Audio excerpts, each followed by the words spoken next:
迷跟妄才有三的大地。啊，因为有三的大地啊，我们众生的业啊，有地方啊呈现现象，所以就来了。啊，来了以后啊，本来是很少的业啊，所以啊，你那个我们开始啊，言会的起头啊，那个众生的那个善都本具备了，没有很恶。可是啊，我们一代一代不如一代，一代不如一代。我们本来只有少少的业，很快就还清了啦。可是我们接着生活很快又造了很多了。本来比如说我们只有欠100块，还还100块就要回去了。结果我们在完成一生活了花100块就变成1万块，已经欠债越多了，欠到现在已经多得不得了，赖皮啊，不要还了，太多了，不要还了。啊，这个我们要了解到，由不得你不还啊，你说不还不可以啊。所以啊，我们是了解到，这个所有没有说哪一个在操作，没有，是我们自己的业力形成。那我们自己呀，造了业，自己要受苦。所以呀，我们在完成这个时候，我们不可能以往没有造业啊，一定都有。我们现在努力的修道，我们只要走路，假如说你每天都是觉，那你就没有缘啦。因啊，以往所造的因啊，它就在虚空之中，它遇不到缘，成不了现象，你就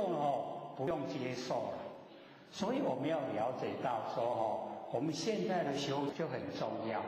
你现在的心整个都是空，空的话就是没有缘呐。因是有，是没有缘，因缘不汇合啊，就像那个种子，你把它放在仓库，它不会发芽。可是你拿来埋在土中，又有太阳又有水，它就发芽了。所以我们呢，现在的修持，为什么佛经里面会讲说，我们那个所有的业障消灭，就是因为你全部走入真空世界了。你真空妙有，就是佛性本体。你那一些因你在做的怎么大的因它找不到人，不会现象。所以真的就没了啦。可是只要你走回头路，又起心动念，又动凡尘心，那个因它就来了啦。它在，它就来了。只要你都起，你都是真空妙有，那个因它不会来。所以我们就是了解到，我们可以改变的。完成的所有一切都不定，不固定所以我们人可以修成佛成道。我们人可以落入三恶道，都是我们人自己做的。自己选择你要走什么样的道路。这个就是很重要了。我们日常生活你保持觉，你都在觉之中那个因它没办法来，你就不用去接受果报。各位这样了解意思吗？不是说固定的啦。哎呦，我该有缘，我都爱做业务。那是家己咧爱的，唔好讲。所以就是要了解，凡尘不定，一切都不定。假如说是凡尘都已经定，那我们说到没用你众生就是众生，佛就是佛，一定固定了，不是啦。不定，所以不定我们修道才有效。我们可以回归到本位，我们可以造三恶道。你选择你要走哪一条道路，你自己自重然后自受。你现在整个像后姐讲，你把它都在那个觉之中，24个小时都觉，那保证你所有以往的业，它不会来，它不会呈现，就怕我们凡尘心又起了，凡尘心起了那个叫缘呐，因已经有了，有缘，因缘汇合了，我们就要去接受了。因缘汇合啊，你不接受也不行，就是已经果报呈现。所以我们就是要了解，虽然我们有那个长寿的因，那我们要有饮食的缘，因缘汇合，我们才能够长寿，对不对？你有长寿的因，可是你现在都这个生活都不正常，那你虽然有长寿的因，它依不到缘，没有办法使你长寿，所以你变成夭寿。所以我们要了解到，缘很重要。你因有了，那个我们没有办法去改变。可是我们在缘，我们可以改变你在凡尘的生活，你可以支配你往后的人生。所以我们现在就是很重要只要你都按照真理去行持，你再造了怎么大的那个业因它都找不到缘呈现。所以已经消灭了，就是这个意思都在我们自己心决定。我们这个第几个第3个而已可是下课。各位讲师、各位讲师、各位坛子、各位贤贤，大家好。佛学三道天师德老千贤大德，以及感谢各位贤贤给佛学机会接讲。我们讲到这个43章，智疑迷悟，就是有智慧跟愚痴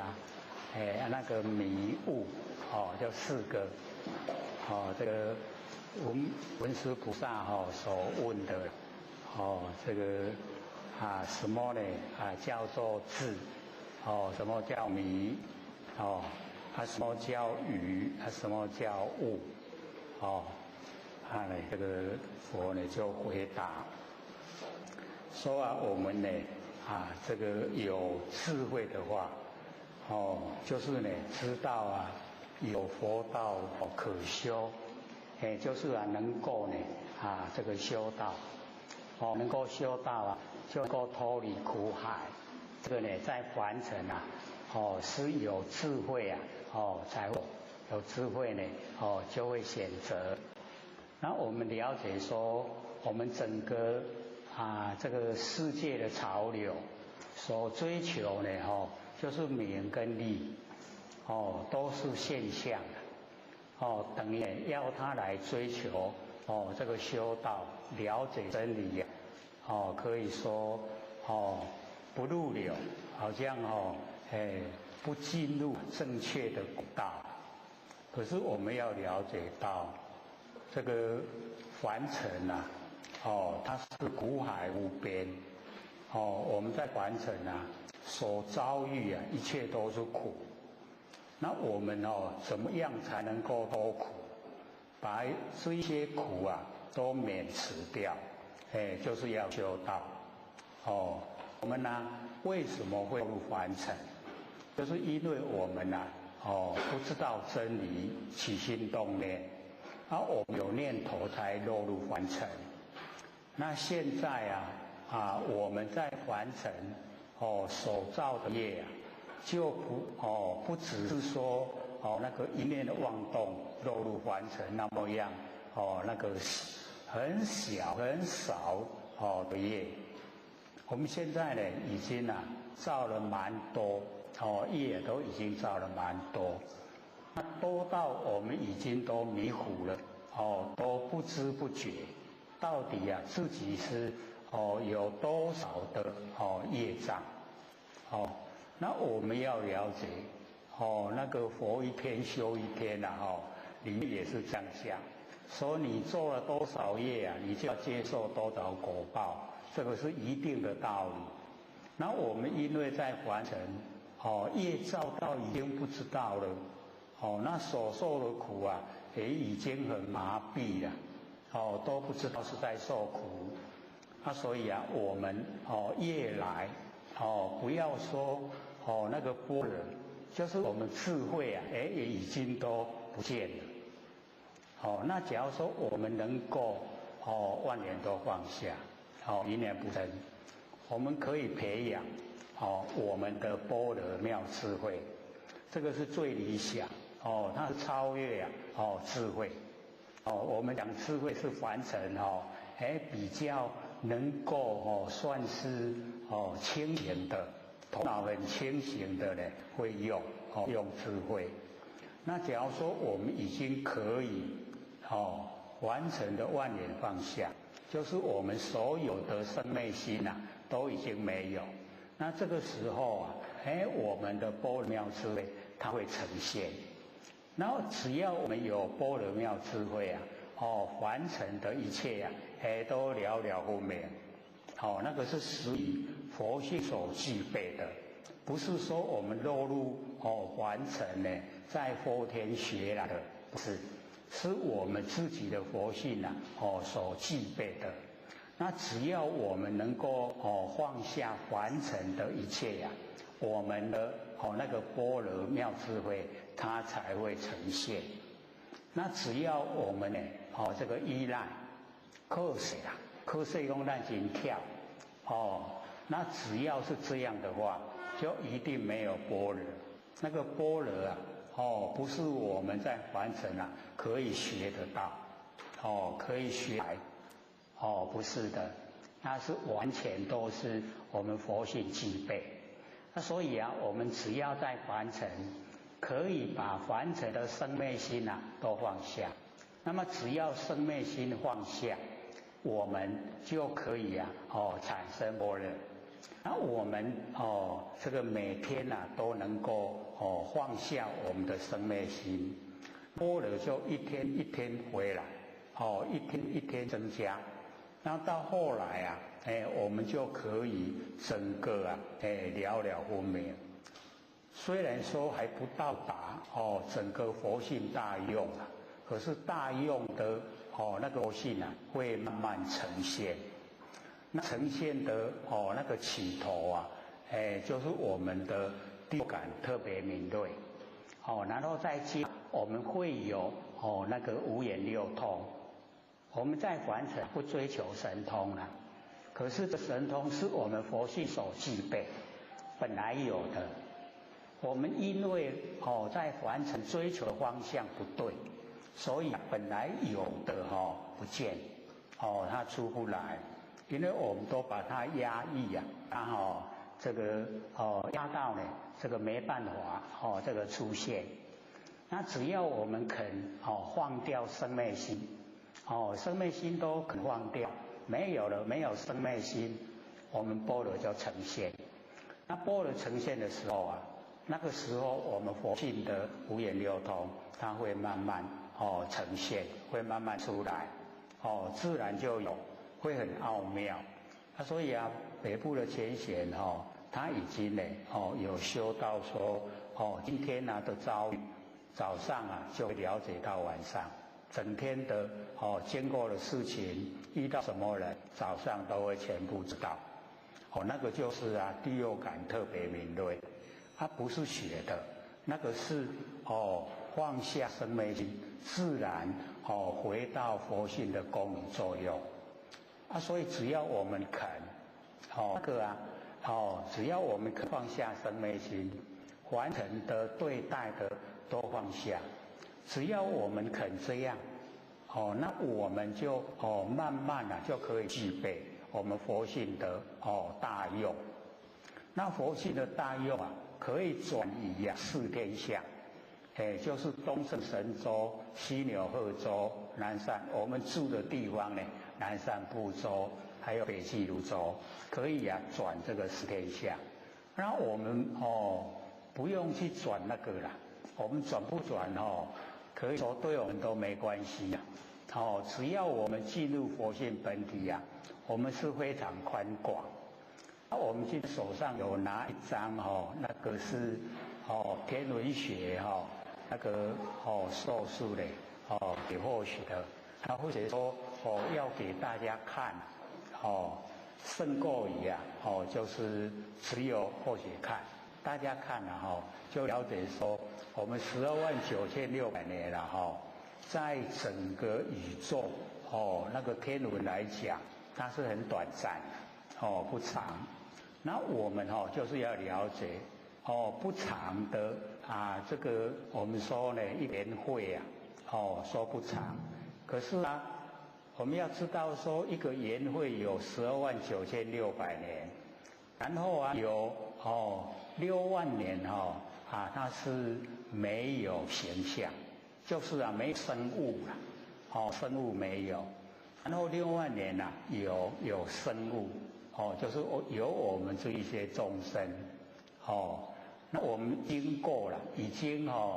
不可算的年会了所以我们老师呢就在那个谢谢你那首歌里面有讲，说我们都会记忆以往的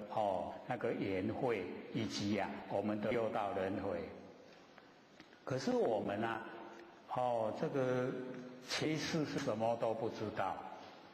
这个隔胎我们受怀胎的时候，隔胎我们就迷昧了都不知道前一世我们是什么这个身份，生活在哪里我们都不知道。可是我们不要说这个不知道就没有了有都存在，因为我们佛性不生不灭它呢就是被我们这个业带，我们业把它带到这个娑婆世界到这个整个地球，然后在亚洲在中国在台湾然后现在在台南，我们把我们的佛性就带到台南来。各位有带来都很亲切都带来了你到哪里就带到哪里，佛性都不会拒绝所以我们了解到我们在凡尘的生活虽然都是呢佛性在主宰，可是我们六道轮回久变成我们六根在主宰。我们现在不知不觉各位先生，你是哪一根来主宰你的身体？哪一根？眼根、耳根、鼻根、嘴根、身根，哪一根在主宰？我唔知。都安尼咧生活目睭闭紧想要食，然后工课做了暗时骹手洗洗搁困，明仔载起来安尼就一身过了，就这样子吗？一定不是的啦所以我要了解到，一落入凡尘以后我们可以主宰，我们要往哪个方向要怎么样的做人，往后身体不在了，我要去哪里？我们在世的时候可以规划只要我们有很坚定的心，说我要修道，我要成道，我要成佛，只要有种坚定的心那我们朝这个方向努力自然呢就可以达到我们呢想到的地方所在。那假如说我们没有得到，也没有修道，也没有遇到这个性理心法，那大概我们在六道轮回之中都脱离不了六道轮回那我们要知道说现在虽然在凡尘会改变，可是假如说你没有机缘遇不到善知识你就呢修不了道也不知道修道，修道了呢也遇不到呢上乘佛法修道没有心法，修不成佛了所以要知道说虽然已经有很幸运可以求道可以修道，那还要具备很幸运的就是听到我们性理心法能够了解到我们所追求的是超越整个现象整个现象全部都超越那我们一般的凡尘啊，从来都没有这个心思啦，想都不想，因为这个呢，毕竟啊，就是追求走了以后啊，不是这个我们凡人所要的，凡人所要的呢，都是物质的生活。那我们这个修道啊，完全都把物质啊抛开，不投入物质啦。我们假如说进入物质的生活，我们会被物质引诱。那被物质引诱啊，我们会贪念凡尘，就会沾了很多的尘垢，凡尘的污垢啊，我们满身都是。那这样的话我们就是了解到脱离不了六道轮回，全部啊都在六道轮回之中，全部都是这个啦，会很清晰，比我们这个现场的这个喇叭还要清晰，都有机关，这个也都是为了要让我们能够了解，因为我们透过这个语言，透过声音，然后让我们真的追求，能够到达我们最深的不生不灭佛性本体。所以我们就是要了解到那个很深的佛性体啊，真的是无底深渊啊！你越追求它越多越深，越了解越多就会知道说我们人真的很渺小，那我们佛性啊宽广无比呀，像我们这个上礼拜第3个问题啊，有8个问题只有回答3个，因为第3个问题已经牵涉到我们地球的那个来源，那我们研究楞严经的时候，那都已经有探讨那个地球的来源，是因为我们人迷跟妄，妄就是跟真相对了，有迷了，然后又起妄了，从真起妄，这2个字迷妄才产生虚空这个虚空各位就是要了解，我们研究性理心法，知道我们整个空间都是佛性，那个空是真空，可是我们迷妄的虚空是顽空，是我们社会人士所认识的空它的空里面什么都没有，空就是空什么都没有，那个叫顽空那个完昧的空。那我们佛性有启发了以后，整个空间都是佛性，所以叫真空。空中不空有佛性在，它妙有没有形象。我们的佛性真空妙有，因为真空，因为空它不落入这个形象，它没有形象就不生灭，没有形象就不变化。所以我们只要进入佛性本体它就没有生灭，没有变化。我们呢，就是一定呢要能够进入所以迷妄以后才有虚空，虚空有了以后才立世界，因空建立世界。那世界有了以后才有众生，众生有了以后才有业果。所以从整个我们佛性那个是非常宽广，宽广到整个宇宙虚空，我们这个是太阳系那我们的佛性是超出整个太阳系，所以假如说我们看佛经，它有呢记载说无量的佛世界，那个无量无边的佛世界我们的佛性都可以到达。看看我们要到哪一个佛世界，只要修正，只要修正成道成佛，你就可以去。那我们最常听到西方极乐世界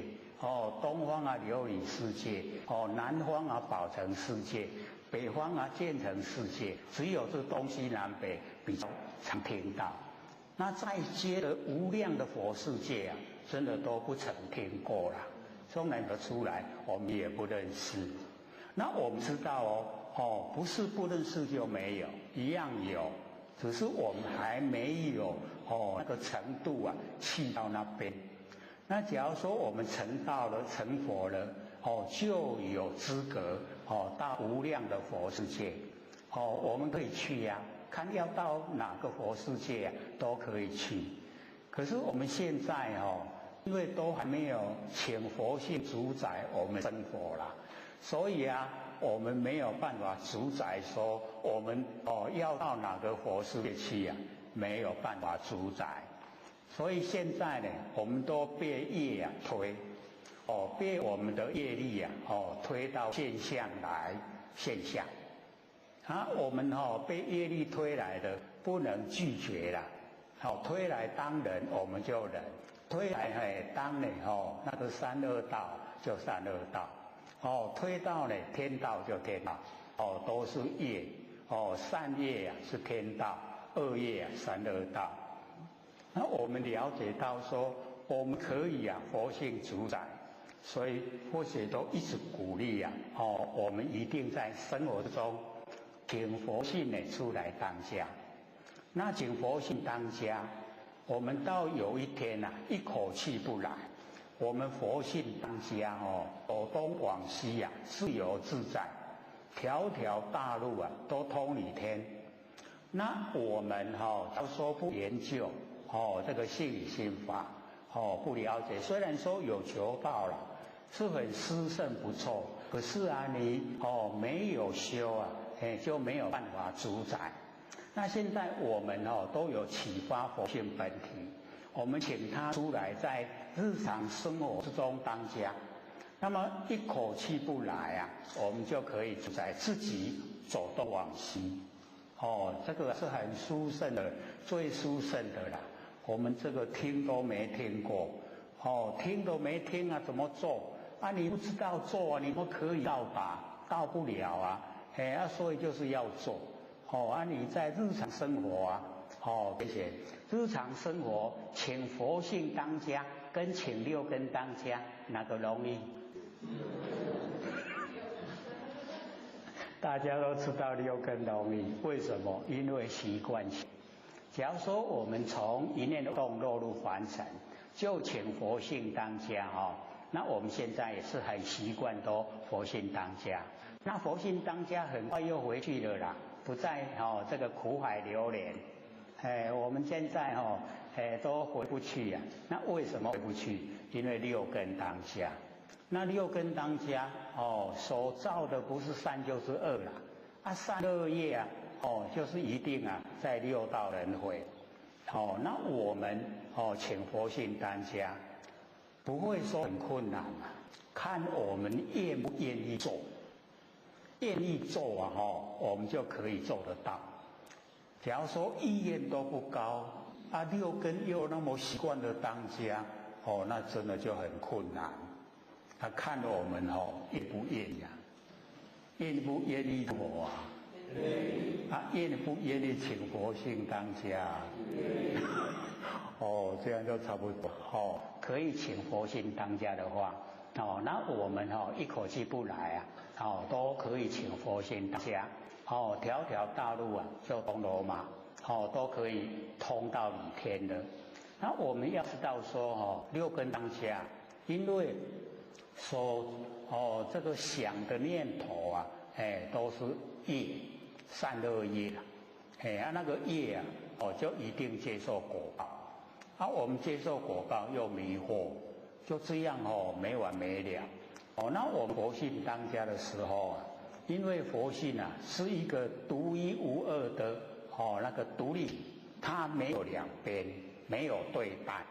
所以佛性当家没有喜欢讨厌既然没有喜欢讨厌就没有取舍，没有取舍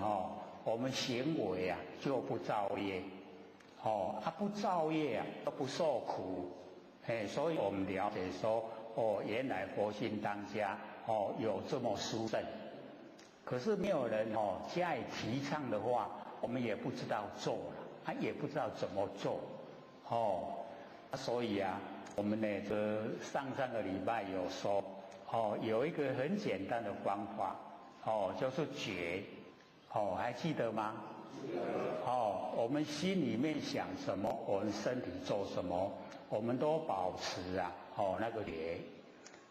这个觉我们就是要了解到，因为不觉才造业啦，因为不觉才起心动念，才造了才受苦。那假如说我们都是觉，虽然说已经起心动念，可是你在起心动念的那个刹那间，你都知道，说我在起念头了，然后是什么念头，你也都知道，这样的话各位浅显，有这个浅显曾经就这样反映了，说我们人不是每天都是觉吗？也知道心在想什么，也知道身体在做什么，有没有这样？想一想，还真的有一点呢。你心在想，身躯在做，都到啊，这样都是觉啊。我说没错。那为什么说这么简单的方法？我们下手的时候不要太困难。你下手太困难我们不容易做。那不容易做，会把它束诸高阁，不做了。那不做，永远都没办法改变的。那容易做的地方下手，心里在想什么，身体在做什么，很容易，你从这个地方下手。那各位就是要了解到，或许都有试验的。你开始做的时候一天24个小时，你开始做24分钟的时候保证你浑身不舒服。为什么呢？因为我们心放自由自在都没有去束缚它。这个时候你开始做心在想什么，身体做什么，你都非常注意。这个时候就把你的外放的精神收回来。你做了24分钟你就会觉得很束缚。绑住了啦，都是绑住了。可是各位就不要放弃啦，因为虽然这个时候被绑住觉得说浑身都自在，可是那个你要熬得过，那个也不困难要想什么做什么都维持那个觉，然后过了一段时间，我们都会养成习惯。这个时候你心在想什么，身体做什么，养成习惯了，心不外放。那不外放了以后，各位要了解，你刚开始做那个心在想什么，身在做什么，都没有受到约束了。可是你做了久了，你自然而然就会把你那个起心动念的内容你就会稍加注意。你稍加注意以后你会发现说，我怎么这样想我怎么起心动念是在想的你就会去探讨那个内容。然后你有探讨内容以后，你就会有所选择。就会这个没营养的去掉好了，这个不要想然后这个对我有利益的我要多想。你看已经有选择了，然后经过选择了以后又会深入说这个对我有利益的我有没有实际做所以这个时候你要求自己做。这个时候已经脱离刚开始下手时候的那个心在什么，身在做什么，已经不一样了然后再深入你做了以后你会了解说，原来我们的佛性是这么的宽广，原来我们的佛性是这么的活泼你就会越发现说越追求兴趣啊，就越大。那你自己有兴趣追求啊，那不要别人鼓励啦，你自己会做。所以那个觉虽然说开始很容易，可是你做后来啊，那个效果会很好。就是你真的深入我们的那个佛性的那本体里面非常的深入。那你深入了以后，你会了解到很多的真理它都不变化的我们呢平常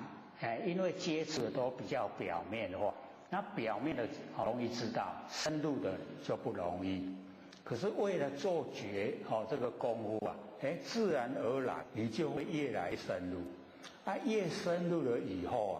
你就自然会感受啊凡人的那一种粗浅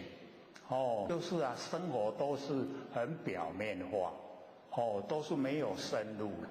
的。在这个时候啊你就会要求自己呀心啊能够宁静。这个时候的心宁静啊，就不是表面的那个就是深入你佛性的静。你佛性到一清净以后啊，这就回归到不生不灭的本体佛性本体呀你整个很清晰的呈现。像我们做万年放下一念不生一样可以呈现，可是它呈现的时候的程度啊就没有这么深。那一念这个万年放下一念不生你做了久一样可以到深入了那我们万年放下那个是生灭心，万言就是万心都是假的，都是生灭的我们把那个都放下生灭心全部放下都进入不生不灭的真心。所以刚开始或许讲你一天之中一定有空闲时间2-3分钟都可以你就做万年放下你万年的放下，你就会知道说已经解除心的束缚已经很多了。本来都被自己束缚，被自己的观念束缚现在你可以放下那个束缚你自己解除了那个绳子绑住自己我们都是坤先生啦，咱拢是先去坤先生坤掉了，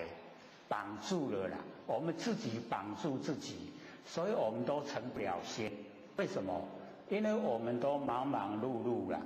那个仙都要应仙啦应仙都应不掉各位应得掉的家里整天都没事坐着，你坐得住吗？你很忙很累的时候你很欣赏说当啊这不真好。有一天你都没事，你要求自己我来做一天，做看看，你会腰酸背痛有的解了那叫艰苦。所以你会发现说原来有事情做的时候多么幸福你事情太多了，你会埋怨有那做不了，事情这么多。你看我们人的毛病还真不少这个太忙了不行，太空闲了不行要怎么样？中道。对了，就是要中道要刚好我们都可以自己调节由佛性来调节我们自己的生活所以我们讲说要怎么样才有智慧才不落入那个愚痴就是要了解说原来我们当人有很多角度让我们选择，看看我们要走哪一条路这个我们仙佛也时常讲人间的道路千万条修四招我们修道是最高的这一条道路是最殊胜最好都不会后悔到最后都不后悔那我们在凡尘你去走哪一条路啊，到一口气不来的时候啊，你一定会后悔，说我追求的方向错误了，留了很多钱给后代啊，后代在争财产不要有就好了。这个我们在凡尘很少都能够没有遗憾离开凡尘，所以我们在生的时候啊，就一定也要安排自己的生活，然后过得非常有意义，不会白白过，不会无意义的过，然后我们又可以改变。既然得了道，既然听了最上圣佛法，既然可以成佛，既然可以成道，我们努力的走这个道路，就是最有智慧了，都能够启发般若，所以我们这个智慧第一个智慧。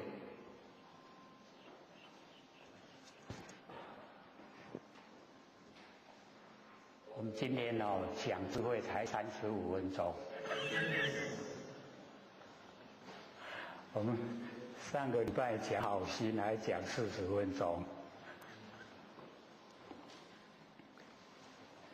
所以智人有知道有佛道可修，知道有圣教可学，知道有名师可求。知道有福可做，知道有罪可忏，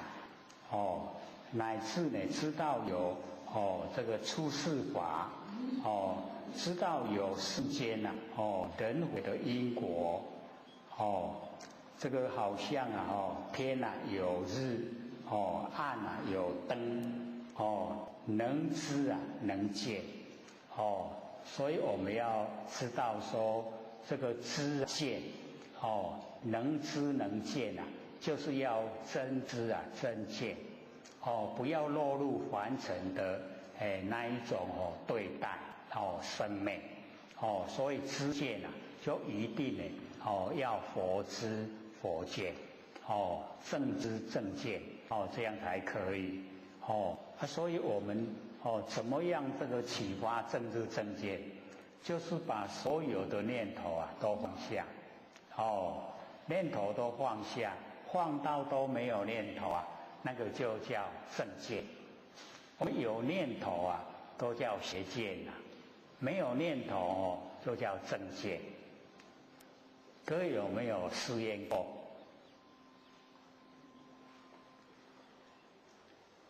都没有试验过跟或许这个想象的都不同。你听到以后，你就可以说：好，我今天礼拜六、礼拜天不用上班，我利用半个小时来做这个一个念头都不要让它起来然后看看它会怎么样。就试试看30分钟做不到的话，那3分钟3分钟比较容易嘛3分钟就容易做你做3分钟看看，都不要有念头看它是什么所以真正的我们不起心动念，没有念那个整个那个灵敏度就是灵知的状态就是很灵敏。那个灵知的状态，它没有念头，可是很灵敏，了了分明没有念头就是那一种状态，那个呢叫正知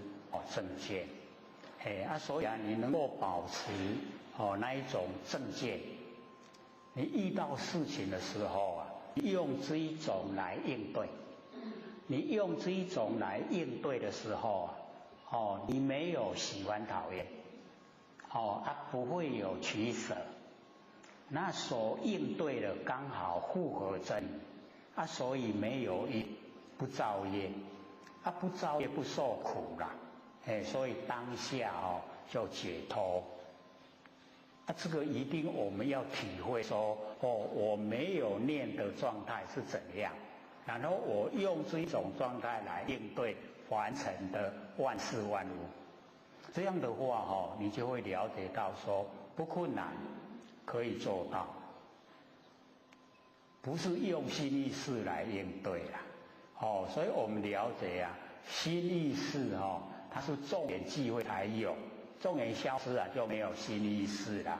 所以万缘全部都消失了以后，心意识也消失了。所以那个心意识起来的那个都属于生灭。生灭的呢，我们不去追。所以佛示现在凡尘，他就明确的说，我示现在凡尘，不告诉众生生灭法，因为生灭法是六道轮回，我不告诉众生六道轮回，我就是要众生都脱离苦海，所以就告诉我们，假如说众全部明了真理，佛菩萨不用呢在凡尘示现，因为众生都是颠倒，所以佛菩萨才要在凡尘来修道，带领众生呢这个脱离苦海。所以就是要了解到我们众生都是颠倒。我们这个假如说还没有研究心灵法，你听到说佛都说我们众生颠倒，我们一定会辩驳啦。我哪里颠倒？都站得好好的，没有头在底下，脚在顶上没有各位有没有颠倒大概也不承认哪个地方颠倒。所以我们就是了解到，我们众生真的全部都颠倒，是全部颠倒。这个就很厉害了都颠倒对，我就讲有形有相时间都很短暂，无形无相它呢长存不亡。可是我们众生对有形有相的身体重视的不得了，对不生不灭的佛性这个等于是已经这个忽略的不得了，都不知道有它的存在。他这样一说我们就承认真的颠倒，不承认这个佛性存在，然后重视身体，所以我们凡尘的所有一些这个我们身体要用的就很富裕了，你要买什么都有。你佛性要用的没人在买。有没有人卖那个佛性要用的？有没有？你卖那个佛性要用的你一定要这个收摊会倒了，无人买。所以我们都是买这个有形有相要用的啦，无形无相要用的我们都不买。可是无形无相要用的也不用买。这个有时候你还到处都接收得到。比如说你在事实馆它里面就有很多善书赠送，那个不要钱呢。那个要你佛性做好都不要钱呢，对不对？可是也没有人要呢。现在或许发现很多印了很多善书拿到那个事实馆那个老板会说拜托卖个起来没有人要了。你拿来了占地方。我们听了会怎么样？这个就了解到，那个女孩子不穿衣服的，你拿去那边那个还用封面封着，不能翻开，你翻开就要买。那个人家还那很贵呢，都还生意很好，对不对？颠不颠倒？可以看有帮助的不看，看了有危害的哦，偷偷摸摸都要看。哦，所以我们真的是一接受到佛说我们颠倒啊，真的这个也颠倒了。只要一说出来哦，全部都是颠倒。哦，我们认为身体是我，佛说身体是天地的物质啊，最有宏图，不是我。我们都是一直在讲啦哈。可是假如说有一个人跟你这样争执的话，他说身体不是我，你会说是我在主宰，是不是我？你是不是我？明明可以主宰啊，怎么不是我？哦，所以啊，我们要了解到，因为真理很多哦，跟我们凡尘都相反。所以啊，假如说佛说到他的那个真的那个实相，他说实相就是不会变化了。我们认为身体是佛，佛问你的身体会不会变化？各位姐姐，我们身体会不会变化？会。会啦，都一天一天过我们又没有叫他一天一天过明明一天一天过啊，一年一年过，就慢慢老了啦，慢慢就接近死亡了，对不对？都是这样，这条路每一个人都要走了，都是要走进死亡，都身体呀，认为是我，认为是很坚固的我啊，没多久都要投降。所以啊，佛就讲，这个身体不是我，真正的我就是如来，我就是佛，每一个都有，每一个都有如来，每一个都有佛。可是我们在生活之中啊，全部都不承认它。我们承认如来吗？真的一个回应都没有啊！承认。要承认啊，我们就是如来啊！这个如其本来，我们都有啊，都是如来，我们都是佛，所以要先自我承认，才可以真的成道成佛啦。现在都没成你要怎成佛？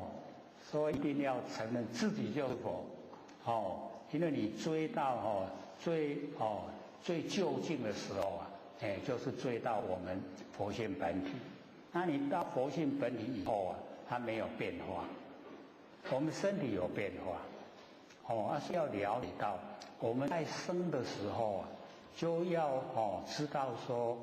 我们有一个如如不变的佛性本体，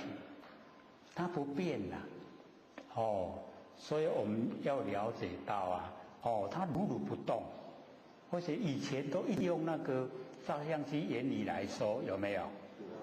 我们假如说动的话，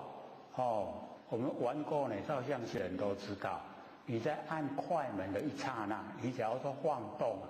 那个相片一定模糊不清，照出来影像都是朦胧。那你假如说按快门那一刹那，镜头都不动，照出来很清晰，对不对？然后我们现在你看我们的头都在动，动得还蛮厉害。可是你动景象一样很清晰啦。所以就是要了解，以照相机原理来看，我们有一个如如不动的本体，然后这个身体形象动没有关系，因为本体不动，所以整个形象都非常清晰，所以我们也要了解说，虽然身体在动，可是身体它会消失它是假的佛性呢，它都永远在，虽然我们身体没有了，佛性还在，一样在，那我们现在就是在佛的时候就是要想到我一口气不来了，死掉了，那我要怎么样来指挥我的佛性？现在你没有指挥到时候不灵光了，你要指挥都指挥不来，哦，好像我们那个鬼压床啊，哦，动，你就是动不了。哦，所以或者都讲，鬼压床的时候啊，你身体都动不了，你心先动，你心先动了以后啊，你身体就会跟着动，所以你就脱离啊那个厌魅鬼的压床，你就可以脱离了，你就不怕它了，因为你心可以动啊，你心没有形象，身体虽然被它压得不动，可是你心动。你心动了以后，你身就跟着动，那个厌魅鬼啊，不好啊，进来找，所以啊，我们就是要了解到，我们呢，在生的时候啊，就已经啊安排我们呢，一口气不来，死后的道路，可以啊自由自在，我们自己指挥。不像我们现在凡人啊，一口气不来，规身躯得高考，他有路可以走吗？没有路了，所以啊，家属就要赶快请那个诵经团，诵经，告诉他道路，经就是路，所以啊，我们不要我们自己找路。在生的时候啊，你请佛性当家，佛性当家指挥。现在你看，我们可以指挥身体啊，走东往西，对不对？那等到我们一口气不来，一样，佛性指挥走东往西，照常走东往西，不会有困难。这个啊，就是我们都有年岁了啦，虽然说后学年岁会比较大。可是我们也都不年轻了，众人假如说很年轻的话，也会老了，一样都会老啊，也会一口气不来，我们都是要走这一条路，所以在凡尘就是要好好珍惜。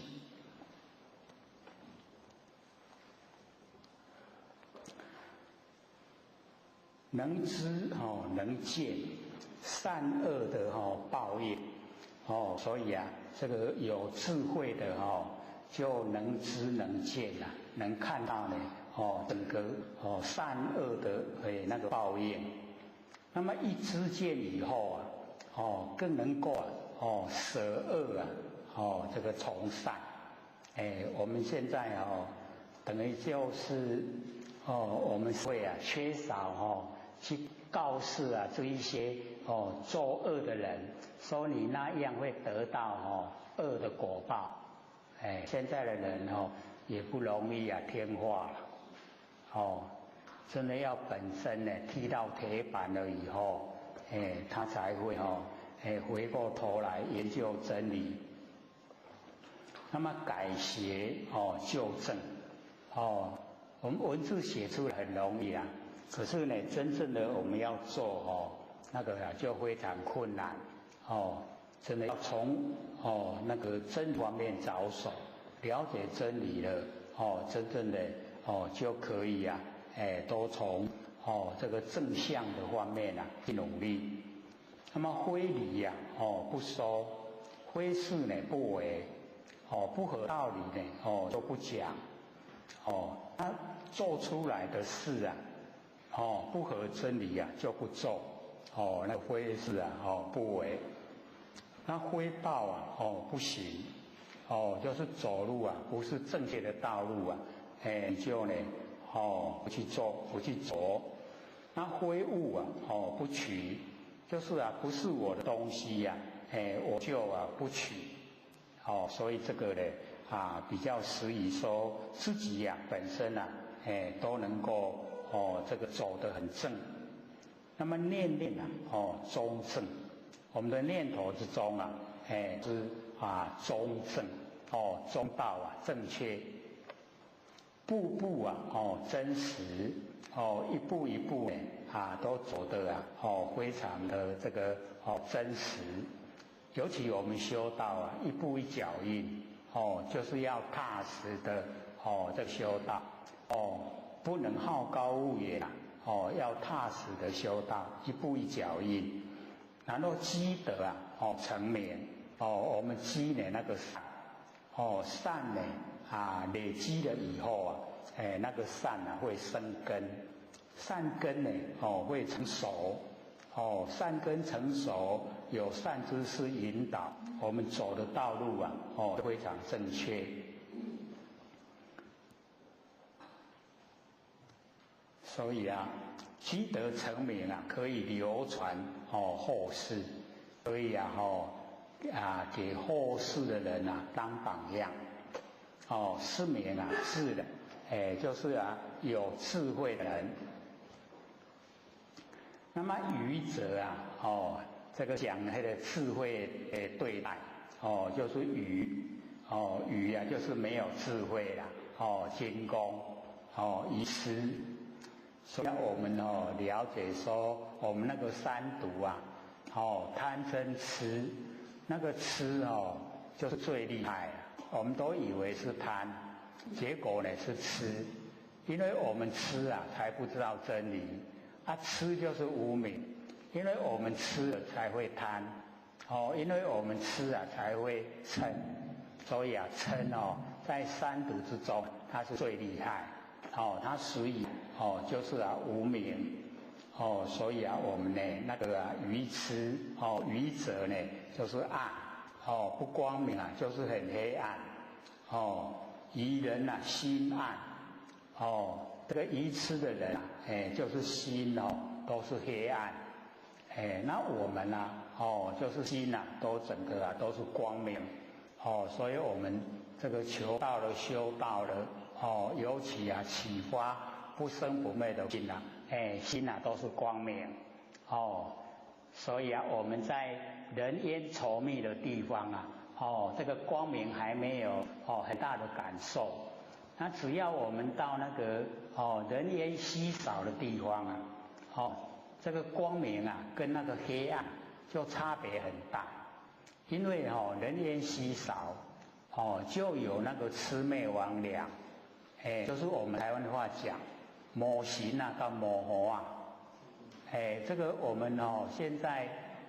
在都会区生活可以说这种东西都很少。那假如说居住在那个深山那个人很少的地方像那个合欢山那个地方人也很少，那个地方就会出现呢魑魅魍魉。那魑魅魍魉它是山川的那个接受日月精华形成的鬼怪它没有人的身体，它也跟人没有冤仇，所以它只是捉弄很喜欢捉弄我们人类那个魑魅魍魉我们看那个文字那个4个字都有一个鬼那个魑魅魍魉那以前或许小时候在乡下不是或许遇到，是或许弟弟遇到那个魔形把他拉到那个牵到那个湖那个蒙阿波去改灌湖赛所以或许都很喜欢讲，因为小时候就很明显然后我们就问他说无你是遐妖怪湖赛在吃弟弟就讲说可是我在吃的时候是大米呢他在吃的时候是觉得是他在吃面结果我们清醒的人看都是在吃牛赛那隔天晚上那个又来牵要把它牵去蒙阿波，那时候或许祖母还在祖母他就知道魔形那个来看他就很大声的叫他的名字他一答应那个魔形就退了所以老一辈都知道要怎么来应对那个魔形所以或许对这个事特别鲜明记得足条的，别项拢袂记得了，这项都会记因为我们就是要了解到，当你佛性有光明，你心地光明啊，我们知道心地光明啊，佛性就是光明。你佛性光明各位假如说你有做正玄观的话，你会看到我们佛性啊是光还是暗，你自己会看到你看到你自己，还会看到别人，看到别人的佛性啊是光还是暗。那我们大概对自己佛性光暗都不在意了，所以有时候自己心想那个歪念头的时候，你也不会去阻止它，那有善念头你会扩充，所以当你扩充你善念头啊，你佛性很亮，当你有歪念头的时候啊，你佛性就暗了，我们都不知不觉啦，可是啊真的会看到，而且啊你真的想做正觉观又不困难，对不对？或者都明确的跟各位讲怎么做，然后啊那个埔里那个道心一来啊，就叫大家说不要做，做到后来你睡觉都是啊整个棉被啊把头都蒙起来很亮，棉被里面啊又很亮，没办法睡觉啊。他说我那个时候就问他，没办法睡觉，真的好不好？他说好啊，那就不要睡啊。可是大家都在睡啊，大家都睡，我不睡要做什么？我们就会被这个卡住了。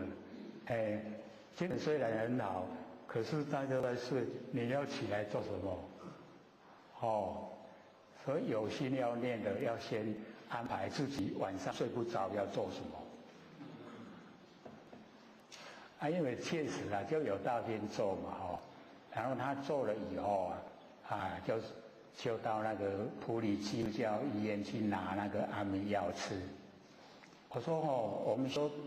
修的法门最好啊都不要吃药，你一吃药了以后会麻痹你的神经，那整个啊我们那个神经就会这个没有很灵敏。他说确实是这样，不吃的话就很好。可是当那个想睡又那个整个都很亮的时候那个时候是很难去安排。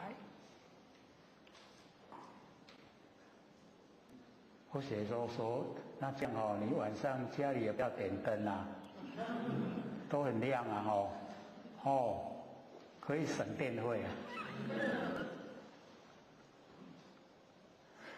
所以啊，我们这个无形的东西呀很重要，那我们都忽略。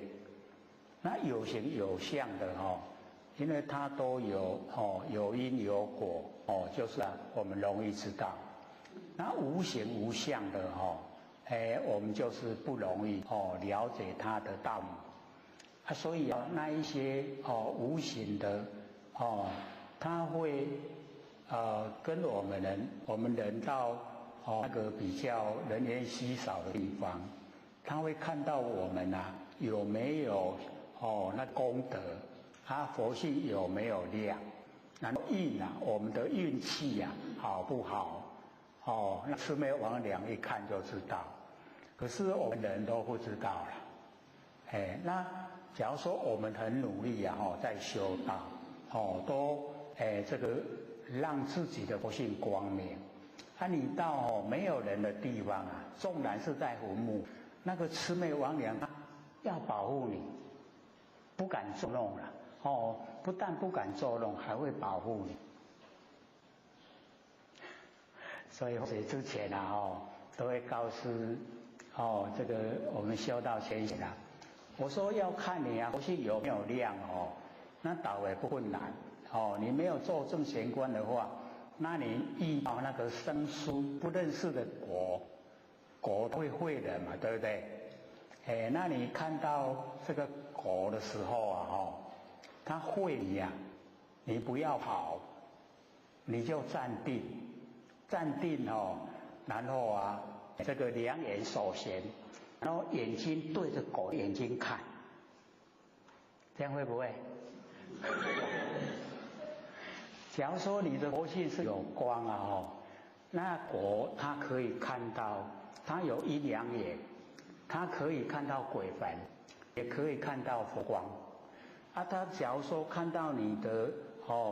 那个玄关有光明，修道者啊有光明，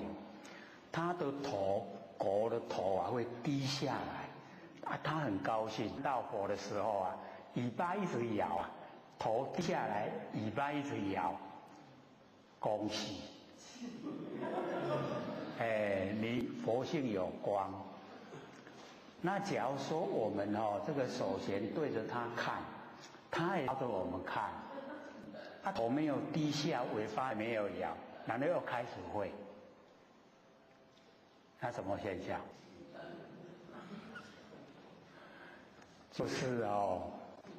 狗眼看人低。我们人啊，因为狗它很忠义此人再怎么打它呢，它都不会去咬此人，所以它很忠义。那我们人这一点都做不到了。我们被老板骂了以后，背后都一直在骂他，有没有？没有，没有是最好了自己反省看看哪个地方不对，改过就好了。所以我们了解说，我们人的做法有一些还不如狗。狗它很忠义啊，我们做不到。所以狗就瞧不起我们人。虽然我们看它呢就是畜生，可是啊，它也看不起我们。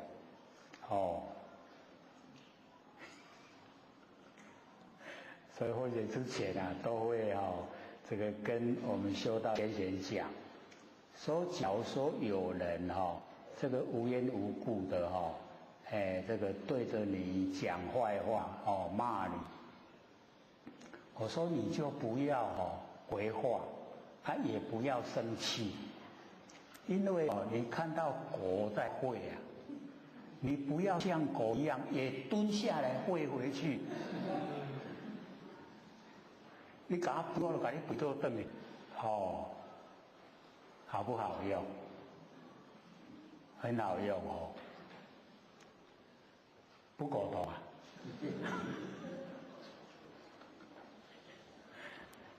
所以啊有时候我们遇到现象这个是千差万别啦。那有时候你看的会惹起你发嗔心的时候啊，你就用一种方式。你说，反观一下自己呀，没有过错。那假如说他那样一直对你的话，你就能够稍微的自我反思观一下，我家己无唔对，那没有过错就不要起那个嗔恨的心，不起嗔恨的心就把那个加侮辱在你身上的人就看成是个狗，这样就解决了啦，对不对？虽然说那个你看人是狗仔你咧，是人你这样管那个是因为人家表现就有时候就像那个样子，这样的话，你心中的所有那一些苦闷不满都消失了，没有了。所以我们了解说，我们要这个真正的呢，当一个有智慧的人，不要呢这个与人心暗，心里面就是很黑暗，不识高低，不认识这个高低，所以我们了解我们要了解在凡尘的生活都是很现实我们呢这个假如说对高的不尊敬的话，大概马上果报就现身了对低的你太好的话好像也不怎么恰当所以要认识那个高低那愚者不知呢有天堂地狱所以我们了解说凡尘这个人啊，很多呢，他呢都认为没有这个天堂地狱啊。各位前生有没有天堂地狱？我们知道是有啦。那假如说这个跟我们对谈的人，他问我们天堂地狱在哪里？在哪里？所以我们要了解天堂地狱就在心里啦，在我们的心所以啊，你要完成来找天堂地狱啊，找不它的地方所在。可是你在心上找啊，就很容易找到天堂地狱。你只要是存着好心帮助人、帮助众生你整个心啊都在天堂。你心里面一直想要陷害人，你就在地狱那个整个都会马上呈现。不信啊有罪福啊轮回不相信。这个呢，我们就是要了解这个真理里面啊，它不管你相不相信，真理就是真理那个因果报应啊就决定固定的是因果报应，也不会说你不相信就没有了也不会说你相信了它就多几倍出来，不会它都固定的所以我们要了解说不会因为不信就没有它一样都有有罪啊，有福有轮回所以我们也知道说罪啊不一定常有是受罪，享福也不一定常远都是享福，它有轮回。那么一向呢贪花念酒杀生的害命而共口腹啊所以那个一者就是一吃的人呐就是贪花念酒杀生害命，然后这个呢就喜欢这个嘴巴吃啊，一生之中呢杀害百千万亿众生身。这个我们呢都不太容易承认，说哪有这个百千万亿那么多。其实我们小孩子的时候那个父母亲就最喜欢买那个布拉鱼，各位有看过吗？有看过有吃过你看很小对不对？那假如说有一盘各位想想里面有多少个生命？是不是无量？很难算的呢。你吃一口就不得了了很多。所以我们那个时候小时候父母亲都说这个最补上补已经都伤害那么多的生命还是很补。可能现在我们也一样这个观念养下一代的话，说还没有亲口这木拉鱼就补了，看过来吃就已经满身的那个垢，满身的罪垢。那么戒下百千万亿生理障真的是戒。我们呢就了解说自己养的那个鸡鸭鹅自己要杀的时候还要拿去称，自己养的抓来杀就好了，为什么还要称所以我们自古以来就已经传给我们，你要真正看是人家多少斤两，往后要讨回去的话，不要过多了就是几斤几两所以那个叫戒吃啦就加戒我们吃而已要还的。那么人为相遇地相实淡就是人为他呢出生那个下等众生的身体让我们吃，补身。那往后啊，我们假如说这个命到尽头了，返回来，换了我们给他吃，这个叫地相啊，食难，我们吃它呢，就变它吃我们，就这样没完没了了。所以我们就了解不研究这个佛经的话，我们大概都不了解这个道理，然后也听了也不相信，所以想到我们人的本身，我们一样啊，谁杀了我们啊，我们一定记恨，一定呢要讨回来，那我们杀了别人，别人一样啊，要讨回去啊，就一命要还一命，所以啊，这个地相呢食啖，那个啖就是吃的，无有了期啊，就是没完没了，它一直呢在轮回。何以故？一切的牛马之羊，畜生之类，皆是理事的冤亲呐，全部都是我们这个理事的冤亲。我们不只有这一生这一世啦，有累生累世，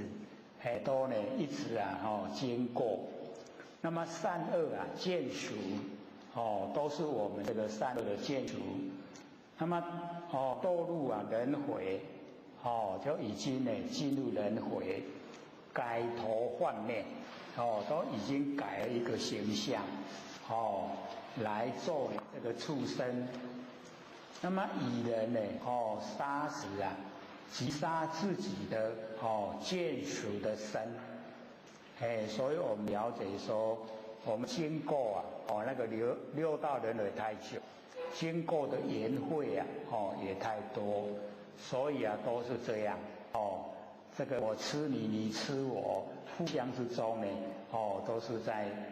吃自己的身体。那么此招彼杀，彼招呢此杀，轮回的路上亲疏不知。我们在轮回的路上呢这个不知道亲，也不知道呢疏，就是离我们很远陌生人叫疏，那我们家人叫亲。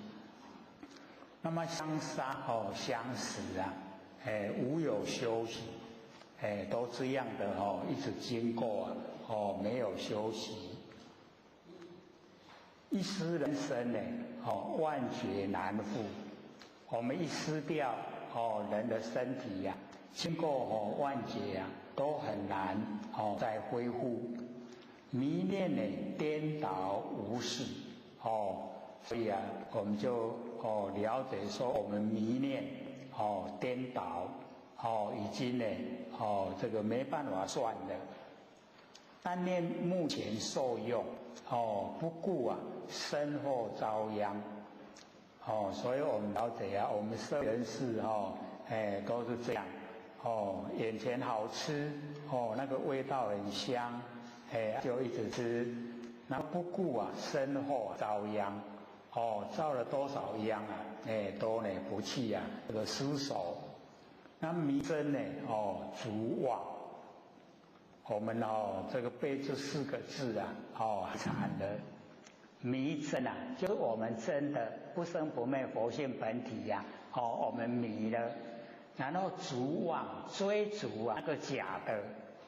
落入形象都是假的我们都在追逐这个假的，所以迷真呢逐妄追逐那个妄，每一个呢都是这样。那么背觉而成我们把那个觉性放到背后，然后我们跟那个完成的那所有尘世完成式抱在一起所以或者都讲，我们有一个动作就是双手合掌。双手合掌的时候我们双手右手做的完成式左手做的完成式，双手一合的完成式没办法做，所以把凡尘的事放到背后，然后你双手一合掌的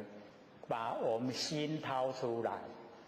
所以这个叫背尘，然后合觉，可就是要了解我们把凡尘事放到背后，把觉性拿出来，我们就可以回到我们本来背尘的，我们不贪恋凡尘，都让我们受苦，所以我们不要它放到背后，然后把我们的那个不生不灭的佛性本体能够启发出来，然后背尘合觉，就是这样，能够背尘合觉。那么纵欲这个圣贤不能救度，就是那个愚痴的话，心暗，纵然遇到了善知识，也没办法去救他，长存苦海，就永远呢都沉溺在苦海，永失呢真性，就永远这个失了我们那个真性，一入轮回万劫不复，一走入轮回，经过万劫都不能够恢复，所以我们呢这个了解这个迷妄的我们呢这个愚痴的心暗，那么悟者觉也，领悟就是觉，所以或者就讲我们可以把那个觉就是放在呢我们日常生活之中，觉就是悟了，领悟。那么领悟我们这个不生不灭的佛性本体，能够领悟，悟者觉也，悟人觉知自己是佛，所以领悟的人已经能够觉知能够知觉自己就是佛，所以你看佛都这样讲不是后学发明的，佛都这样讲，我们呢觉自己是佛，知觉自己是佛，已经知道呢我们本来就是佛，然后羡慕这个道修行，我们呢要羡慕这个道来修行，三业无亏，三业呢就是我们身业、口业跟意业三业，三业都没有亏欠，身业没有亏欠，然后口业没有亏欠，意业没有亏欠。我们大概这个口业最容易忘失，嘴巴我们这个凡尘带来在这个上一世带来的福都很多，我们这一生之中嘴巴乱讲话都把福用掉了，那我们呢叫人家这个少说话，都会讲说留一点口德有没有？就是不要乱说话，让我们那个口那个德都还在，都存在，所以我们了解说三业都没有亏欠，身口意，这个口意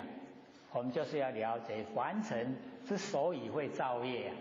就是身口意，就是这三业，三业都没有亏欠的话，那我们的业大概都不会造下来，所以身口意非常重要。那么六根清净，这个写下来是很容易的六根清净，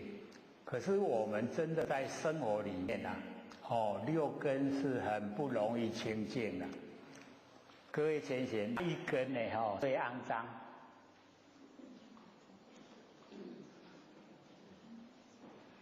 我们哪一根接受凡尘的污垢是最多？眼睛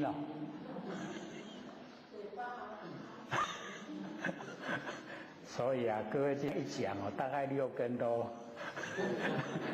是很污垢了哦。我们耳朵也是一样哦，这个什么都听了哦，靡靡之音也一样哦，都接收啊。所以我们了解说哦，要6根啊清净，因为清净哦，就回到佛性本体了。它本来哈，我们的6根啊，也就是一性圆明，然后啊分别啊6根用，一性圆明它给6根用，6根一用了以后啊，就变成各有各的主张，这样就失掉一性圆明了。假如说6根清净的话，又恢复到一性圆明，那一性啊就是我们不生不灭的佛性，圆明圆满光明，所以啊，我们了解说6根啊，不要让它当家了，不当家就好了。大概我们修道最大的困难问题呀，就是在6根当家，要把它转移给佛性当家，这个是困难。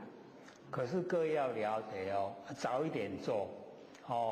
因为我们毕竟呢，在完成的时间都不长，我们不要想说老一点再来做了，等不到老都死掉了，所以啊，要快一点做，快一点呢，让当家，把6根就是让他知道，他就是奴才跟那个婢女，不要让他当主人啦。主人是佛性，所以佛性当家，这样呢就可以，我们在生活之中就可以不造业，就不受苦。有方呢有变，无我无人，所以有方有变这个我们就是要了解在这个度化众生的时候我们领悟了，也要别人领悟，那就要看对方的程度，跟他接受的状况，要能够让对方接受所以那个方便就是要想吃什么样的方法可以让对方接受，那个叫方便法门。所以佛也一样都用方便法门度化众生，不能说一下子就拉到那个最高的那个境界了。那众生一听到那个离他太远了，他就会自我放弃了，说那个我没办法，所以他就不想修了。这样你害人家慧命。你跟他讲只要你肯修慢慢来没关系，这个叫方便法门所以一定要用虽然讲出来还不是真正的究竟那个真理，可是可以引导那个向善的方向，可以累积那个善根所以要方便，有方有变，然后无我无人。就是我们在这度化众生的当下，就要了解说这个众生都是佛啦，那个我也是如来所以没有众生没有我没有众生，没有我没有人所以这个理我们就是要真的了解佛菩萨阿罗汉地之佛都是一个假名称假名，所以佛呢就讲没有众生。那没有众生有没有佛？没有众生就没有佛啦，没有佛没有众生啦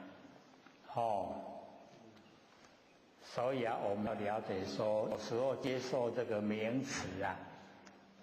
那个台北前贤就在讲，没有菩萨我都在拜菩萨有没有菩萨？所以我们就是要了解到那个讲到没有众生、没有佛、没有菩萨，那个已经是究竟了。究竟里面什么名、什么相都没有了。你什么都没有才能够究。可是那个毕竟是最高啊，我们都还没到所以啊，我都在拜菩萨呢，没有菩萨，有菩萨，确实有啊，菩提萨埵，菩提就是觉，萨埵就是有情，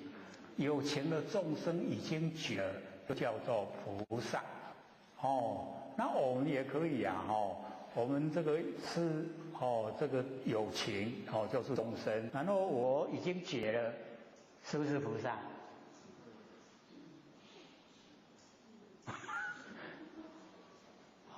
讲到佛，讲到菩萨，咱拢点点唔敢承认，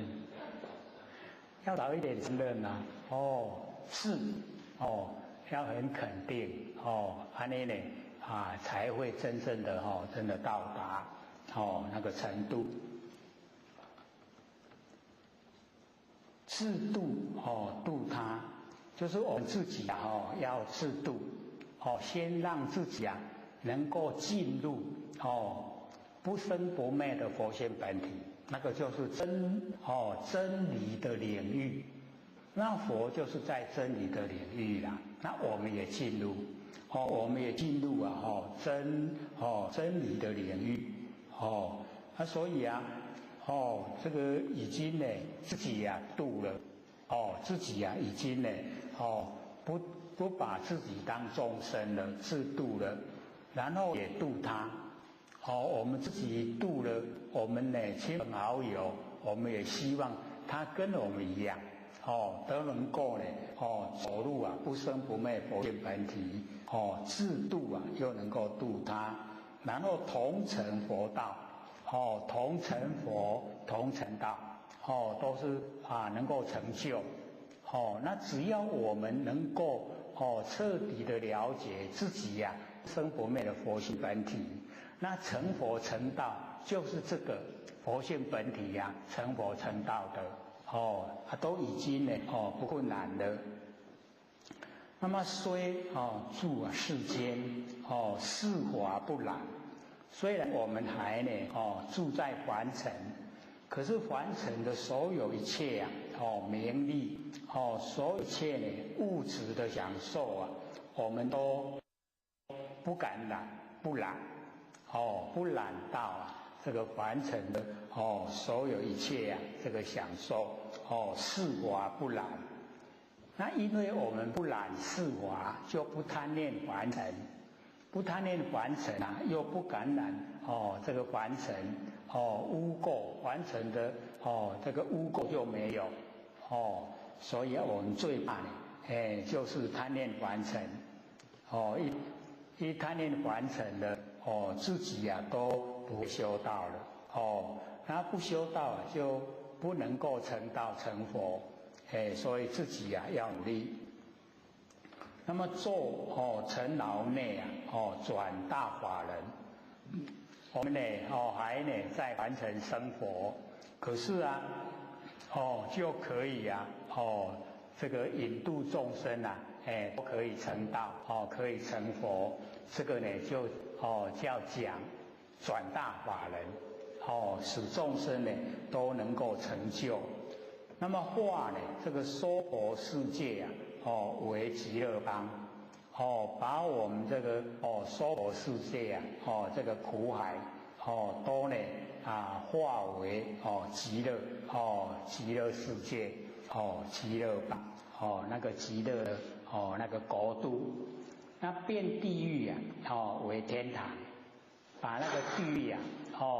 这个地狱的众生都是受苦的非常严重，然后我们呢变这个地狱为天堂没有那个地狱受苦的众生。那我们要了解到为什么会地狱受苦非常严重，就是不知道真理，然后造了很多恶业，那造了很多恶业自己就是接受那个痛苦所以啊，要了解都是啊自重自受。那我们要把地狱啊变为天堂，就是要告诉众生，所有的恶不要造，所有不好的啊你不要做，你做了你就要去接受果报，所以啊，告诉所有众生，恶法都不能行，不能做。那这样的话，就可以把地狱啊，变成天堂，地狱受苦的众生啊，已经没有了。那么指迷途，见佛性，那个指迷昧途上的人，指迷途见佛性，这个指在这个迷昧还不知道我们有不生不灭佛性本体的人，给他呢指点，能够呢让他见到佛性，见到佛性啊，才可以成道成佛。没有见到就成不了了，所以一定呢要见到我们的那个佛性本体。那么做知佛事，就是要做呢佛所做的事，就是度脱众生，度脱有情，有情呢就是众生啦，有情事，我们众生呢都是有情事，所以度脱有情。那不舍慈悲，就是呢，我们呢就是要大慈大悲，这个慈啊与乐，悲呢拔苦，把快乐啊给众生，把那个凡尘啊，这个我们要了解说，这个众生啊灵本同体所以啊大悲那个心啊，就是啊灵都是同体，众生在受苦啊，就是我在受苦所以啊要救度众生啊，脱离苦海，要众生都能够修道，成道成佛，那个呢就是啊不舍慈悲，所以我们要了解说，一定要知道呢它的内容，那个事项啊，救拔。就是我们呢，很坚定的心呐，要来救拔苦难的这一些众生。那么若有众生呢，得供养者，所得福德，如供养三世之罗功德，假如说这个有众生啊，得供养，这个我们觉得说这个众生啊，他的想法做法值得推广，那个呢就是啊得供养，可以得到呢人家的供养。那么你供养这一些利益众生的人，那么所得的福德啊，得到的福德就好像呢供养三世啊之佛功德，三世啊，过去世、现在世啊、未来世。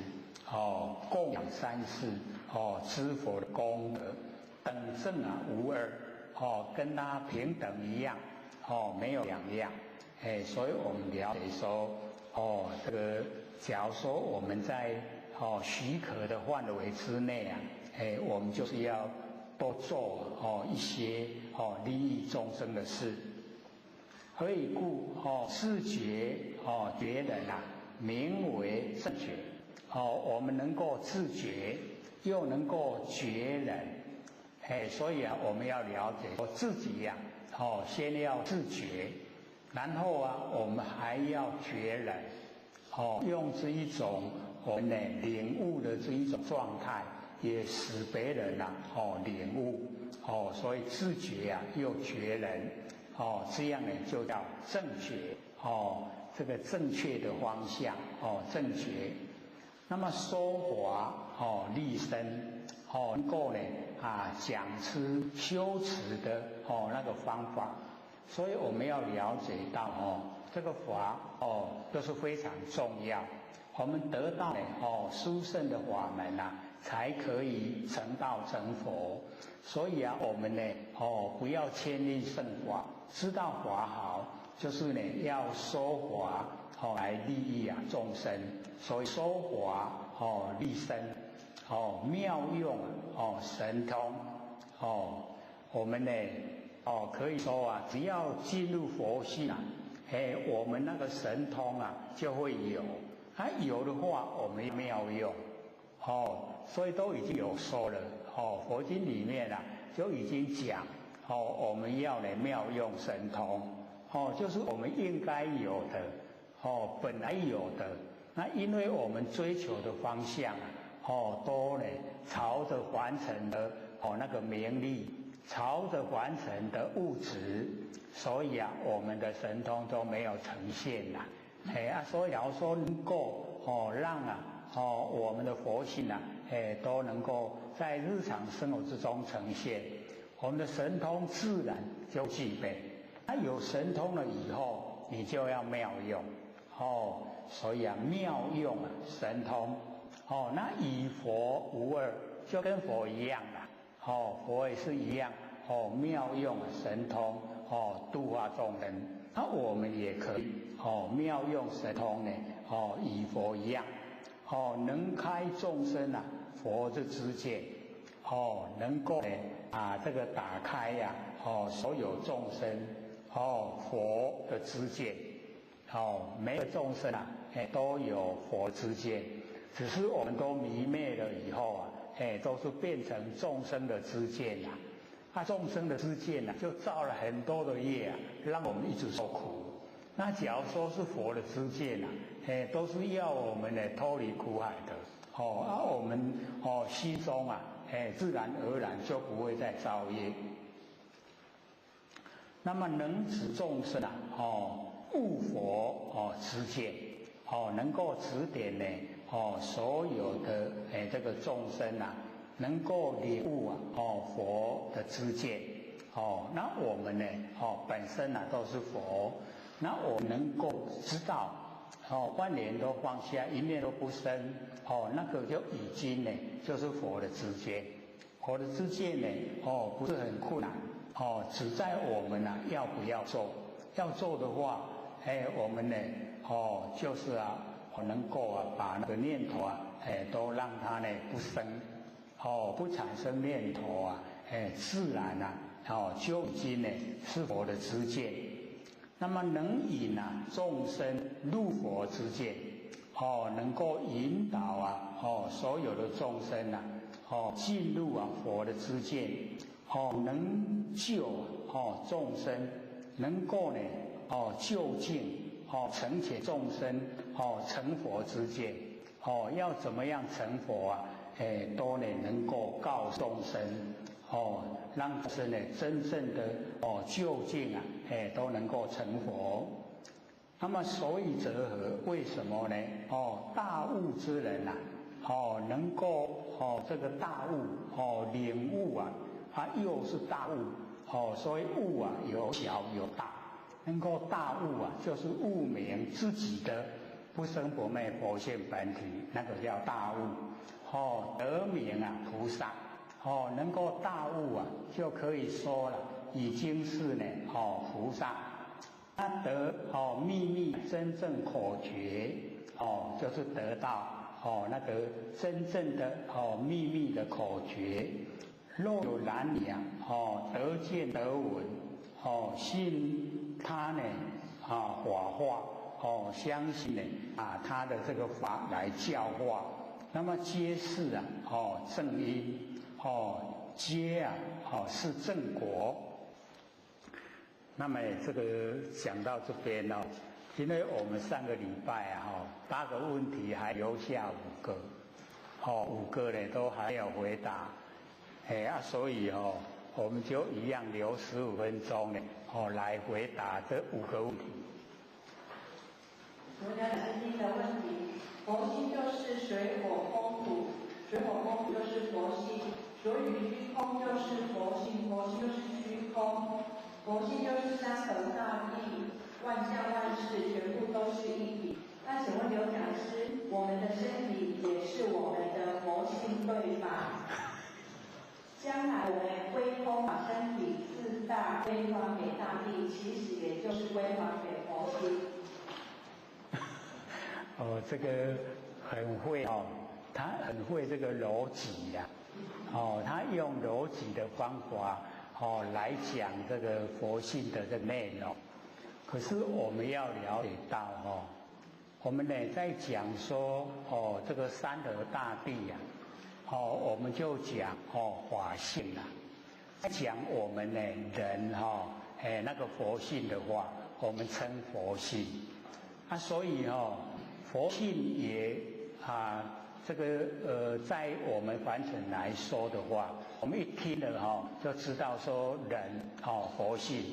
就是成佛的那个正因。那讲法性它是包含佛性佛性也是包含在法性里面。那它呢是所有凡尘的山河大地，万象万事。所以就它的范围是比较宽广。那么在我们的名称来讲，它叫做如来常性，如来常，如来含藏万象万事，如来常。所以我们要了解到，以那个逻辑来说，水有风土就是法性。因为呢，我们为什么会把那个水有风土说成四大？那个大就是摩诃啦，摩诃就是冲晒整个宇宙虚空，冲晒整个宇宙虚空就称为摩诃。那因为水有风土它是冲晒整个宇宙虚空。所以整个宇宙虚空都有水有风土在不只有太阳系超出太阳讲一样有，都有水有风土。所以我们了解到，有时候在就我们口语上讲说水有风土就是佛性，说呢我们身体就是佛性。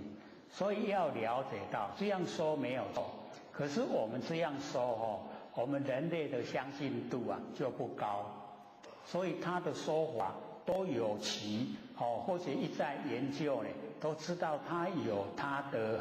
比如说他要说到这个山河大地是佛性的话，他会讲如来常性，它含藏在如来佛性里面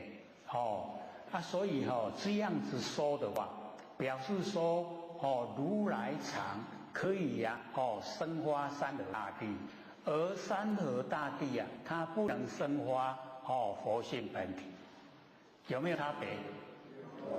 我们一听了就会有差别。可是假如说以刚才这样问的那个角度跟口气它就变成是一体，没有差别啦。虽然在大方向来讲这样也是可以，可是我们听的人就会觉得好像哪里不通顺，那觉得佛在讲的，有时候再三的问，他的回答都一样，不会说随着我们问他就按照我们问的角度来承认这个事实。那我也就会想说他一定有一些地方会不一样。虽然我们也了解说整个佛性充在宇宙虚空宇宙虚空非常广泛，我们佛性也是非常广泛。可是呢，它有能生的那个角度。那讲到水风土，水风土它就没有那个能生的那个角度在，有没有这个发现？我们的佛性可以生发山河大地，对不对？山河大地可不可以生发佛性？就不行了啦。所以角度就有所不同。所以我们了解说还是要接受佛的那一种观念，说以佛性为主体，然后生发凡尘的万象。万象是从我们佛性生发，可是要了解这个万象的生发都是妄，可是我们佛性是真，所以迷妄才有虚空，依空才异世界，有世界才有万象万事，对不对？啊，所以万象万事啊，都在虚妄里面。啊，我们是从真然后起妄，从真啊，从佛性本体真，啊妄啊就是整个现象。这样有没有更透彻的了解？哦，所以啊，哦，真跟妄，真呢，哦，从真起妄，哦，这个是很自然而然。然后我们不能说哦，从妄啊来生真，妄不会生真啦，妄只有从妄哎归复到真，它是属于归的哦，归来哦，所以我们了解说真啊才可以起妄哦，你妄不能呢生哦真。哎，所以他问了哦，大概最大的差别观念就是在这里，哦，真可以生妄，妄不生真，有没有分别出来？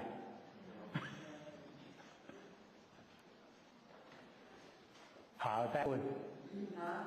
第二个问题，刘讲师曾经说，有灵气的地方树木茂盛，蛇很多，请问灵气是如何形成？什么是灵气？哦，这个我们要了解到哦，那个天地精华，天地的精华，那么天地精华之所在，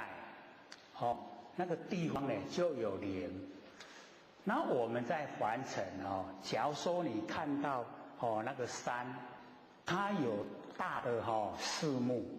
然后啊哦你到那一种哦下午。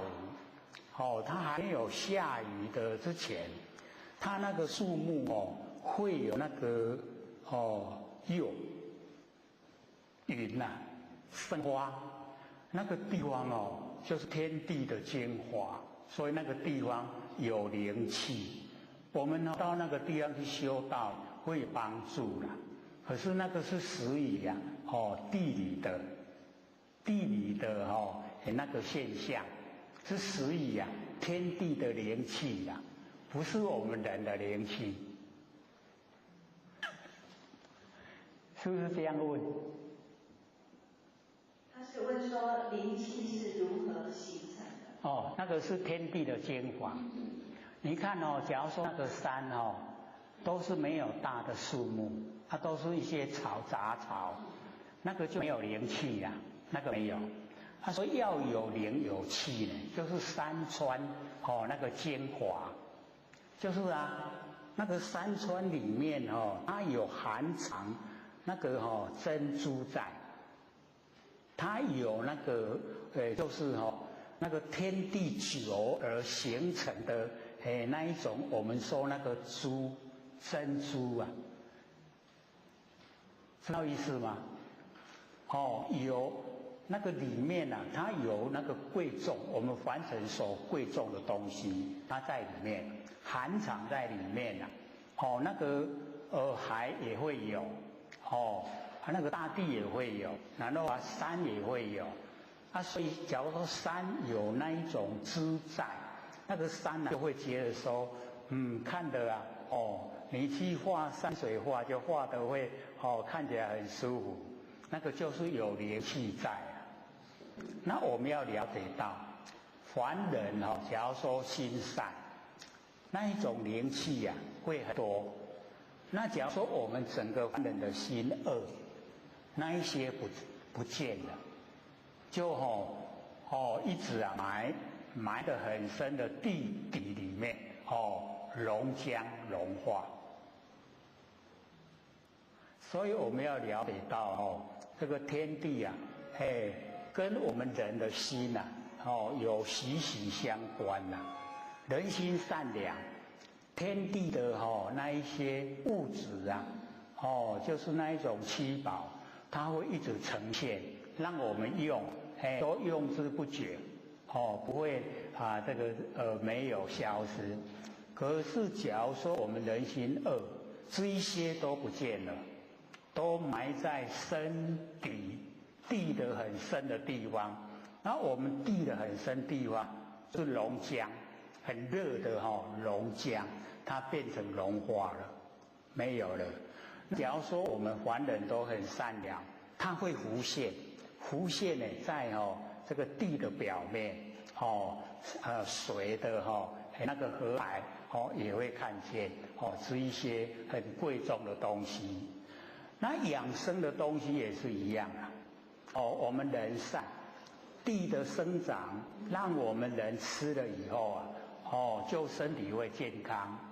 那我们的心不好，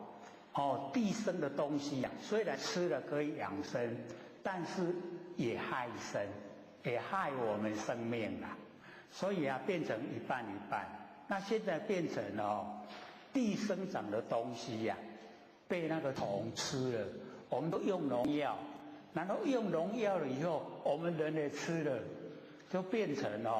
地虽然要生长，那个万物来养生，可是我们人啊，变成用那一些农药来害身，害你人生啊，所以就变成这个样子，也可以养生，也可以害身。这灵知道了吗？地灵，还没清楚啊。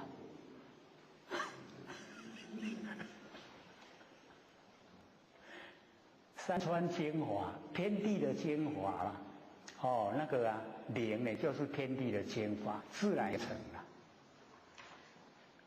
那第三个问题，有些美国人说金子是来自天堂，是吗？金银珠宝是如何形成的？我们刚才不是回答了吗？就是是一些我们用的七宝啊，都是从地底浮现。那为什么会浮现？就是因为我们人心善，人心善的时候啊，地浮现的就是七宝。所以我们到弥勒下生的时候啊，我们整个大地都是七宝，我们踩的大地啊，都是七宝。那个时候的七宝就像我们现在的那个土石一样。你走在石头上面以后啊，那个弥勒师下生啊，整个呢，那个道路都是七宝，你走的都是七宝的道路。所以啊，或许一看过，哎呦，那我们今晚啊，现在都来的话，大家都出去啊，不用工作去捡就好了。可是要等到弥勒下生的时候啊，才会有啊。还有2种。邓木花老会结案为色，请问神通小白兔也是邓木花老所产生的吗？如果我们邓木花老一直想小白兔，会结案为色见到小白兔吗？这个很会想象的所以要了解到他的那个木花老是一种形容，就是我们一念无明生三系业相、转相跟现象，那个时候啊都没有整个现象都没有。那因为我们那个第二个那个转相，把我们本来的那个智慧之光，就是般若，我们把它转成能见之见，我能够看见因为能见就要有所见你要看你的业相，业没有相你硬要看，那个叫做瞪目花老，你一直不眨眼睛，一直看，各位浅显，会形成什么现象？就是空中有花了，很容易体会啦。你蹲下来5分钟，你突然站起来看看，你会看到什么？那个就是瞪目花老了。他这个是形容说，我们整个山河大地就是这样呈现，从妄呈现它来处不真，所以我们现在就是要去关照。比如说念头，你从哪里来？念头消失，你去哪里？你把它关照，你会发现来没有来的地方，去没有去的地方。那我们生从哪里来？你找不到你从哪里来，死了去哪里？你找不到你死了去哪里。所以这个就要了解到，都是妄，不真了，真它都在了，因为妄它不在呀，不在你要找它来的地方没有，你要找它去的地方没有，没有都没有，所以不可得，圆满菩提呀，然后归无所得，无所得就圆满菩提了。各位讲师、各位坛子、各位贤贤，大家好。不学占道天师德，老千千大德，以及感谢各位贤贤给获取机会去讲。我们讲到这个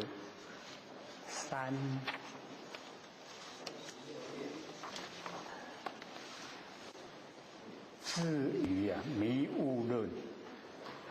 这个26页。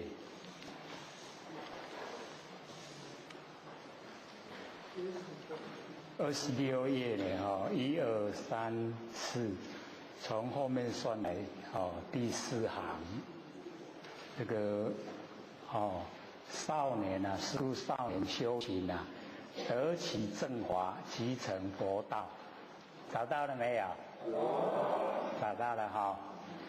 所以啊，我们假如说这个少年啊，来修行的话，因为对凡尘的感染比较少，修习大了呢，比较好修。年岁大呢，因为我们在凡尘的遭遇多，变成比较呢，心清静不下来，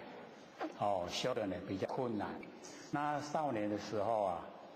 可是我们少年呢，都对凡尘充满好奇呀。所以要得这个正法，比较不容易。我们呢知道说，得到这个正法，非常的难得。那要在我们年岁呢比较大的时候才知道说什么样呢才叫正法。不然呢，我们很多凡尘的修持方法。那很多呢都是中间的过程，那中间的过程呢，每一个法门你努力修的话呢，它都会有成就。那有成就了以后啊，我们容易住下，就是住在那个成就的里面。那对呢这个正法的部分啊，就比较缺少。那个判断的智慧。那我们年岁比较大的时候啊，对这个判断啊，就会比较有一些就是可以理解比较，知道呢什么是实义正法，那么什么呢它法不正，比较也会知道。可是当我们那个判断能力强的时候啊，我们凡尘的感染也比较深，所以修起来要除掉我们的凡尘感染就要用很多的那个力道来除掉我们一些呢那个脾气以及不良的那个习惯。少年修行呢，得到正法，就可以成佛道。所以在佛来讲，成佛成道都不困难，只要你得到正法，正确的修持方法，都可以成佛，都可以成道。就怕我们自己的观念有所偏差。那么20岁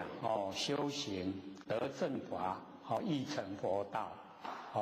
这个20岁跟少年呢，差不多了。20岁呢也算是少年。那强调的呢都是得到正法，正确的修持方法。各位贤贤对正确的修持方法都知道吗？都知道正确的修持方法吗？我们用呢简单的来讲，就是用呢不生不灭的真心佛性来修不生不灭的佛道，这个就是正法正确的方法这个因跟果都一致的不生不灭的因，修呢不生不灭的果因果一致，这个呢就是正法所以我们呢就在这个启发我们呢不生不灭的真心佛性简单呢就是万念放下一念不生，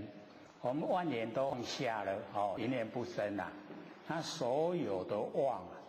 我们都放下了，妄就没有了真呢不生不灭的真心佛性就呈现。那我们用这个不生不灭的真心佛性来修道叫做得正法所以我们呢都得到正法就可以成佛，就可以成道所以各位要对自己有信心那我们就是启发呢不生不灭的真心佛性都不困难不说很难做到，不会就是只要我们万念都放下了那个所有的妄我们都放下了真呢就呈现。那真呈现的时候我们就用这个不生不灭的真心来修道，这个叫做得正法，正确的方法修持法非常正确可以成道呢可以成佛。那么30岁呢修行得正法亦成佛道所以呢这边呢他得正法都摆在呢最重要的位置都一定呢要得正确的方法假如说我们用凡尘的那个生活的生灭心来修道，那个就不会成道因为生灭的心求不生不灭的果位因果不一致。那我们呢用不生不灭的心来修不生不灭的道，这样呢因果一致就是得正法。那么40岁呢修行得正法呢亦成佛道。50岁呢修行呢得正法亦成佛道。60岁修行得正法亦成佛道。70岁呢修行得正法亦成佛道。80岁呢修行得正法亦成佛道。所以或者讲说释迦牟尼佛非常有耐心他不会说这个太快一句话就好了，从20岁、30岁、40岁、50岁一直讲到80岁都没有说中间漏掉都呢不厌其烦的都说，只要你在哪一个年岁只要你得正法都可以成道，都可以成佛所以我们了解到说重点呢都是在得正法。那么男子修行呢得正法亦成佛道，女人修行得正法亦成佛道所以各位就可以了解说那个得正法非常重要我们就是一定呢得到正确的方法用不生不灭的心修不生不灭的道因果一致才会成道，才会成佛所以一定呢要启发我们不生不灭的这个真心佛性。那么富贵人修行得正法亦成佛道贫贱人修行得正法亦成佛道。所以我们在这个凡尘这个修道的位阶它是不管是富贵还是贫贱那佛呢他讲我们富贵贫贱呢都是果报我们这个前世所造的因果，现在接受呢那个果报所以福报呢跟坎坷的生活都是我们自己找来的果报所以佛不看这一些只要你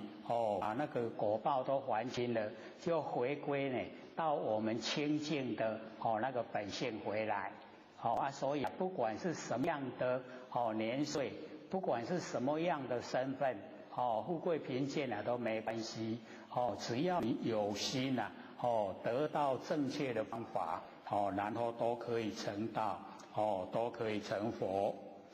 那么帝王修行得正法，亦成佛道。纵然做到呢，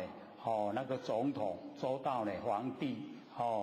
都得到正法，一样可以成佛，一样可以成道。宰官修行得正法，亦成佛道。所以我们当官的能够得到正法，一样可以成道。乃至人以非人，这个人就是我们人道，然后非人呢，就是那个天龙八部那个就属于非人，他不是人。所以我们了解说，人与非人修行而正法，亦成佛道。所以重点呢都是在得到呢正确的修行方法。所以我们呢了解说，人与非人性相平等。还记得吗？那个世子对法龙禅师所讲的，百千法门同归欢称。和尚妙德呢总在心也，一切戒门定门慧门神通变化，悉住记住不离汝心。有没有？记不记得？都要赶快看笔记就是没有记在脑海。假如说我们是记在脑海的话就一下子就可以全部都把它翻出来。因为他有讲到呢，人与非人相平等。所以大道呢虚旷，结施皆利。如是之法，汝今已得，更无缺少，与佛何殊？就是跟佛没有两样的。汝当呢任心自在，莫作观行，亦莫成心，莫起贪嗔，莫怀愁虑，荡无碍，任意纵横。不做之善，不做之恶，行之不恶，触目一言，总是佛之妙用，快乐无忧，故名为佛。我们都这样行之作恶，触目一言，全部呢都是佛的妙用。快乐无忧。各位前贤忧不忧忧不忧愁没有忧愁的理由啦。都是很快乐。那我们有烦恼有忧愁，是我们自己找来的。我们自己很聪明，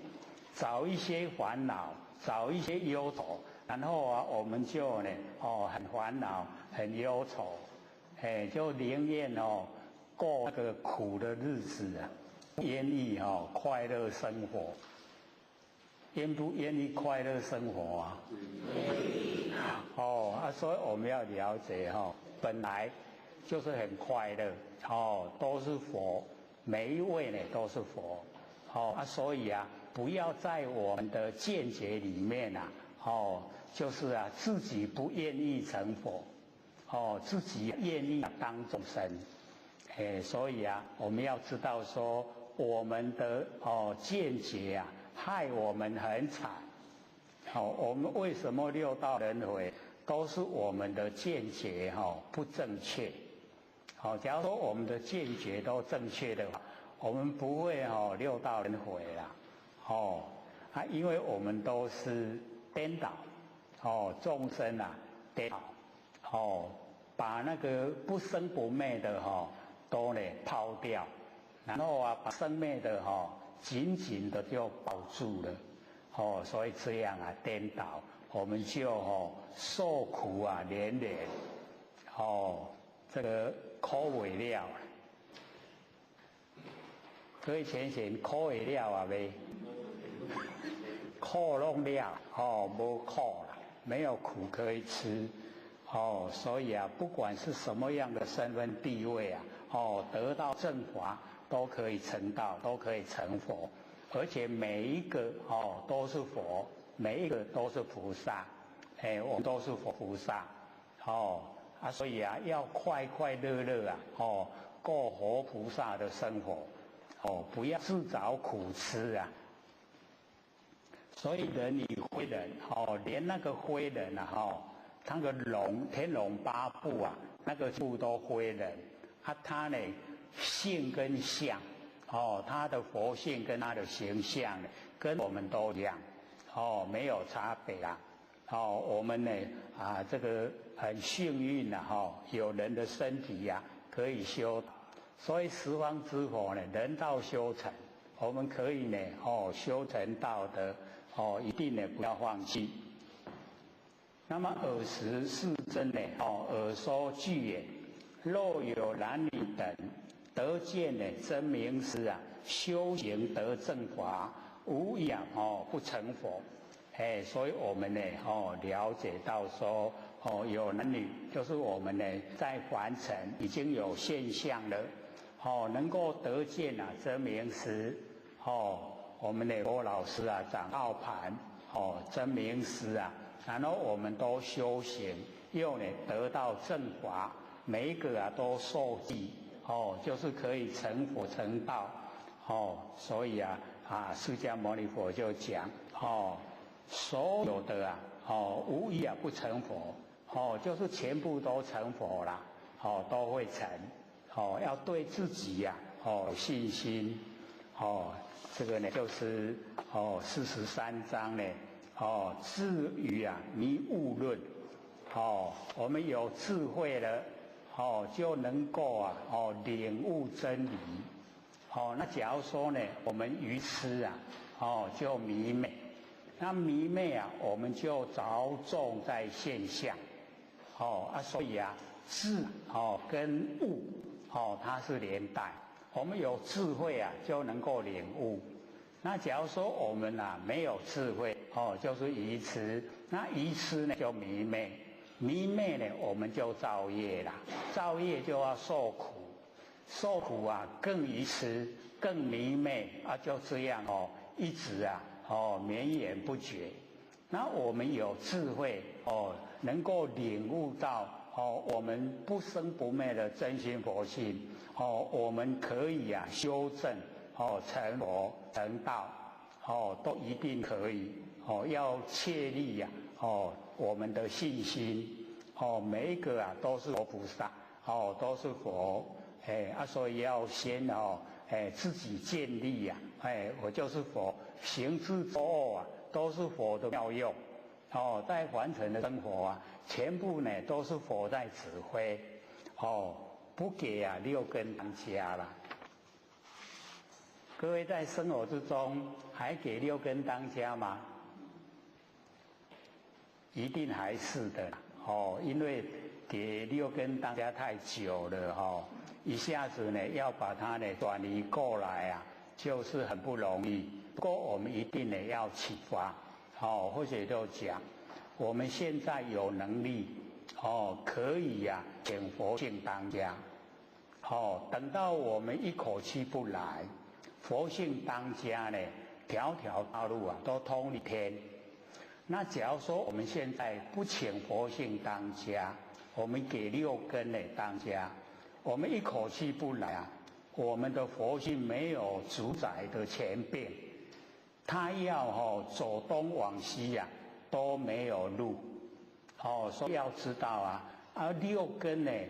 他又不负责任，一口气不来他撒手不管，我们怎么样他都不管，佛性要出来收拾善恶，这个收拾善后啊，我们就知道啊，我们六根造了多少业啊，这个佛性它收拾不了。我们要说业力推出，然后啊又去现象，又在六道轮回，所以要知道这个严重性，所以啊或者都一直在鼓励啊，宁可生前啊枉死路，莫待死的时候啊后悔迟，我们一口气不来啊，我都还没做，来不及了，我们要讲，还有加载，我拢有做，好啊，对不对？加载，唔通讲要载啦，哎呦，要载我迄句嘛，互父先做主，就慢了。所以我们现在虽然说有一点点不是很称心如意啦，要佛性当家不那么简单啦。可是啊，要知道佛性是主人，六根呢，就是卑尼啊跟奴才，他呢自己啊会退位，只要你坚持了，请佛性当家。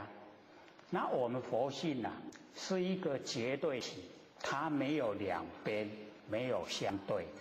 所以我们遇到什么事情啊，没有喜欢讨厌，既然没有喜欢讨厌啊，我们没有取舍，那没有取舍啊，所有的行为动作啊都不造业，那不造业啊，我们不受苦。都解脱了，所以我们要知道说，生活上的解脱啊，要自己努力，不是求仙佛呢，帮我解脱，仙佛是没办法啦，仙佛是告诉我们真理，我们要去实行，只要我们实行真理呀，自己呀，那个都很宽广的道路啊可以走，所以啊，我们呢，就呢要。请佛性出来当家，那当家了以后啊，你就会知道，真的是行住坐卧啊，都是佛的妙用，整个呈现啊都是佛，已经呢没有对待，不像我们现在啊生活之中啊，对待很大，有喜欢的，有讨厌，有这个喜欢讨厌以后啊，就有取舍。有取舍以后啊，有行为动作，行为动作以后啊，业已经形成，已经呢造下来了，造了业啊就要受苦，这个是真理耶所铺排道路，我们要相信，就是这样，那我们现在啊在生活之中，尽量就是能够万念放下，不要起心动念。知道呢，念就是业，我们造了业都要接受果报，所以啊，我们在生活之中，能够运用我们的觉，知道心里在想什么，知道身体在做什么，都觉。那么有这个觉啊，各位就可以了解，虽然说很容易入手，可是它呢，非常的深。我们呢越进入啊就会深。开始的时候啊，说知道心在想什么，身体在做什么，很简单。可是啊，当你一进入了以后，你会发现，还有我心里所想的，怎么做粗浅，怎么这些呢，没营养的呢，我都一直在起心动念，你自己啊就会调整。然后这一些没有营养的念头啊，你自己呀就会取消，不给它呈现，然后你就越来越发现啊，越深入你自己清净的本性，光明呢都整个发挥，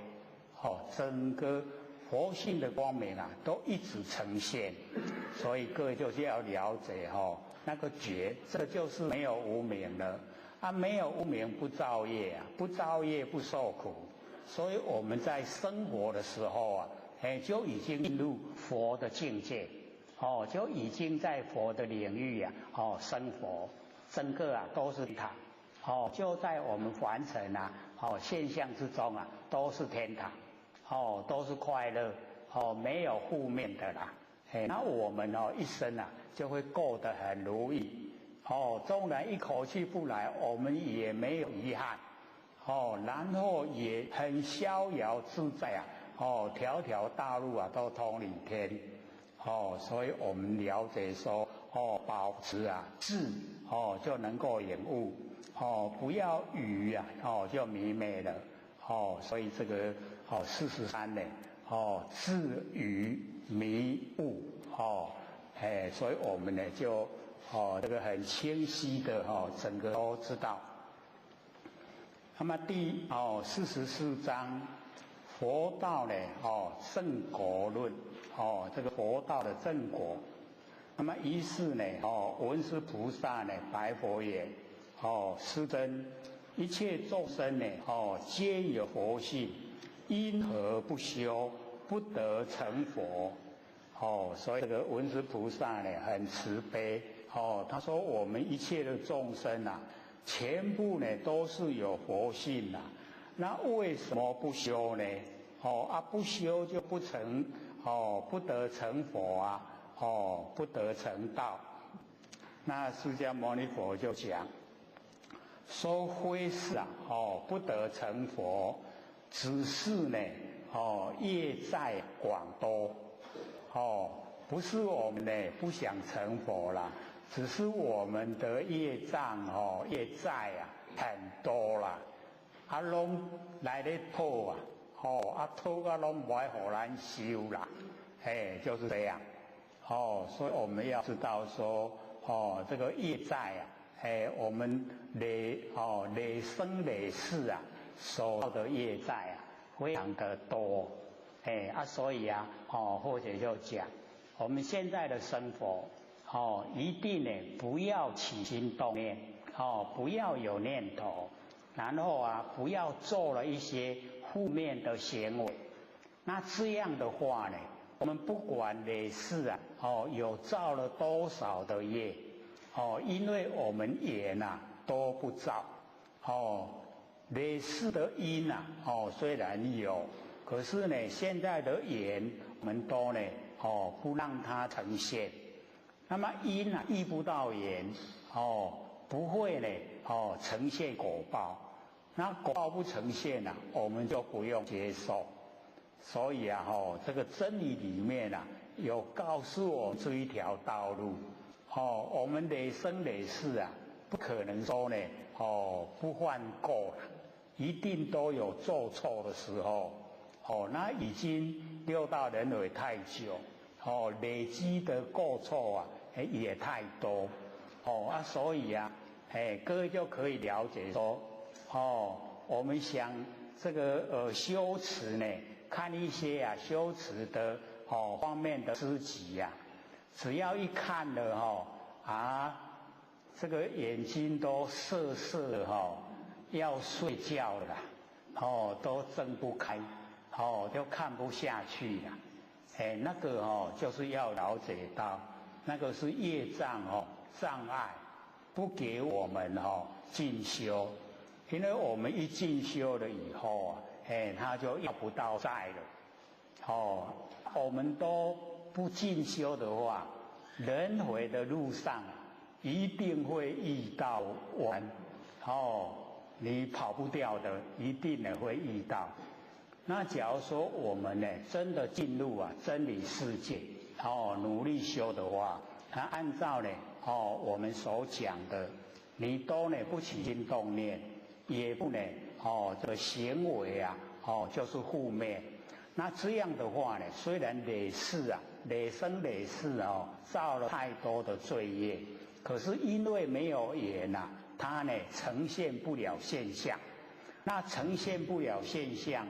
我们就不用接受果报所以罪业都消灭。可是只要我们这个走回头路啊，那个罪业又来了啦。他不会放过我们，所以要了解说，只要我们不造业缘，那个业的缘我们都不造，所有的因它就呢，就在仓库里面，它不会发芽，不会呢呈现果报，所以这个业债广多，我们可以有方法就可以这个。走过这个关卡，所以你看那个佛的那个10大弟子那有一个啊，只要一开始讲经说法，他就独孤了，那个叫什么名字啊？阿耨利哦，只要下课哦，精神都来了，哦，非常有精神。只要上课哦，他就独孤了，他就要打瞌睡了，所以就被佛骂，说你这个螺丝蚌壳类啊，一岁1000年，不闻佛名字啊，就是没有办法听到佛的名字。这个阿耨利被佛一骂很伤心呐，还有他的堂兄呢，那搞我美啊，才厉害啊，自己的哥哥啊，所以他就7天都不睡觉。那我们眼睛啊，都是以睡为食，睡觉的时候眼睛在吃饭呐，所以眼睛就是一定要能够晚上呢闭着眼睛睡觉，眼睛呢在吃饭了，吃饱了，早上醒过来，他又睁开眼睛，又可以用了，所以要了解到，只要我们7天都不睡觉，眼睛都不合眼，那我们就瞎了，眼睛就瞎了，就看不见了啦。所以我们就是要了解说，眼睛我们都要闭目养神，眼睛要闭下来，然后让眼睛吃饭，你都全部都不闭目养神就眼睛看不见。那佛就呢泯灭了他那么精进，就告诉他说，我们有金刚正眼，不用眼睛可以看这个整个娑婆世界所有景色都可以看，然后就教阿耨利修，真的阿耨利修已经成了，不用眼睛可以看到凡尘的所有万象，真的厉害。那我们每一个的佛性一性圆明也一样，不用眼睛也可以看，不过我们还没有功夫修，这个不要试着说我7天不睡看看，这个手你都要给它怪那个眼睛就瞎了这个时候可没有人教你金刚正眼。我们要了解那个要成道成佛才有那个功力可以教你怎么样修呢？金刚正眼。其实那个修的法都不是困难，只是我们的恒心毅力都不够，所以就没有办法修成。不然我们那个一性圆明我们的6根呢都听佛性的指挥啦。所以你只要把一性圆明发挥到淋漓尽致你不用6根你都会了了分明可是我们呢，这个修持正道，就是用最简单的方法来修呢最高的佛道啦不讲这个奇奇怪怪，因为奇奇怪怪人家都会攻击会说你那个不正确所以我们就用最普通的方法，最平凡最平实最平淡最平常这法来教大家，然后都能够进入行住坐卧总是佛的妙用，快乐无忧都能够呈现在我们生活之中所以我们知道呢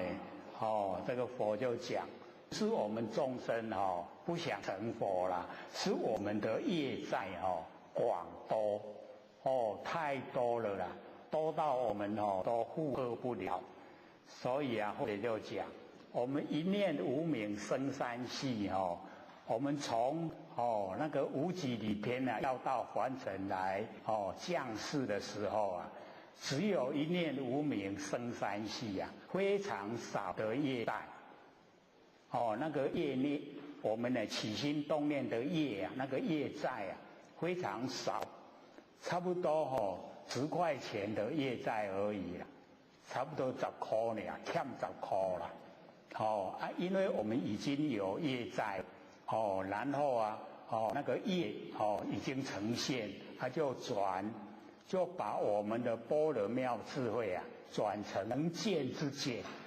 本来是般若，是我们的智光、智慧的光芒，可是变成能见之见。既然有能见，就有所见，就变成生灭了。所以啊，既然有所见了以后啊，就变成现象。所以一念无明啊，生三系，是业相、转相、现象，三个都没有形象。虽然有业相、有转相、有现象，可是都没有形象。这个时候啊，都还在空中了，只是酝酿，已经酝酿有了。那我们了解到，我们要看我们的业相。我们造了业，一念无明，已经起心动念，好，我要看看我的业到底多少。然后业相没有形象，看不见，然后我们一直要看，就目就花劳，就是说我们眼睛都不眨，一直看，一直看，这个叫做转向，一直看，一直看。它本来都没相啊，业没有形象，我们一直要看，就转向。一直看看到我们眼睛呢，都花了，真的就现象，就结暗为色，被我们看到真的有相出来。山河大地啊，就是这样产生的。各位浅显，冤不冤枉？很冤枉本来都无啊，咱硬要甲看，看到有啦，相信都有。所以佛学说这个道理呀，假如你是住在那个比较乡下黑暗的地方，然后又有一些树木又有植林，然后你看，你仔细看，有鬼。你仔细看，每一次你到那个地方有鬼，你仔细看鬼真的现象给你看，奇不奇怪？很奇怪真的就是这样就是从我们的妄想之中呈现，所以我们整个凡尘都是这样，都是假的啦，都不真。都是因为我们的妄，我们颠倒，然后才呈现万象。山河大地也是这样，都是假的，可是我们都把它当成非常真，所以佛才说我们颠倒，我们众生颠倒。哪一天我们都不颠倒了，我们都成佛了啦。那个时候我们就是了解到，原来只要落入形象，都是假的，都会变化，都有生灭。那我们不生不灭的佛性它没有形象，不会生灭，永远都在。可是我们对永远都在的佛性我们从来不用心，从来不去研究。颠不颠倒？这很颠倒这么真的东西我们都不研究；那么假的东西我们很注不注重？我们注不注重形象？你看长得水、长得歹我们注不注重？很看重，对不对？水跟歹是不是很快变化？对不对？我们对很快变化的东西我们很注重。我们对不会变化的东西我们都忽略，不管它，它又没有形象。这么漂亮的东西我们都不追求。聪不聪明真的称不上聪明可以说我们都是很笨。因为很笨啊，才会六道轮回。假如说我们是聪明，然后知道说，凡尘的万象啊，都是假的，都是生灭，然后我们看淡，不住相。只要不住相佛就跟我们讲，离相名佛，各位就可以了解，容不容易？离开形象了，你就是佛。我们都不愿意离开形象啊，对不对？愿不愿意离开？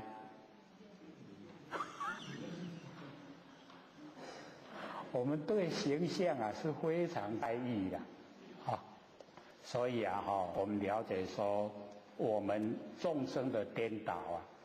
程度就很深，要我们都不颠倒呢，真的要走入真理世界，真理它都不会变化，那我们现象都会变化，那会变化的我们都很注重，看所有的广告那个假如说它不变的是死板板的，我们都不看，它一直在变我们都会被它吸引，会变动的我们才注意，才会去关心。所以我们呢在日常生活之中就一定要回到没有形象的佛性本体，它没有形象，可是可以指挥我们身体，我们的形象都是没有形象佛性在指挥的，那个没有形象的我们都忽略它，没有研究，所以我们为什么这样的日常生活天过一天，一年过一年，这样一直经过，就是因为都从形象呢在指挥我们，不是那个佛性在指挥啦，都是形象呢在指挥，所以我们了解，我们一生很快转眼就过了，再来已经是100年生了，再来，或许有听那个大吉祥里面有一首歌那个听说我们人生一回首，已经呢是100年后各位有听过吗？那个或许一听的时候，眼泪都掉下来了。真的就是这样，我们一回首已经是100年后，100年以后了啦，就是一生已经过了，都已经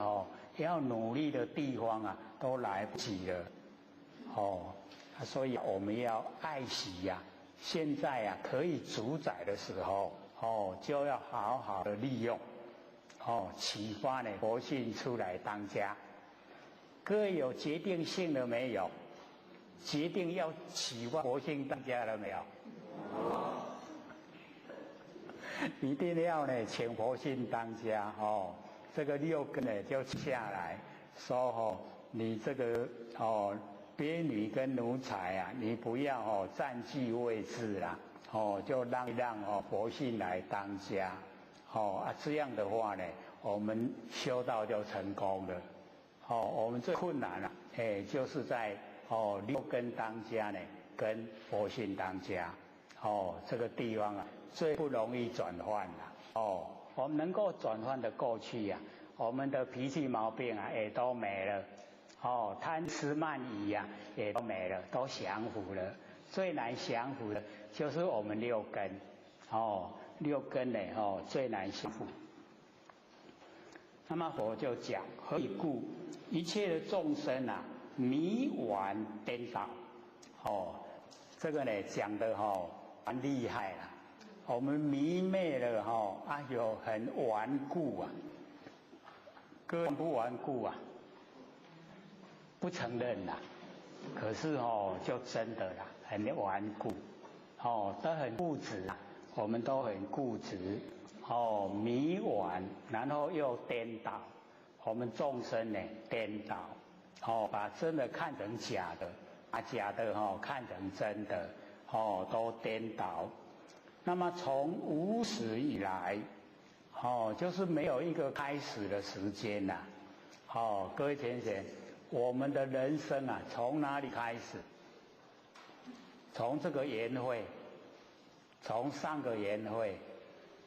从上100个缘会，从上1000个缘会，我们从哪里开始？无始啦，不知道什么时候开始。我们已经呢无量无边的缘会了。那个时候就已经开始了，到现在。什么时候结束啊？没有结束的时候了。都这样一直啊绵延不绝。所以啊，我们了解说，哇，这个时间啊，真的都是绵延不绝。从无始以来，不种善根，只造恶业。我们的众生，我们呢有求道有修道呢，都好了都有种善根，然后恶业都不造。可是啊，以往呢，我们没有修道的时候，就是啊不种善根，然后啊只造恶业，就是啊不好的我们都一直造，然后好的呢都不种，然后冤冤呐相续，这个呢就是互相之间都不愿意吃亏啦，都是互相之间呢互相缠绕，都我绑着你呀你绑着我，都互相绑住了，所以冤冤呐相续，业业啊相缠，所有的业啊都缠绕，我们呢都被业障整个绑住了。你不放他呢他不放你，都互相之间就是啊不放。所以啊，我们现在在生活之中，万言放下，放不放？放，全部放，没了，对不对？这个不会说你不放他，他不放你，就这样呢，互相呢，这个缠绕，绑得很厉害了，都绑住了，所以我们呢不会，我们呢全部都放开。全部都放下，万年都放下，那么不放他不放你呀，就结成业网，那个业呀就变成一个网，我们呢就脱离不了业网，在网子里面密满了整个世界，整个世界啊都是业网，所以我们了解说，我们凡尘啊就是这样。互相之间呢，就是勾心斗角，就是呢，都是啊，在算计呀，那个怎么样过好的生活？是故啊，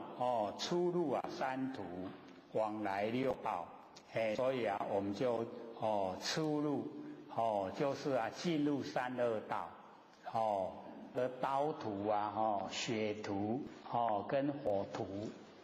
就是三恶道，我们都从三恶道出来，又进入啊三恶道，然后往来六道，我们在六道轮回之中啊，就一直啊绵延不绝，一直啊轮回，相逢相遇相害相吞，我们在六道里面啊就会相逢会相遇。有互相之间呐，勾心斗角，又会遇到勾心斗角，就是这样，没有了期啦，都呢会互相，这个因果啊，是决定，相害，互相之中呢，相害，然后啊相吞，就是啊，出生呢到畜生道的时候啊，我们呢在人道，然后啊就。要补身体呀，这个吃甘补甘，吃会补会，所以啊，我们在凡尘就相爱相吞呐、就是互相之间都呢这个相杀，杀以后啊就吃，就要补身体。那么地相啊报应，地啊就是传递，就是一个接一个，地相的报应。所以啊，我们了解说因果是定理啦，都一样，不会呢这个漏了，所以啊，我们就是要有那个大的量，不要呢这个心胸啊很狭隘。那么无有了期啊，没有结束的时候，我们呢都是在这个苦海里面啊，一直啊，在这受苦，然后啊，我们这个造了业呀，又使我们啊，免不了苦啊，一样在苦之中。那么假如那个债满，我们这个债已经还清了，生呢在人道之中，所以我们了解在人道之中出生啊，就是很难得，人生难得啦。不要呢说生活的很苦很不如意，要知道说有人的身体呀，可以修道，可以成道，可以成佛。那么假如说刚还满债在人道之中啊，又无善根呐，就是出生在凡尘的时候，他不会啊，有这个善根。所以啊，我们假如说度人度不动的时候，那个时候不要泄气，因为假如说从三恶道出来，才第一次啊有人道。那他呢，整个他的八识田中，他的细分里面啊，没有一点善，所以你要他行善啊，不可能，求道呢能差得远，所以那个时候啊，要用最浅的方式，种善根，说你要存好心，你要说好话。你要做好事，这个都很简单的啦。然后经过30年，30年一世啦，30年一世。然后30年了以后，他呢，有一点听得进去呀，所以会存好心，然后啊，这个说好话，然后做好事，然后啊，接着呢，再进入第二个30年，累积下来60年，大概呢，你邀请他说，我们到庙啊，去拜拜，他可能会跟你去的，那假如说第一个30年啊，大概不可能啦，所以不要泄气，不要说拢都会行，这个根基啊差得很远，确实啦。我们自己本身的根基啊，也没有说很殊胜、很利呀，很好，那也不要去想别人根基很坏，这个呢要了解说众生啊，毕竟呢都成佛啦，都会成佛，早晚而已啦，他受的苦啊够不够？受够的话呢，他就会修道，就会成佛。所以我们了解说，刚呢出生在人道的时候，那个时候啊善根啊比较缺欠，不弘正法，假如说呢没有这个降生呢在大海普渡的这个时期呀，那个就呢不弘正法，不会遇到呢我们大海普渡，那假若能够得逢。诸根呢暗顿就是能够遇到了，那我们的6根呢，都呢不光明，都是很暗很钝重重的魔障那个魔障啊非常的多，所以我们就是了解到修道啊就一定呢有模考啦，会模来考验，是考验啦，看我们有没有真心啦。那真心的话，模就考不动我们。那我们假如说虚心假意的话，模一考我们就对了啦。所以那个重重的模考啊，是考验了我们的真心。那么不能进攻，所以不成佛道，不成呢正果。所以要了解说那个都是我们自己本身业障深所以各位先贤我们呢不可能说没有业障都有我们就是要在日常生活之中我们要努力正本清源，就使自己不起心动念不要有那个业的形成，念头就是业啦。然后我们不要有念头，业就没有然后没有业了以后我们的行为又不走向负面这样的话呢所有的因累生累世的因，它都依不得，我们呢所有的罪业都消灭，很便宜对不对？可是要会用我们呢能够不起心动念，然后不负面的行为这样的话就正确的不建立那个缘。也没有虽然有因它没有缘就不会呈现果报，听得懂吗？要知道这个可以让我们超越累生累世的那一些罪业，累生累世的那一些冤圈，我们也都可以这样过了，罪业消灭了这是对我们呢非常大的帮助。然后我们来讲这个第45章最后一章了这个本来我们讲呢这个大圣起心论大圣呢金刚经论只有要讲那个四句句，对不对？我们是重点放在四句句结果后来里面很多的那个讲法说法对我们帮助都很大，所以我们才详细说。那么第45章呢不持五戒论就是不受持这个五戒所以我们了解说修道呢就是要持戒就是能够戒除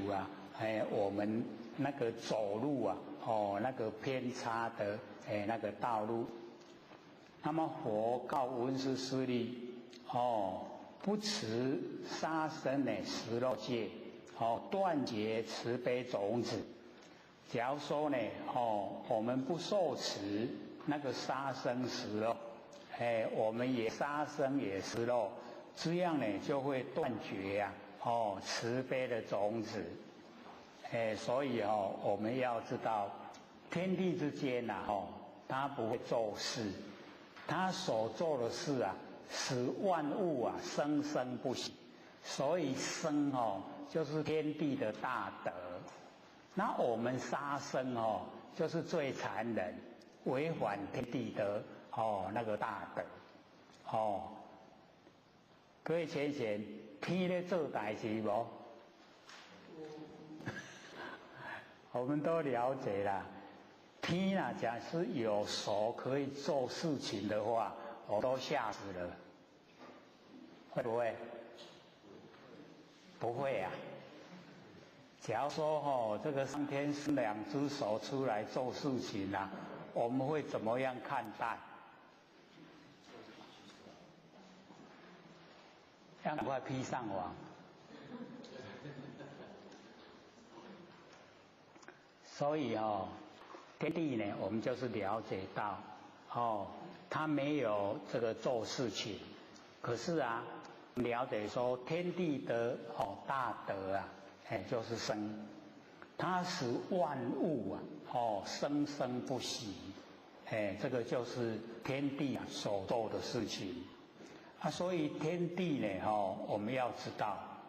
它是最诚。假如说天地不诚，就没有万物了。各位就可以了解到，白天就是白天，黑夜就是黑夜，春夏秋冬就是春夏秋冬，有没有很诚？有没有？天地很诚。假如说天地不诚，这个春也不像春，夏也不像夏，秋冬也一样乱来，白天也不像白天，黑夜也不像黑夜，百物都不发生。百物不生呢，我们众生就没有办法生活。所以天地它很诚。你种的丝瓜呢，它就生丝瓜，对不对？会不会生别的出来？不会。所以这个就天地的诚。那我们人假如说能够学到天地的诚，我们就跟天地一样。所以了解到天是一大天，我们人是一小天呐，也一样是天。所以诚则天之道，诚之者人之道。我们要学天地的那个诚。只要你诚心诚意在完成生活，各位就可以了解，很多的人都愿意跟你做朋友，因为你非常的诚，都不会背后捅人一刀。我们相处最怕前面跟你嬉皮笑脸的，后面呢就害你。我们最怕这个啦，对不对？所以我们假如说持之以恒，跟人都是非常诚，而且久都是诚，那不管是多少年，纵然呢几十年一样呢都是诚心诚意，那样就能够有很这个笃实的交情，那个相交交往都是非常的笃实，实实在在都没有那个危害别人的那个意念在内，都是诚心诚意，这个做人就成功了。所以我们要了解，我们学的天地天地诚，我们跟着诚这样做人就成功，人就相信了。人家相信我们，不会呢，就是中间这个突然有冒出那种不同的那一种意念出来，都不会。所以我们最重要就是要学着天地。所以这边我就讲这个不持这个杀生食肉戒就会断绝慈悲的种子。所以我们呢慈悲喜舍是我们佛性的四无量心。所以我们每一个人都具备慈悲喜舍。慈就是娱乐，悲呢就是拔苦。然后那个喜就是随喜。人家有成就了，我们不会嫉妒，我们一样很高兴，好像我们自己成就一样。所以那个是最难得喜。然后舍就是能够帮助别人，舍就是布施啦。舍就不会说每个东西都想自己拥有，不会一样呢也使别人一样拥有。所以慈悲喜舍是我们每一个人佛性里面所具备的都有慈悲喜舍。所以我们只要回归呢到我们佛性本体自然就具备慈悲喜舍。所以我们在称呼那个佛的时候啊，我们都会加上大慈大悲，有没有？那个就是已经整个呈现了，大慈大悲啊，呈现。那我们虽然有慈悲喜舍，可是有时候啊，我们为了生活，没有让它呈现啊，在外表形象，所以别人并不知道啊，我们慈悲喜舍。那只要我们这个接触面广泛一点，然后啊多多帮助别人，自然而然啊，那个慈悲喜舍啊就会呈现。它是我们佛性所具备的，所拥有的，所以就不会这个要去吃啊那一些荤食的，因为我们有慈悲喜舍，就不会那个吃那个畜生的肉了，不会吃肉了，才有办法维持啊慈悲喜舍。所以佛就讲不持杀生食肉戒，就会断绝啊慈悲种子，那个慈悲的种子就不见了。那么不持不语啊，不取戒，那个不语就是别人啊不给我，不给我，然后我自己去拿，这个叫做偷盗，这样了解吗？别人的东西，可是啊没经过别人同意，我就拿了，那个叫偷盗，那别人的东西呀，我们要就要征询他的意见，说给我可以吗？他答应了，我们才可以拿，所以那个鱼呀，就是给的意思啦，已经给了。你有征询了，你有问了，他说好啊，给你呀，这个就已经了，不是偷盗了。那我们会自己拿，别人没有答应，我们自己拿，我们就了解说有一些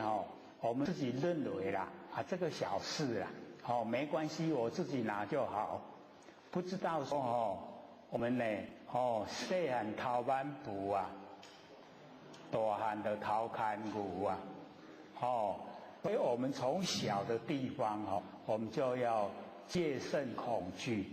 就是啊不去做那一些，人家不予啊，我们不取，人不给咱我不爱提，要人家愿意了，我们才可以拿，这样了解吗？所以这个是明明白白做人呐，做人的时候啊，明明白白，所以不持不语不取戒啊，断绝富贵种子，就是我们有偷盗的心呐，我们就没有富贵了，所以我们要富贵的话呢，就是一定要保持光明正大，光明正大呢，才会呢。真的有那个富贵的种子，不持邪非淫欲戒断绝清净种子，所以这个呢，我们就是了解到在凡尘啊，这个不食于夫妻方面的那一种男女之间的情爱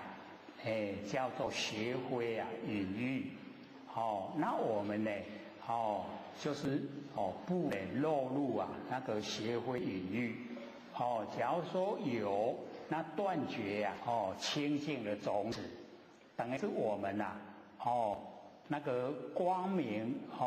清净不生不灭的佛性本体已经染污了，已经沾了污垢，所以我们要了解说。在凡人大概最重要的就是这一个，因为我们的身体都是从那个孕育而来啦，父母亲然后做爱把我们生下来，那我们要断除了邪非，就是不止于那个夫妻之间的那个隐喻啊，就是不要有这个一定要建立建立很笃实坚强的观念不要有自己假如说能够把持坚持的话，那你在不生不灭佛性本体，你就会保持清净光明所以这个是要看自己的那一种坚定的心，不持妄言取与戒断绝诚实种子所以我们要了解那个妄言取语，那个取语就是讲出来的话让人想入非非，那个叫做取语所以我们要了解到，以这个真理的境界来说，我们的那个文言小说、文艺小说，那个都属于这个取语，因为会使人家想入非非啦，所以那个指一些青年那个男女就没办法清净的那个心地，所以我们呢就不要赚那个钱不要去写那个实语那个让人想入非非的语言那个妄言就是不实在的语言我们呢也不要讲那个不实在的。假如说呢我们呢讲不实在的语言，以及呢讲让人想入非非的那一些语言，就会断绝诚实的种子。那我们了解说诚实非常的重要我们在凡尘的生活就靠着诚实你诚诚实实的能够呢在凡尘生活的话，一生就不会有遗憾。那不持醉酒昏迷戒就是我们喝酒呢到呢这昏迷所以我们了解说，在我们台湾呢没有说寒到无啉酒袂使假如说在下雪的地方很冷的地方呢他们就会觉得喝一点酒温暖身体。可是我们台湾都没有冷到那么冷的那个程度啦，所以还不需要这个戒酒来温暖身体所以假如说那个对这个吃药方面有加酒的那个都还可以因为佛他有说那个是我们要治身体的病并不是我们贪呢那个喝酒所以那个呢就不在这一些律例里面。那么断绝聪明智慧的种子喝酒的话呢就会那个断绝聪明智慧就是聪明智慧会消失了会被酒害了。是故五戒不持，人天入绝假如说杀淫妄酒不能受这个五戒的话那么我们呢要回天回到你理天的路就绝了没有这个路可以走。那么五戒坚持三恶道绝我们能够呢受持五戒那个地狱道、恶鬼道跟畜生道就不会进去这个三恶道。那么善恶有忍，我们要行善呢或是要作恶全部呢都是我们人呢自己主宰看我们要走什么样的道路自造自受我们自己造自己接受。所以则何公修呢功德，婆修呢婆德所以我们了解说这个道个人修个人得啦，什么人修什么人得都是要自己呀这个个体为单位自己要努力这个修道就可以成道成佛公修功德，婆修婆德，多修呢就多德少修就少德我们呢努力的修自然呢一定呢都会有这个果报呈现。那么回修呢回德，不修不得所以我们了解说，我们能够呢回心转意了能够呢这个使我整个外放的心都回来那我们呢就会这个实实在在的能够呢修得成道成佛。那不修呢就不得我们不修道的话就不会成道了，不会成佛。所以一定要努力修这个个人修呢个人得。你若修的功别人分不得。所以我们就是要检讨自己啦假如说你已经修的功别人要分分不得你若造了罪别人替不得所以我们就不要检讨别人啦，别人好别人坏跟我没有关系他好不会功德给我他坏呢我不用替他去担罪过，所以就不用检讨别人检讨自己就好了所以我们修道就是要跟自己作对自己不能有贪嗔痴慢疑不能有脾气毛病，这个都是跟自己作对啦所以我们这个修道要走的正确的道路。是故欲免地狱当执恶心假如说我们呢不进入三恶道的地狱道当除恶心那个不好的心我们要除掉。所以我们知道在凡尘很多人呢他起心的时候心就很恶所以我们一看一听会觉得很奇怪，怎么会是那个心念一起都是要害人都是恶心那个真的是要进入三恶道那个地狱道。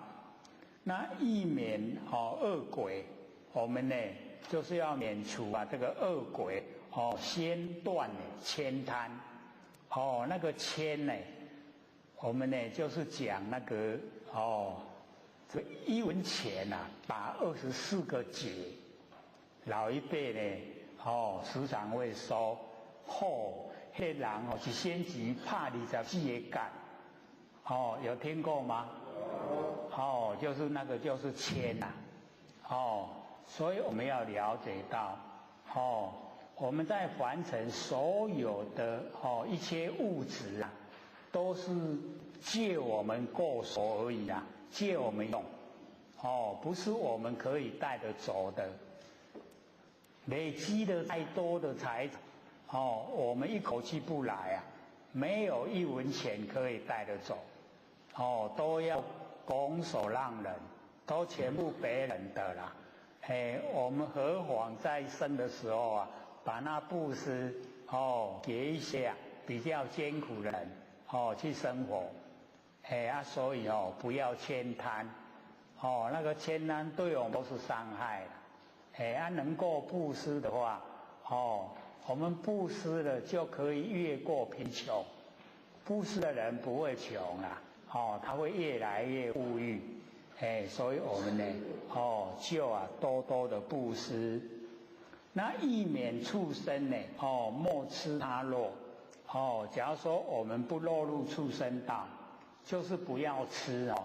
那一些畜生的身体所以我们就了解说，以现在的社会现象我们要劝人家不要吃鱼不要吃肉就非常困难他们的观念很强，那个就是要给我们吃的都会这样说。各位要怎么回答？拢点点就好哦。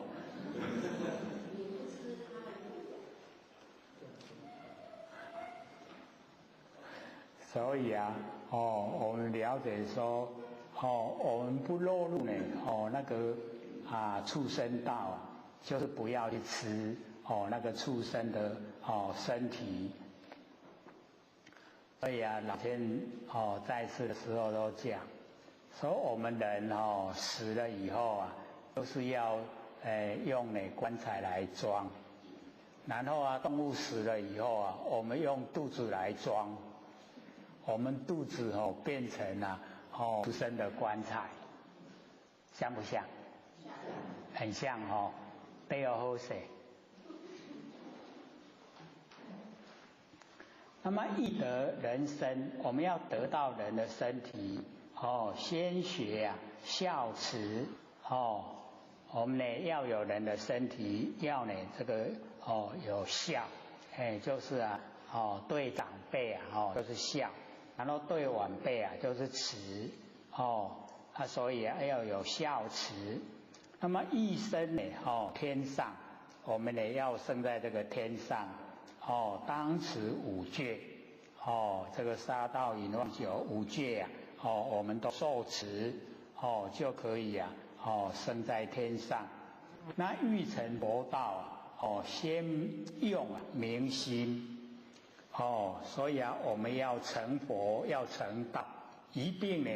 就是要明心。心明则因果不昧；见性则成佛无疑。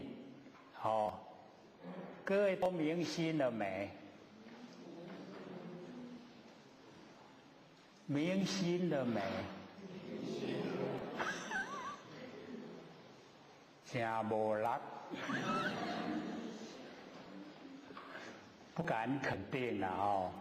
见性了没？这个倒比较有力道。所以我们呢就是要明心要见性，心明因果就不会明昧，见性成佛就没有怀疑所以或许都跟各位讲。我们明心先明了我们日常生活用的心，我们生活用的心都是生灭心，都是识心认识的心。可是这个心是佛性的功能作用，我们也要认识不能说只有认识真心这个妄心我们也要知道知道它是佛性的功能作用它用呢只有一次它呢没有的体妄心生灭心没有体，然后我们的真心它有体各位都还记得吗？之前我们都用这种茶杯来做比喻，说呢这个茶杯还很漂亮我们就是翻这个喜欢的心就是生灭心认识的心，因为它会随着这个变化而变化。假如说我们不小心把它打破了，我们打破了我们就不要了，对不对？那我们当时喜欢要的那个心跑去哪里？找不回来，对不对？所以叫做妄心无体，它随着外境的变化而变化所以那个妄心生灭的心它没有本体。那我们的真心它有体，我们用它它在，我们不用它它也在它就是有体不会像这个妄心变化就不见了那个整个心都不见了那个叫分灭心妄心。然后我们把所有的妄心都放下妄心都已经没有了没有的话然后出来的心就是真心。啊，那个真心它叫常住，常不会变化，永远都在常。啊，住伫咧，袂无去伫咧，啊，如不动。哦，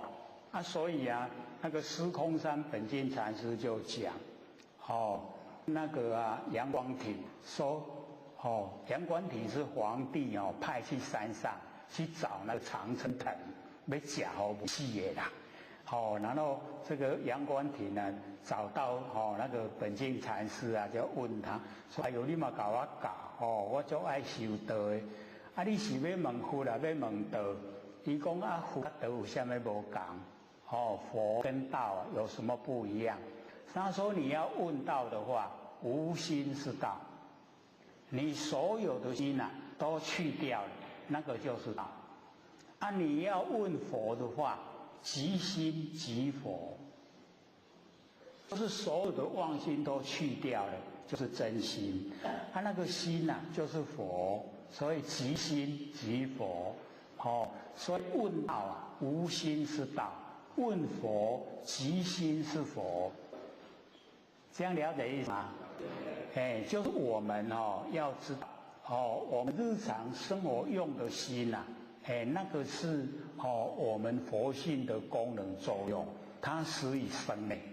哦，那我们要的哦是不生不灭的真心佛性。那不生不灭啊，哦，我们就是先把妄放下，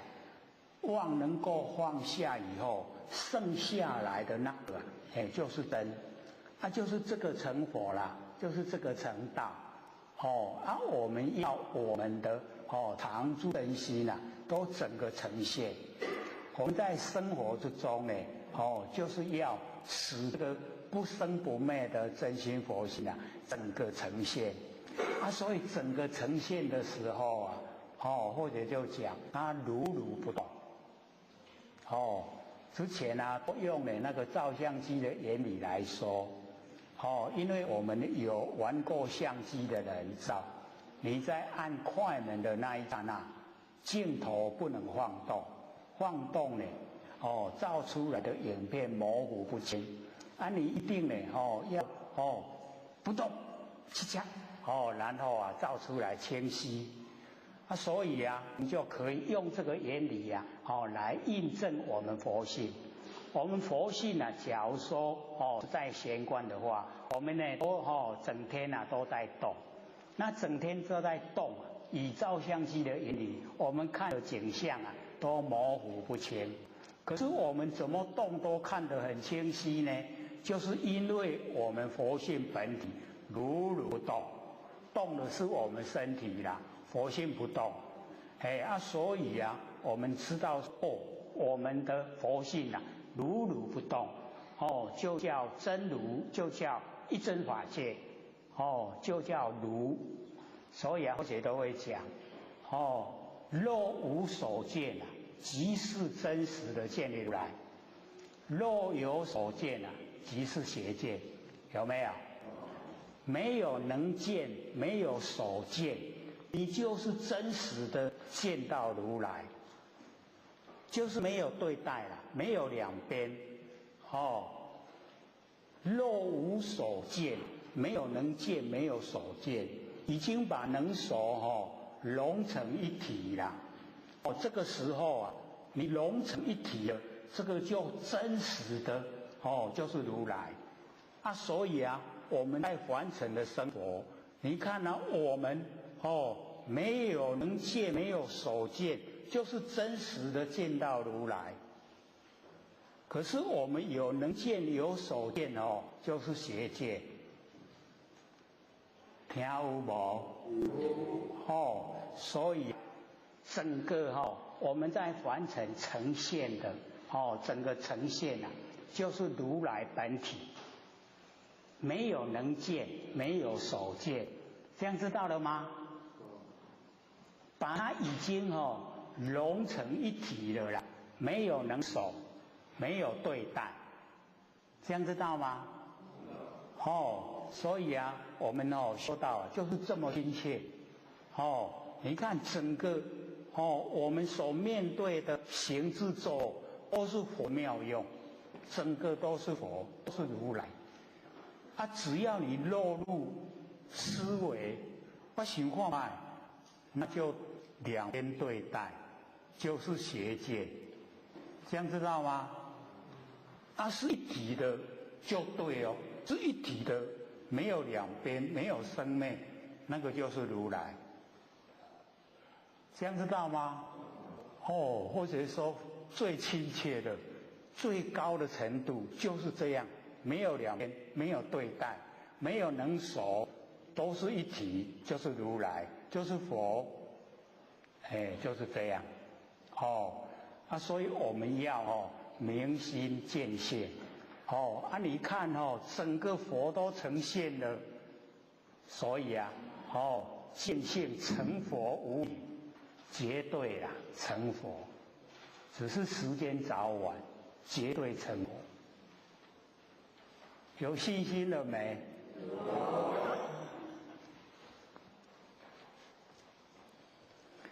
所以那个呢，我们刚才就讲见性成佛无疑，所以不能有能见不能有所见。你有能所就生灭，那个就对待，那个就不是最高。你没有能见，没有所见，已经把能所融成一体了，那个就是如来，那个就是佛。所以我们呢就已经到成佛无疑那个状态。那文殊菩萨呢叹言，就是很赞叹赞叹的说，善哉善哉人生难得我们人的身体就是很难得。那么中途难生，我们要产生在中途，就是到呢降临的地方这个中途难生。然后正华难遇，我们要得到呢三宝那个正华很难呢能够遇到那知识难弘要遇到呢这个善知识就是能够明心见性的人那个知识很难弘人生难得今已得佛，头头具足种种现成，若不花心佛也难救。所以这个跟我们讲，我们假如说不想成佛，佛也没办法，了解意思吗？所以我们一定要花心，我要成佛，佛才有办法啦，都可以拉我们成佛。那假如说我们不花心成佛，佛真的也也难救我们所以一定呢要花心成佛。那么尔时会中呢出花心的比丘、比丘尼、优婆塞优婆夷，无量的天龙八部你看天龙八部不是只有一个是无量非常多无量的天龙八部。那么皆悟自己本来佛性所以那个天龙八部就是非人，不是人他已经呢都是变成那个不一样的身体所以非人。可是他的性相跟我们人一样他都拥护佛法，所以接近都可以接近佛的身边。那么皆悟自己本来的佛性，那么一切的功德不出呢自心。所以我们要了解说所有的功德都是我们自己的那个心，所以我们心性重要成就慧身不坏我们那个智慧的慧身呢不坏。那么大众闻佛所说皆大欢喜悉受恭喜。这个我们呢终于把那个大圣呢金刚经论这个讲完了。我们呢这个回到了那个金刚经呢各位有带吗？哦，大家都准备得真好哦。我们讲到第几分了？尊重正教分嘛，第12。哦，因为这边有4句句等，好像到第13分是吗？各位都还记得吗？我们讲到哪边？啊？12分讲完了。哦，那就如法受持第3。哦，各位有带书哦，因为我们还有25分啦，而且准备说留下来，因为还有美国还有2个问题还没有问，可是现在现在就开始问，好像又中间又没有人要问我们得先这个讲回来这个《金刚经》的本文如法受持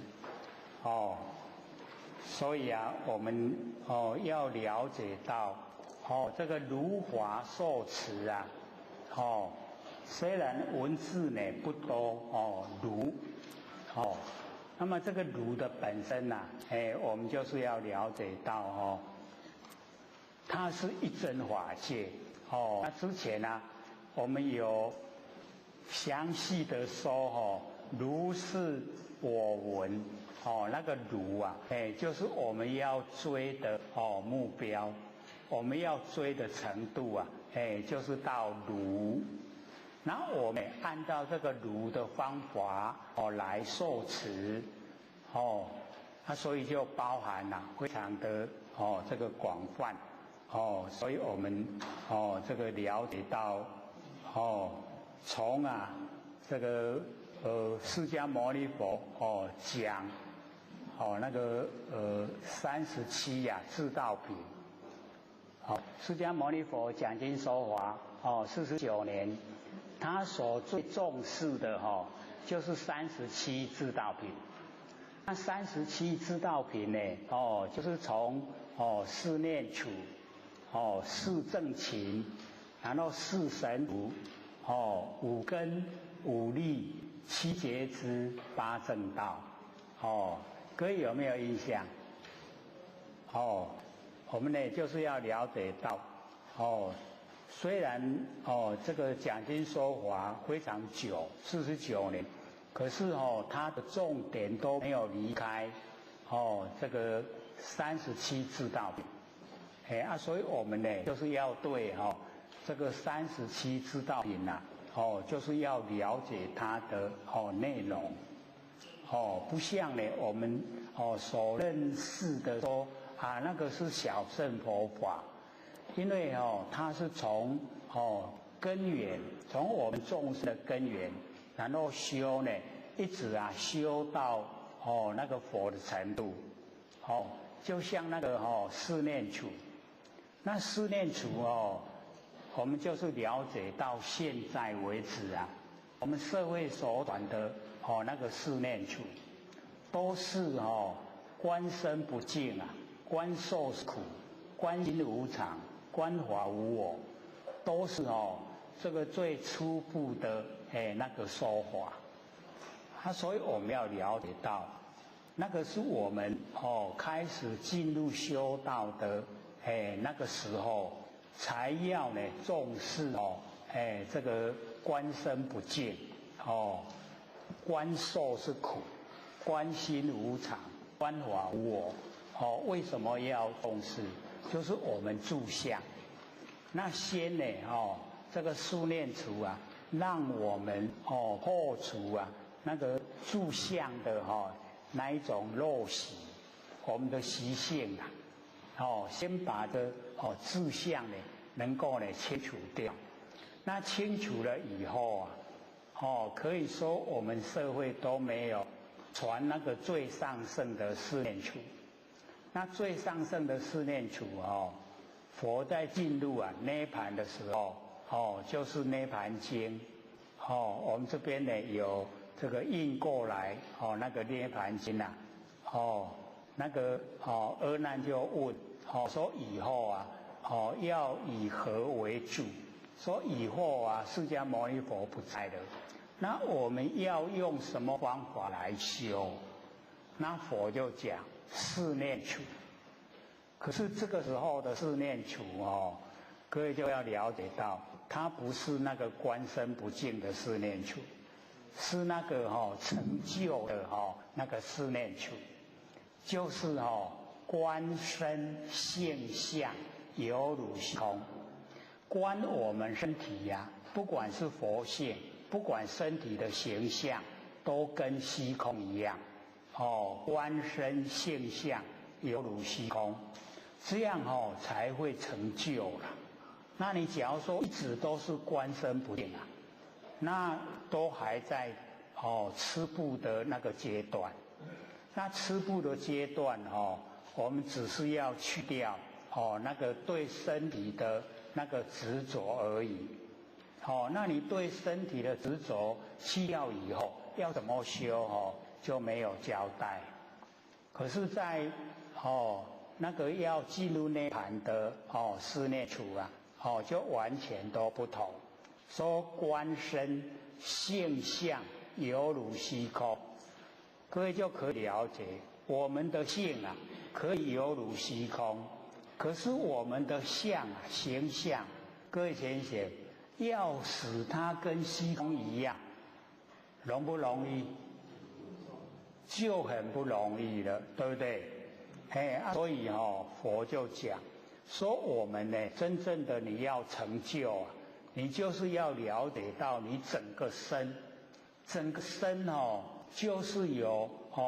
生老病死，有没有？它是固定的，一定生老病死。那我们走入物质的世界啊，它是生住意昧，就是这个身体的本身啊，它形象。那形象它生成以后，它住以后意就是变化，然后有变化以后就昧，所以它在身体来讲，就脱离不了生住意昧。那我们人在凡尘的生活脱离不了生老病死，就一定的所以啊，你就观你的身体呀，已经不在了，跟虚空一样。虚空啊，会不会变化？虚空不会变化，所以我们观我们的身体呀，已经跟虚空一样，不会变化。所以啊，要观身的现象犹如虚空，就是啊，已经进入不会变化。所以我们就是了解到，真正的我们修到后来了以后，你观性啊，有办法跟虚空一样，可是观身要跟虚空一样，真的就是你要进入笃定了，你非常的笃定，你有笃定了以后啊，你就了解到完成的所有形象它都有一个自然的过程，身体的自然过程生老病死，物质的自然过程啊生住意昧，所以这个免不了的这个自然过程啊，我们都让它自然自然去经过，然后我们整个那个注意力啊，全部呢都在虚空，虚空没有变化，佛性没有变化，身体没有变化，所以或者就讲说佛性没有变化容易知道了，容易进入说没有变化。可是你身体要进入到没有变化，那真的是要很努力，很努力的，你都整个超越，你超越整个身体的生住意昧，你都超越，虽然它都有，可是你都不像，不住在这一些呢，这一些变化的那个里面，所以这个是始于我们那个四念处的那个第一个，他夫学就觉得说跟呢那个初阶的那个观身不净已经差别很大，然后那个第二个观受是苦。那么在呢，要进入涅槃的时候就讲，观受不在内外，不住中间。各位浅浅在哪里？不在内，不在外，不住中间，它在哪里？所以就在空，不在内，不在我们的身体里面，不在身体的外面，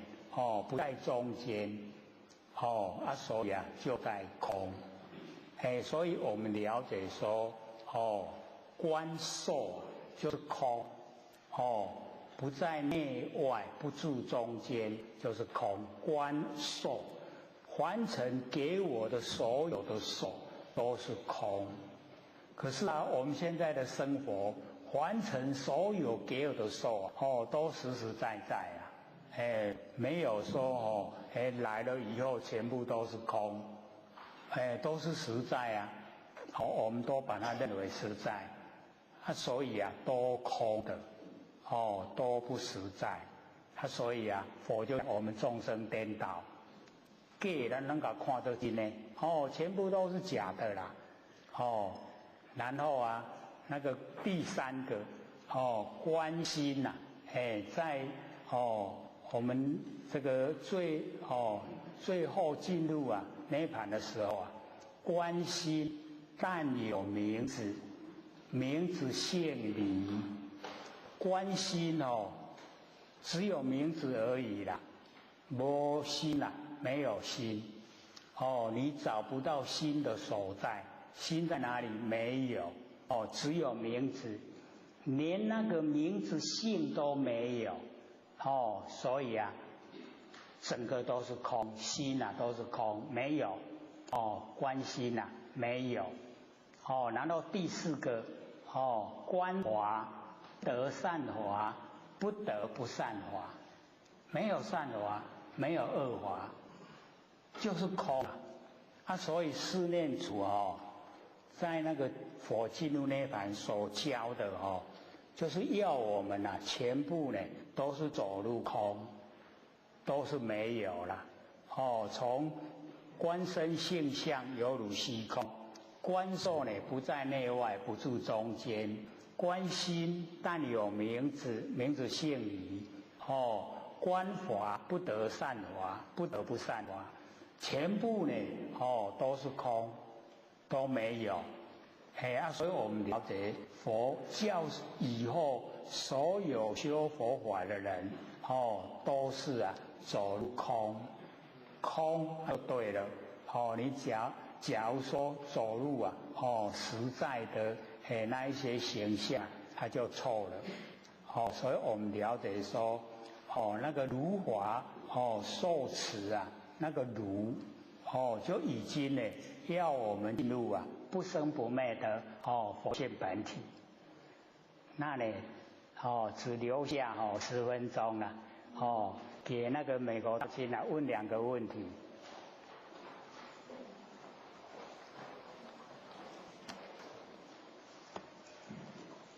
刘老师，请问山河大地是真心佛性所呈现的，那日月星辰也是吗？好，我们就是要了解到这个问的还蛮根源所以我们从我们研究过的那个楞严经因为迷妄才有虚空，因空才立世界然后我们有世界以后众生才出生有众生才有业果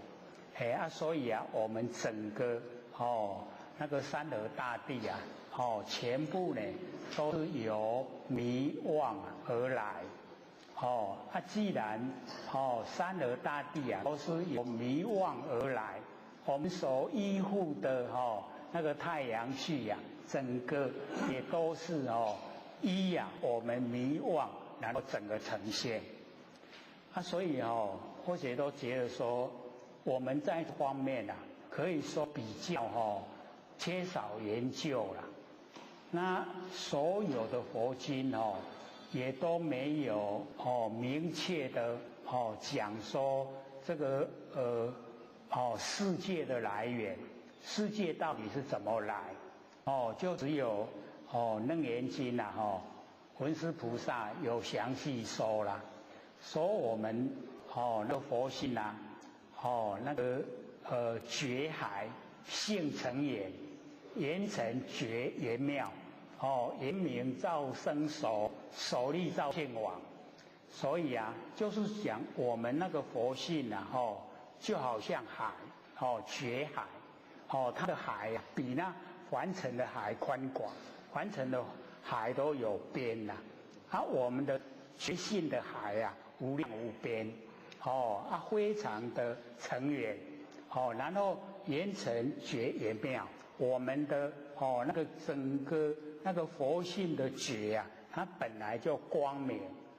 言明言妙本来具备。那因为啊，我们呢，言妙啊，造生熟，那个熟力就造现往。因为呢，我们从我们佛性本体所生发的光明，那个都不是有所作为。可是我们修到了以后啊，就觉得说佛性也不够光明。我们要把光明加入佛性，我们这一加入以后啊，就是熟力啊，有能有守，已经有能守了所以熟力啊，照现往，我们那个佛性本体啊，它会光明会照得很亮，没有了，我们变我们人较高变有能守我们能照。所以文殊菩萨讲说，你记得我们人有为啦，记得照啊就光明，你记得照呢，它就黑暗，它就变成你记得照不记得照啊，它就有差别，不像本来它光明言明言妙，本来具备，不用你加了，一加了以后，它的本来就不见了。就变成我们众生所做的有所作为，所以我们就是要了解到我们不逞强不那样做的话，我们只使它恢复到它的本来，这样就可以了可是我们呢要呈现说我们人定胜天呐，结果就变成我们人制造麻烦，然后我们要接受那个自己做的那个果报，那个原来的没有了，原来言妙言明不见了，就变成我们在所造的一切所以我们了解说本来呀我们是佛性一团虚灵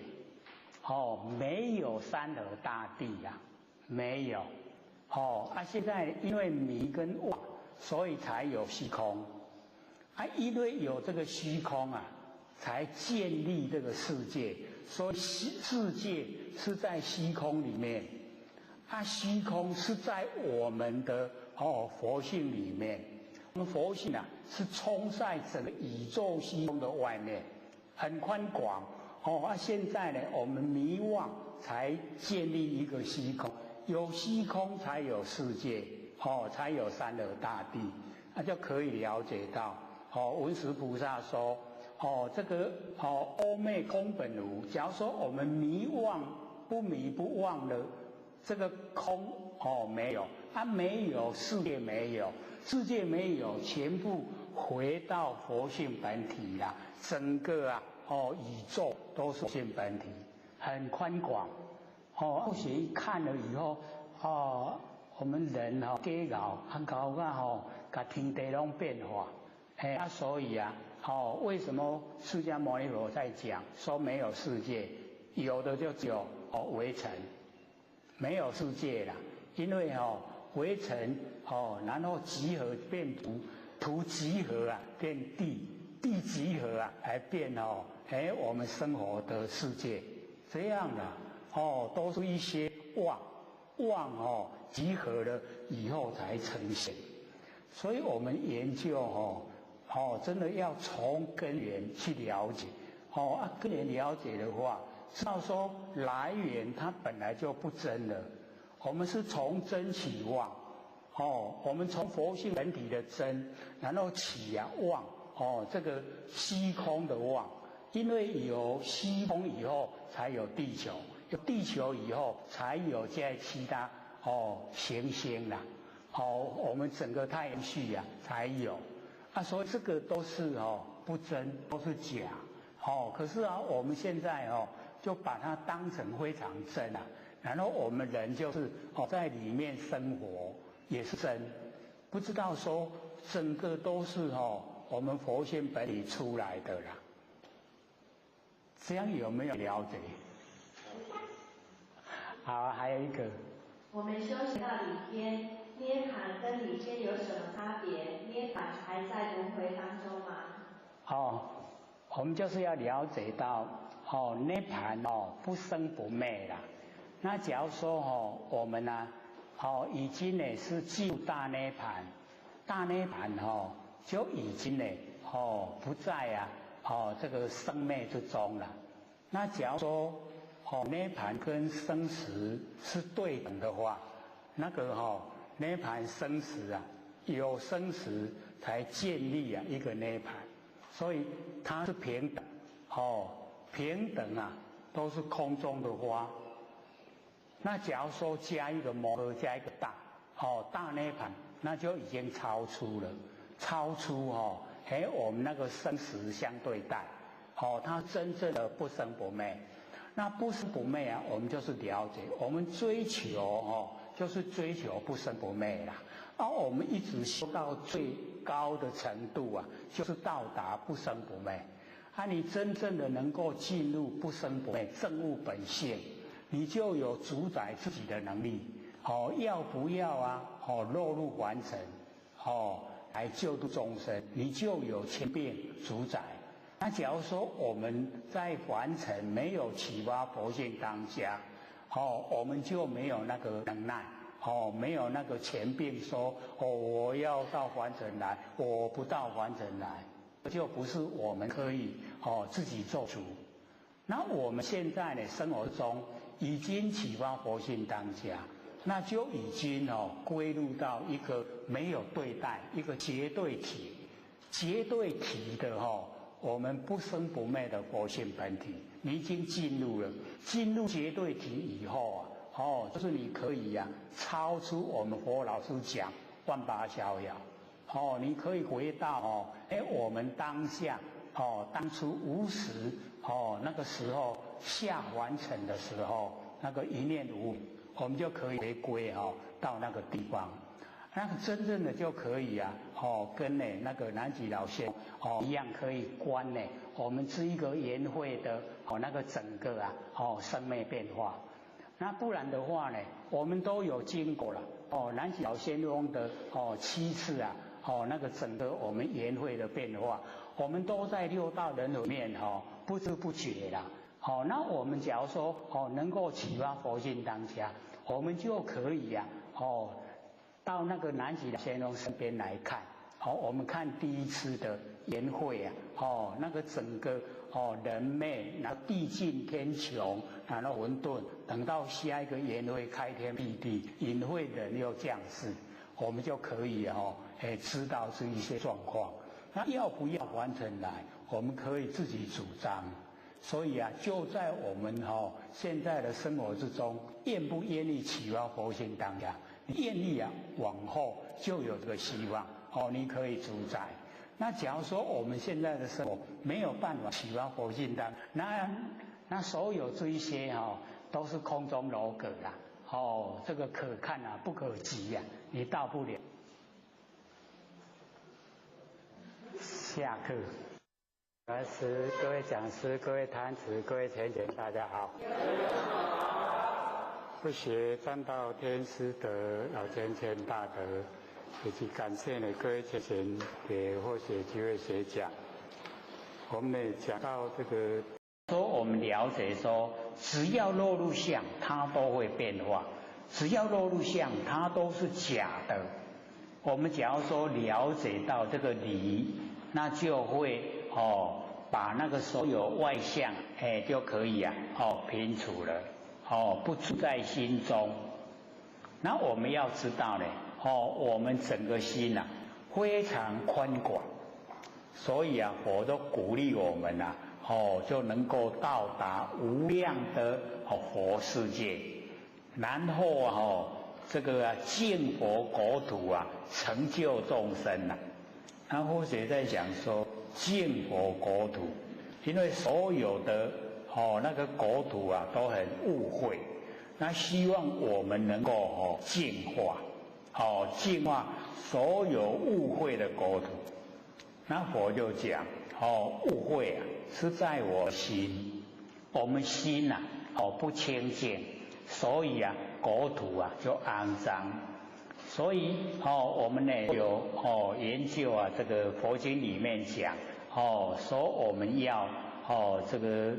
庄严国土，庄严佛土，佛的那个世界啦。那我们知道那个佛就属于心土就属于地所以庄严这个佛土就是庄严我们的心地。庄美威严我们的心地，所以就是庄严国土。只要我们心清净了，所有的国土都净。我们心污秽了，所有的国土都污秽了。所以或者看说弥勒祖师下生那个时候我们众生的寿命84000岁，那所生活的土地都是七宝。那或者就想较慢的，假如说现在我们生活的土地都是七宝，各位会怎么样？大概小点唱。因为我们现在对七宝的那个认知都去摕金摸一角金的金针角去摸一角大概我们这一生就不烦恼了，对不对？不希望吗？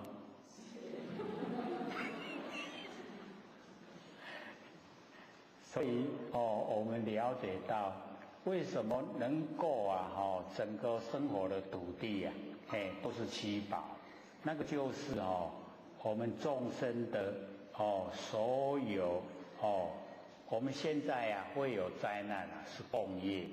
那我们整个七宝呈现也是众生所共同建立的。那共同建立为什么有这么多的宝呈现？就是因为我们心善良，一心一善良了以后这个佛都讲说，我们假如说这个地区众生的心都善良，我们这个地区会呈现贵重的东西它会从地底然后浮上来，让我们看见，让我们使用。那假如说我们的心都是勾心斗角都是那个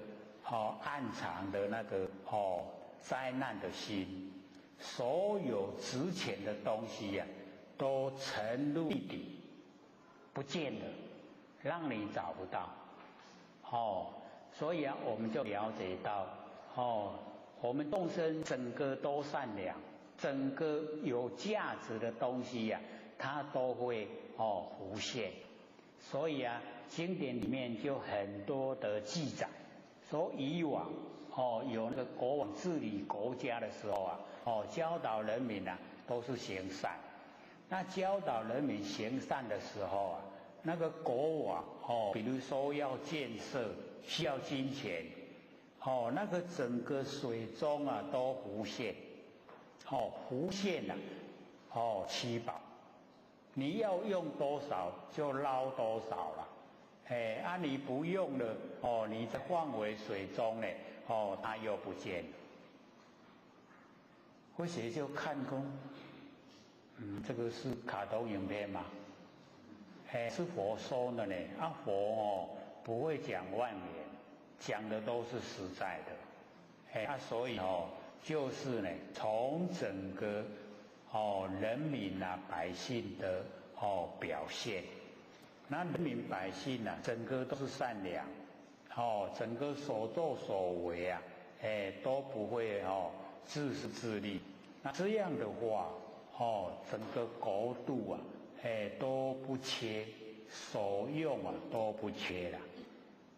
所以我们就了解到，说我们在凡尘啊，各位浅显，我们所生的是什么？只不过是安逸的生活，对不对？是不是只有这样？然后我们看看人与人之间互相相处，像不像胡罗那说，百文瑞在一个容器里面啊，啾啾乱鸣，像不像？我们像不像？文瑞。钱啊、芒啊，是不是很小？在容器内底飞，你看芒啊要输人的肺，对不？那个钱啊伊嘛想要讲物件，可是他们所求的，是不是只有一点点，一点点嘛尔嘛所以他们为了那么一点点，就在里面啊啾啾乱鸣啊。大家在争啦，在相争，或者说胡罗那就在《楞严经》里面所讲的啦，各位可能都没印象了，所以那个《楞严经》讲的里面都非常的让我们可以啊从里面呢得到一些启发，因为我们在凡尘生活，我们就跟百文瑞一样，啾啾乱鸣啦。那开始刚在争，我们回头来看，我们跟人家在争什么？我们在争什么？争物质嘛，对不对？争生活嘛，对不对？可是啊，我们的人生只有这样吗？我会觉得不甘愿的。安尼一世人的过去啊，无价值。咱还要为着安尼？太无奈，无不无奈？所以我们真的要就是啊，自我警醒，一定啊要自我人格清高，见人，你最起码人爱做起啦，唔通老一辈讲啊，你唔是人。骂人的时候啊，是不是这样？我们假如说做的离谱啊，他会骂说：“你不是人，不是人是什么？”假如说不是人，就是佛，太好啊。可是那个骂的内底就是咧骂精神啦，讲你就是精神，不是人。那真的可怜了。我们什么眼光？咱起码用什么眼光来看精神啊？是不是已经看伊袂起，对不？精神咱看会起袂？叫咱出世做精神，会甘愿袂？绝对唔甘愿啦，对不？所以我们就了解到，为什么会转世到畜生道？为什么会变成那个下等动物？就是因为心心已经都误会了，不清净，所以就会变成畜生道还是三恶道里面比较好的，那个地狱道、恶鬼道更凄惨，那畜生道还算好，可是三恶道最好的畜生道我们都不甘愿，一落到畜生道的，可不可能成佛不可能的啦，那要多少生多少世才可以恢复人的身体？已经无量无边的，一世人生万劫难复，对不对？所以我们有人生的时候，真的要警醒，而且在我们所作所为，我们的思想里面，一定要自我清醒，不要迷糊不要起惑造业，因业就要受苦，是我们自己找来的，而且那个理是一定固定的啦，不会说你造了业没有果报，不会的。那以这个现象来说，你造了什么业，接受什么果报，那你去行持所有的善，那所有的善一样有果报。那所有的善你都不期待它果报，那就进入你的佛性本体，所以就生死德，你的德就已经有建立，所以你就可以引导众生。我们要知道，我们先自己能够超脱，已经不在苦海之中。我们在不在苦海之中？在不在？我们都还在咱都没修有没有？每天的生活拢互咱没修啦，都没有清醒，所以我们一定要自己自我取许，不要迷糊，吃亏没有关系，或许都讲吃亏呢，就是培养浩然正气。那我们在凡尘最重要的就是浩正气，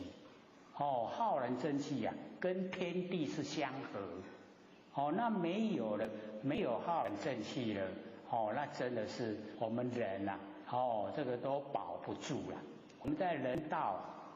都没有办法维持的常在，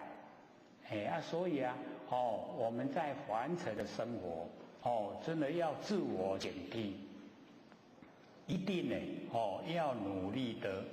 修道、成道、成佛。成道成佛不是困难，而是看我们有没有决心，想不想成。各位想不想成一定要进入实际的去做，那实际的做没有脾气毛病。没有贪嗔痴慢疑，因为我们佛性里面都没有这一些东西。可是我们六道轮回太久，已经养成了要怎么办？用金刚本性把这一些去掉。只要你肯，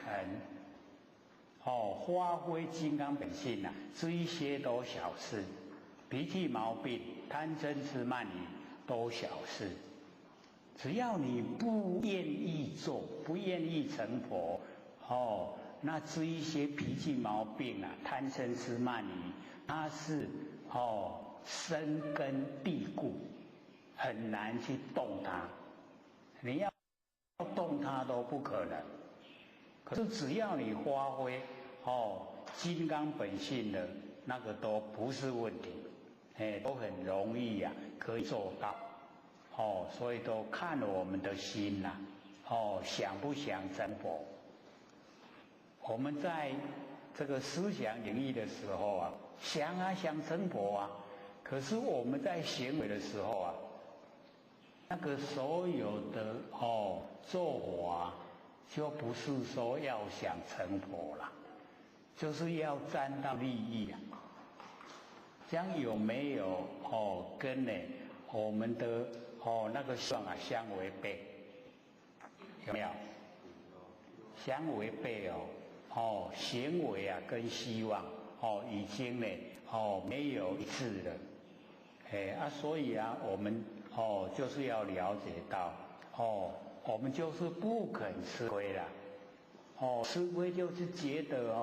很没有面子，会不会？所以人家要把浩然正气送过来，我不爱。人家要把那个成佛的因送过来，我不爱，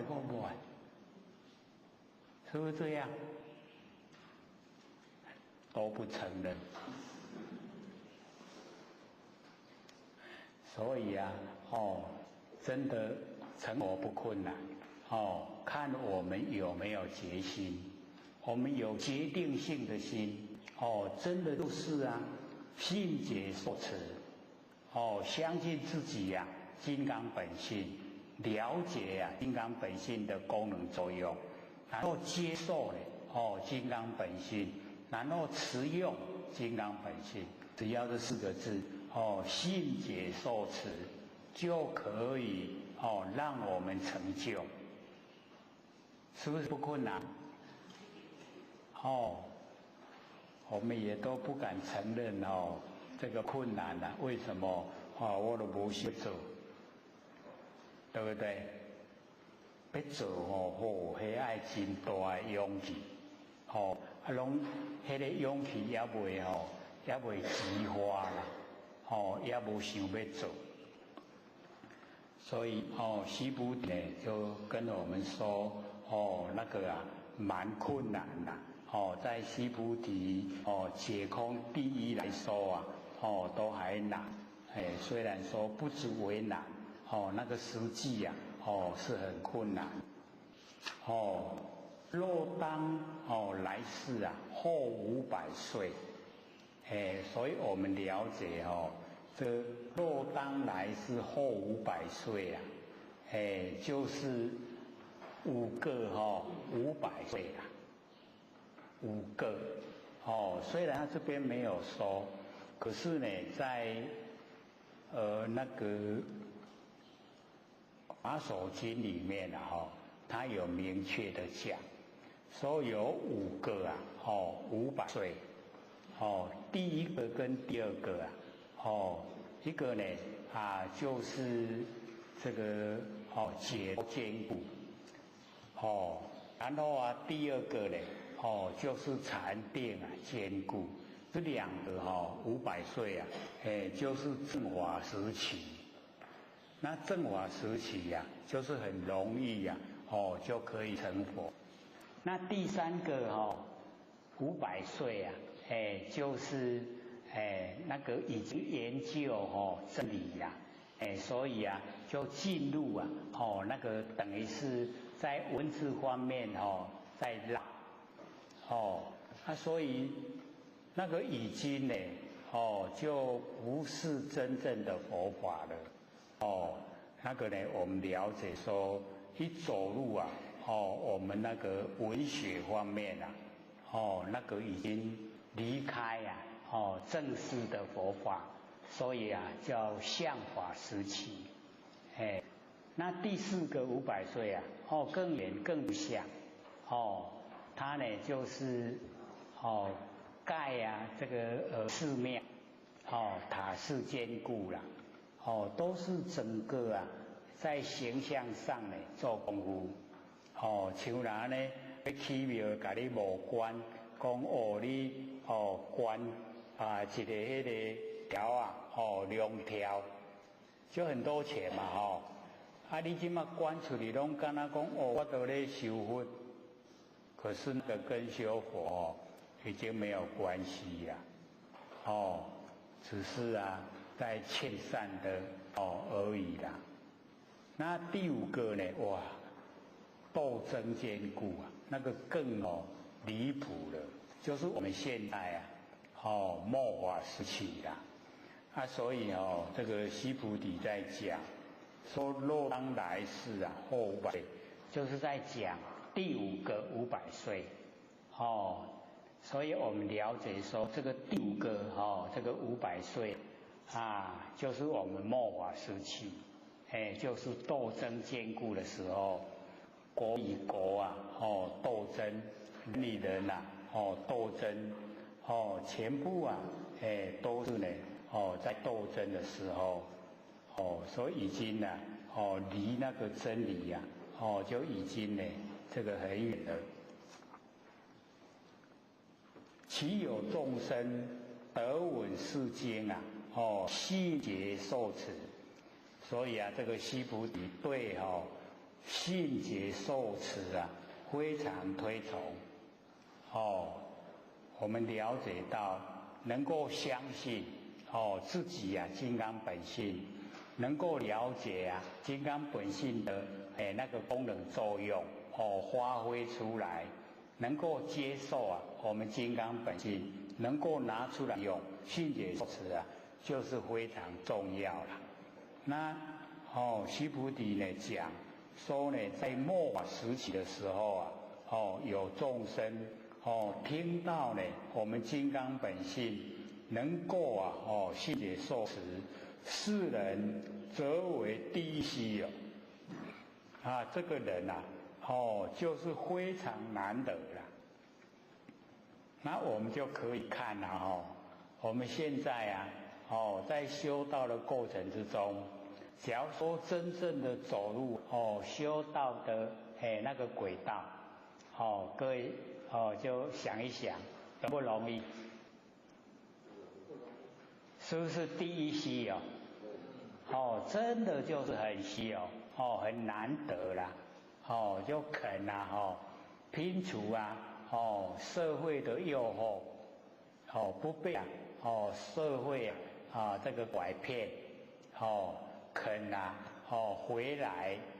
就是修自己的佛性啊，让自己啊成道成佛，所以啊须菩提就讲第一稀有故为什么呢会是第一稀有此人啊无我相，无人相，无众生相，无寿者相，所以我们了解说，我们在这个修道的过程之中啊，那个非三心少四相非常的重要能够非三心少四相就是已经没有分别心所以这个四相或许都用2个字能守来形容只要你没有能守，你就已经全部都是佛性本体啦。那有能守就是有四相都还记得吗？我们用这个眼根来说我能见，能见的就是我相，一定有所见，所见就是人相。那所见差别重生，叫做众生相，连续不断的看叫寿者见寿者相。所以我们只要落入能守四相就整个都呈现了能听能做能闻，只要能守都全部是四相。那我们什么时候可以没有能守？各位有没有体会？什么时候可以没有能守？当我们决定性的时候没有能守。决定性这个事情我该做就不管外界怎么样的反应，都是我应该做的，他没有能守啦。所以完全都是在我们心的分别你心虽然去做，可是你不甘愿那个就有能守那你很笃定的做把它列为分内的事，那个就没有能守所以啊，你没有能守的时候啊，你就已经啊走入啊那个佛性本体，这样容易了解吗？容不容易？四相啊所以啊，我们非三心的少四相三心就是过去心现在心、未来心。过去的已经过去了，就不要再去回想。那未来的还没到，现在不住。我们说现在已经过去了，再说现在又过去了，所以断为掉啦。所以没有三心就没有四相。没有三心四相，我们就是没有能守，没有能守就是已经在佛性本体。所以我们呢没有能守就不走入六道轮回。因为我们有三心过去世会把我们摄受，未来世也会把我们摄受，现在世也会。那三世都摄受我们三世都有，就一定有六道轮回。那假如说没有三心三世都摄受我们不住，把咱吸不掉吸不掉咱过去世也无，未来世也无，现在世也无，六道轮回都拢无啦，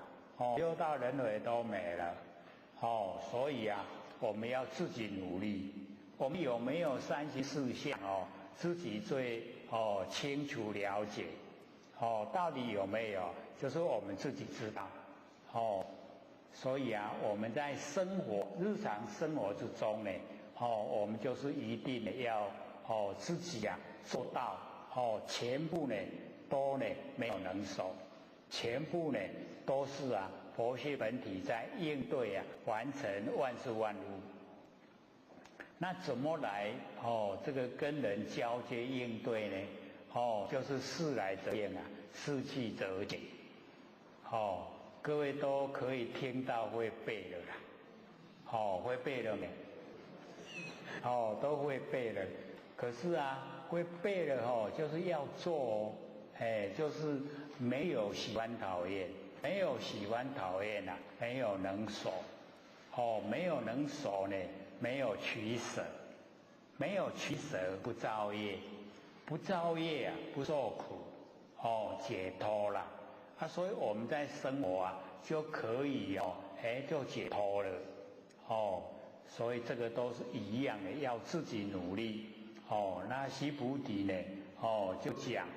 这个人为什么会第一稀有？因为他已经没有三心四相。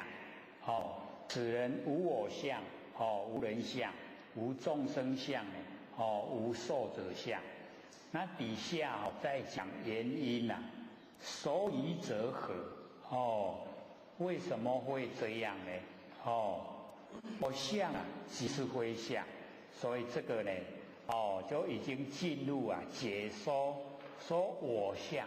我的形象即是非相。就是没有形象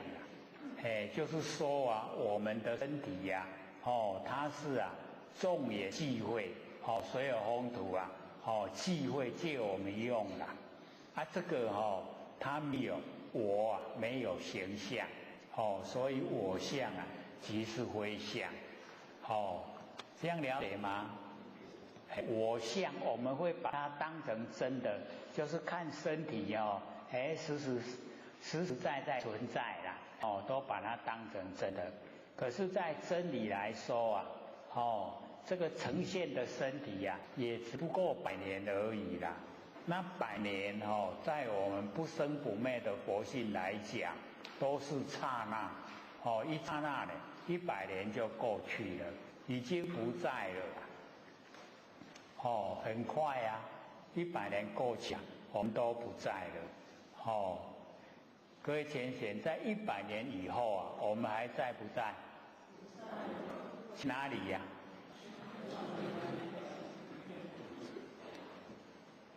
对我们不在了，我们去哪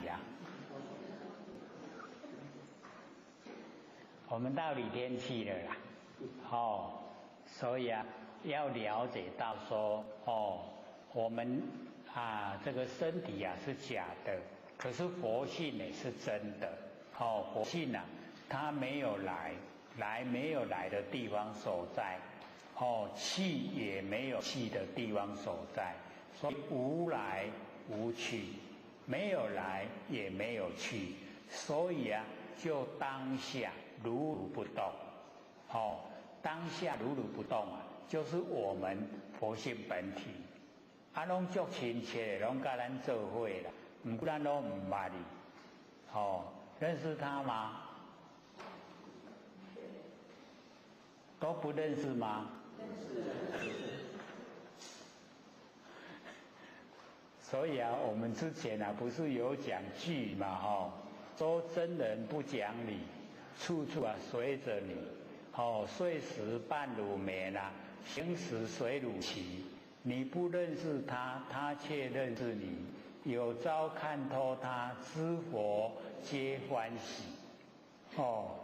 这真人不讲理不是霸道，而是说不能落入两边。一讲理了以后啊，公说公有理啦，婆说婆有理，各有各的理，就有两边啦。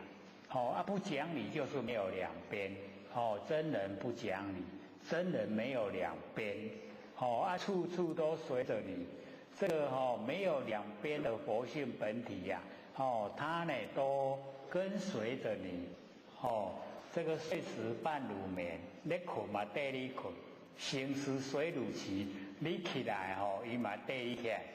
你不认识他，你唔捌你，他却认识你，唔过伊捌你呢。有朝看透他，有朝一天我们已经看透了，知佛皆欢喜。为什么？又多一个佛出来了，这样了解意思吗？所以之前或许都很喜欢讲这个句语，就是让我们能够从句语来体会它里面的含义。说我们那个佛性本体没有两边，都呢时时刻刻跟我们在一起，睡的时候跟我们在一起，醒过来呢一样跟我们在一起，可是我们不认识他，这个路用而不知啦，日常都在用，可是不知道那个是佛性本体有朝一天我们研究了，就是这个已经认识了，知佛皆欢喜，一多一个佛出来了，成佛了啦，成了没？拢还没有。所以很亲切啦，我们了解说修道呢，真的是很高兴的事啦，不是很郁闷，不是就郁准的啦。他书后写都讲，他说晚上睡觉带着棉被翻来覆去唉声叹气那个方法错了，那个不对啦，一定是欢天喜地美咧头笑，那个才是真的。就是已经呢能够摸到自己不生不灭佛性本体，确实就这样他无时无刻什么时阵拢跟咱做伙，什么时阵拢给咱用你真欢喜甲用，他在，你都不用他，他也在，都没有离开啦。所以我们一定要用一点心，了解说原来佛性是这么亲切，所以我相即是非相，身体的我它不是我，真正的我就是佛性，真正的我就是如来，真正的我就是佛。所以所有的经典呢，都告诉我们先呢破相离相。那在涅盘经的时候或者有学那个涅盘经，它呢就记载弟子就在跟释迦牟尼佛讲，说你甲阮拢真骨力啦，拢甲阮讲这无我，阮拢真是修无我，真的在修无我啦。那佛在涅槃经就说，无我就是生死，我就是如来。所有的经拢无安尼讲，干那涅槃经安尼讲，是讲我就是如来，无我就是生死。你若修讲无我，安尼你就行入去六道轮回，在生死里面。那佛就明确的说，我示现在凡尘，不告诉众生生灭的法，因为生灭的法是六道轮回，都告诉众生呢，脱离苦海。不生不灭，就是佛性本体。所以我们呢研究佛法，一定要了解佛性本体没有对待，不生不灭，永远都在，如如不动。会背了没？都一直这样讲，对不对？所以各位就是了解到真理不会变的。再怎么讲还是这样。只是我们不容易了解啦。这个礼拜呢，在台北就讲佛性本体，然后就讲我们的佛性本体脱根、脱尘、离身、离境、离言、独立，没有依赖，用耳根圆通体会，这个是从耳根来体会啦，所以我们也可以用脱根，不是六根；脱尘，不是尘；离身，离开身体；离境，离开现象；然后离言，离开所有因缘；然后它独立，独自存在；然后无所依赖。都不依赖的不依赖因缘，不依赖自然，不依赖什么东西，都不依赖，那个才是佛性本体所以我们也可以用在日常生活里面我们一定呢都会听到声音。那当我们听到声音的时候我们的身体功能，身耳都听。然后第二个闻，就是我们把听到的加入心意识，那个叫闻。第三个叫闻性，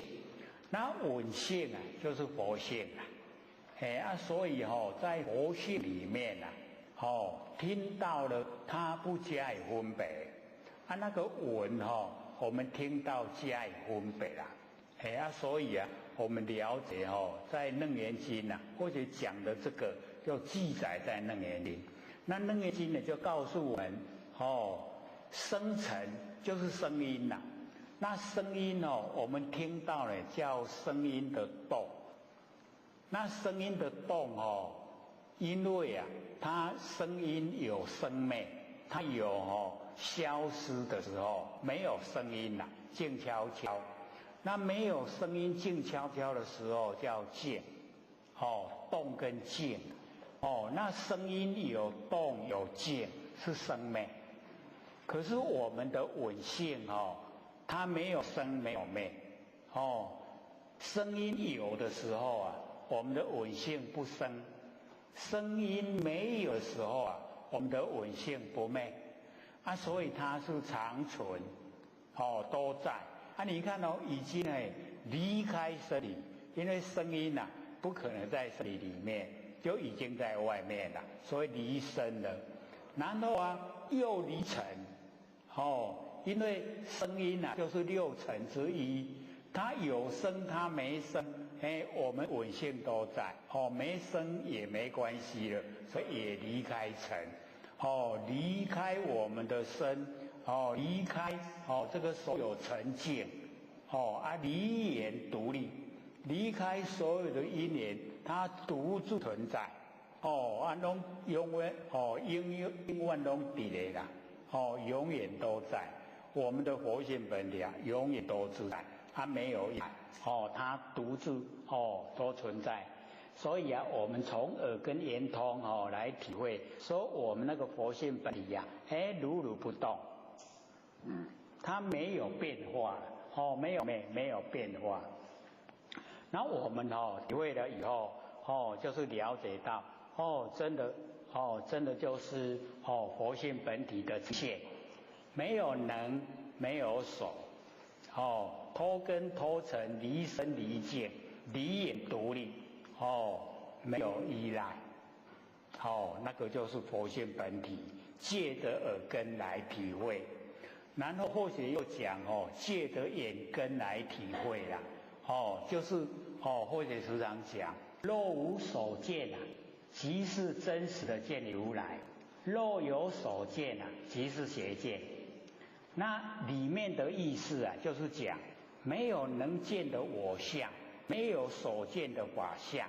没有能，没有所，就是把能所已经融成一体了。那融成一体了以后啊，就是佛性本体啦。所以若无所见，没有能见，没有所见，你就真的见你如来，见到佛性本体啦，你就真的见到。那若有所见，有能见，有所见，就是邪见。邪就是不正啦，见已经不正，所以你就看不到道，看不到佛性本体啦。那或许又讲之前所说的心静一如，不患思维，但不慈善，积之岁月而不心开，谓之有也。用这一句来辅助前面的若无所见即是真实的见你如来。你的心跟外面的境，心跟境一如合在一起啦，心境已经合在一起，没有能，没有所，没有对立，所以心一如，不患思维，一落入思维两边跑出来了，所以不落入思维，心境一如，不落思维，但不慈善，你心跟境不要让它散开。但不慈善，积之岁月，就是你累积一点时间，而不心开，那个心开就是见到了，就是看到你的佛性本体，而不心开，谓之有也，就是讲无人无心开的啦，绝对心开，这样听懂了吗？讲得纯纯听得渺渺。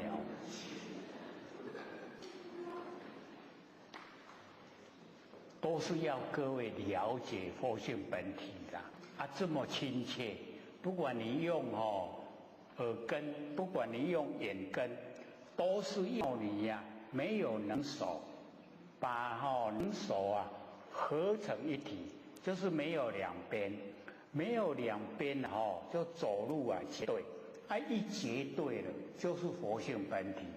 那个成佛成道就是个，你抓到这就一定成道，你抓不到的话那个就修不成了。各位就回想一下，我们这么多求道的道亲了解这个状态有多少？是不是我们都觉得很可惜？道这么殊胜，这么能够让我们成就，为什么我们不研究呢？我们侯老师都很无奈，一直鼓励我们研究心理心法，有没有？都讲到老师都好了啦，以后不说了啦。老师讲以后不说了当下又在说了，有没有？我们那个新闻一看，老师不是说不说了，怎么后面的全部都是所以你看，苦口婆心就是要我们真正的能够成道，能够成佛。你对这个佛性本体没有了解，怎么成道怎么成佛？没有原因所以你看，我们佛性本体不生不灭，你修到佛的果位啊，不生不灭，因果一致啊，绝对成。所以啊，我们研究了以后，从内心产生，我可以成道，我可以成佛，时间早晚，对不对？所以我们研究了以后啊，一定要到这个程度，绝对可以成道，时间早晚。那你假如说还没有产生，没有那行多啊，那你都要努力，努力听，都很容易的啦，容不容易？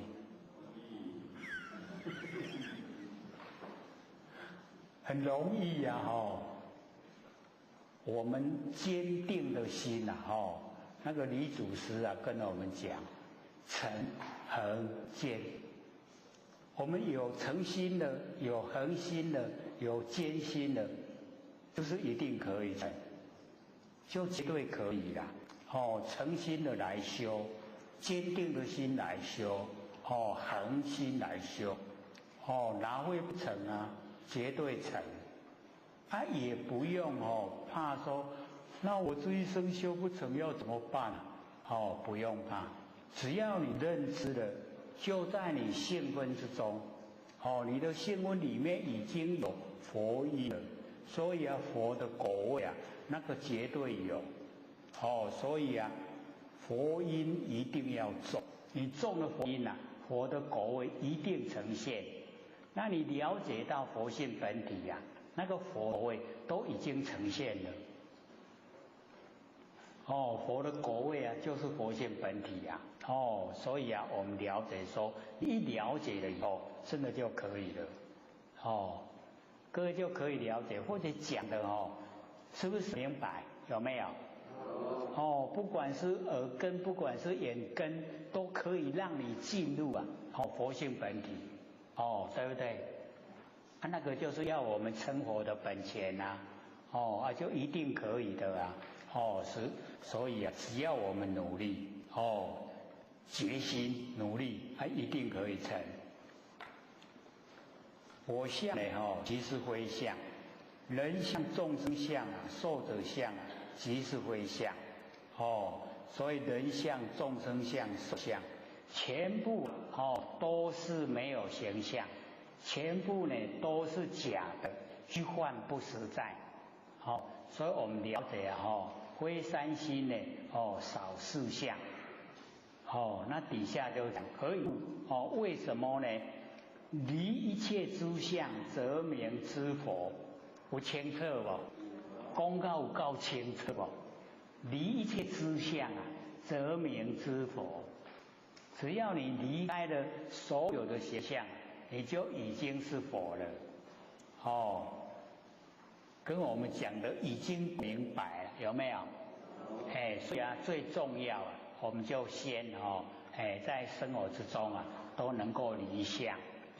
就要告诉自己，所有的相啊，都是变化无常，都是一直在变化，都无常变化。不是真的，都是假的，所以我们呢，了解这个完成的所有相啊，都是假的。那既然呢，相都是假的，就走入性了，对不对？所以走入性了以后啊，则名之佛，就已经叫做佛了。嘛搁咧讲有简单无？这个简单不是或者讲啦，那个成道的都在讲，很容易呀，就那么容易只要我们离相，就叫佛了，很容易啊，不是很困难，不是或者骗各位的啦，有吗？都是实实在在啦要我们都能够成佛。所以只要我们离一切诸相，则名之佛。离开相的就是佛。所以相是假的，性是真的。只要知道相是假的，我们就可以离相，所有的相啊，我们就可以理了，所以啊，只要你研究了，一定都一直深入啦，所以啊，或许一听到钱贤长，上第一堂课啊，第一次讲出来就不懂，可是要做2个小时，真的很感动。那个功夫啊很好，讲一句都听无啊，爱坐2点钟还袂使拄久，真的功夫很好，所以啊，各位都是熬过来的，有没有？从安尼听无时阵开始的，所以啊，那个时候。这个负责点师都跟或者讲，大家都跟我反映啦，因拢听无，真的或许一听了这个很感伤啊，真的讲的都是没看报了，或者知道多少就会讲多少，多呢这个掏心掏肺啊，拢搬出来，有没有？有。就是真的要大家都能够成就，所以就一直讲，只要你肯坐着听真的就会被你抓到无最少2点钟嘛听一句啊，迄句就足有路用的呢你看你这2点钟跟他讲若离一切诸相得名之佛，有价值无？就已经够价值了所以啊，只要你肯研究、肯坐咧听，一定会了解会了解，咱就多做，有法度做就有法度成德有法度成佛无困难若无研究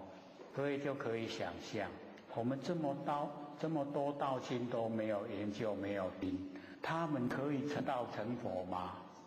可不可以？我们用最浅显的道理来想，无了解不生不灭真心佛性，他有没有办法成佛？绝对没有办法，因为成佛的因他没有抓到，那我们研究了以后就已经抓到，抓到要成佛的因，所以因我们已经切实的掌握，那个果位佛的果位就一定呈现，所以离一切诸相则名之佛，绝对可以成佛。那么佛告须菩提，如是如是。你看这个佛家也认可啦，对，你讲的安尼对，如是如是。离一切诸相则名之佛，就是这切了。就已经能够掌握到佛性本体，所以就一定可以成佛。那么底下呢释迦牟尼佛又说，若复有人得闻是经，不惊不怖不畏假使若有人听到这个金刚本性然后不惊这个就是你不惊的话呢，就是可以相信他呢是实在的。你假如说会害怕，所以我们了解到说，我们假如说接受真理感到害怕，那表示我们跟真理还有一段距离，才会呢感到害怕。那假如说这个不惊就是你相信了不相信你就会惊一相信了就不惊不害怕，所以不惊，不畏，这个不怖，就是我们就了解到，能够相信，然后能够呢这个行止，不畏呢就是不畏惧呀，不怕呢，他的那个困难，所以不惊，能够相信，不就是能够去行持，不怕他呢，就是很高的那个内容，然后不畏惧呀，就是不怕去做。那么当知世人甚为稀有。那个前面呢，须菩提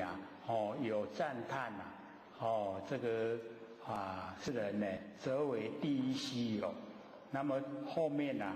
佛又给他呢，运可说，这个人甚为稀有，就是很难得啦，能够相信金刚本性，是不是很难得？以我们现在来说我们这个求道的前贤可以说不计其数了，非常多。可是研究性心法，真的百中不得一呀，100个内底选一个都也无，对不对？100个内底咱的道亲100个内底有一个研究心理心法，有无？都还没有我们可以了解说，求道的已经呢不计其数了，有够多拢有求道啦，等于咱台湾2300万差不多拢求道你看研究心理心法啦，到2300个，有没有？很困难所以我们就是了解到，善因缘不足啦，没有那个机缘碰到接触到这个最上乘的修持方法，你没有方法不了解怎么修怎么做？不会不会的话怎么成佛不可能所以我们就是要了解到这个能够遇到就是因缘具足啦，都是因缘具足，所以我们就可以想象，有时候讲的很透彻明白我们那个佛性本体的时候看一看有一些那拢无来有时候看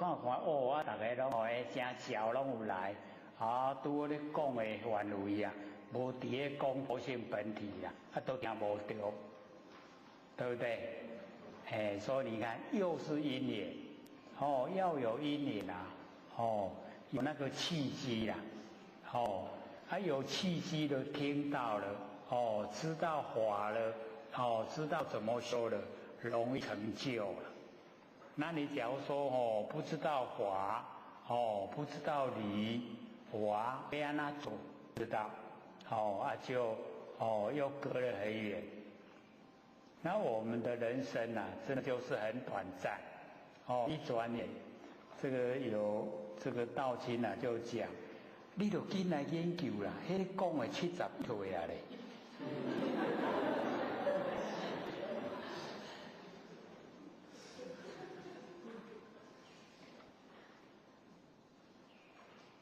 意思说佫讲无久你佫唔来听，这无得听。那个导亲还不错，他还知道说这无得听，你佫唔来研究迄个71岁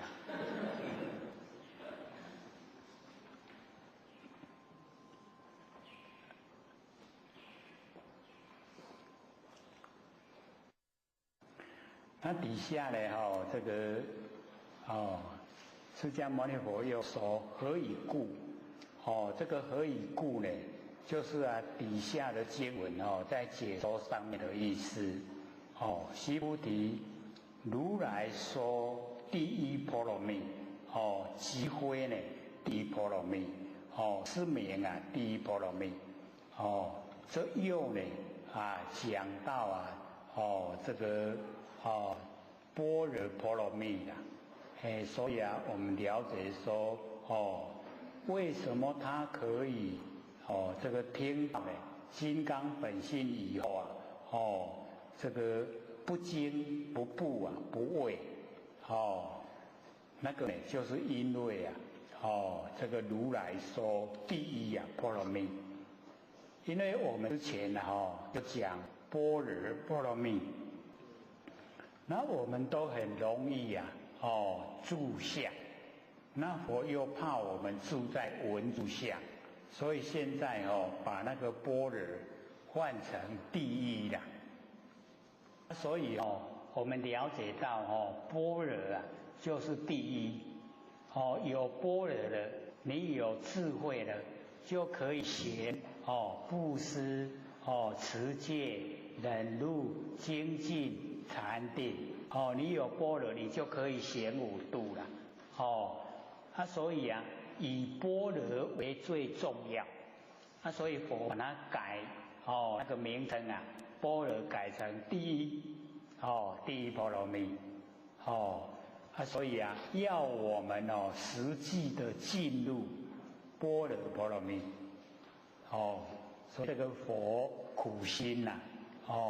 表示说不能住在文字相。我们假如说住在文字相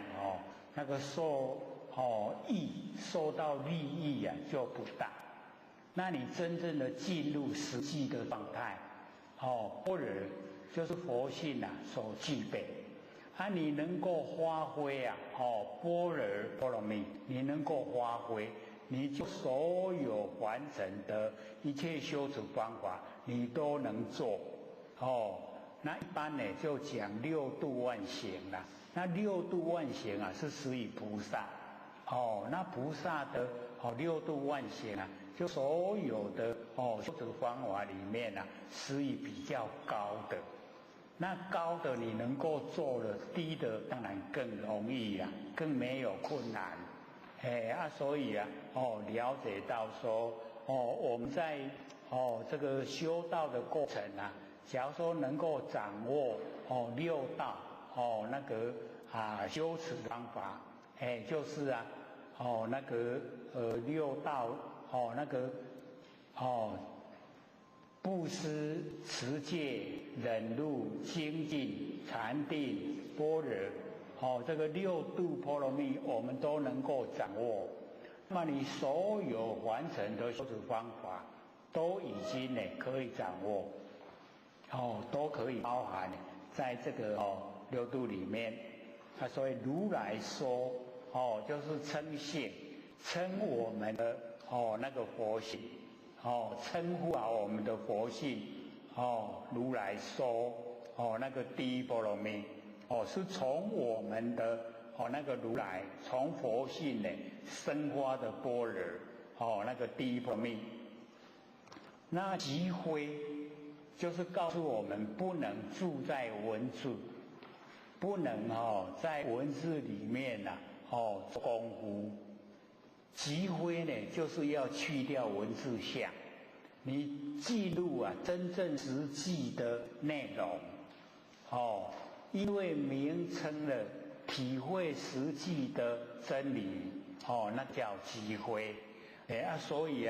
第一波罗蜜即非最高的波罗蜜不是文字的最高，而是实际的最高实际的你有般若波罗蜜了，你就可以度化众生，可以自己修持可以自觉，可以觉他所以觉醒圆满了就成佛所以即非不是名称的那个第一波罗蜜，而是实际的进入那个第一波罗蜜。各位前这样了解吗？我们《金刚经》里面那个即非是名非常多啦，都要这样体会即非就不是文字相是进入实际的内容，所以讲即非那么为什么又加是名呢？因为那个名称因为有这个名称，让我们因为名称体会里面实际的意义所以是名。假如说没有这个名称我们要怎么样去比那个状态出来？比不出来啦。所以有这个名称了以后，我们可以因名会体会那个里面的体，里面实际的状态，所以是名。这样了解吗？所以前面就讲第一个就是布施然后这个讲那个最后一个般若讲布施波罗蜜，讲般若波罗蜜那中间的还有持戒忍辱精进禅定那么就借着底下呢，就借着忍辱来把那个没有说的又把它呢讲出来说须菩提，忍辱波罗蜜这个忍辱就是六度里面的第三个第一个布施第二个持戒第三个呢就是忍辱忍辱波罗蜜就是把那个六度能够补足了能够呢全部都讲出来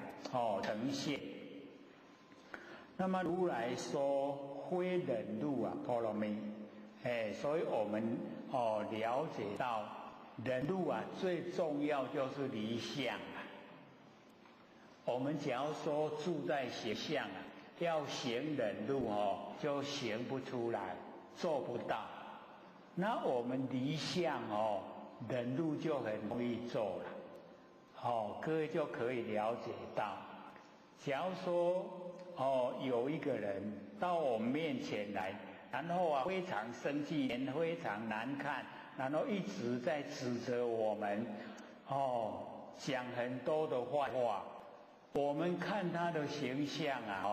这个时候要行忍辱，容不容易？我们的内心没滚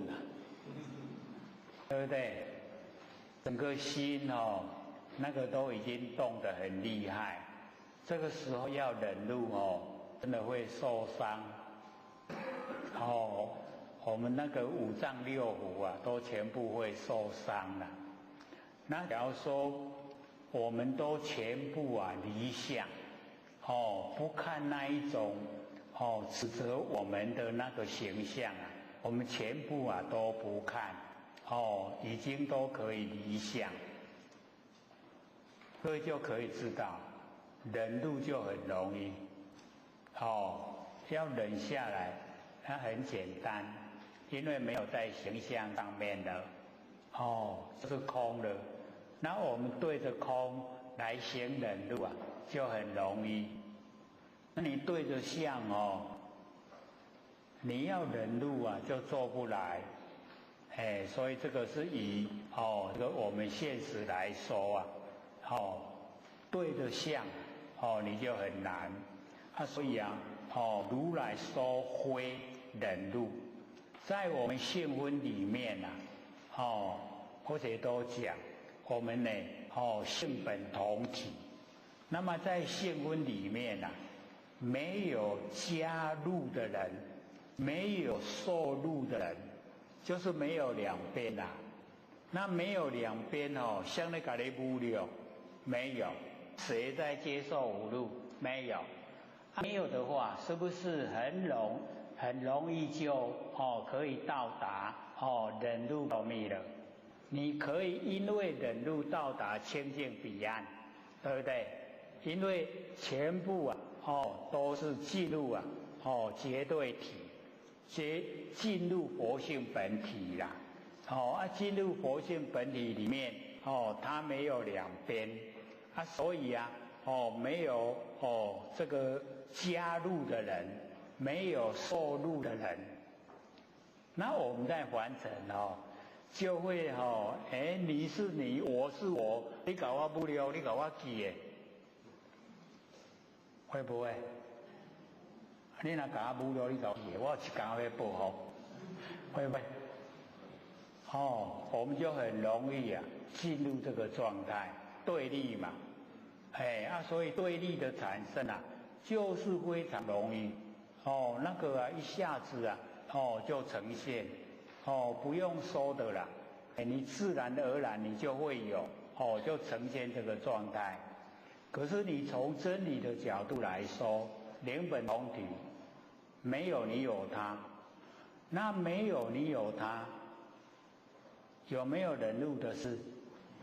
是不是没有了？所以如来说即非忍辱波罗蜜，都已经呢从真理的角度来说了。我们说的忍辱，都是很明显的，就是那种外境外境来的时候就是很困难，可是你就是要强力把那个压下来。不能发脾气，不能发脾气，都会等到全部都没有人的时候，跑到深山去发脾气。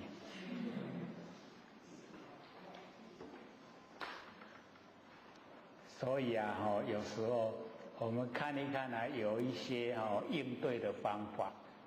像日本人他们这个。接受那个上司的那一种指责这个心里面很郁闷，他们就跑到深山里面去，一直骂那个主管，然后骂一骂就已经舒坦了啦。那个是一个方法。心里面都已经没有怨恨了，为什么？已经都抒发了。在那个没有人的地方把那个最难听的都讲出来了。所以或者看到那个他们应对的方法，这个也是把那个累积我们就是要了解我们人都有限度啦，你滴滴念有一天会爆发了，爆发很严重，对不对？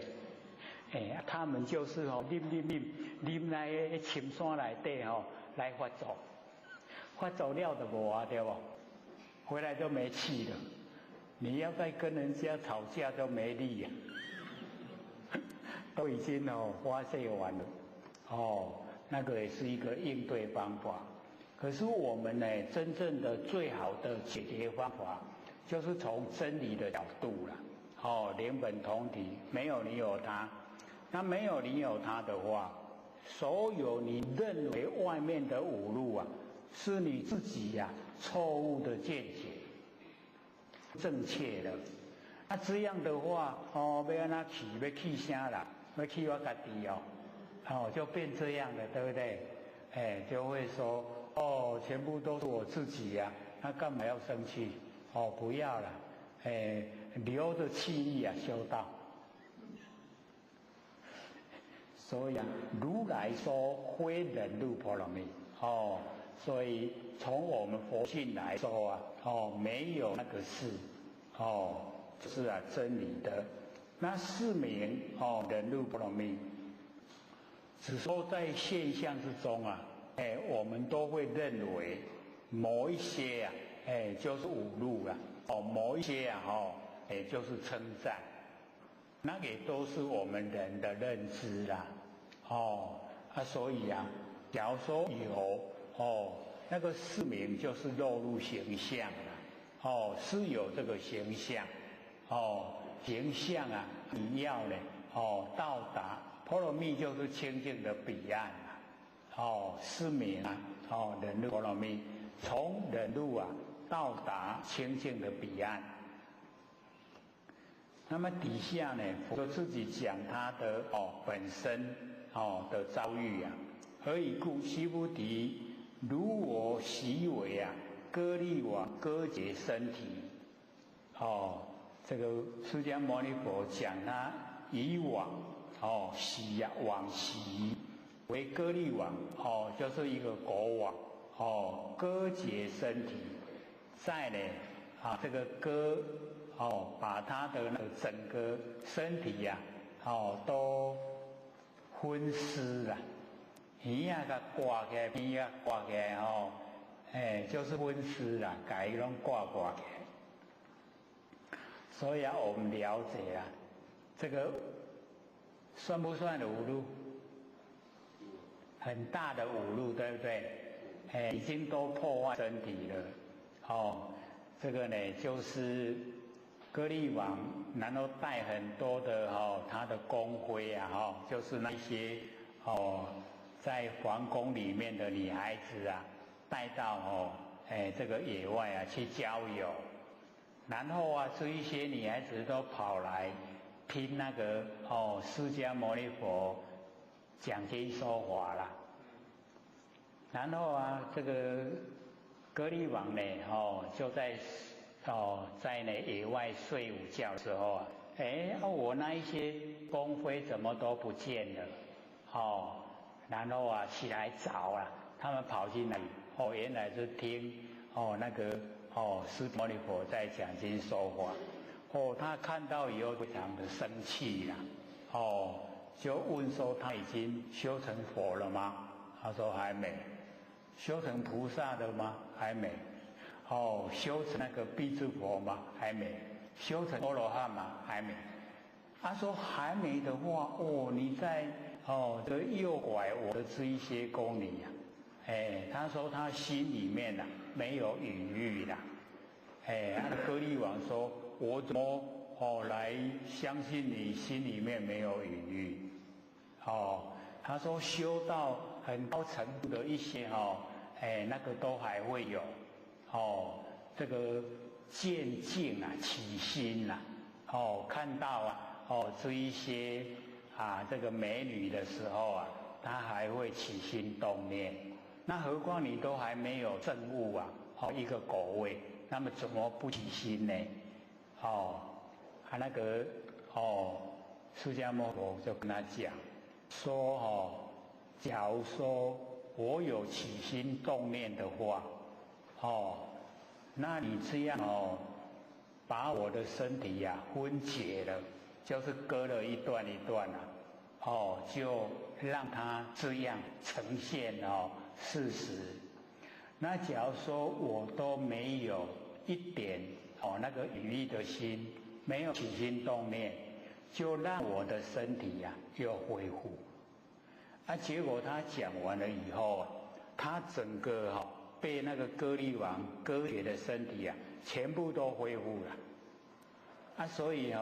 就了解到他当时真的没有那一种淫欲的心，没有那一种割截的时候产生厌愤。所以我们就了解说，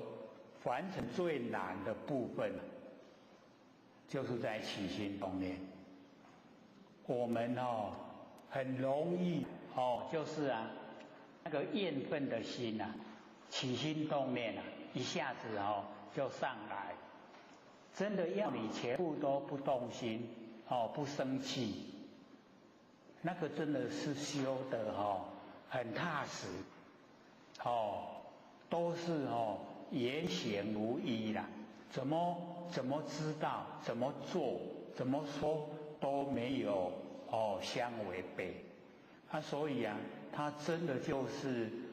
没有淫欲的心，被割截没有怨恨的心。所以我们最难的部分就是在这个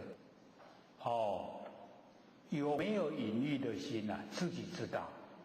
有没有厌的心啊，自己知道。他可以就说我没有的话，让我的身体恢复；我有的话，就被你这样割解了，就当成事实啦。都是安尼就好，死就死啊，就这样就他的一生的修道就报销了，就这样。结果他一讲完以后啊，整个身体都恢复，那个歌利王就跪下来，就是很难得啦，就希望他能够赦罪，他能够这个原谅他，那佛就讲啊，我一点生气也没有，所以那个没有原不原谅的问题啦，根本就没事。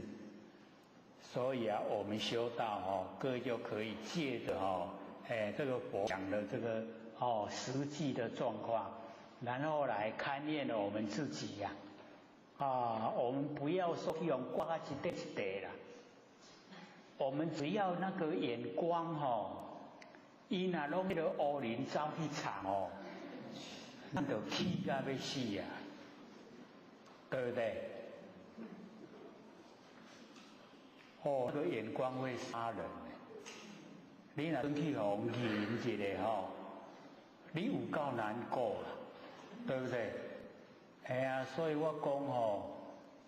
看人唔通喺乌林走去藏，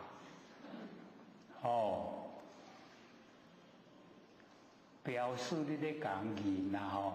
是安那会讲言，不合你的意思，对吧？所以我们最不能呈现的就这个啦，因为那个真的会杀人，眼光啊真的会杀人。或许就看到我们那个报道，一个乘客啦，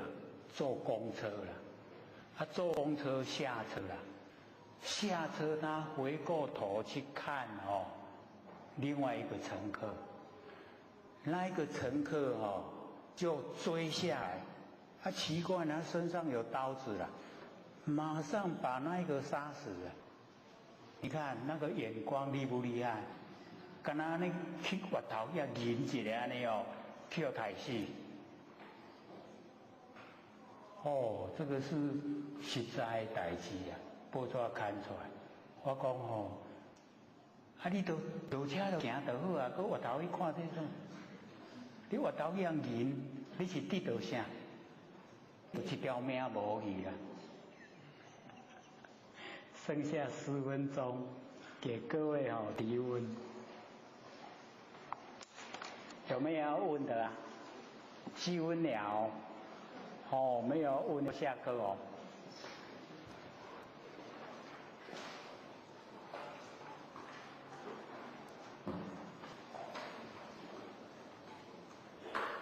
或许都鼓励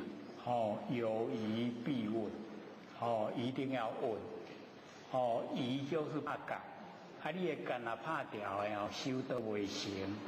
一定拢爱甲夹炮头开，安尼才会成。所以你若感觉疑问就会使问，有没有啊？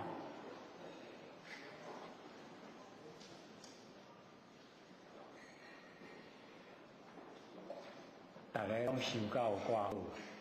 拢无疑问。对这个道理拢爱有法度了了分明。有没有问啊？很快出3分了。所以你看，我们留的时间不多了，只有留10分钟。假如说我们又留个半个小时啊，各位先生怎么过？要按哪来过这半点钟？半个小时还是各位要求的嘞，有没有？还记不记得？记不记得？因为我们开始讲课的时候各位就说要留这个时间来给大家发问。我说要上课前问呢，还是要我们讲到快结束的时候问？他说讲课完的时候留下半个小时问。我说好，就留半个小时。那因为后来大家都越来越不敢问，所以就越留就越少了。老到尾即马剩4分，即马剩2分啦。真的不问下课。各位讲师、各位坛子、各位天人，大家好。或学占道天师德、老天大德，以及感谢各位前贤给或学机会学讲。我们上个礼拜呢讲到忍辱波罗蜜，这个第14分呐，忍辱波罗蜜。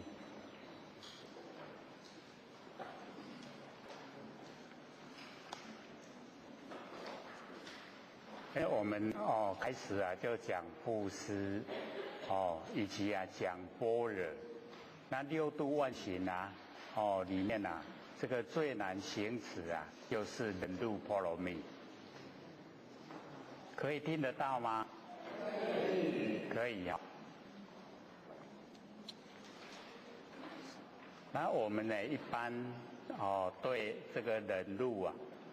都是说有这个外面外界的那个侮辱然后我们能够忍得下来。可是在真理之中没有你有他了所以没有加侮辱的人，没有受侮辱的人所以没有我们呢只要进入到我们佛性的话都没有那个两边对待。那没有两边对待就没有说被人侮辱了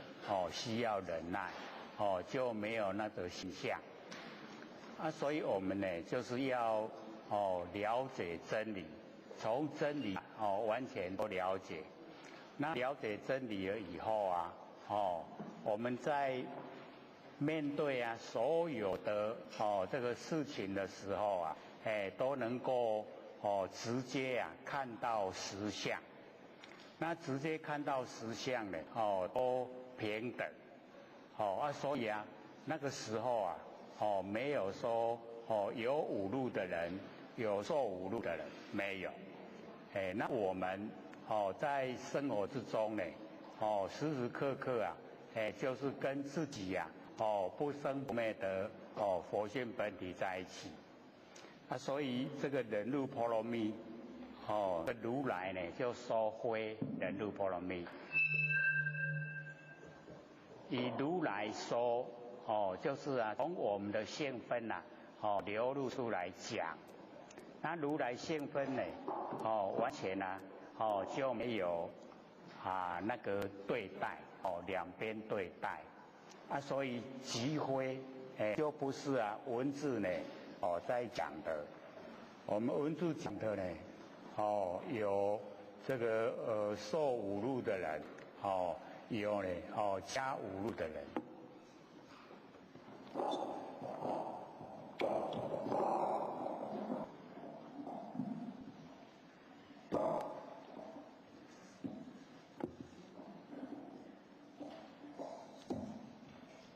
这个在考验大家的不是我们在研究性理心法嘛，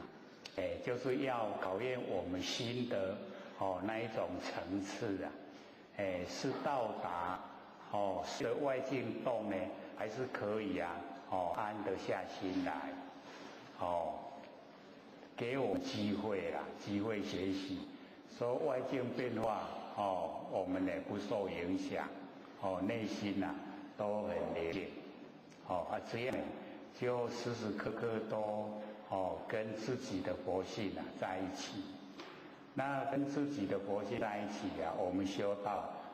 就很好修修起来就事事都如意不会有挫折因为外境变化都很快那我们要了解说外境的变化都是无常，那无常变化的东西呀，我们不要让它往心里面钻。那心里面没有这一种无常变化，我们先保持宁静。所以真的能够那个人真正的含义就是安住不动。那个忍辱那个是就是有一个角度来说的啦。它重要的是讲我们能够一心安住不动，都已经在真理之中，能够安住不动，所以我们呢这时时刻刻提醒自己，能够把心安住在不生不灭的真理上，然后呢不加以动摇，就时时刻刻都心安，时时刻刻呢都理得。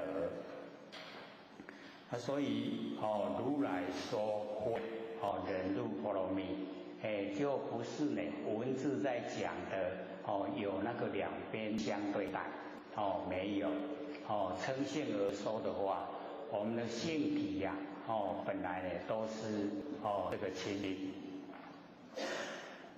那四名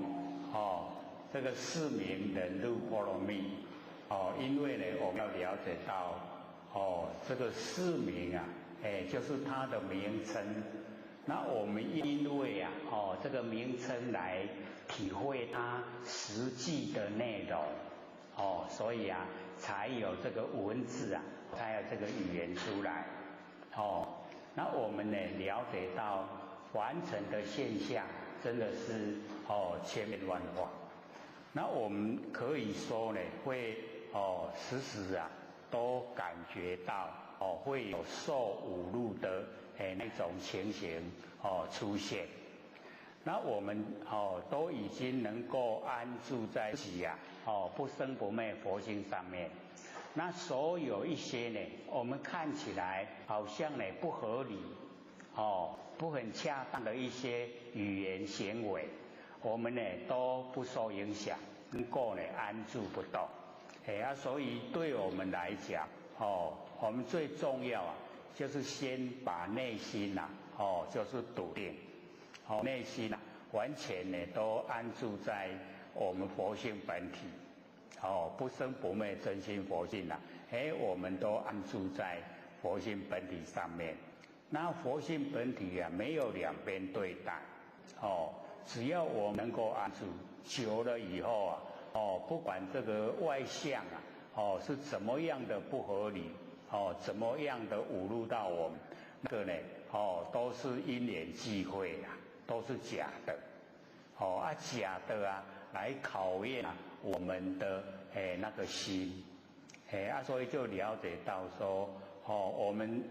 越能够进入佛性就越能够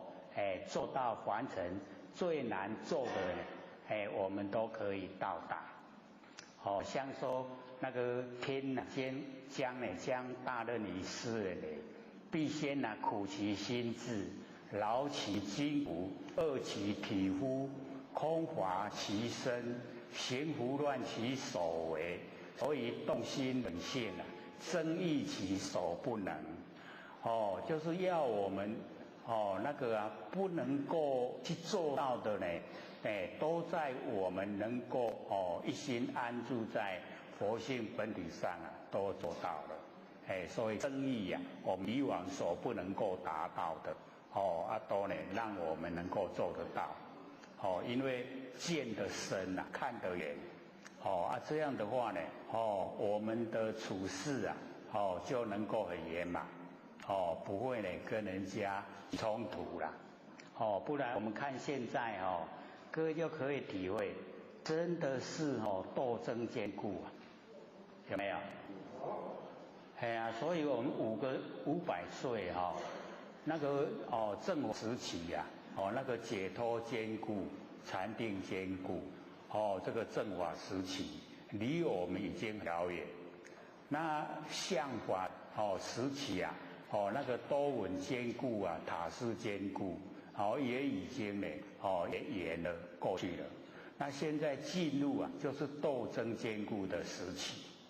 所以我们要了解到啊，现在国与国斗争，宗教与宗教斗争，人与人斗争啊，这个同事与同事斗争，家人与家人斗争，有没有？都出现了呢。所以啊，我们这个斗争坚固的时期呀，不斗争真的也难呐。都怎么样？都受到整个潮流的影响。外面的风气呀，就是这个样子。然后我们受到影响，不知不觉，就附和。我们附和又不知道。所以啊，佛都讲我们真的是啊，无明颠倒，都是无明，不知不觉啊，就是无明。所以我们要知道了，说这个我们最难的啊，就是佛性本体。那我们都已经启发，然后在生活之中运用。只要我们启发佛性本体运用，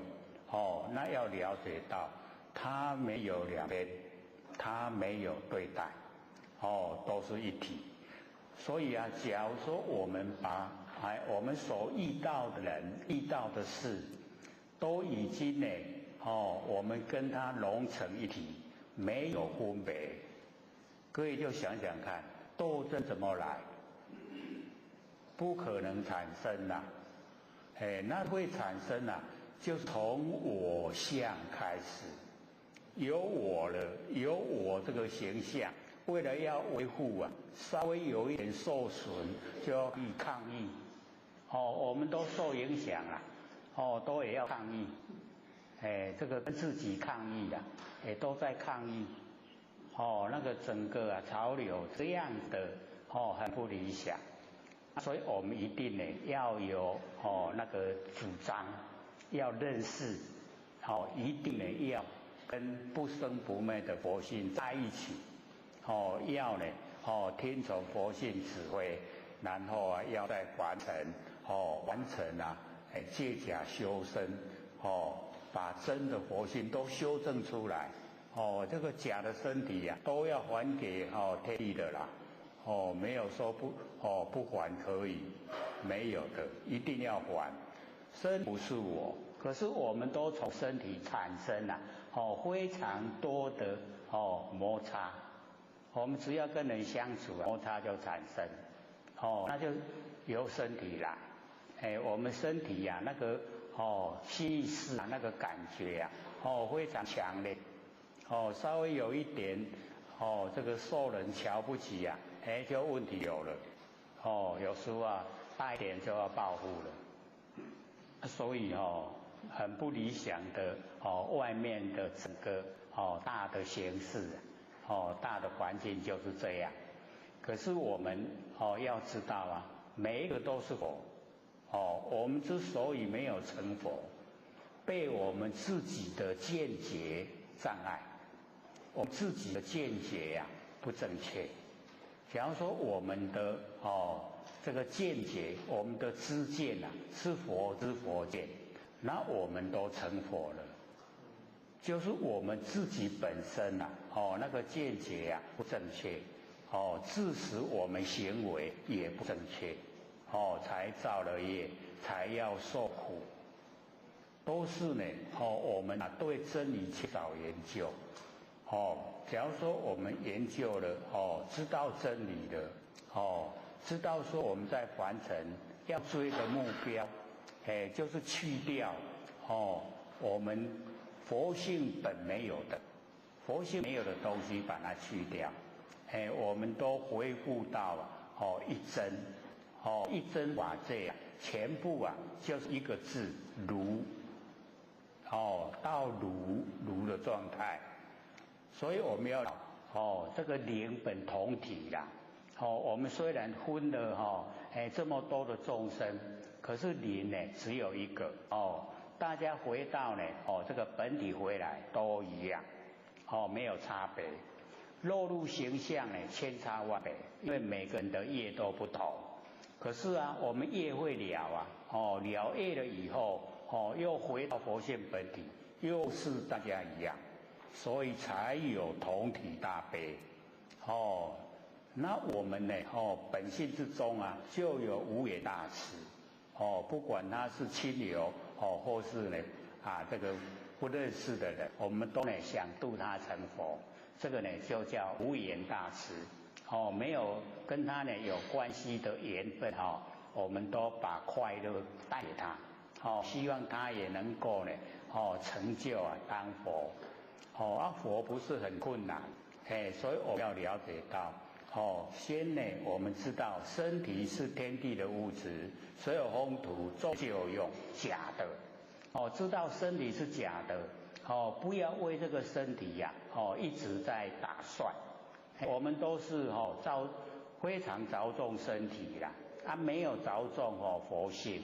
所以我们呢就造了很多业。那假如说我们是自作佛性，那身体是佛性的工具。给佛性用，这样就没问题了，都呢圆满了，就差别在我们不甘愿，我们的身体不甘愿给佛性用，会甘不甘愿？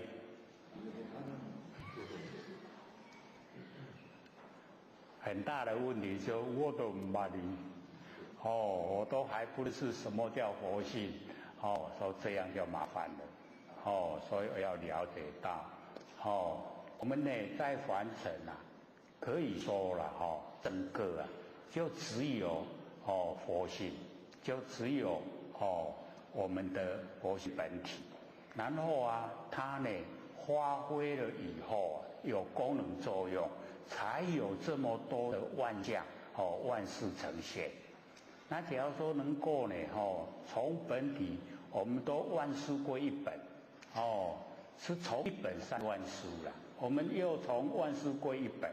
归到一本的时候都是本来，它都是佛了，那个是最理想的状态。我们要知道，我们这个研会到现在已经呢快接近尾声了，所以在不久大概还2万多年我们这就灭了然后天地混沌然后接着下一个研会所以我们要了解到这个时间没完没了了。可是我们佛性不生不灭，它不会死亡的它不会灭掉的，永远都在纵然整个天地混沌了，我们佛还在，一样在。只是我们没有修正就没有主宰的能力，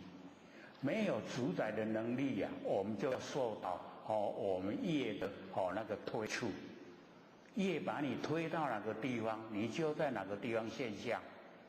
你免不了的。那我们有修正，自己可以主张，我不要到娑婆世界，我要到呢极乐世界，我要到琉璃世界我要到呢宝成世界，我们都可以去非常多的佛世界而且都比这个我们南赣部洲呢理想。南赣部洲有一些人心地会受现象影响，然后做得很坏。可是有一些佛世界竟然都是菩萨整个佛世界都是菩萨，连那个阿罗汉跟辟支佛都没有，我们都没听过呢。各位有听过吗？就是真的没听过。所以或者看到《大藏经》里面记载说整个那个世界佛世界全部都是菩萨所以就很多的那个在不同世界的众生就问佛说要怎么样才能够到那个全部都是佛菩萨的世界去他说呢，只要我们呢全部都是行十善，就是我们身口意的10个都行十善，然后啊不能有那个负面的念头不能有一些呢那个不好的行为，这样呢就可以出生到那个整个都是菩萨的世界。可是各位就想一想，我们在凡尘生活有没有办法到达全部都可以那个十善都做到，可不可以？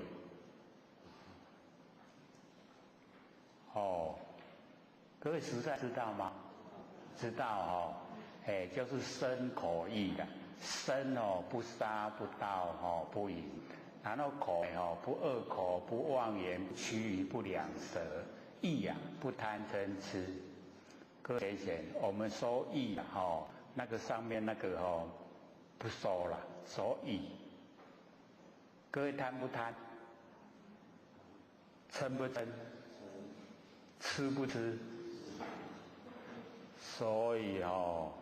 这个贪嗔痴各位就是要了解到，我们在日常生活竟然撇不开的，我们撇不开贪嗔痴所以应该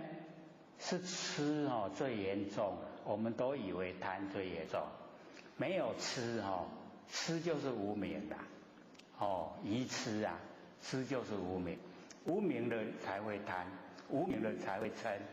你假如说没有吃贪没有嗔也没有，所以我们要知道说，我们在凡尘所不知道的事真的很多嘞有一些就在我们生活之中，我们竟然都不知道像各位内的深处有没有嫉妒的心？我们要了解到我们绝对不会承认我会嫉妒，对不对？可是我们的内心你到那个最静最深的时候你回观一下还真的有嘞，真的有可是我们都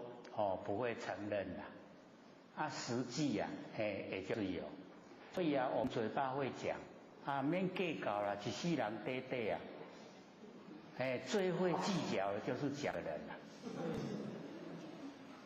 所以我们就是要知道说我们的心口都不一样没有办法说心里面想的跟嘴巴讲的完全都符合可是我们可以努力可以了解说我们到底一生之中要追求什么我想要得到什么，一定要告诉自己目标明确，这样我们追求才有力道努力追求要努力赚钱你就投入赚钱要努力成佛你就投入真的是修正成佛事都会满你的愿你只要花心要追什么目标都会满你的愿那我们就从那个结果来看发愿追求说要赚钱赚了很多很多，整个世界都被你赚到了，整个世界都是你的结果一口气不来了，谁的没一项我的啦所以要了解到现象它是无常变化我们再怎么追到一口气不来，没有办法带得走一样东西，带不走的啦。所以身体是假的，是天地的物质，水有风土众人忌讳借我用，既然是借我用，就要好好用好好的借假，然后修真把我们不生不灭的佛性本体呀，修正出来。啊，我们要知道，我们在日常生活之中，我们这个怎么会有视听一动？谁在指呀？就是佛性，对不对？啊，我们都是用呢，日常都在用哎，可是我们不知，唔知影。迄就是佛性哦，它不是身躯哦。我们都以为啊是身体啊，要知道指挥身体的就是佛性，所以啊，我们就要好好的来学怎么样指挥才是正确，因为啊，我们在凡尘已经呢六道轮回太久了以后，已经迷失了。所以我们呢，都是这个起后造业，因为迷惑，然后我们造业，怎么造呢？不知道，都出来啊，然后受苦，那个是一定的道理。那我们从我们的行为开始，去了解探讨，我为什么会有这个行为出来？我内心深处啊，到底在想什么？到底要追什么？怎么会有这一种行为动作？这样的话，我们时刻刻跟自己讲，跟自己讨论，然后你就会有得到好的那一种决定性。对，说唯有修道不后悔，唯有修道啊是最值得的。在怎么样的那个过程之下呢，都是快乐的。所以啊，我们呢就是要努力呀，研究真理，然后写啊就一直啊就希望都这个已经都跟各位说了，你就听心理法，然后照着我们研究的去做，然后你没有成佛，或许再来陪你修，不是这样说吗？大家都嘛记会牢对不？众人无来遮听听到录音带嘛，拍电话问我讲，我无去现场听咧，我就大有听到啦。你有要搁缀我来无？我有啊。只要你肯修，无成道，我会过来跟你修，来跟你修。所以我们要知道。我们修得到什么样的程度啊？黑龙不会无去，它一定在啊。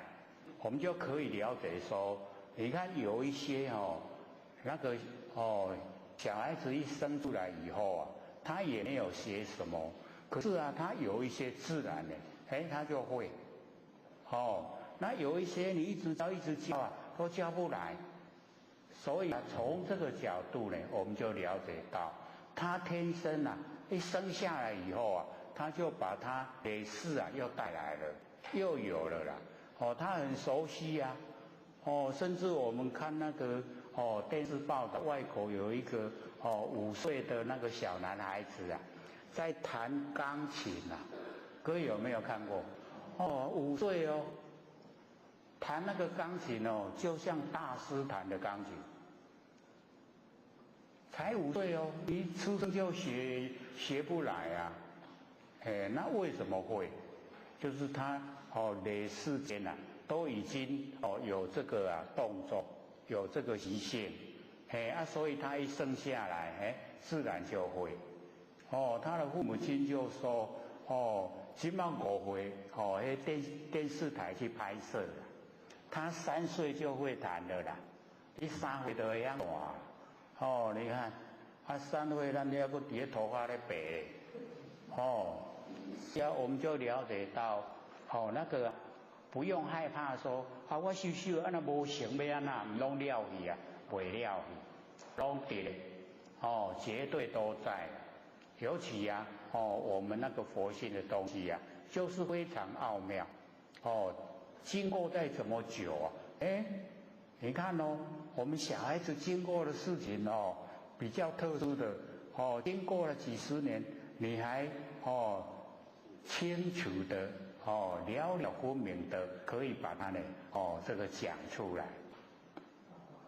就可以知道说我们佛心是非常奥妙的东西所以呢不用害怕说我修的没行，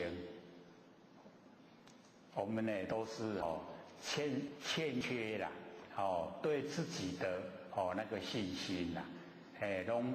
会想讲我修会行，那无想讲我对要修行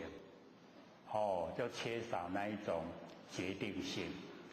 所以我们了解说走入真理绝对是我们所最值得追求的最值得我们呢这个投入一生的那个精力来追求真理这个是就是我们在凡尘很短的时间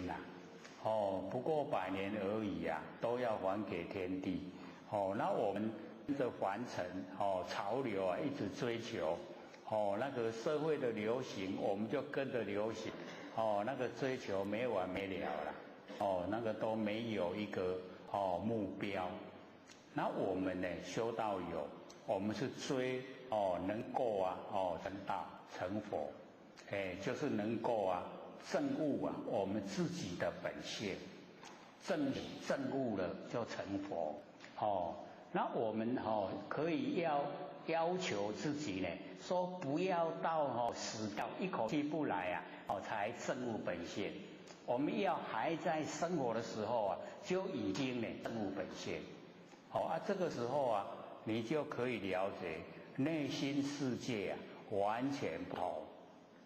这个都是佛的心各位有没有想过佛的心是什么状态？会不会像我们现在的生活这样？一定有不一样，对不对？所以我们就了解说我们现在的那个生活我们就可以把它呢转到那个佛的那个领域。那佛的整个领域我们可以在日常生活之中让它都呈现做什么事情的时候问一问自己，这是佛做的事吗？很多事我们就不会做了，对不对？会危害到众生的事绝对不会做所以就能够改变自己时时刻刻所做的事都是佛所想佛所想做，那当然都是成佛成道了绝对是有问题的所以就不用怕不成道不成佛。那释迦牟尼佛呢就把那个以往这个如我许为歌利王割解身体那个实际的那个事情拿来印证就是实际有这个事情经过然后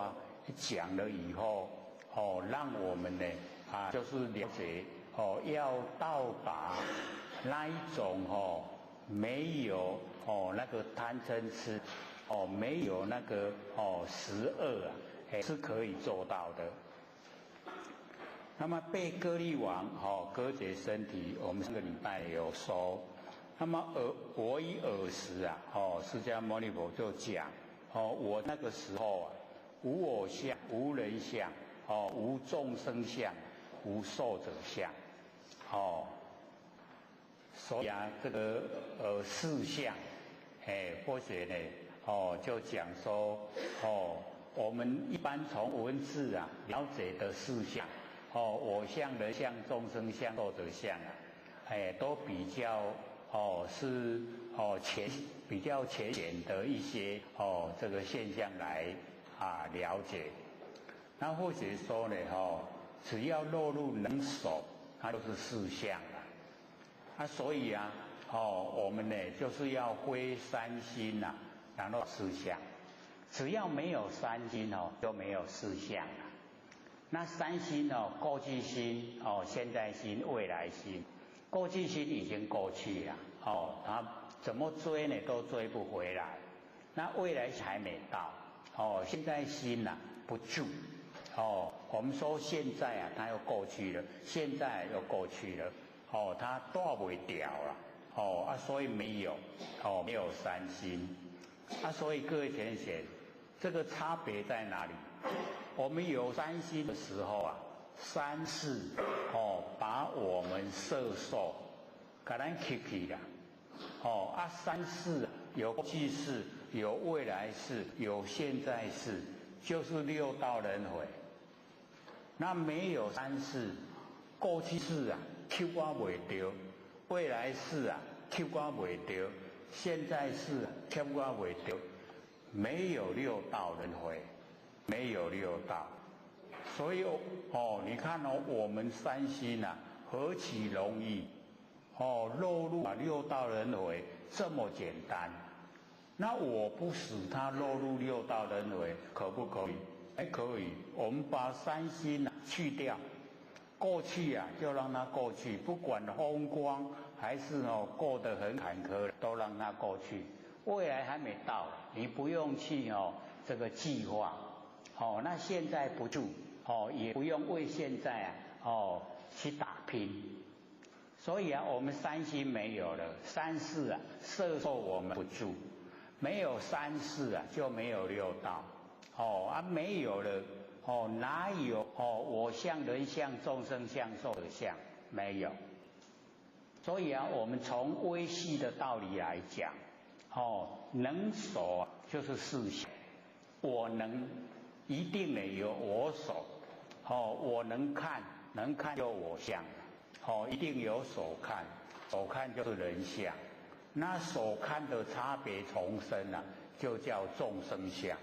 我们一细不断的看，叫寿者相。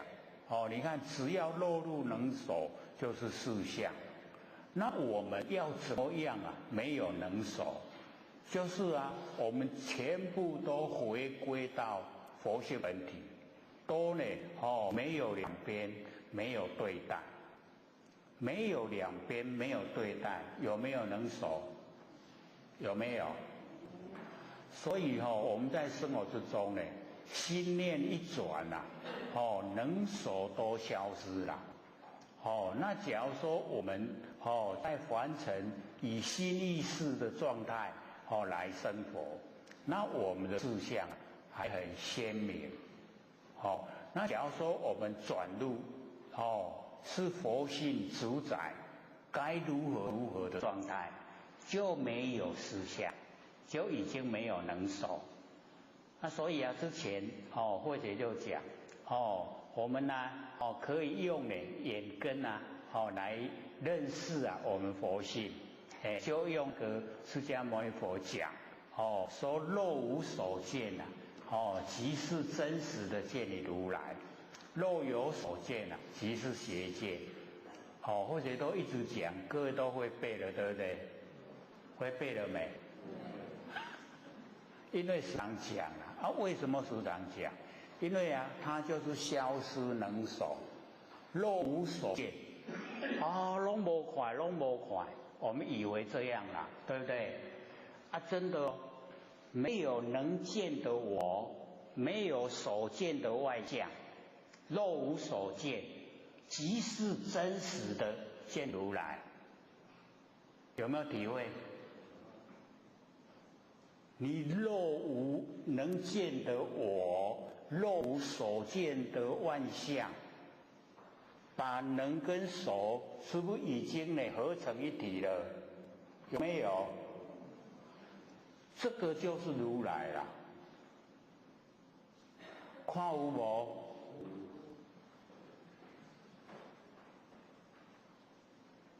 所以或许都不会看破了，就对你会向的跟你讲，你要看，若有所见，有能见有所见，即是邪见，就是见不正确的，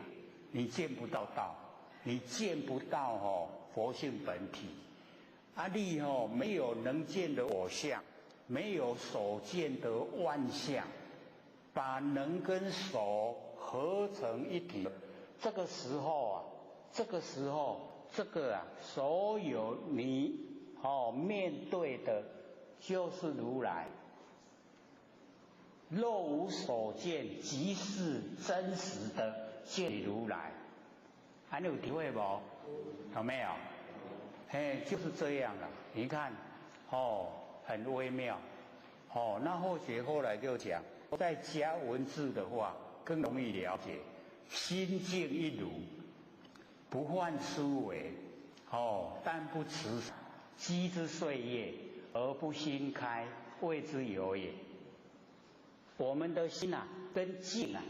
合成一体，心静一如，不患思维，袂使想不患思维，但不持散。咱的心较静啊，袂使散去。积之岁月，就是讲一段时间，而不心开。你的心开，看到道啊啦，看到咱的佛性本体。所以而不心开，谓之有也。无迄个代志，绝对心开。你看是不是合？又能够把前面那个若无所见合起来，有没有？就是心静一如啊，整个静啊，规个拢是我心，这样知道吗？整个万境啊，都是我的心。我的心就是万境，万境就是我的心。你看是不是心静一如了？有没有能守？有没有？就是没有能守。所以我们要修道，你修到最高程度就是这样，没有能守。没有能守了，你已经到达目标了，你已经成道成出来了，很肯定哦。所以各位把它记下来，心静一如，把它记下来，若无所见，平常生活的时候你有看无？有啦，我有看。有没有能见所见？就是很明显，对不对？因为东西是东西啊，我是我，已经把它分得非常详细了。你在若无所见的当下，没有我相了，也没有法相，没有万象都没有了，已经合成一体了。能守一如，能守双泯，两个都泯灭了，没有能没有守，就已经一体了，一体就是如来。所以我们落入现象，现象千差万别啦，非常多。你就不要去管万象了，你只要管自己的心。你的心静一如，那个心呐，跟静已经合在一起了，那个就是我们要追的佛性本体。所以我们讲若无所见呢，是从眼根来体会的。那从耳根呢，那更容易。我们呢就是了解到，或者那个张轴悟道记呀，就有讲脱根脱尘，离身离境，离言独立，没有依赖，各位都用要会晓背啊，所以我们就了解脱根离开我们六根，脱尘离开六尘，离身离开身体，然后离境离开形象，离言独立，离开所有的因缘，所有的自然都离开，它独立存在的，就是我们不生不灭佛性本体。然后无所依赖，它没有依，都不会依靠，都没有依靠，它独立存在。就是因为讲这个，我们要追的这个叫做阿耨多罗三藐三菩提，叫做无上的正等正觉。所以我们要追这个了这个它不会变的话，你现在认识，现在就到了，不会变的话。它不管经过多么久，几个缘会它都不会变化，就是因为不会变化，所以我们要追了。我们追到呢不会变化的无上正等正觉，那我们就已经回归本位了啦，都已经都当佛了。那要不要到娑婆世界来那个各位就可以自己当家做主了，要不要来可以自己做主了。那我们造了业要不要来？做不了主了，那被推的一定来，没办法的。所以我们了解到说走入真理呀，我们耳根的话，我们呢耳朵听到声音，听到声音的时候我们要了解，那个是把我的佛性我们佛性本来充在整个宇宙虚空了，不容易体会，借着耳根体会，然后声音的有声音，我们是要了解那个听到的那一个佛性，所以我们身体耳朵是听，然后闻是我们呢听到声音以后加入心意识叫闻。第三个闻性那属于佛性，那佛性呢它就不分辨你是什么声音内容，所以有声音它不分辨内容，那属于佛性，知道有声音，所以我们了解声音有了，不是我们佛性生声音消失了，不是我们佛性灭了，佛性没有生灭，声音它有动性，有声音也叫动，没有声音叫静。那我们要了解声音出来的咱听到那个时阵咱的佛性已经扭出来，在那个声音发生的所在有我们佛性在，然后声音消失了，我们佛性一样也在所以我们从耳根来体会我们佛性本体已经呢，你看离开我们听到声音的时候那个都离开身体了然后我们呢等到声音消失的时候又离开境所以离身离境我们呢佛性都在都没有依赖，不免挖去啥拢伫咧。各位现在这样听懂吗？所以这个叫真实的功夫啦，这样去做有做这个功夫你就可以牢牢把握，我可以成道，我可以成佛因为是一个阿耨多罗三藐三菩提我已经找到了。各位找到了没有？都不敢肯定所以一定呢要肯定自己我们呢不是的佛性本体就是这样脱根脱尘，离身离界，离言独立无所依赖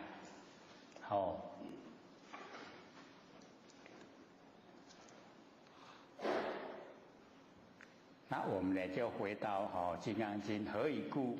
我以往昔节节知觉时，若有我相、人相、众生相、寿者相应生呢嗔恨所以这个就我们完成了那个状态。说我在被歌利王割解身体的时候那个时候呢已经没有我相了，没有法相，没有实相。所以我们要了解到我们最困难大概就除掉我相我相很不容易除掉这个我很坚强，为了这个我六道轮回，那有这个四相呢应生嗔恨就会嗔恨你若给我抬我抬挂到一块分肢解啦，就是分身碎骨了，已经挂到一块一块，所以都在想说以前那个释迦牟尼佛被歌利王割解了以后他还可以讲话。然后啊，他就讲，我假如说一点嗔恨心都没有生的话，让我恢复整个身体完整。讲完了以后啊，他整个真的完整了。佛的意思呢是说，我假如说有嗔恨心，那我被割了这样呢这个死掉就算了。那假如说我没有嗔恨心，一点点的嗔恨都没有，那让我全部都恢复，真的全部恢复了。所以我们就了解说难就在这里，真的一点嗔恨都没有。各位天贤，容不容易？不容易。或者都想我们用那个白眼球看人的话就怎么样，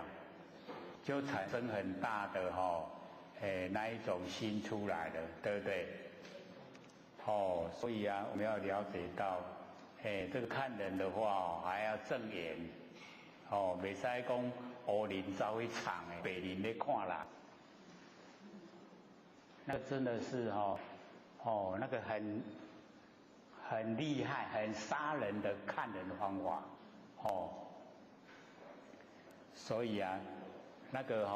有我的存在啊，那个嗔恨心一定出来，所以呢，应生呢嗔恨，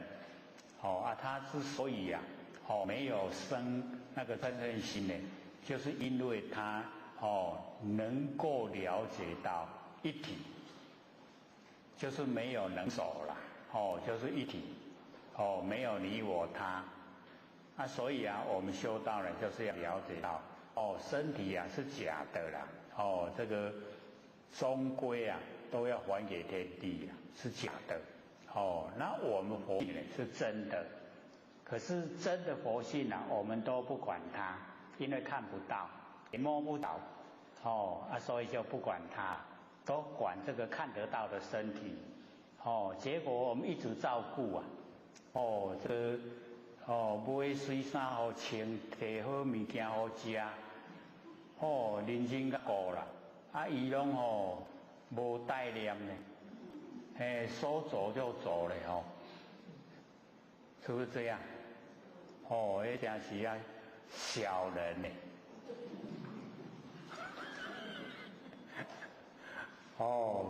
我们身体就这样你一直照顾它，不见得它会回报，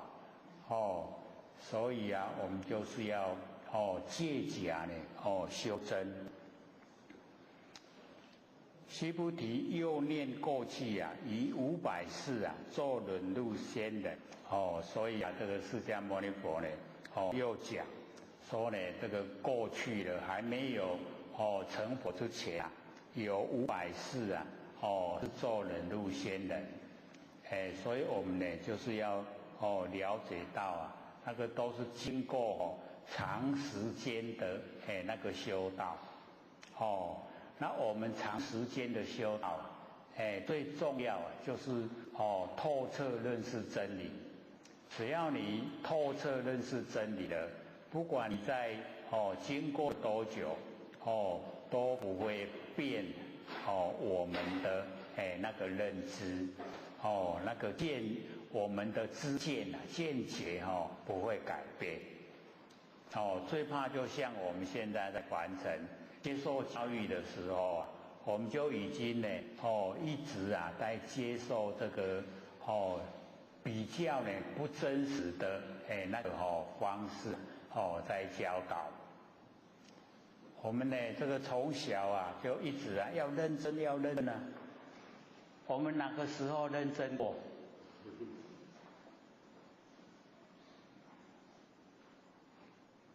小学生有我很认真，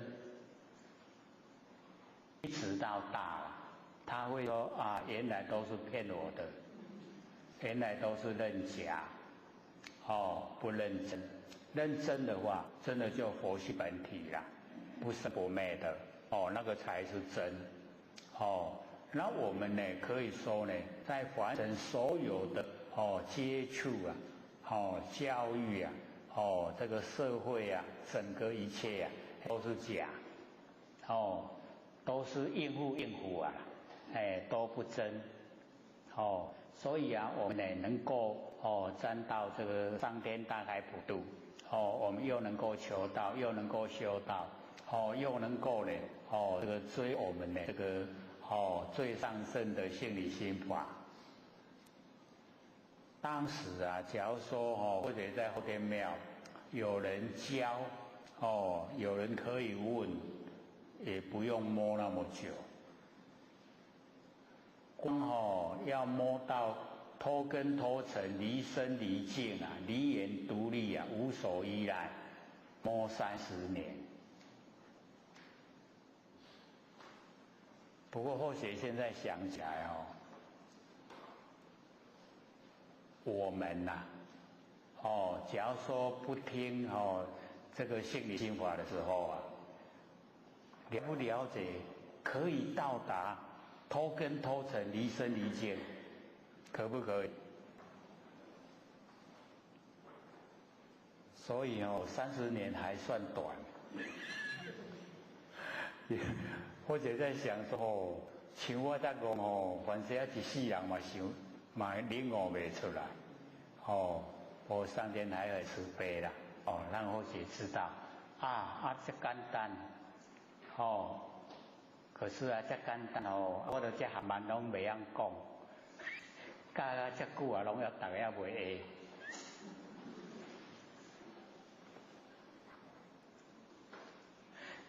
真的我们听了以后啊，就觉得说很容易，对不对？就很容易啊，就对啊，就规个咱的心甲境拢合作伙啊，都已经拢是咱的佛性不昧啊，就这样啊，就这么容易啊。可是，在还没有答案之前那个真的是有人请教那还好了，就是要请教都或许都跑到那个新竹，那个整个山都是寺庙，整个山啊，那个叫什么狮头山整个山都是寺庙了。我呢，安尼迄久啊佫无公车用行，坐去我附近就用行，一间一间去问问讲释迦牟尼佛为什么起食不超过7家？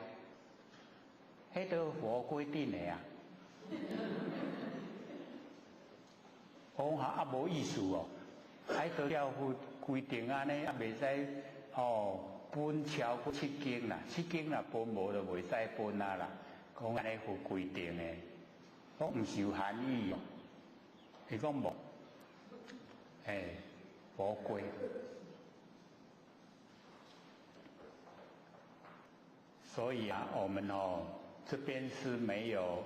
记载说起食不超过7家，可是他讲经说法是连贯的，你从前面那个按下来是有起食啊不能超过7家，7家起不到食物了你就要饿肚子啦，不能再去起食了。起食多的话要分给同伴，分给起不到食的人。那假如同伴的吃饱了，要给那个天上飞，然后水里面游的，陆地上走的这一些动物吃，不能留啦，不能说我今天呢起食多一点，我留起来。然后留着明天吃，不可以不能留，所以或者就想说，释迦牟尼佛制定那一些戒律，就是要他们专心一意修道，不能有依赖。你留着明天吃就是依赖，不可以吃了3衣1钵以外，不能自己指饭我改来煮，不可以你煮饭就犯戒，不可以煮饭，那以我们现在真的有一点不合啦，因为他也不能去种植，你没在讲，不能去种植啊，一定要去取食啦，所以我们就会说你们都不是生产，不从事生产，我爱刚才要这边的都不爱去做，可是佛规定就是那样，也不可以去种植，不可以煮饭，不可以，不能有东西让你依赖。我们这样的生活，各位同学可以过得多久？一天就好。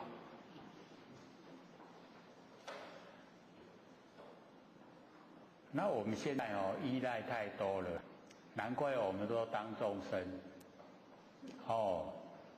我们什么时候没有依赖，什么时候就成佛了。各位依不依赖？在921大地震的时候不是有2300个人死亡吗？那或许那个时候就讲，我说这2300个是菩萨示现，他来告诉我们，不能依赖大地，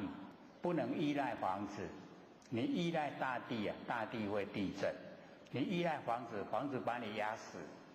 所以2300人来告诉我们修道，依赖自己不生不灭，真心佛性本体，之外的所有现象你都不能依赖。可是我们很少人去体会对不对？我们都讲坏话迄都业较重啦，唔才叫厝地地死，对不对？没有想说那个是活菩萨示现，来告诉我们，要修道，不能依赖，依赖大地，大地地震，依赖房子，房子倒塌，所以依赖自己不生不灭佛性本体，这样呢就我们就努力努力修道。所以只要我们对自己不生不灭的佛性本体非常重视，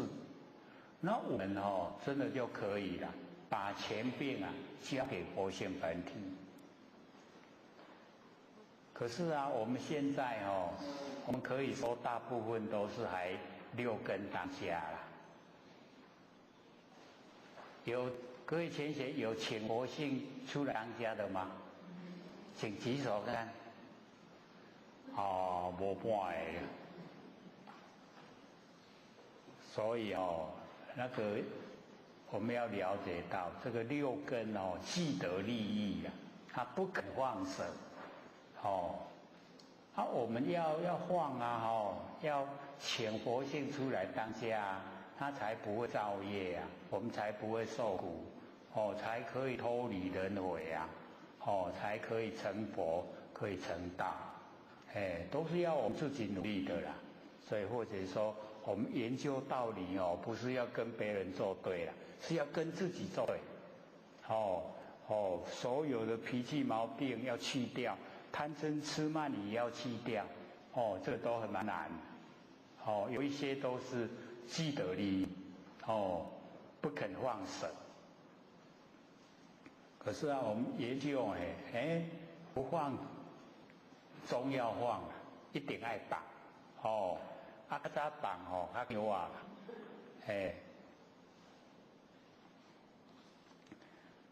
所以释迦牟尼佛呢修那个忍辱波罗蜜可以说修得非常久，所以呢我们了解说以往要修成佛都要经过3个阿僧祇劫才成佛了。没有像现在说直人心见性成佛没有说这么容易的。我们真的都是占到整个我们这个累世的这一些这个修正的那个祖师的那一种经验，然后告诉我们让我们可以省掉很多不必要的摸索像或许这个摸了30年才知道佛性本体的状态，那或许讲，你坐着听不要2个小时，都已经透彻了解了，是不是可以省掉30年？然后啊，我们这个在进入真理的领域啊，再努力一点，又可以省掉30岁，不是32年，是省30岁。佮看免讲点啊直直滚暖、半暖，才有法度了解。不用了，现在努力啊，你就可以一次修啊，就一次成了。那么以尔所示无我相、无人相、无众生啊、无寿者相。所以在那个500世啊做忍辱仙人的时候啊，那个时候都没有事相。所以我们就看以往他修之所以成，就是因为没有能守，已经没有四相了，没有3心4相，所以啊就可以成就了，可以成佛。是故须菩提，菩萨应离一切相，发阿耨多罗三藐三菩提心。所以啊，我们了解说，菩萨、菩提萨埵，这个佛看我们众生呢，我们都是菩萨，众生都是菩萨摩萨，都是呢菩萨中的大菩萨，我们呢应离一切相，离开所有的相，我们呢没有离相啊，是我们落入凡尘。被凡尘的形象诱惑，形象都给人怪，所以啊，我们就住相，住相了以后啊，我们就有取舍，然后啊造了业，然后就受苦，现在呢，佛就直接告诉我们，应离一切相，所有只要落入形象，它都是假的，都会这个变化会消失。都是假的，不要住相。所谓离相了以后啊，然后我们发阿耨多罗三藐三菩提心，就是无上的正等正觉心呐，就是我们离相了以后啊，能够发现到我们不生不灭的佛性本体。因为佛性本体没有形象它没有形象我们却了了分明，所以了了分明的那个就是我们的佛性本体，各位了解吗？这个应该是很正常的现象了这讲了解个无，讲无了解个原来有一点安尼。所以我们了解到，我们的佛性本体虽然没有形象，可是确实我们都感受到，那个我们能够感受到，确确实实的，那个就是如来，就是佛，我们呢要能够成的，就是找到这个，找到这个我们切实能够感受到的。那个无上的正等正觉，那么不应呢住色生心，不应呢住生香味法生心，所以最重要的这个就是呢不在6尘生心呐，然后把那个第一个那个色因为色形象最难就是形象，我们呢离开形象就是最难那个声香味触法那个呢就比较没有那么直接，我们最直接的就是形象，就是色，所以不应住色生心，我们不要在形象上然后生心不要在声香味触法那个生心，就是不要在6尘生心。可是我们的生活离不开六尘啊。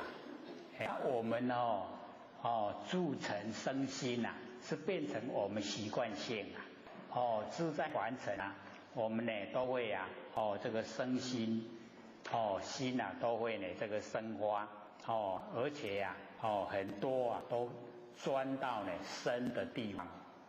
那个六尘啊比较深的地方呢，我们也都钻了进去，所以呢佛就跟我们讲说不要呢自在这个六尘啊生心，然后啊跟我们讲正确的答案啊，应生呢无所自心，我们应该呢生啊，就是无所自的心呐，分开说呢，就是这个心啊应无所自，然后生其心，这个是分开说了，然后连起来说呢，应生呢无所自心，应该生呢无所住的心，若心有住啊，则为非住。假如我们的心呢，一有所住了，就呢，非就是不对了，我们住的不对了，大了唔对啊，咱的心嘛，较需要啦，伫个形象，伫个六尘生出来，心是六尘生出来。都已经唔对啊，知道意思吗？所以啊，苦口婆心都是告诉我们要怎么样来修道，怎么样来生活，说应是呢无所住的心，都全部无住，全部呢都无所住那个心就是正确，心有住的话呢。就住的不对了，则为非住，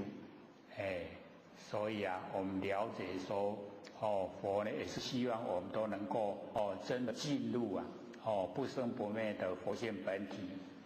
是故佛说，菩萨心不应呢住色布施，现在这个呢又呢更拉高一层呢，我们菩萨心，就是我们修道者。菩提萨埵，有情的众生这个度化众生呢，不应该呢住色布施，不应该呢住在形象来这个显法施，所以要呢无所住，不能呢住色布施。须菩提。菩萨为利益一切众生故应如是布施，所以这个菩萨为了利益一切的众生，应该呢这样的来布施，就是这个不住在六尘来行布施，来这个法师说法。那么如来说一切知相呢，即是非相。如来说，在我们性分里面的一切所有的诸相，诸呢就是很多相形象，很多的形象即是非相，那个呢都会变化，都是无常，一切诸相呢都是无常。那么又说一切众生即非众生，又讲我们一切众生，所有的众生呢都是佛啦，都是菩萨摩诃萨，所以不是众生啦。众生它的意思众缘积聚而现的生相，众缘聚会才生的啦。我们了解说，众生呢要生在凡尘。很多因缘，以往自己造了，然后跟父母亲又结缘了，很多因缘，所以众缘，然后聚会，然后显现，让我们在凡尘呢，受苦，所以众生，即非不是啦，是众缘而生的，那个相而已，性是佛性啦。所以众生呢即非众生。须菩提，如来是真语者，实语者，如语者，不诳于语者，不喻语者，所以这个如来是真语，这个呢，我们就是了解到，这个真语啊，就是真如的语言，在《金刚经》呢，有9个地方呢，讲真语，无我相。无法相，无非法相，这个一空到底呀，这个就是真语，然后凡所有相，皆是虚妄，这个也都是一空到底，这个呢实语呀，真语。那如来这个所说法，皆不可取，不可说，这个呢也是啊，真语。如来所说的是要我们证悟本性，那么证悟本性啊，如何可取？如何可说？所以啊，就不可取，不可说。那么如来者，这个不来不去，这个也是真语，所以我们了解说，这个一空到底呢，都是真语。是要呈现呢我们这个佛性本体，然后不应这个取法，不应取非法，一样，这个取法是正确的，可是呢我们一有所取啊，就已经不空了，所以啊，就是不可取法，不可取非法。那么正确的法尚不应取啊。那非法更不应该取，所以不应取非法，所以我们了解说，这个讲一空到底的语言叫做真语，那么凡呢，所有的相都是假的虚妄，然后这个三际心不可得，然后这个不取于相，如如不动，然后这个法上应舍何况非法，这个呢全部都是把我们凡尘的呢都呢否定掉，就相呢都是假的，所以这个呢叫真语。我们呢要追求这个佛性本体呀，他所说呢，就是要我们了解就是实语真理的部分，这个真理，然后呢，第二个那个实语，那么实语在《金刚经》一样，也有9个地方呢，讲这个实语，实语呢就是这个空跟有同时存在。依法应无所住，就实以空，然后行以布施就实以有，所以空跟有同存在，依法应无所住，行以布施，然后讲说这个应无所住而生其心，应无所住也是空。而生其心是有，应生无所住心，一样，应生无住心，无所住是空，应生呢是有，所以这个是空跟有两边呢同时说，就讲这个实语，然后呢这个无众生可度又度一切众生。无法可说，又说一切法，都是两边两边同时，然后以无我来修一切善法，然后应离一切相，发阿耨多罗三藐三菩提心，应离一切相是空，发阿耨多罗三藐三菩提心是有，所以都是空有同时，然后离一切之相，则名之佛。离一切之相空了，则名之佛有，都是空跟有两边呢同时说，这个呢就叫做实语，所以啊，如来是真语，是实语，然后底下呢，那个如语，那个如语如其所亲证，而说之。所以佛在讲都是本身证悟了以后，然后才讲出来。所以我们了解为什么这个佛会讲说自我成道一直到涅槃，中间没有说一个字。那佛讲经说法49年，我们都知道的就是很努力很认真的讲那为什么会说没有说一个字呢？就这个如语啦，如这个全部都从性分流入，没有能说的我相，没有所说的法相所以它全部呢都是在真理的领域啦。所以我们呢凡尘有时候听到这一种说法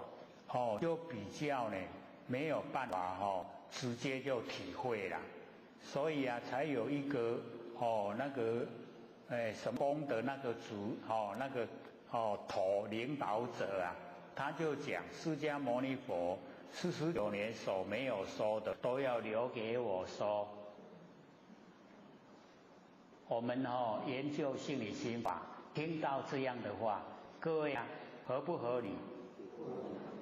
我们就知道佛一再的在告诉众生，说我是现在凡尘，不告诉众生生灭法，因为生灭法是六道轮回。那我要呢告诉众生就是脱离六道轮回的方法。所以我们了解那个不是释迦牟尼佛讲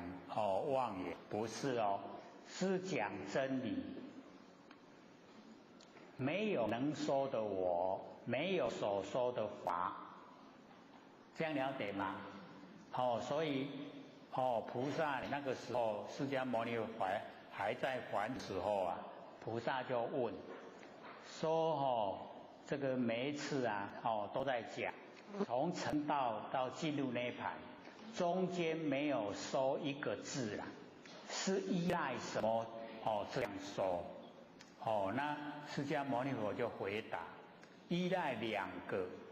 一个就是自住法，自己住在那个佛性本体，一个呢是自证法，自己证悟所以依据这两个，一个自住法，一个自证法依这个两个来说自从成道一直进入到涅槃中间没有说一个字。所以我们就了解说从成道一直到涅槃，中间呢都是从性分流入没有能说的我相，没有所说的法相。所以我们就了解到连这个佛学博士他都体会不到这样，才会纽约对谈的时候闹亏到到家己都不知或许有讲过嘛我们那个佛学博士在发表高论那个达摩祖那个达赖喇嘛竟然都忘了是谁了达赖喇嘛就举手，他说我可以问问题吗然后我们那个佛学博士就说，等到我讲完了你再问，等到我讲完了你再问，有没有听出巧妙来？我讲完了，你看我相，然后讲完了那个讲的内容法相，我相跟法相整个都呈现对不对？所以啊，那个叫生法，生灭法。竟然哦念到佛学博士啊，不知道，唔知呀。达赖喇嘛第二次举手的时候，他就讲说，问题是你讲完了，我都不知道要问什么。我们凡人哦就会想，哎呦，达赖喇嘛的记性那遐歹，一时啊久的时间尔，伊就知影讲啥。各位先生，那完全不是那个样哦，完全不是。刚才讲的那个过去心呐，已经过去了啊。我没有过去心啊，我哪知道你刚才讲什么？所以啊，我们就了解。达赖喇嘛也很就只有这样没有再解释什么，全部都没有了真的，我们看的人不傻傻。假如说我们没有研究的话，唔知因是咧创啥，拢看无，嫌要主持的嘛唔知啊，然后那个时候我们全世界50几个国家呢，同时转播，每个国家自己翻译，这样的，所以我们了解说你真的修的时候啊，就了解到它的究竟，不能连这个没有说的这个伊49年无讲的，拢要留来给我讲。然后你看那个组织很庞大，全世界啊，非常多的人，所以啊，我们就真的有一点感叹了。现在离真理啊，越离越远了。自己啊，离真理自己都不知道，不知不觉啦，不知道。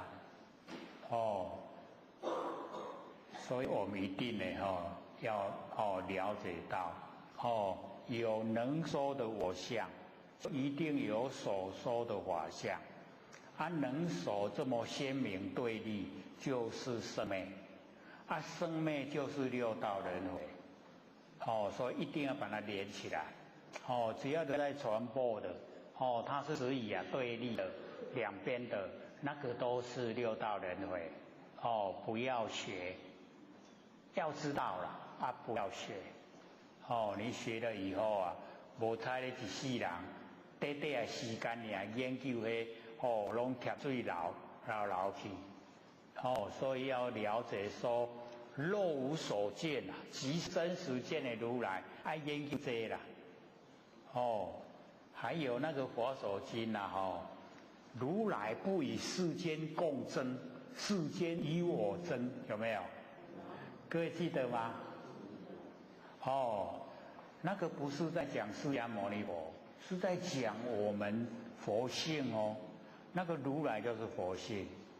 我们的佛性不跟世间争所以释迦牟尼佛解说世跟间，世就是过去现在未来，间就是东西南北，东南西南东北西北上下，间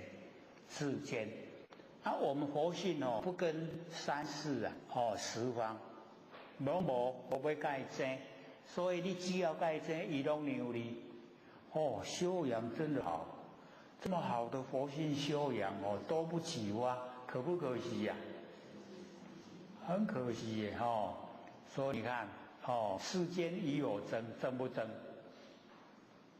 如来不与世间共争世间与我争，争不争？所以或者在想迄经都互咱摆伫面头前咧看都看唔捌哩。白纸写互你懵都白白看，看就刻。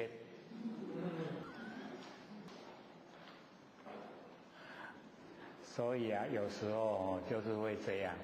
文字归文字实在里面的义理不怎样。所以佛经很多都是这个这个样子。所以往后啊，我们看佛的话，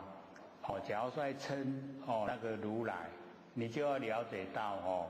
有时候的角度啊，不是在说释迦牟尼佛，是在说我们的佛性啊，所以你体会到那个是我们佛性的话，整个意思都不一样了。你在看经啊，那个经的意思啊都不同了。那假如说你看那个释迦有做，释迦有做跟我无关系啊，对不对？他是他。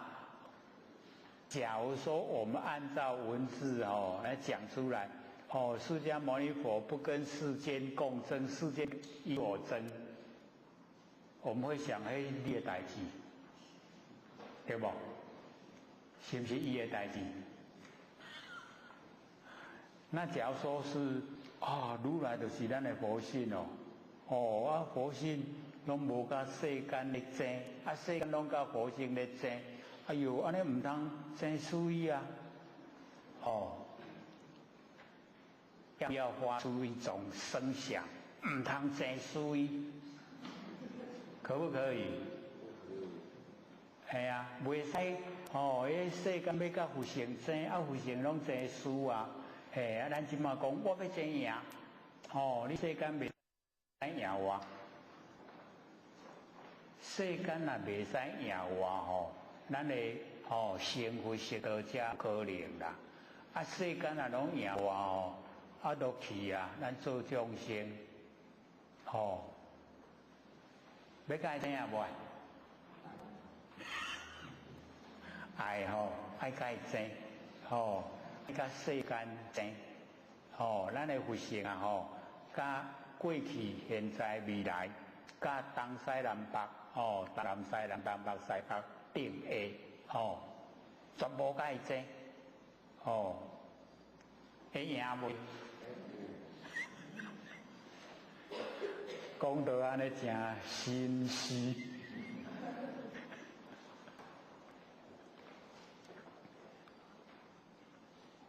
所以呢，我们了解说那个如语啊，如其所亲证而讲的话。叫如语所以啊，我们呢就是要证这个如啦，所以啊，这个以前啊我们有那个如是我闻有张头悟道记，那个呢都有讲到这方面都有详细说，有文字啊，有那个 CD。那么不诳语者不诳语。佛不诳骗众生佛啊伊袂骗众生啦，讲的话拢实在话，无骗众生不诳骗的众生不诳语。那不喻语啊，这喻语就是两种话，即马甲假讲一番话，搁甲移搁讲一番话。那个叫喻语，无共款话啦。两种话不同，内容不相同的须菩提，如来所得法那之前呢都无所得，怎么突然呢这边就说所得法如来所得法，此法无实无虚。所以我们了解到那个如来，我们看呢这个经的如来一定要体会。虽然有时候啊他会讲自己本身释迦牟尼佛，可是大部分的时候啊都是讲我们呢不生不灭的佛性本体，就是我们众生的本来面目所以如来所得法。就是我们佛性我们佛性要所得的这个法就是阿耨多罗三藐三菩提这个法。那么此法无实无虚，无实呢就没有形象啦无虚啊就是实实在在啦所以我们得到的阿耨多罗三藐三菩提啊，就是没有形象，但是啊实实在在，这样了解吗？所以啊最重要的啦，因为这个如来所得法，我们的佛性啊，这个所得到的阿耨多罗三藐三菩提啊，这个法是什么样的内容？就是无实无虚，没有形象，但呢确确实实存在，确确实实我们可以感受，那个法，无实无虚。须菩提，若菩萨心呢，自以法而行布施，假如说呢，这个菩萨的心，自在法，所以各位天贤，虽然他这边呢，没有说自在什么法啦，可是啊，包罗万象，什么法都可以。假如说我们菩萨心呐，质疑呀，那个无上的正等正觉法，然后来行布施，这样也不行啊。为什么？因为住相，所以住相呢，他就呢这个已经呢不走入啊真理，不走入啊这个绝对的这个佛性本体，所以啊，自以法而行布施呢，如人入暗，好像我们人走进暗室里面极无所见，都看无啊，入去暗搜搜内底啊，看无物件，看不到东西呀，所以啊，我们了解说为什么会这样，因为无明，假如说自以法而行布施呢，就是呢我们还在无明壳之中，也搁伫个无明壳内底啦。当然暗迷蒙啊，落地看，也唔知啊，迄个法的那个真实的情形，不了解那个法的真实情形，所以啊，如人呢入暗，好像呢走入暗室一样，极无所见啊，就呢看不到呢这个一切的。那么若菩萨心不自法而行布施，如人有目，假如说这个菩萨心呢不自法，他已经呢心中都无所住了，这个时候来教导众生，来度化众生，众生呢就可以回到目标，就回到佛地了，所以如人有目了，这个就目就表示有智慧，目光目就是呢代表我们已经呢有智慧，能够了解到那个真理所在。那如人入暗就是无明无半无半要讲教，要教人教到什么样的程度呢？那个真的是就没办法，所以我们了解说，那个已经呢自己到达了，可以回归佛的本位了，然后再来度化众生，教导的呢都是正确的，不然差一点，自以法行布施，然后不自以法行布施，差一点点。差不多啦，差一点点一点点都不行一点点错的就没办法到达目标了，所以一点点那个差之毫厘会谬之千里所以一点点都不能差，像我们刚才讲那个由这个我相跟法相的是不是也差一点点？差不差一点点？有时候我们听还听不出那个不对的地方在哪里？有一些我们不研究的话，讲出来好像对思索深入啊，去思索以后才发现说啊不对，不是这样所以我们了解到有一些是差得很微细，所以历代的一些禅师啊，他会讲差之毫厘啊，谬之千里毫厘是一点点啊差得开头一点点，结果到目标差很多那个就不行了。所以如人有目呢，日光明照有目啊，就是有智慧了。有智慧以后啊，就好像太阳光一明照呢就可以啊看到啊种种的形象种种色啊就是种种的形象。那我们呢这个因为今天呢有4个问题要问了我们留15分钟呢来回答这个4个问题。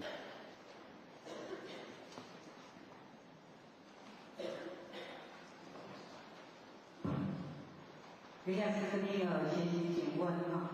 第一个问题，佛性非定非不定，是要我们不落入两边不住，定怎么样解释比较恰当？因为他这样问的话，表示他对佛性的了解都还不够啦，所以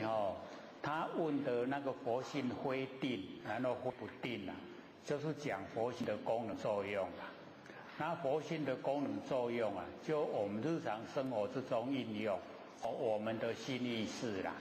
那心意识的时候啊我们就了解到，各位前心意识啊，在佛性来讲它定不定？定不定？在佛性来讲不定。那真正你认识的佛性了因为啊我们佛性本体啊如如不动没有定啊，没有定不能去用定说，也不能呢去用不定说啦，它没有那个问题所以问这样的话，表示他问的角度出发是在佛性的功能作用，而不是在呢佛性的本体所以啊这个呢问的话呢就是要更详细的研究啊性理心法，进入到呢佛性本体。好，第二个问题，为何不持正法者受五戒修威仪，不能守护持戒清净比丘？这个问的倒是好，因为佛经里面啊都有这样明确的记载说呢我们要护法。那护法，释迦牟尼佛曾经就明确的说，护法者，你就是要保护啊那个修道人保护佛法，那你就是要持着刀棍以那个武力啊来降服那个违犯的假如说有人要对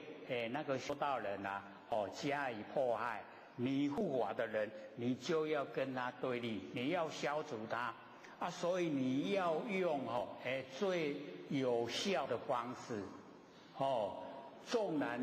你那个时候把他杀死也不犯戒。所以我们听到这个会很惊讶修到守戒那够塞台啦所以佛明确说，你在护法的时候啊，你纵然杀人呢，一样守戒，你没有破戒啦。为什么？因为你保护佛法，所以那个对佛法的重视啦。那危害佛法就是要除它，所以我们一般看到这样佛经的那个说的那个角度啊，我们都会想到，哎呦，怎么会这样？就是这样。佛就讲你那个时候目标都是在保护佛法修道人修道人受到危害那个你的责任所以你一定要维护，不能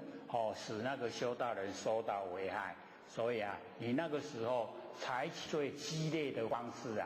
那个都正确，没有犯戒，没有破戒啊。第三个问题，有贤贤问：佛性充满虚空，我们身上也有佛性，在我们一口气不来，是否有一部分佛性要从玄关跳出去，与虚空的佛性汇合？这个又是对我们的这个佛性没有很透彻了解啦。各位贤贤，整个虚空全部都佛性。我们整个身体也全部都佛性啦，不是讲听后该归故以后才有一些佛性要从玄关去跟虚空汇合。这个研究这么久然后再听到这个问题真的有一点会泄气呀，因为不了解所以我们要了解无所不在啦，我们的佛性充满虚空。然后无所不在，不是说我们从玄关出去跟虚空汇合才成道成佛，不是这样各位贤贤，我们整个啦，全身全部啦都有。你个念看嘛会听袂？是安那会听？佛性啦，整个啦，我们整个整个身体呀都是佛性。不要说整个身体啦，整个虚空啦，整个所有一切啦，都是佛性。你有较了解无？可能因为这样没有这样问的话我没有讲，大概也不透彻说完全了解到佛性的状态那我们要知道。说我们整个无所不在的，就是我们的的不生不灭的佛性本体，它是尽虚空遍法界，全部呢都有我们佛性的。所以这个佛就时常会说，佛性不在内，不在外，不在中间，然后那个阿难就问讲伫倒位啊？各位先生，伫倒位啊？就是无所不在啦。哪个地方都有佛性啦。这样了解吗？哪个地方呢都有我们的佛性，所以呢不是说等到我们这个一口气不来的时候，赶快我们的佛性从玄关出去跟虚空汇合。佛性叫你笨拙都还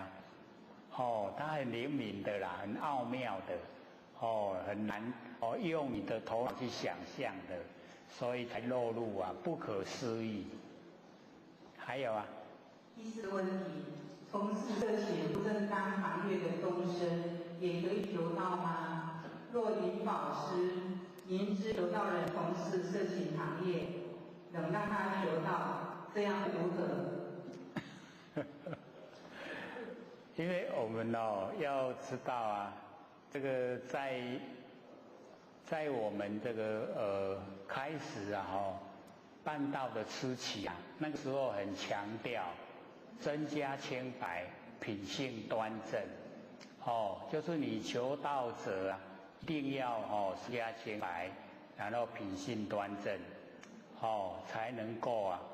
求道。那后来因为这个有一点变质啦，变做有人就好，直直有人唔管人迄个什么款的那个背景就能够拉来求道。我们要了解到我们道是很珍贵啦，你假如说没有那个背后的一些因素那个自心有德，然后自己本身呢又是行得正，那这样来求道呢是名正言顺啦。那假如说你去引渡一些他死于在下九流行业之中的那个时候呢可以说点完师都不敢点不敢点到了。可是啊，我们佛学都在想，为什么我们这个到末后的时候啊，这个求道都这么的容易啊，这么到处啊去拐骗人来求道啊，有无？所以或许在想说，是不是以前我那有迄个求道的迄个机会，有法度得到上天开开普渡这个大恩，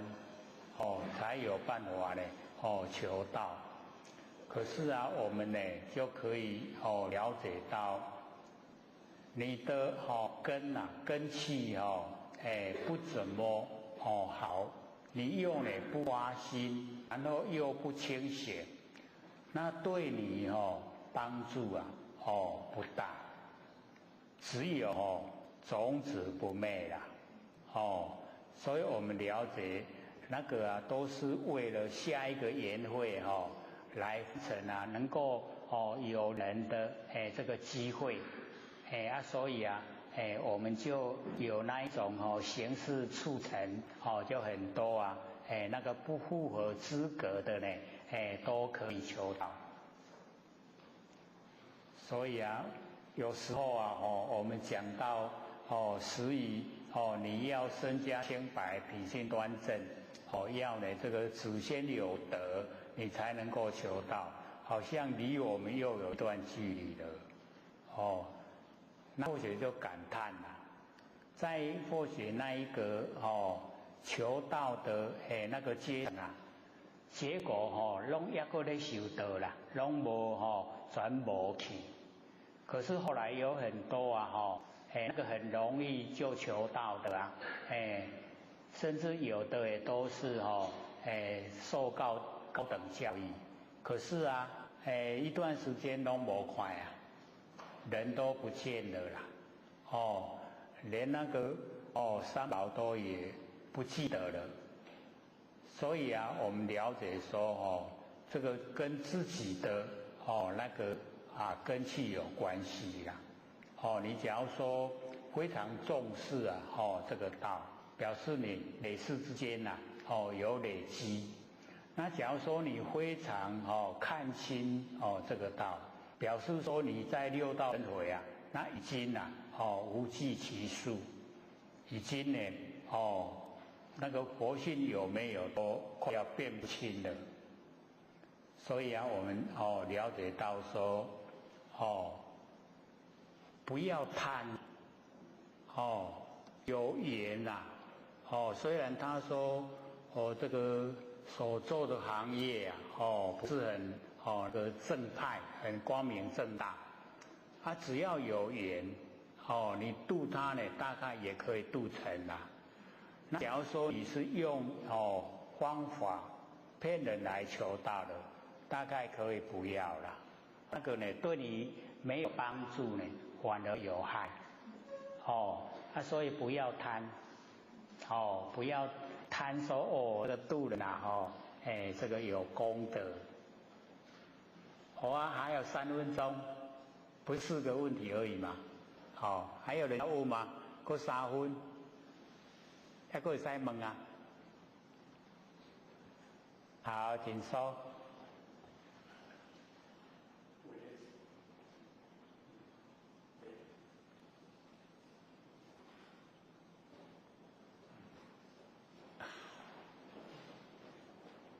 请问你有讲师？好，请说。那我们柯老师是以那个先我的位阶的高低来形容嘛那一起为命上帝，还有诸天行圣，还有弥勒祖师嘛。那一般我们会将那个诸天行圣解读为以气象3天的事情系统。可是有些前认为说，如果将7天下天的神圣包括在内的话，而超越在弥勒祖师的前面，不符合位阶，不这样的解说。那请问有讲师来谈这个诸天神圣？对，因为那个织田神社哦，不是像我们哦那个所知道的哦，是哦这样的一些哦比较常见的一些哦那个佛哦那个圣佛不是这样的，那个织田神社哦，它都已经归入到哦。已经呢是归入到无极哦理天的那个状态。你在气天的话，它还没啦，它还没有到达可以排列跟哦那个织田神社一起的哦，因为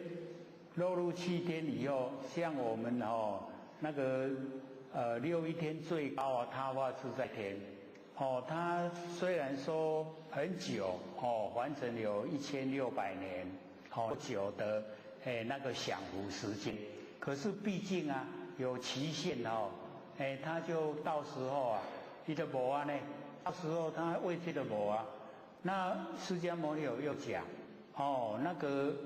哦，在异界的神仙哦，一到古迹。没有人道的资格，直接落入三恶道。你看，所以释迦牟尼不鼓励我们修道人去当气天神神，不希望，是希望社会人士他行十善，可以到气天，是鼓励社会人士不鼓励我们修道人。修道人呢，他不鼓励你去气天。因为那个都有树木只要有树木纵然是几万年，它也会到时间到都无无落去，为什么没有人到？直接到三恶道。那个菩萨就问释迦牟尼佛，他说他在气天神仙的时候，受到众生的朝拜，那他心里面骄傲，就是心里面已经高人一等了，是因为这样。你看只有心里面骄傲，安尼得落入三恶道，没有人道的资格所以佛不鼓励我们去七天，直接鼓励我们回礼天。所以归呢我们佛本位。所以要了解那个织田神社都是跟那个礼天那些都一样跟那个所有开天辟地的那个神仙都在一起的啦，不是气天的啦，气天没有资格，他没有资格受到我们修道者将这个朝拜在第二个位阶。下师各位讲师、各位坛子、各位前贤大好。不学三道天师的老前贤大德，以及感谢各位前贤给佛学机会学讲，来给我一张。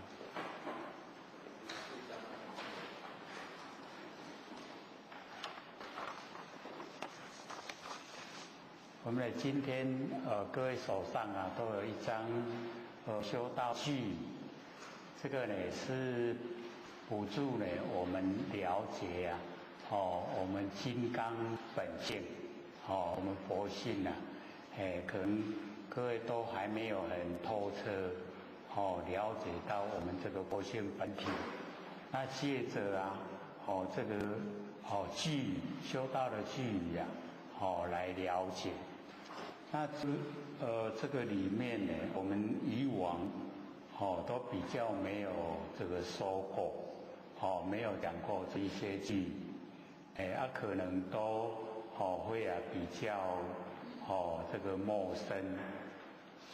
那我们这个因为《金刚经》已经上了一半了，可是假如说我们对这个佛性都还没有很了解，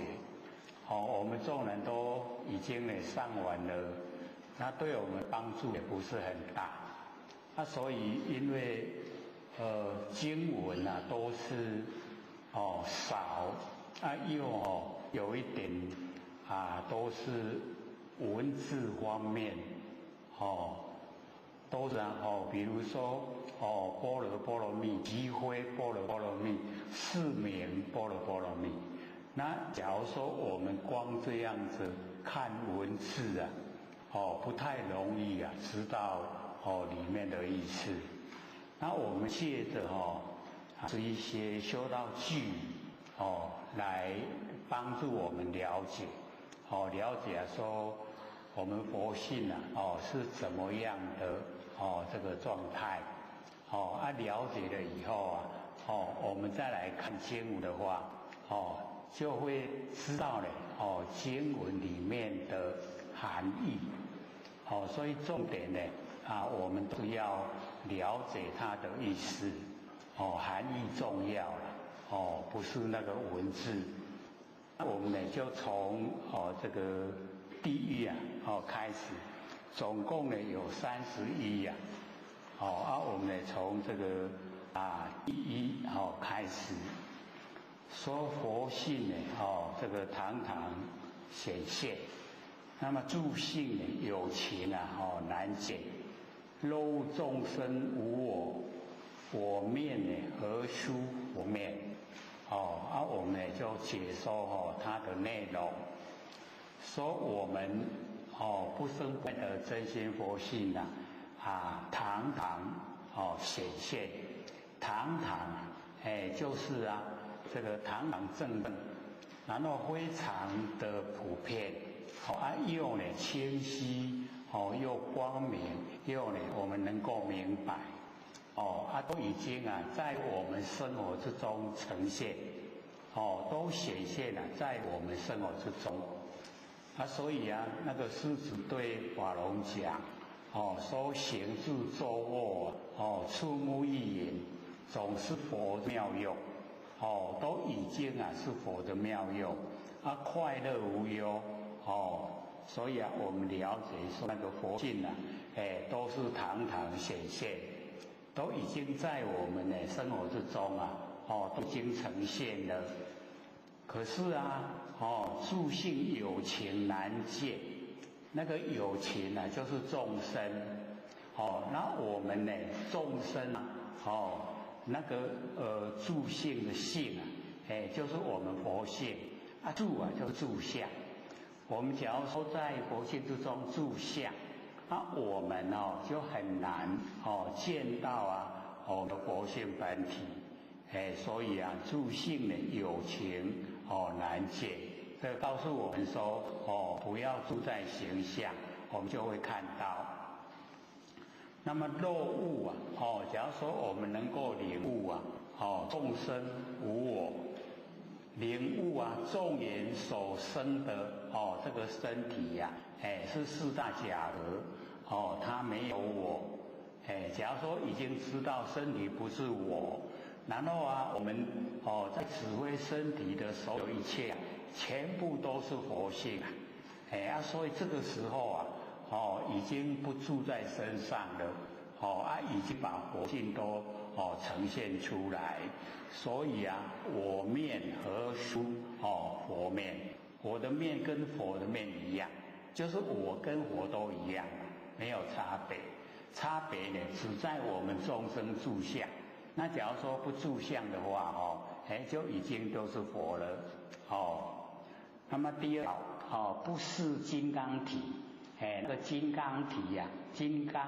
般若就是我们佛性本体啦。那假如说我们不认识不认识呢我们的金刚本体，然后却换作延伸，就是我们的身体啦。我们身体是因缘所产生的因缘所产生的还有这个形象呈现。可是我们要了解这个形象的呈现它的背后还是佛性本体所以还是那个金刚体。那么十方真极昧这个十方整个十方世界都全部如不动没有生灭那个极昧就是已经到达那个佛的状态。那么随在随互行什么人在啊？什么人在写？意思也就是说，我们在十方中整个呈现呢，都是我们佛性本体。那谁在就表示谁还在成。那谁不行就表示他已经进入六道。在六道轮回之中。所以我们呢就是要认识我们的金刚本体。那底下这一句邪道之人不是真这个我们之前就有讲过了。因为这个全部从第1到第9，全部都是长沙和尚说的啦。或许把长沙和尚说的收集在一起，所以把他的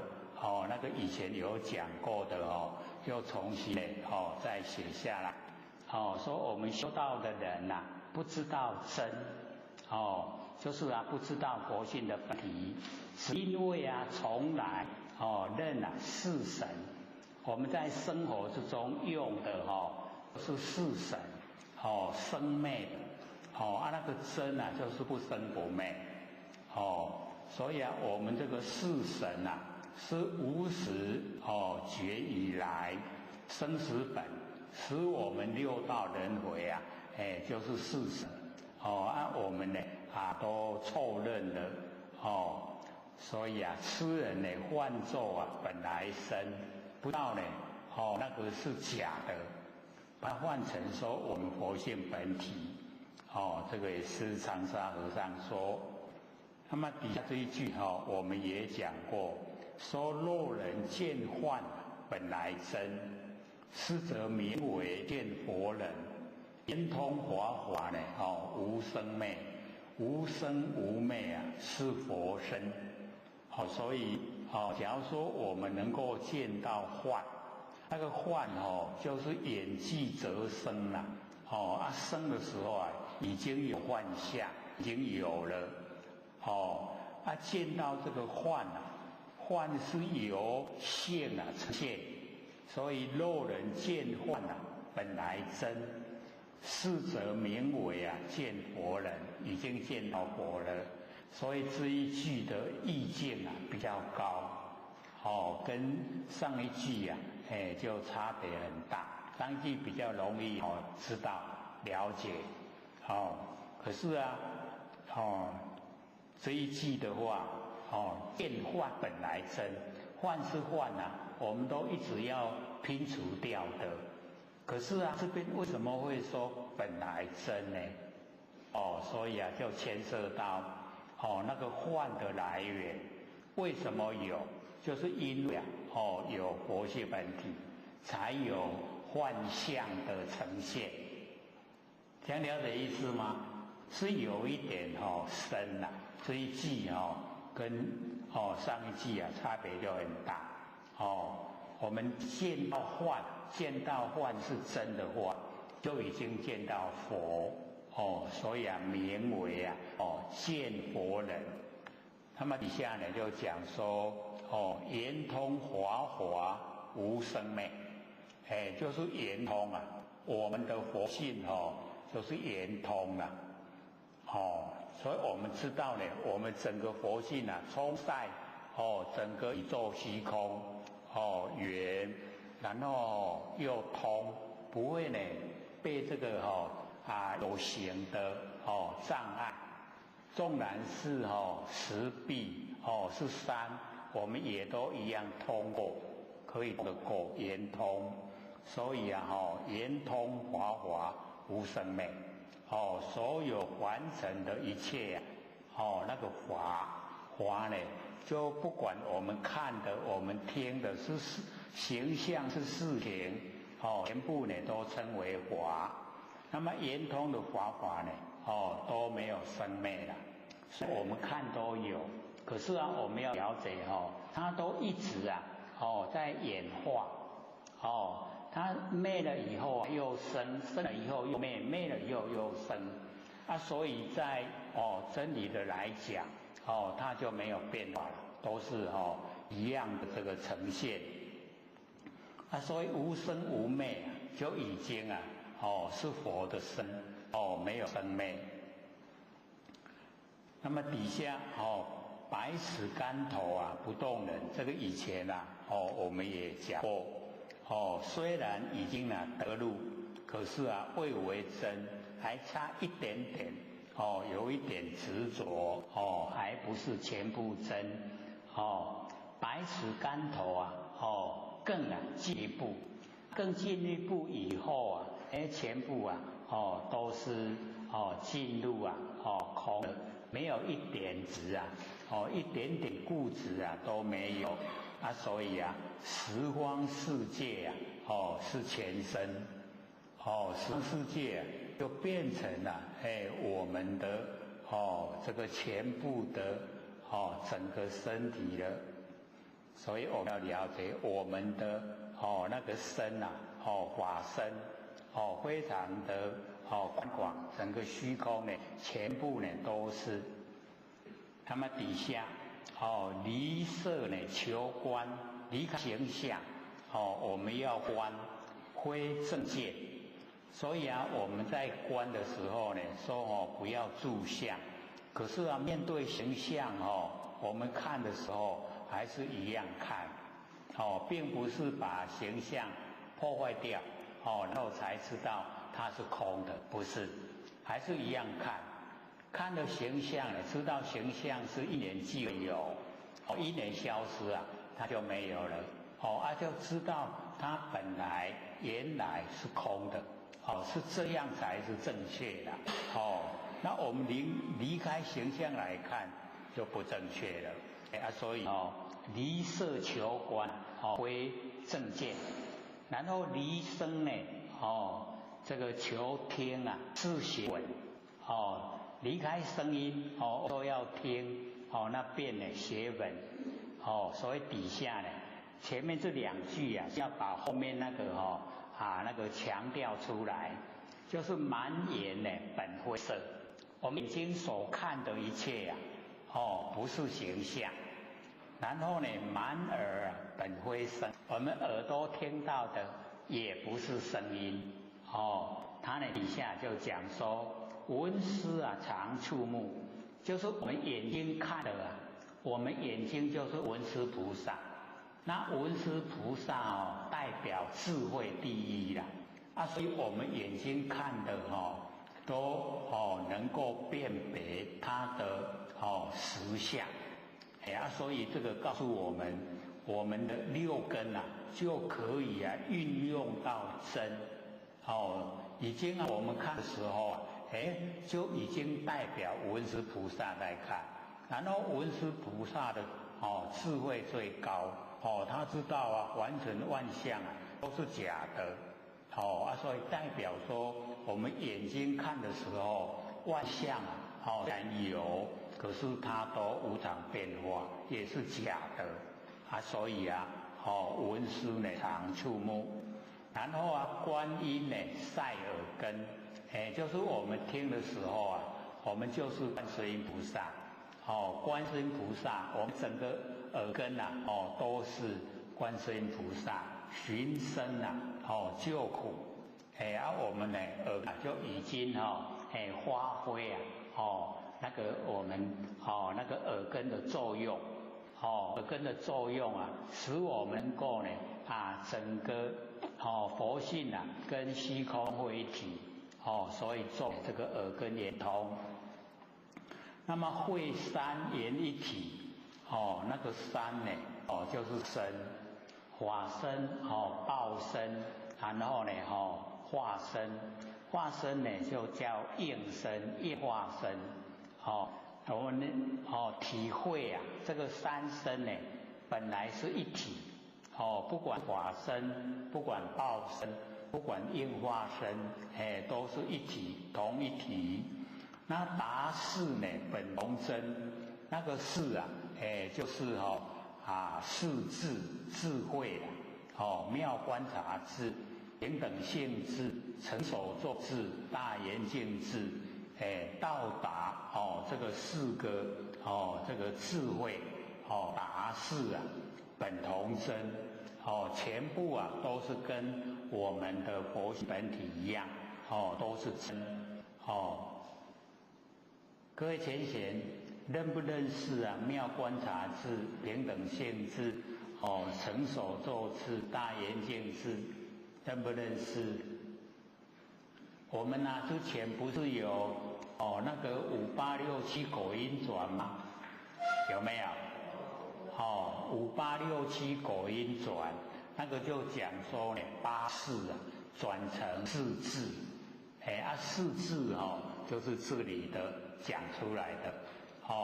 然后我们呢就讲说5呢就是眼耳鼻舌，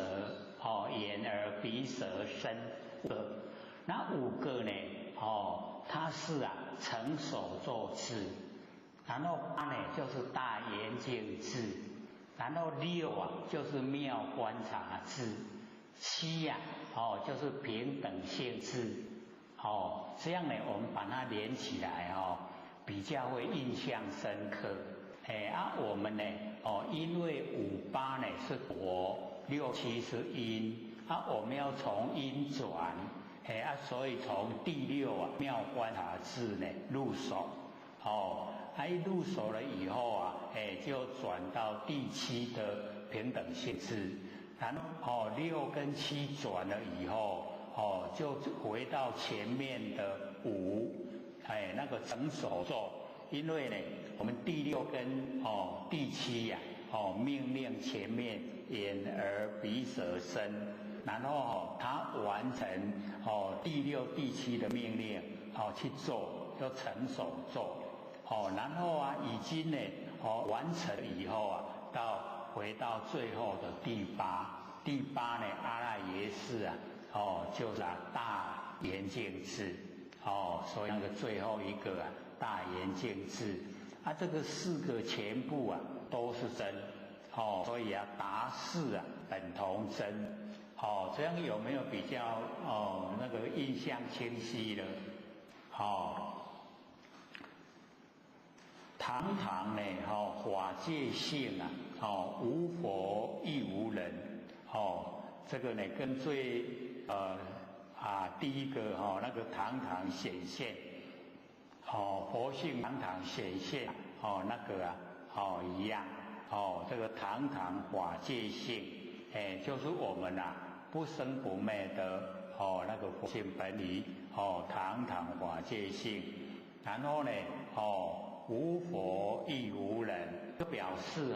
没有分别心，全部都是我们的法身，全部呢是我们真心佛性。那么第7个摩诃般若照，摩诃呢就是大，般若呢就是妙智慧。般若妙智慧，我们了解到大，摩诃就是大，般若呢是我们的妙智慧，是佛性本体所发挥，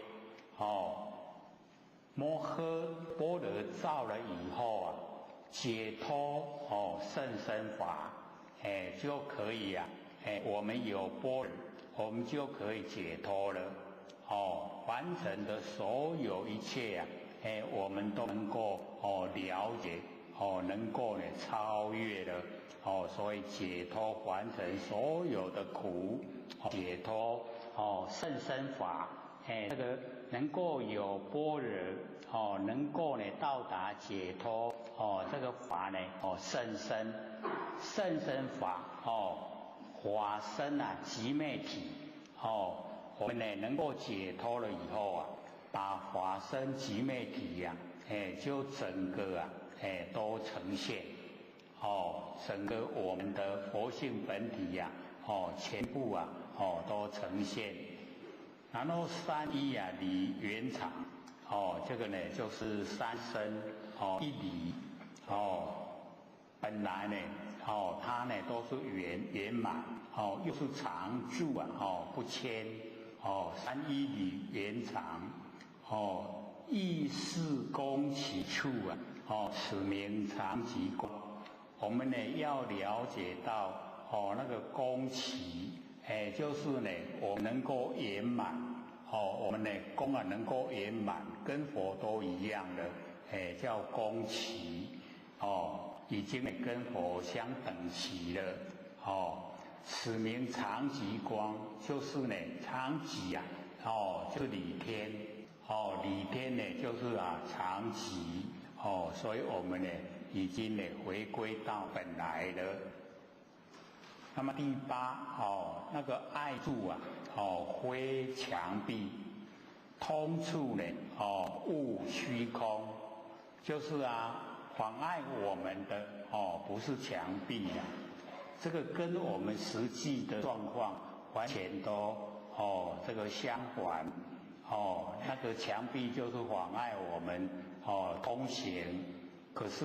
这个呢就讲碍处啊，不是墙壁。然后通呢，通就是我们可以行走啊，可是呢，这边却讲说，不是虚空，虚空本来都是通的，可是都呢，没有让我们呢能够通行，所以都讲跟完成呢，相反。若人呢如是解，假如说我们有办法了解到这个状态。了解说呢，那个妨碍不是墙壁，然后呢虚空呢也不是呢流通，这样的话，心色呢本来同，就是我们的心跟万象本来是一样的，跟呢我们之前讲那个心静一如，不患思维，但不持善，积之岁月而不心开。谓之有也，是一样的意思啦，所以也一样意见有一点高，所以我们就去了解，我们修道有时候呢，跟凡尘竟然都是相反，因为我们都以为身体是我，然后整个万象都是外法，我就是内，外万象都是外，可是在真里面没有内外，全部的万象也都是我的心。我们一般听到呢就很难接受了。各位想想看，万象都是我的心，我们会怎么讲？假如说没有研究性理心法，一定会说那个神经有问题要去看精神科。为什么？因为整个那个我们的理路已经不通了，跟凡尘你要跟他讲，已经讲不来了。可是我们就是了解到。讲真理的部分就是它没有两边对待。那假如说我们还在身体是我，外面万象是外，这样就已经是两边对待了。两边对待我们要了解，就是生命有变化，有生命。那有变化有生命，我们就进入六道轮回。我们在六道轮回都是受苦。你能够修的话，你一定要修到心跟境已经一如，就是外面的境也是你的心，你的心跟外面的是一样，是一体的。所以你在生活之中，你就到无己；你在生活之中，你就没有对待，高不高？所以这个不是做不到的，而是看我们要不要。你假如说要偷来，你就是一定要到绝对的真理，没有对待。你假如说在对待，一定生灭有生有灭，一定六道轮回，所以释迦牟尼佛就明确的说，我是现在凡尘，不告诉众生生灭法，因为生灭法是六道轮回，而我不告诉众生轮回的方法，我要告诉众生脱离苦海。啊，你要脱离苦海，你就要到达绝对的境界，没有相对。所以佛已经做到，没有分别心，没有分别心就是没有两边，都是一体。所以我们就了解到他做到了成佛。那我们众生呢，都还不要说做不到了，听都没听过。没有听过怎么修啊？就没办法修。所以我们要先听，先了解，说原来万象是从我的佛性生发。所以我们的佛性叫称如来藏。我们佛性是如来，含藏万象万事，含藏三的大地。所以有时候我们接受到真理假如说全部都没有听过，会很震撼怎么会是这样？可是当我们慢慢了解，看以往所有修正的，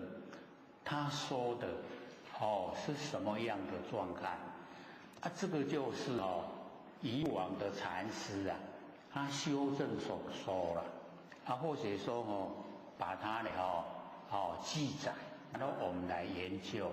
我们也了解说为什么在西元1000年西元500年到1000年那个中间我们中国的修道非常兴盛，所以那个时期禅师很多到处都是在谈修道的事情，都是身体力行，不是讲理论的，是真正的在做。所以很多呢在问什么是道？然后禅师他怎么应对？不讲话。然后那个问的人他已经回头了，就是你不爱赢，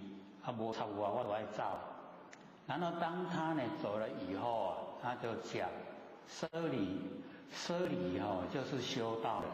你问道你就想修道了。那个一讲话以后他就回头，他说这个就是你问的道，就是你回头，你为什么回头？那个就是道。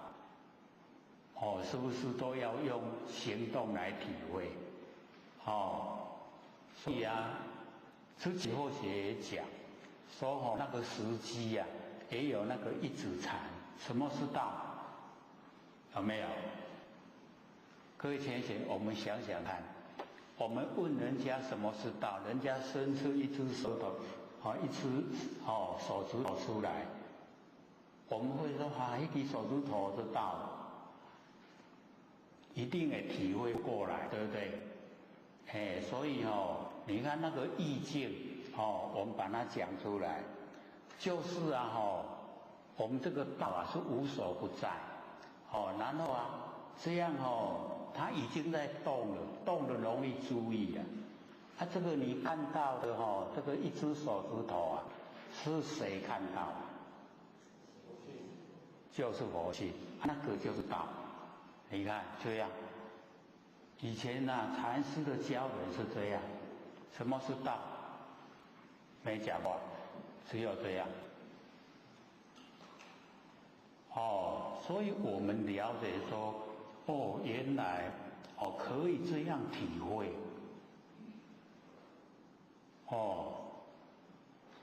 我们没有说的话你说毕业一世人你还阁唔知道讲这是在创啥，对不对？我们绝对不知道这个就是因为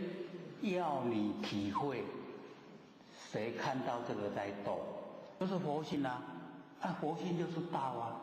这个就对了啊，没有很多语言啊，很简单的，禅师教的方法都是很简单的，而且我们看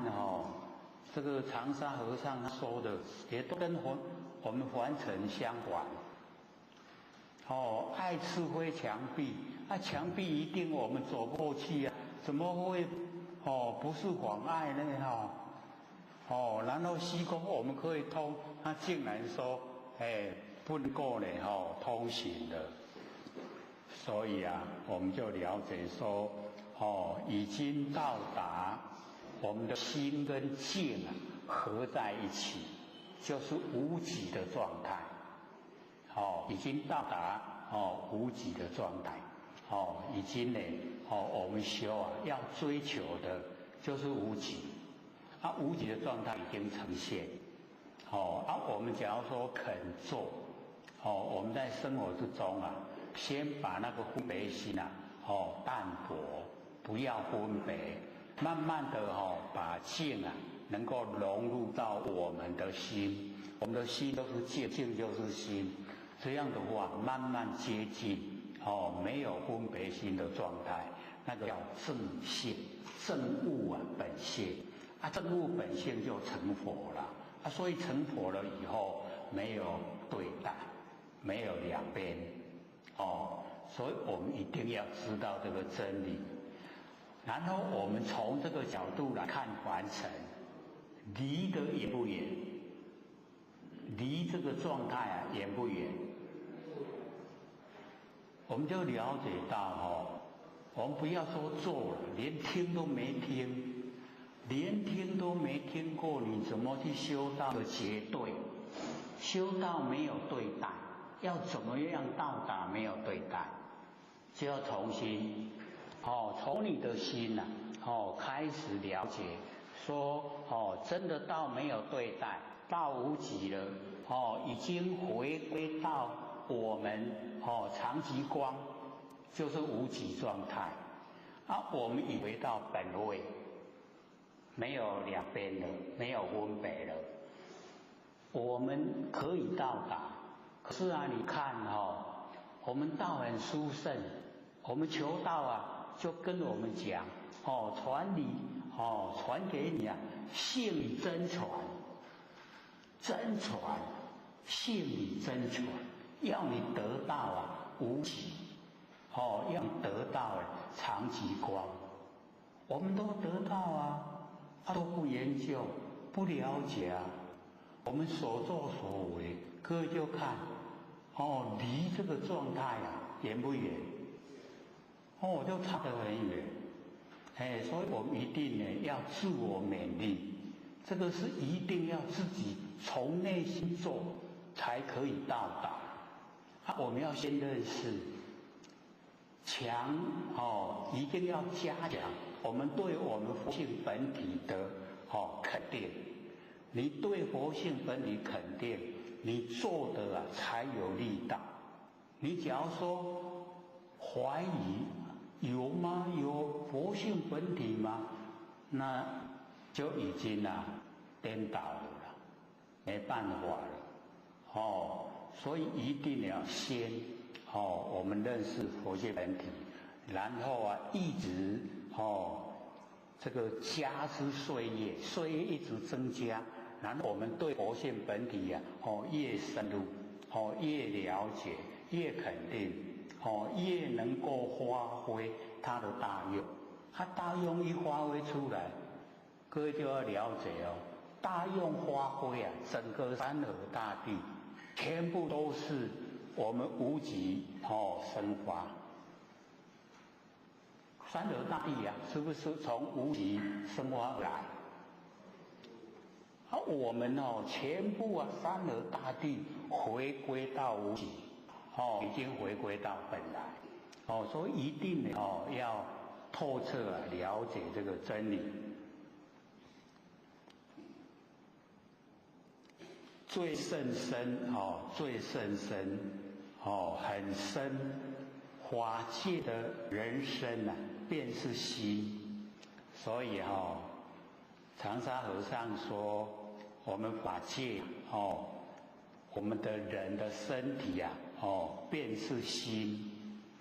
全部都是心啊，已经到无极状态。迷则迷心为众色，我们没有了解昧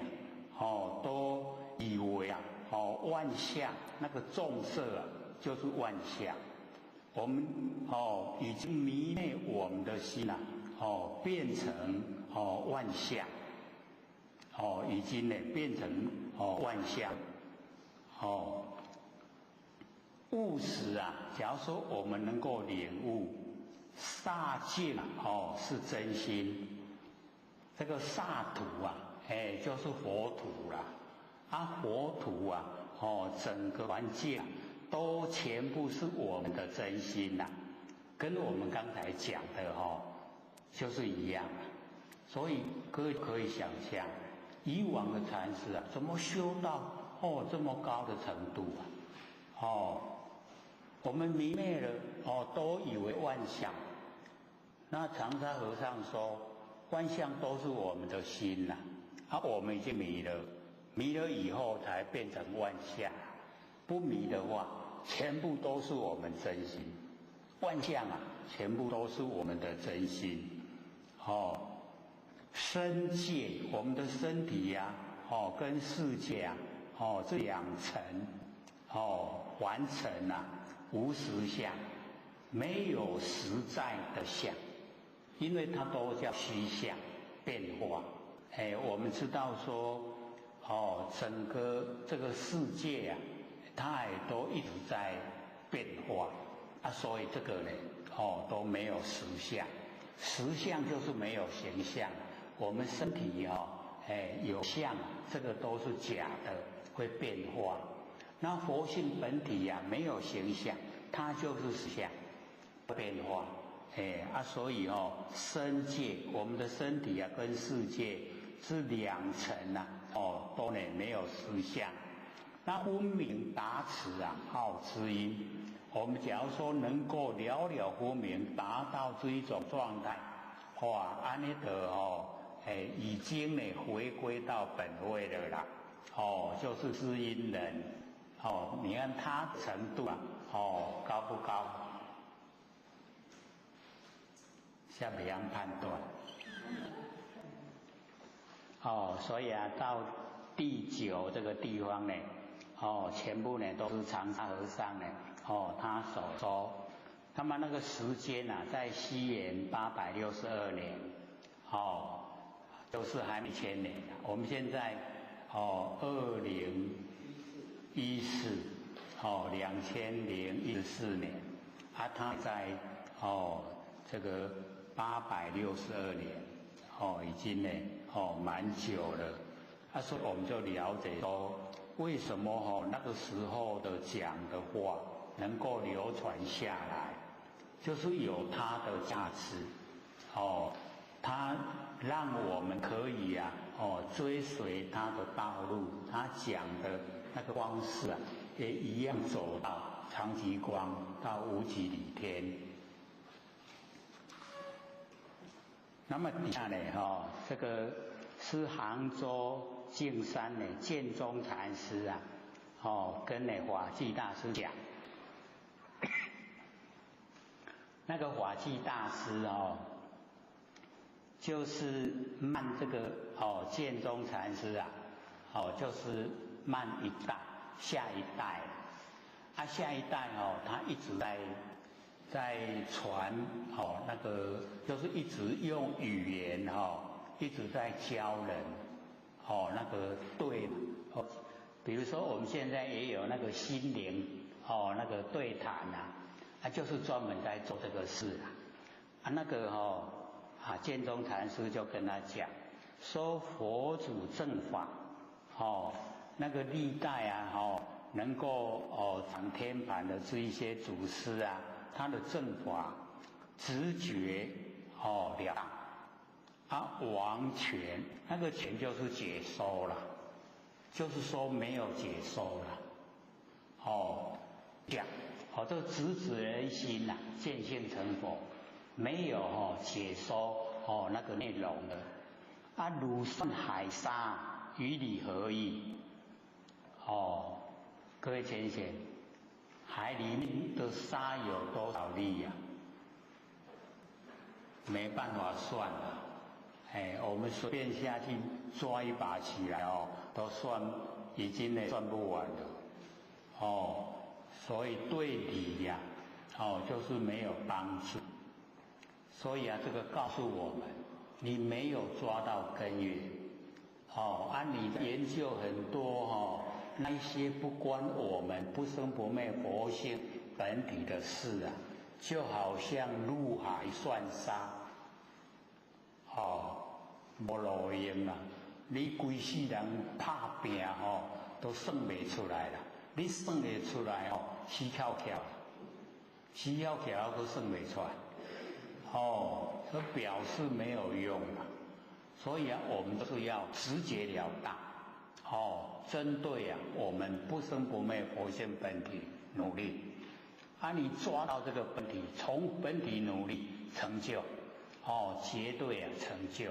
所以我们就是一定要了解到。那底下就教他说你要怎么样，莫存诸见，然后泯绝外言。我们假如说能够所以或许都讲，文字真的是很好用。为什么？只有12个字啊，莫存诸见，泯绝外言，即汝真性，安尼尔啦。若搁较简单，后边是里面，干呐莫存诸见，泯绝外言就可以了，到无极了。各位就看这么简单扼要。我们的知见哇太多了啦。所以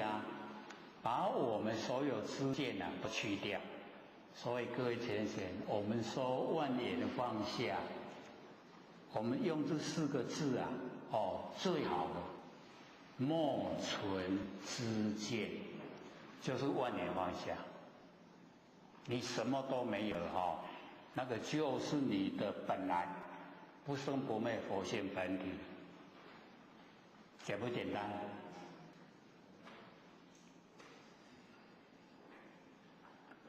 非常简单。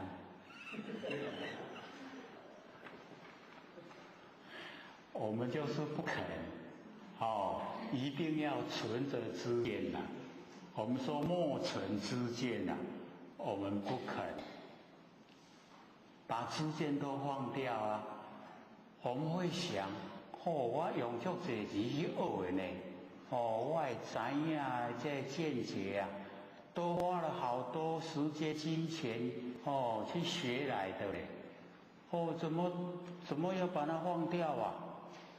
不肯放掉，所以我们就只有6道轮回了。肯放掉才能够回归本位了真的是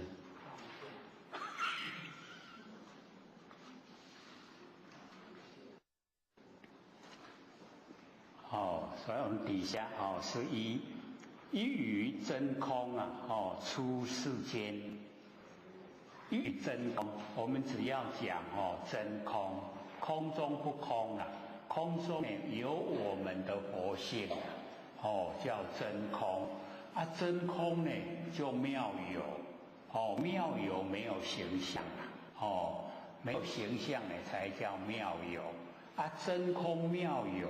都是咱的佛性本体我们的佛性本体就是真空妙有各位体会了真空妙有我的佛性所以我们了解都是很亲切的啦很亲切的都跟我们生活在一起。出世间一真空出世间完成的劳劳碌碌完成的所有一切都已经呢我们都超越了。可怜迷者与行返说我们众生啊，真的很可怜。为什么？我们就好像蚂蚁啊，循环，也是讲六道轮回的意思啦。那我们说有闲情逸致，然后看到蚂蚁，然后你注意看蚂蚁呀，看蚂蚁走路啊，然后啊看它在做什么，在忙一些什么事情，你会发现蚂蚁都在寻找食物了。然后它找到食物了以后，它不会说一个人它一只蚂蚁一个人就把食物啊偷回去，它会回去告诉它的同伴，然后啊就会带一堆的蚂蚁然后啊就走过来，把那一些呢大家分摊，然后啊运回去。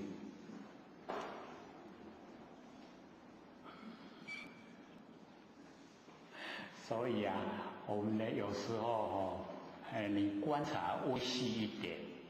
会体会到不一样的那一种这个心境，你体会到他们那一种分工合作，体会到他们呢没有自私，不会说找到食物啊，我占据我来吃。别人都不管的，不会嘞，他会回去通知大家来把那一些食物都分大家呢把它扛回去窝里面。所以啊，我们了解到，我们落入这个凡尘了以后，被现象这个阻碍了，这个本体啊都出不来。然后啊，在现象界之中啊，我们又互相的勾心斗角，互相的残害所以我们看看这个小的蚂蚁，大的人物啊，我们看看整个世界都很不平静不平静的由来都是我们人的私心都这个样子。看看美国白人黑人看看那个泰国什么黄衫军红衫军，不是又正在争吗那个总又被拉下来然后又斗争又起又是全部都是人祸我们灾难，人找人的灾难，都是自己找来的。看看我们里面也一样我们这个小岛里面也一样，也都很不平静。修到最好了，不管完成是此生呢，胜作三禅乐，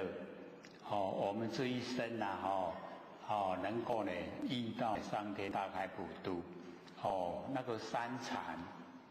我们了解就是色界的第三，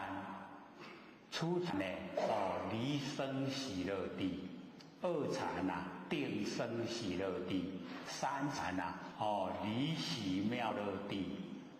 四禅就舍念清净地。到四禅的时候不用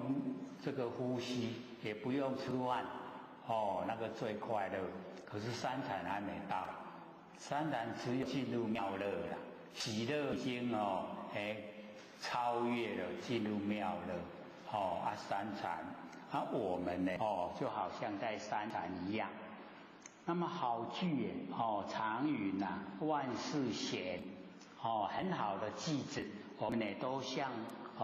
上提升，我们就常常来这个歌颂万事闲，都这个没事。然后秋月原来看尽这个月，秋天的月亮也满然后我们整个晚上都可以来看呢这个秋月，然后月云散去落河山，这一些云它消散到哪里去了？落到哪个山去了？这意思呢，就是呢，他们各有他们忙的地方所在，然后到头治疗方为了，到头来我们要自己了却我们自己，那个才真正的是对的目标。那修持他经呢，扣主观，我们不要执着别人怎么说，他会把我们要呢到达我们那个祖师的路都呢这个已经有障碍所以或者说这个以往修道的那个呢真的这个都有学识讲的都很言文所以我们真的要了解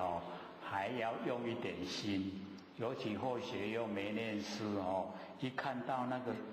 诗词哇，头大了他又用诗词来形容我们的生命里面的重要性。那么第12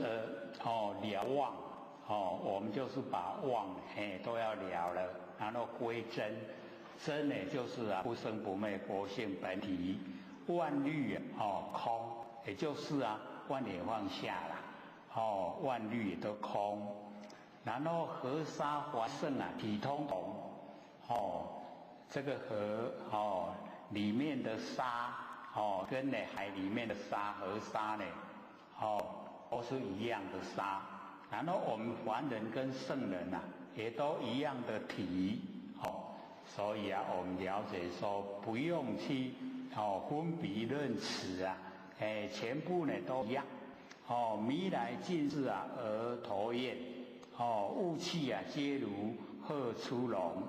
咱迷的时阵迷的时候迷昧的时候，就好像那个飞蛾看到亮它就呢去投亮的地方，投了就死掉了然后雾的时候好像那个鹤出笼被关在那个笼子里面的鹤都已经呢海阔天空了，那个就领悟了，表示说我们呢没有领悟的时候都被身体关着领悟了以后身体关不了了，海阔天空。片月影分呢千溅水这个一片的月亮也就是说上天的那个月亮已经呢这个显现在我们地上的水所以这个千江有水就千江月这个呢就表示那个相跟完成的万象。那么孤松胜任40峰那个松松梅竹这个呢都是经得其海所以表示呢他呢这个能够认清整个本质所以不在意那个外面的那个称赞跟讽刺都不在意了那40峰这个整个我们这个春夏秋冬不管是什么样的风，孤松呢它都能够这个独立不受影响。那么直息密契心地就是我们要去入我们自己不生不灭的那个佛性本体修苦劳生睡梦中，我们不要呢劳劳碌碌在凡尘一直在争一些物质争一些虚名这样呢就太不值得了所以那个以往的禅师呢就会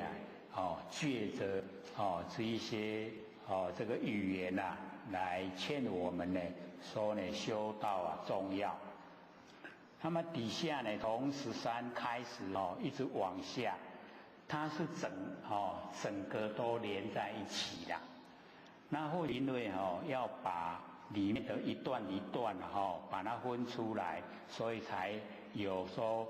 分呢13、14、16这样分下来，不然它是整个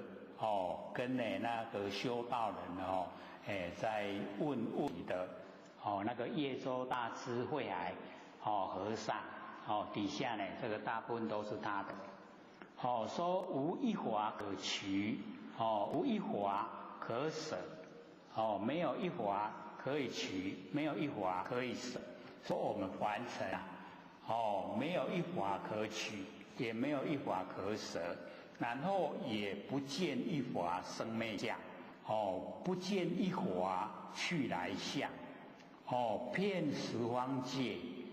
无一为可取，不是呢自身的财宝但仔细观察自心，一体三宝常自现前，无可逾虑莫行思，莫求觅心性本来清净，一切法本来不生，一切法本来不灭。若能如是解知佛常现前这个就是这个讲的就已经呢没事的状态之下全部都是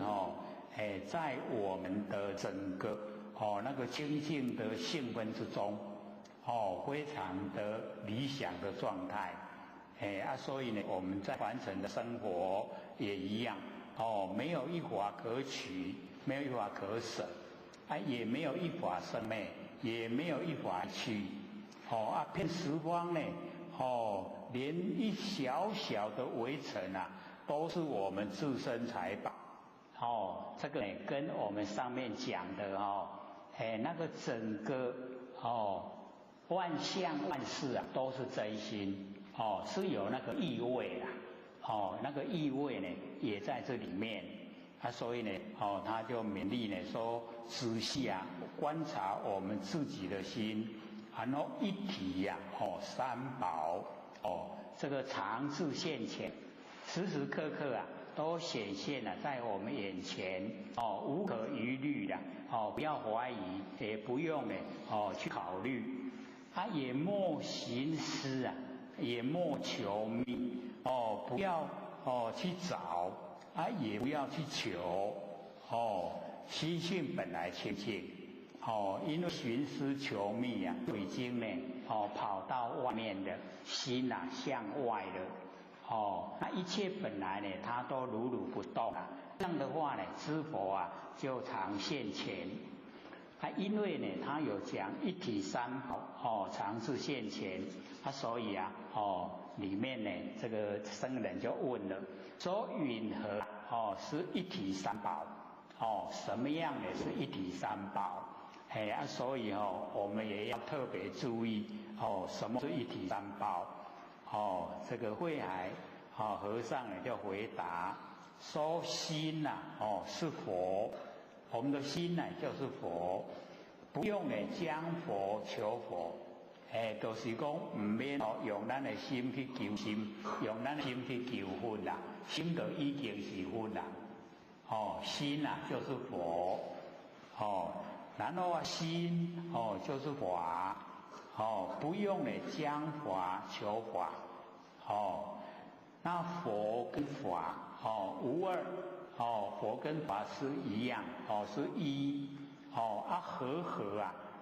佛跟法合起来就生佛法生即是一体三宝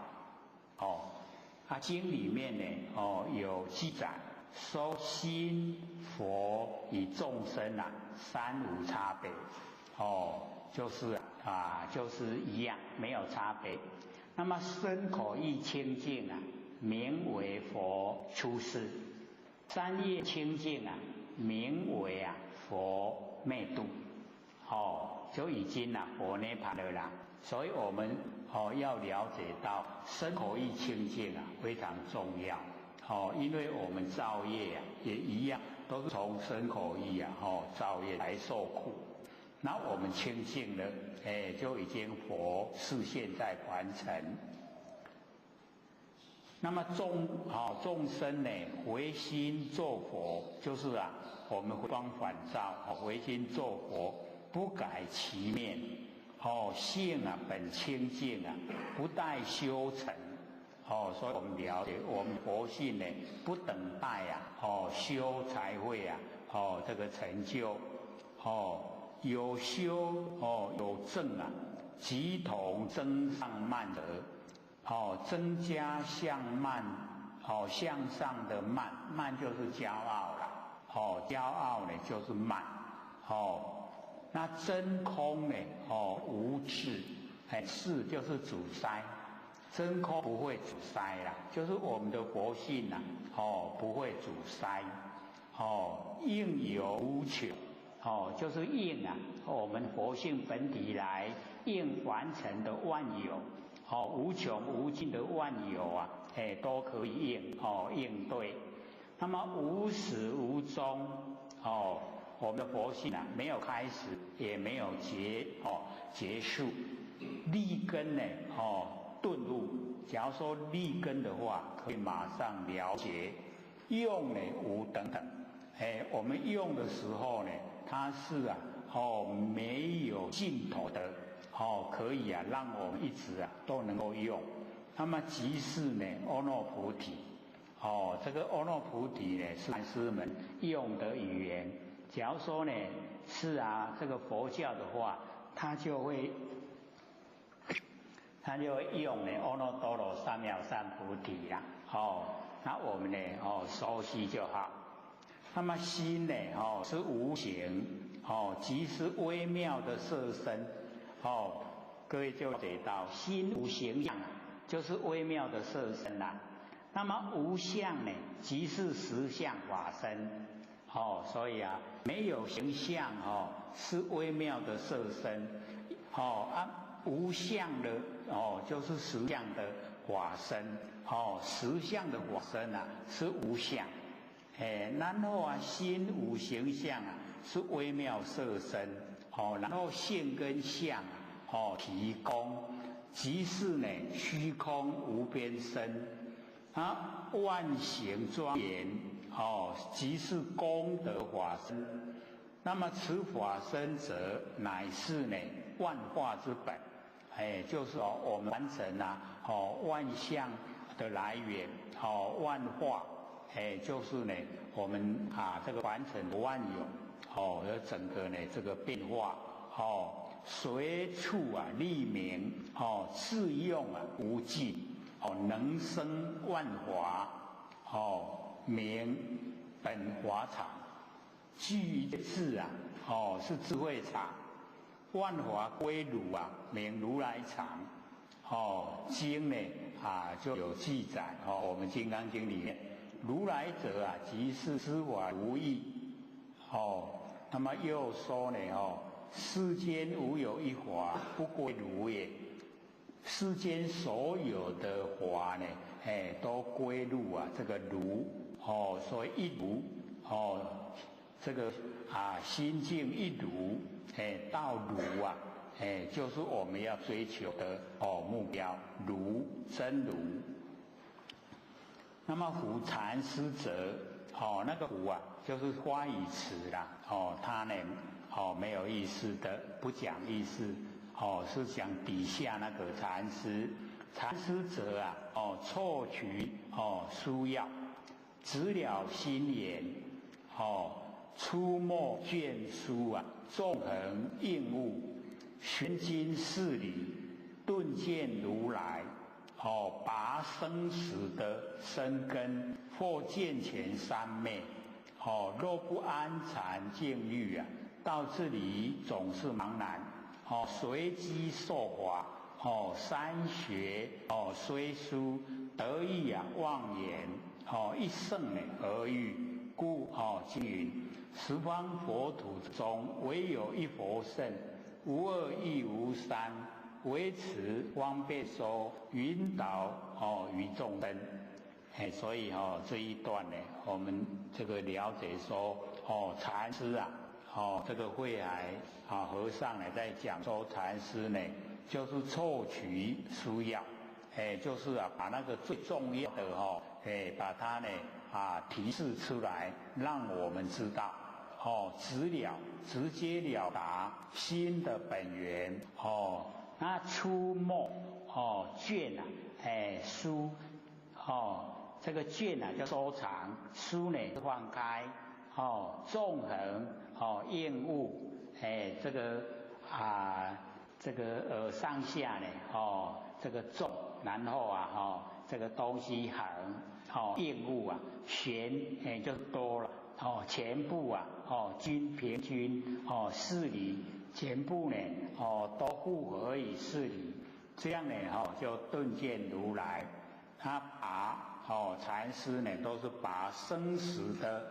深根，我们在生死之中那个根都很深不容易呢把它拔起来。那么后呢这个见前三昧就是显现在眼前那个正定，三昧呢就是正定。一般呢都是安禅静虑就是坐禅假如说呢不安禅静虑，到这种状态就不知道呢这个它是什么样的目标，什么样的结果，所以就茫然所以禅师呢随机受法随着众生的根基教授修持的方法，然后三学戒定慧虽然不一样书呢不同，可是得意就妄言，你已经呢知道那个义理了，知道真理了，那么就忘掉所讲的语言，忘掉所有的文字所以我们就要学得意妄言。那么一圣合一就是呢到达最上圣的一圣上圣法。所以经呢就有记载，十方佛土之中呢唯有一佛圣就是最上圣无二亦无三。确实呢我们在凡尘有这个中圣法下圣法，那么它呢都是引导众生呢到达最上圣，从下圣引导到中圣，从中圣引导到上圣从上圣的引导到最上圣，都是要众生成佛，所以呢叫做一圣一圣法。那么持佛方便说佛呢都会方便说法，引导众生能够成佛成就所以里面的那个修持方法就会有很多不一样。那么声问一样在这个慧海禅师呢这个地方就问禅师呢何故不许青青翠池尽是法身，郁郁黄花无非般若。因为我们呢有时候都会形容那个整个环境全部都是我们的法身，然后它的黄花呢就是般若。然后慧海禅师呢就回答说法身呢无相，没有形象，然后应着翠竹以成形。般若呢无知，对黄花而显相，非比黄花翠竹而有般若法身故呢经云佛真法身呢犹如虚空应物现形，虚空呢应物现形，如水中月。黄花若是般若，般若呢即同无情说假如说我们住相了说黄花是般若，那般若呢就不是妙智慧了。那萃足若是法身，萃才能应用。因为法身呢，它呢这个可以无穷变化。它萃足你住相在萃足它呢就没有办法来这个应用别的，所以这个慧霭法这个法师禅师呢他就讲不能呢住的形象。若见性人他接着呢就讲说，假如说我们见性说是易得说不是易得，那个道就是说了，道是易得，道不是易得，随用而说，不自是非，那个自就阻塞的意思啦，不停留在是非。若不见性人说萃子着萃子，说黄花着黄花，说法身是法身，说般若不是般若，所以皆成争论。那么第20个见性者即非凡夫，见性就不是凡夫，顿悟上升，超凡越深，迷人论凡论圣，悟人超越生死内涵，迷人说是说驴，悟人大用无方，迷人求得求正，悟人无得无求，迷人取眼节，悟人顿见。这个迷昧的呢，他期待很长的时间才成就，可是悟人呢马上到了顿见。那么底下这个僧人就问另外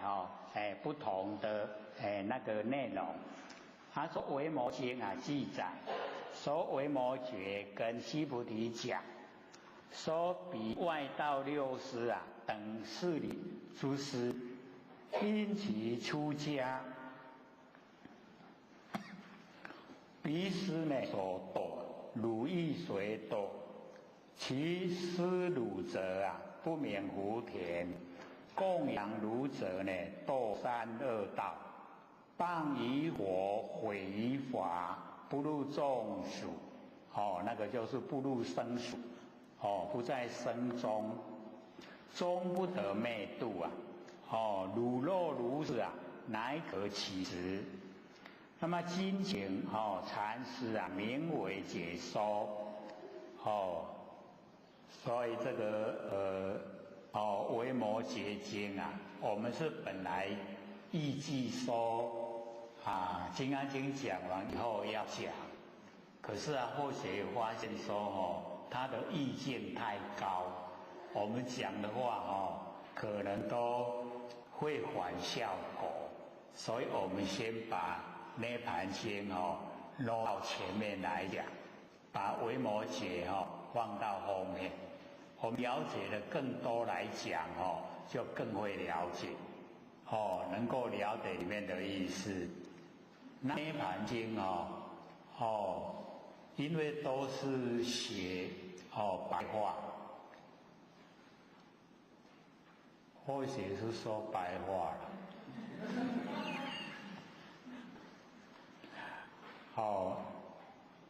所以各位就可以了解，或许就讲那个维摩诘经不是白话，很难讲所以先把白话的涅盘经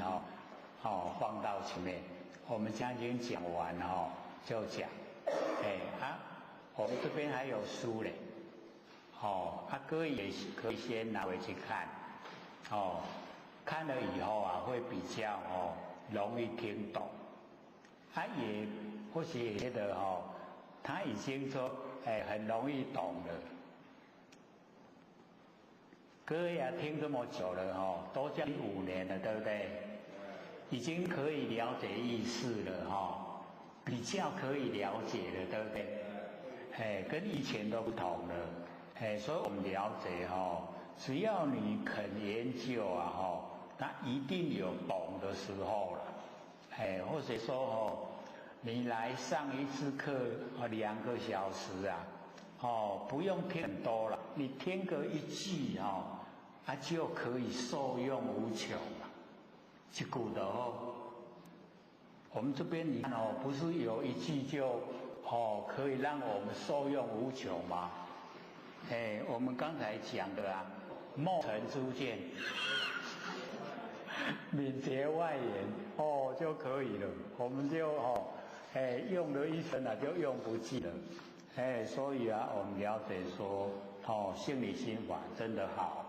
而且让我们真追到无极，追到没有对待，追到已经心静一如，那个都非常的不容易所以这边那个就请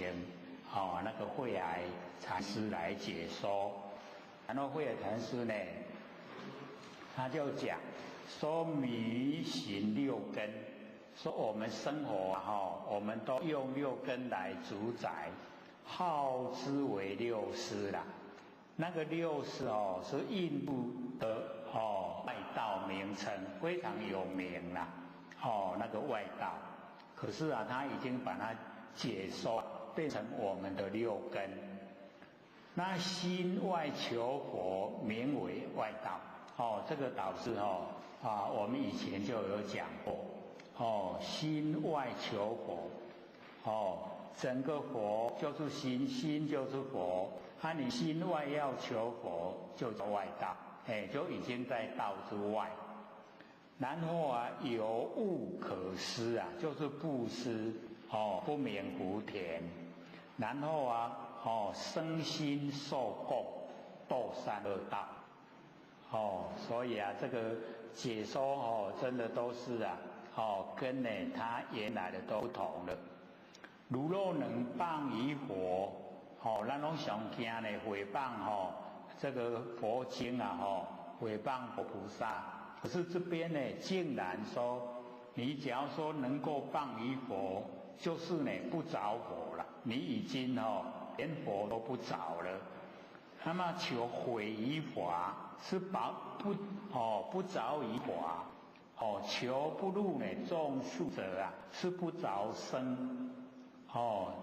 终不得灭度者是自用钱。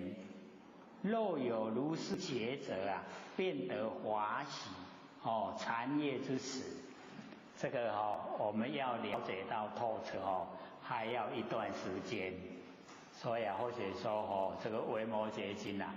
看得较慢放在我们了解的更透彻再来说。然后生就问言之于语为同为异言语他问言之语这个言跟语我们还没有看这个答案之前我们想想看，言跟语有没有一样？我们都是把它连在一起言语语言，言语语言。可是慧霭禅师呢就解答说夫一字曰缘，即理这缘，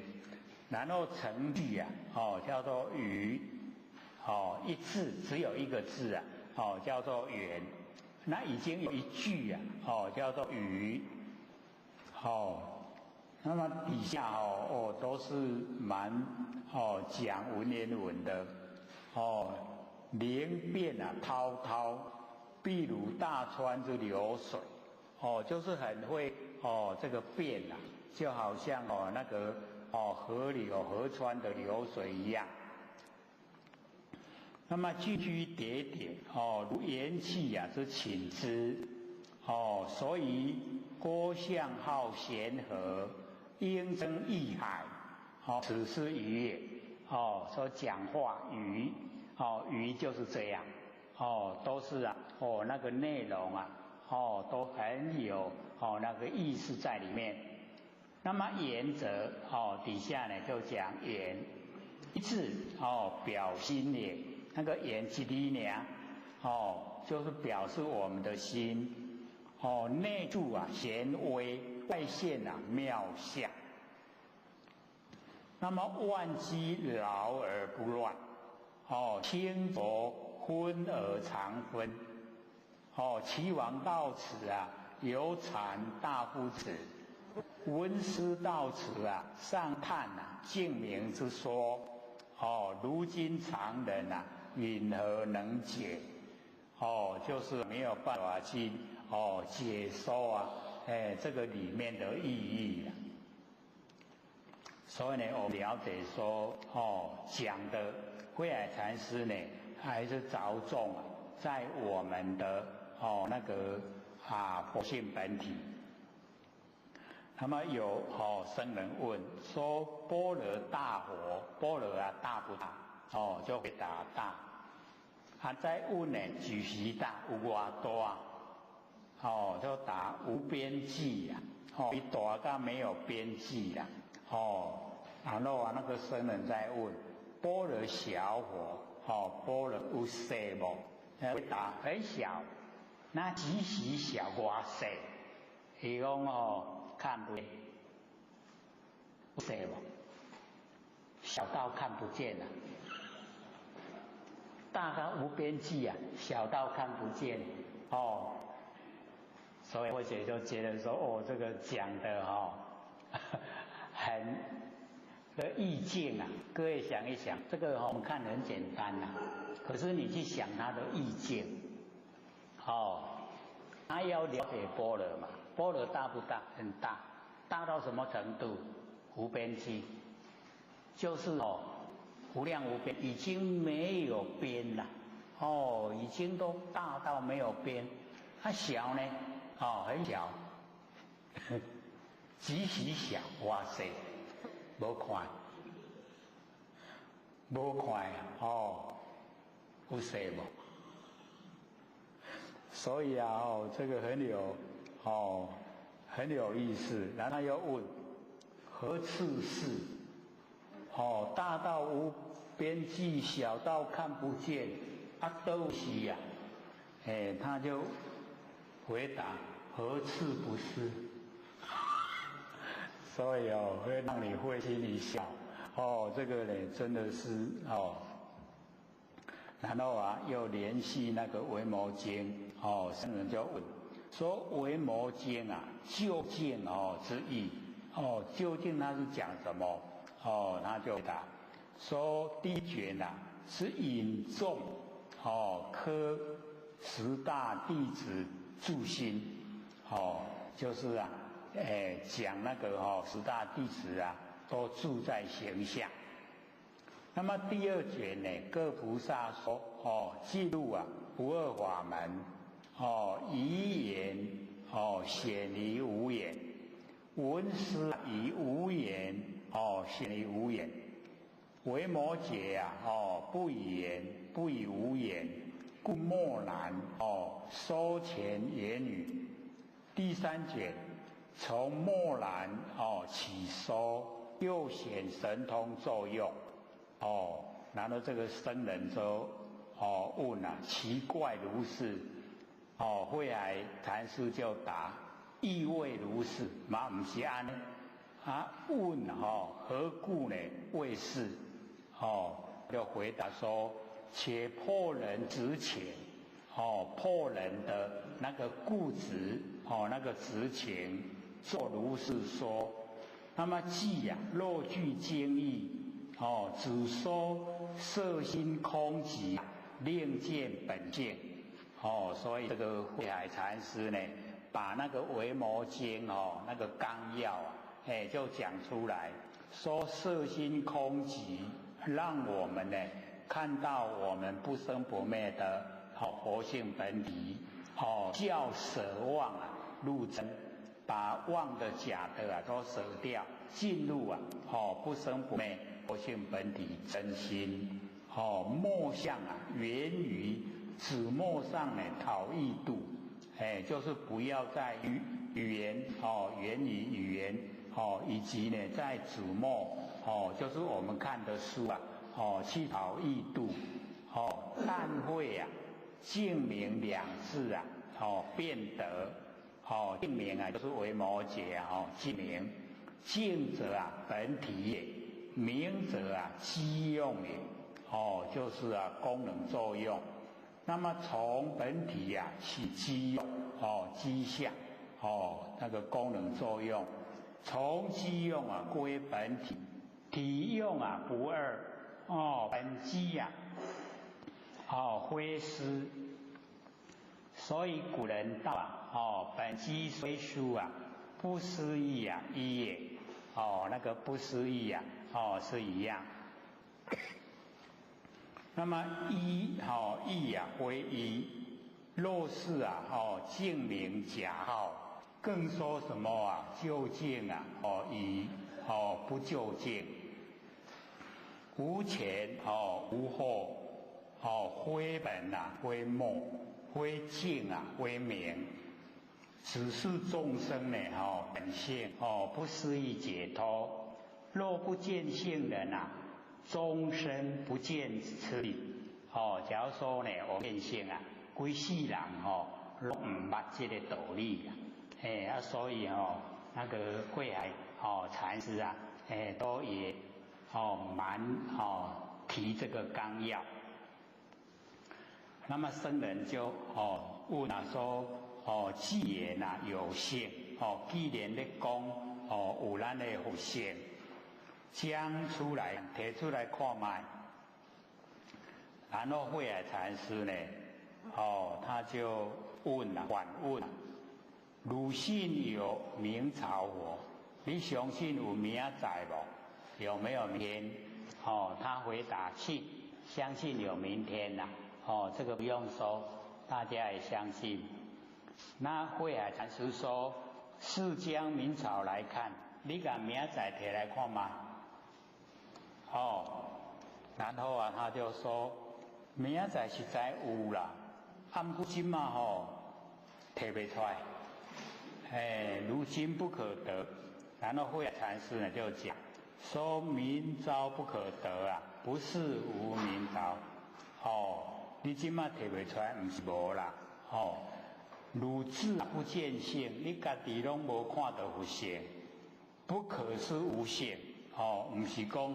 无性。今啊见早衣吃饭，行至作恶啊，对面不是。今嘛安尼咧穿衫食饭，行至作恶，都拢甲你对面啊，甲你拢做伙啊，你就唔捌你咧。所以啊，我们了解说咱的佛性拢甲咱做，咱唔捌你啊。各位今天捌你无？所以慧海这个禅师呢就讲说，可谓愚民如意见明朝，以今日不易。你要看明仔，甲今仔日同款，明仔甲今仔日是一样的。将性啊密性啊，万劫终不见。你用你的佛性要来找佛性，安尼找袂到啦。已经是啊，有没有体会意思啊？各位浅显，咱已经拢是佛性啊，对，咱要过来找佛性，安尼拢找袂到啦，都已经是啊，懂意思吗？有亲切无？系啦，足亲切，已经拢是佛性啊，要过来找佛性，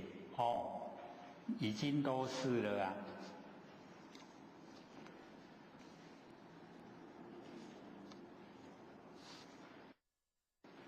所以啊，他又讲说，一如盲人呢，不见日啊，不是无日，生命无看到日头啦，不是日头无啦。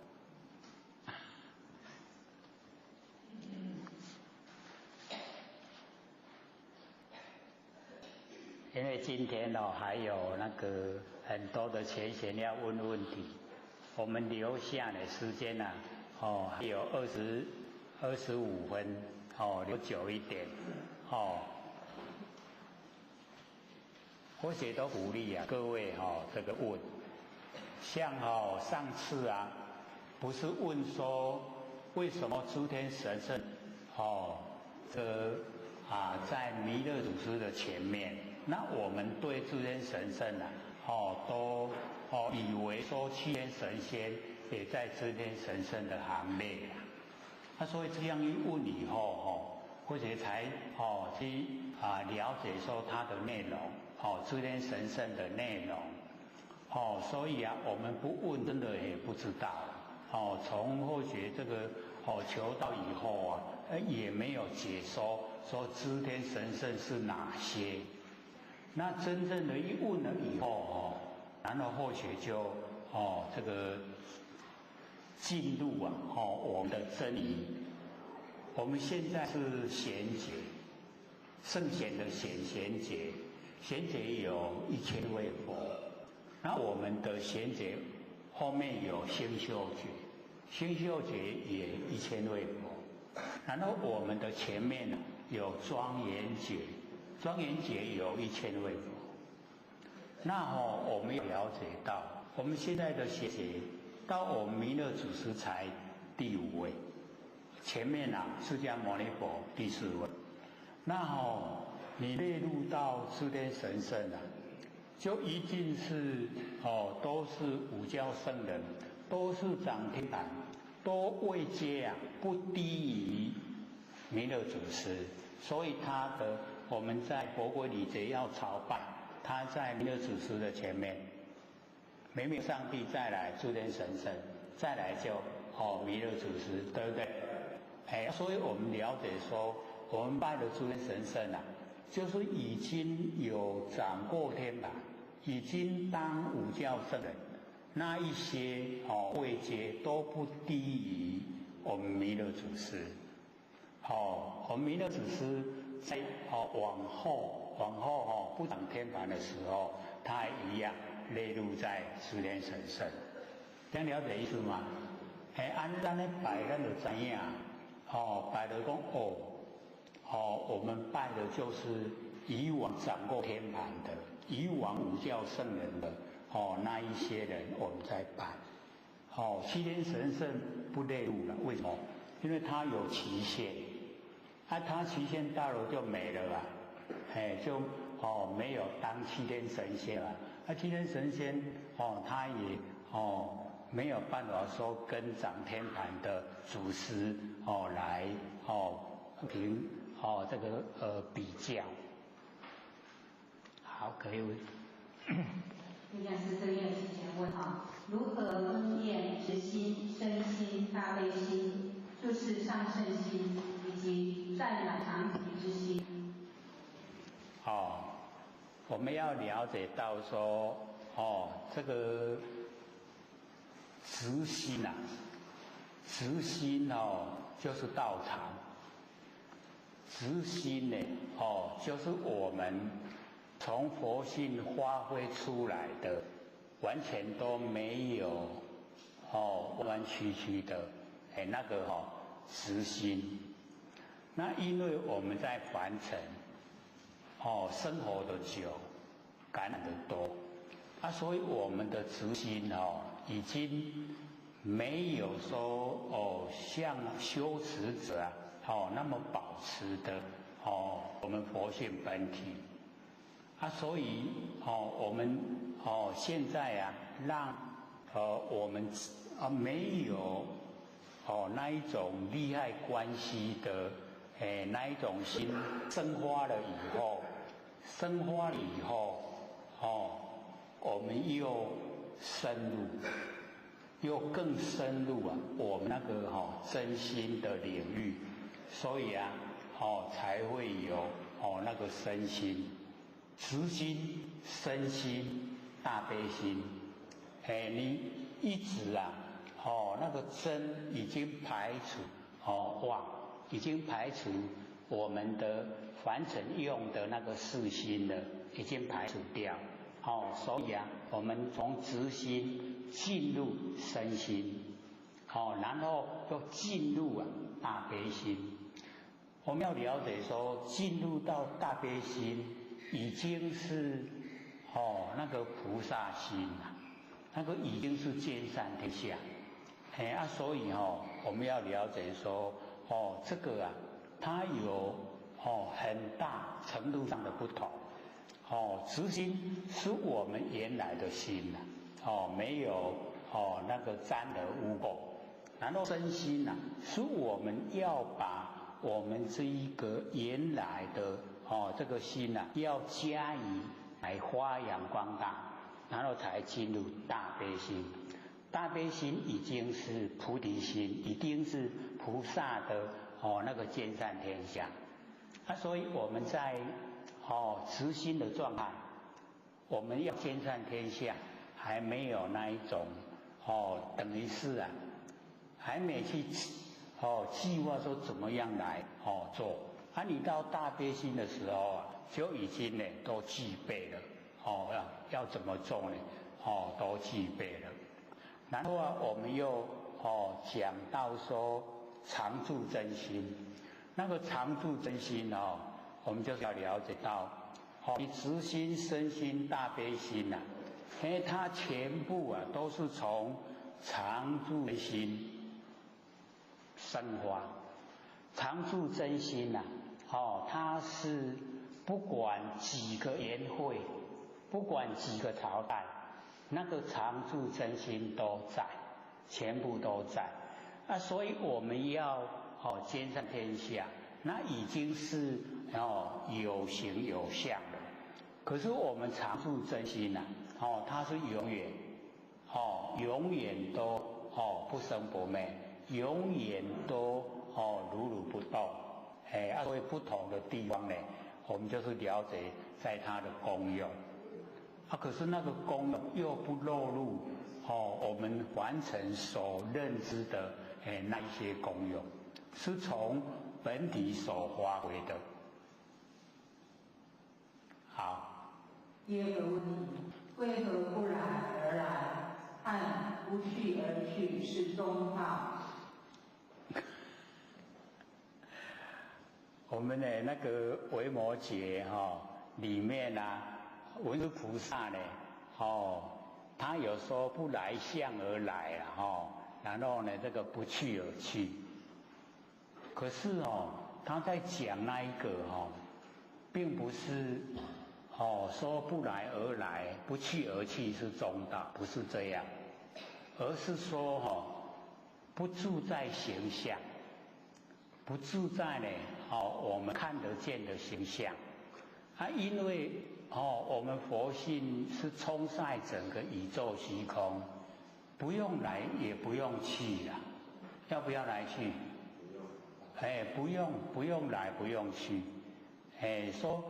像或许从基隆来有身体嘛从基隆来有来，然后有去。可是我基隆也有佛性我这边也有佛性我到哪里都有佛性我佛性不用来来去去不用。所以在讲说不来不去，那已经是在讲佛性的。那你讲到佛性本体的话，它如如不动它充在整个宇宙虚空如如不动。然后我们要了解这一种状态是讲佛性本体，就不要再讲中道了。在讲中道的话，是说我们在凡尘这个有两个，然后我们取其中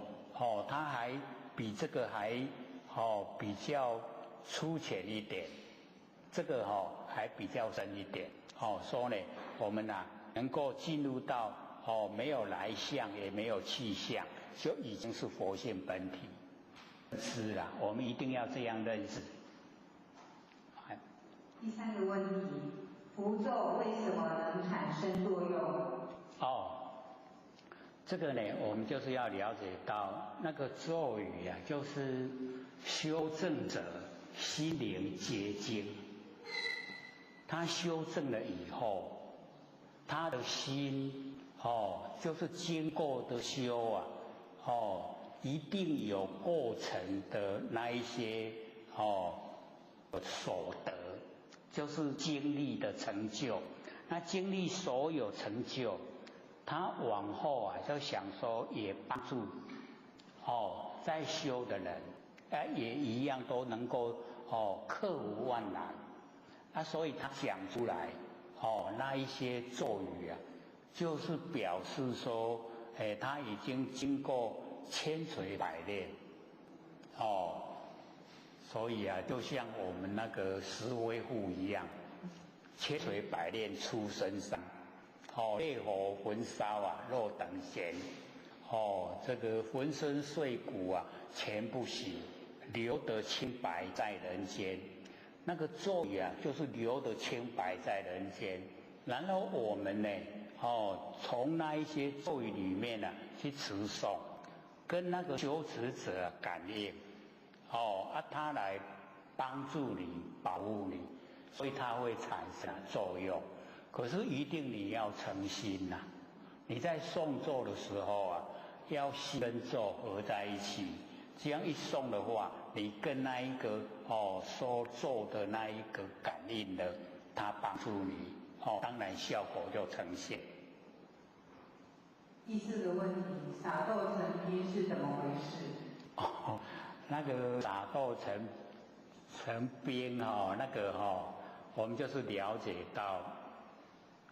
这个是我们凡尘啊。假如说你看到有人家，迄个安尼有诶用诶竹啊，长啊，竹啊尾有白皮啊，有无？有没有？你看那一些，那个就是他有学那个一些法术啦，有些法术因为他也要那个等于是说养兵，养一些兵将。那养一些兵将我们要了解到说像我们国家养军队也一样啊，要不要给他们吃？一样，你就是要去给他们生活上怎么过，然后真正的要打仗才用啊不是来打仗的时候，有时候生命都会失掉了嘛。所以你养兵的时候就是要了解到就是要有那一种这个资粮那个等于你学的时候你不可能说因为他们也都没形象了，可是因为都很固执啦，他很固执的话，他一定要有东西啦。你要学到撒豆，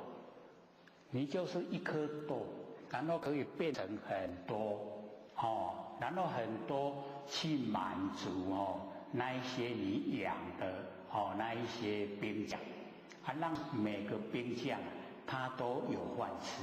他都可以过生活所以那个所以要了解到那个真的是，而且因为在后天也经过那一种事情，那个一点点的东西一撒了以后整个虚空之间的那一些无形气机他们全部都假败，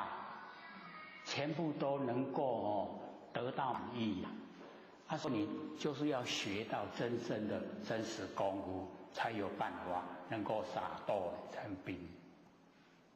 我们也不探讨这个啦，这个是这个或许在后天庙遇到的。第5个问题，为什么有些与正悟者，如王凤仪善人，夜间可以不点灯，光亮有白天，是佛光吗？这个各位前不是有听那个埔里一个林讲师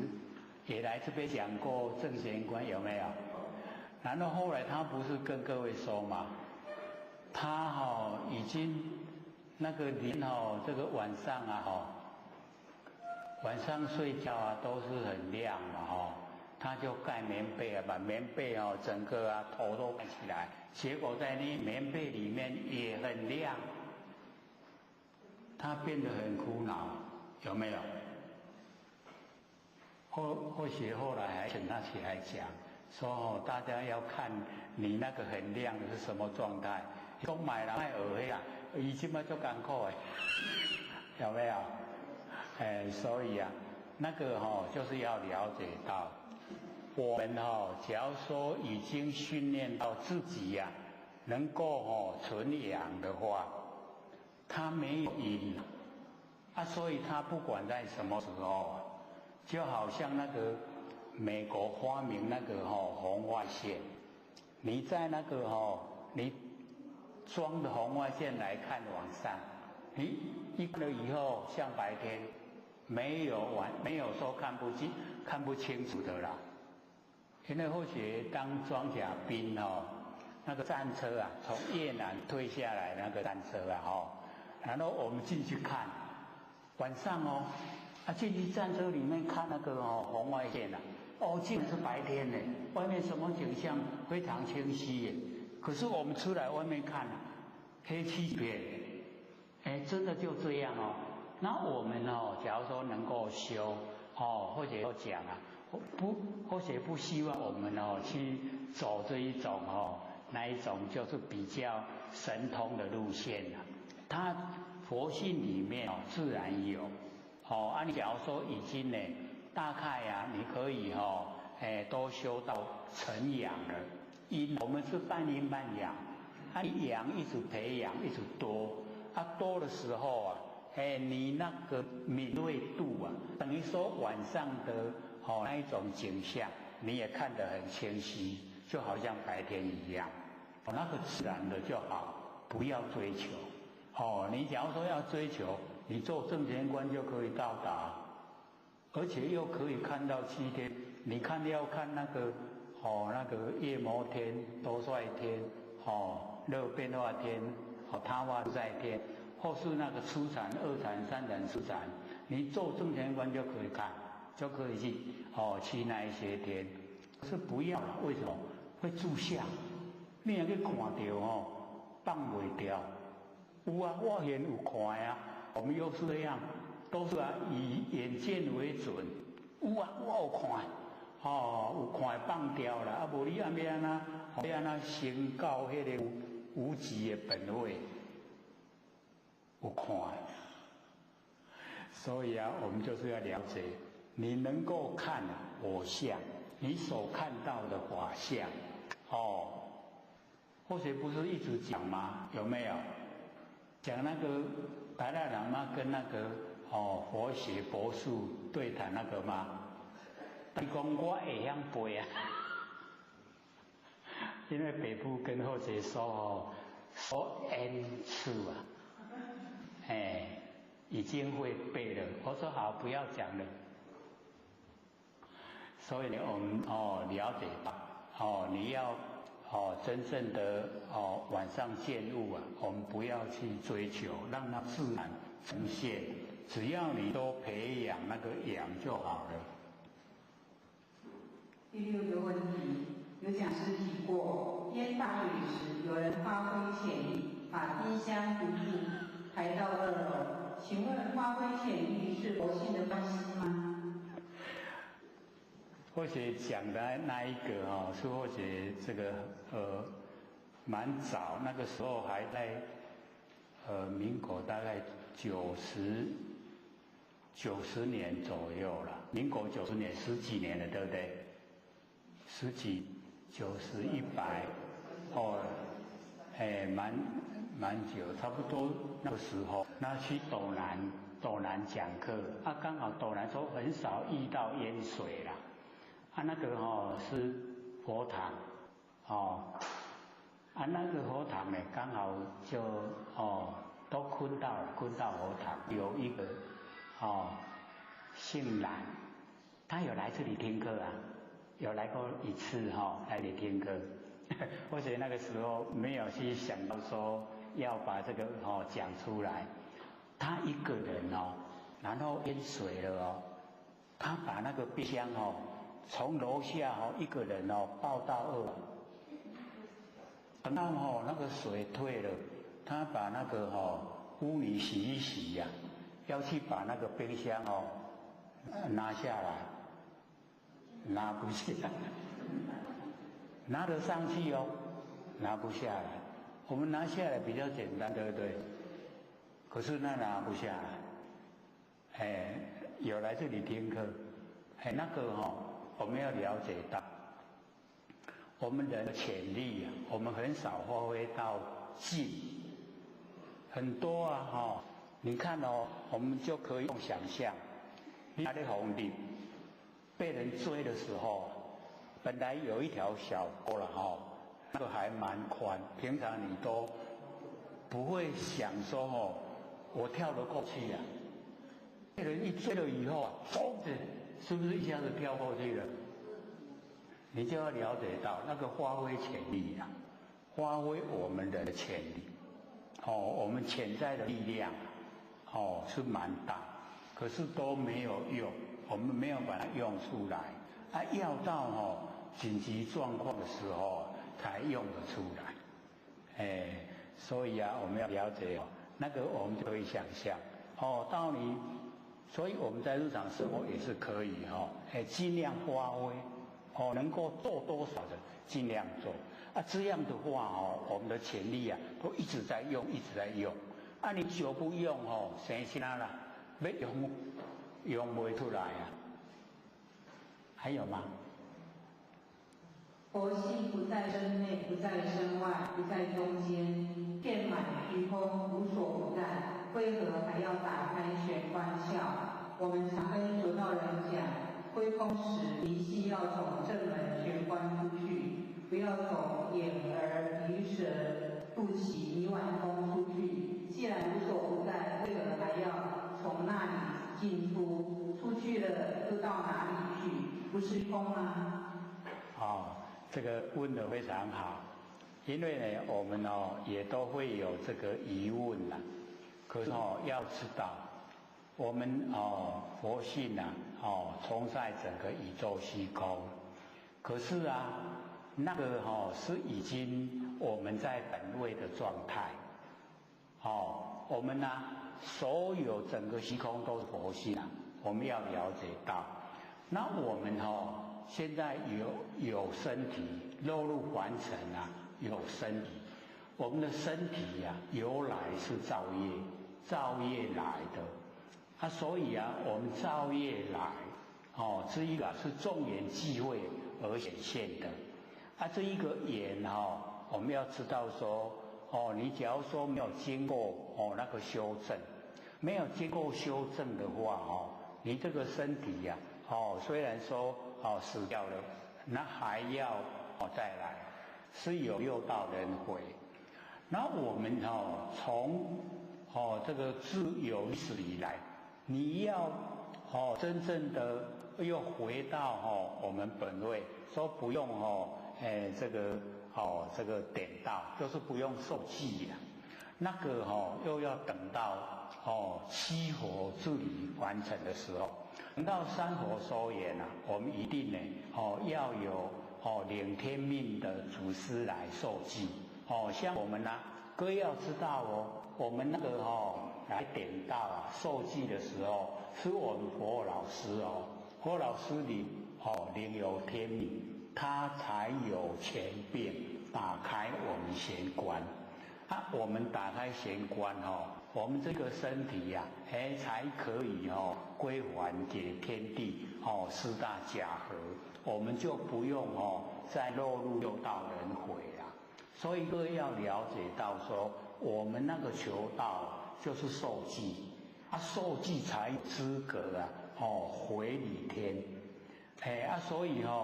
我们假如说在凡尘你修得很好，可是你没有求道，就是没有受记了，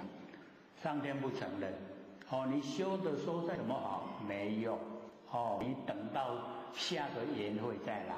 因为这一个缘会在我们佛老师跟师母是最后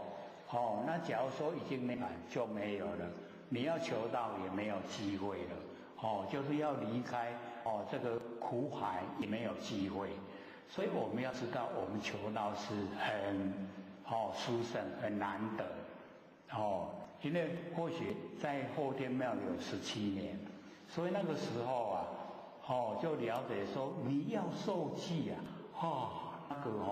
很难呐，要你经过3代的大法师，就是已经能够讲经说法3代，然后又来修然后修到真正的又真的成就了然后那个已经成佛的才来给他受记一受记就马上回去了所以跟我们现在呢先得后修是不一样，以前是先修后得，先修再得所以我们要了解说我们为什么要求到要经过那个等闲就是说因为我们有造业落入凡尘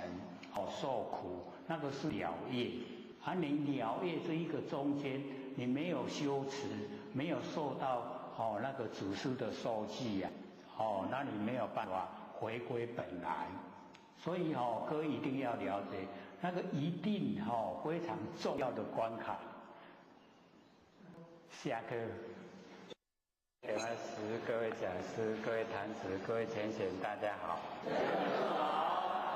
不学三道天师的老先天大德，以及感谢呢各位浅显给慧学机会学讲。我们呢讲到这个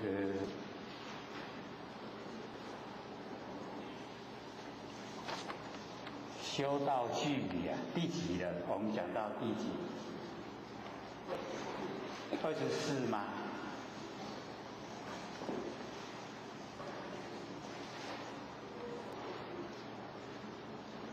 好像24讲过了25也有也有讲过了25好，然后我们从25开始讲僧人呢就问这个慧海禅师说机缘有限将出来看，也就是说既然我们都讲有佛性，你把佛性拿出来看看。然后慧海禅师呢就回答说汝信有明朝火，你相信有明天吗？这个僧人回答相信。那慧海禅师呢就跟他讲是将明朝来看，你把明仔载摕来看嘛将明天呢拿来看看他回答说明天实在是有了，可是如今不可得慧海禅师就讲说明朝不可得明天呢得不到，是呢没有明天汝自不见现不是呢没有佛性你自己不看见，自己不领悟。那么今见呢早已吃饭，行之坐卧，对面不是。所以现在我们穿衣吃饭，行之坐卧那个呢就是我们的佛性。我们对它呢，可是我们不认识。那么可谓愚迷。那么如意见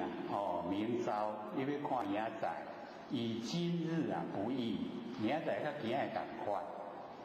将性逆现你即摆已经咧用的就是你的佛性你用你的佛性要过来找佛性半截总不见这个再怎么久你都看不到，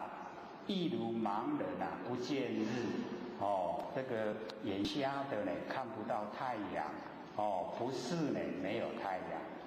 这个是25题。那26那个僧人就问慧海禅师无法可说是名说法这个也是很高的这个境界啦，无法可说这样呢就叫说法。那禅师如何体会然后慧海禅师回答说呢无法可说呢，这个就是般若体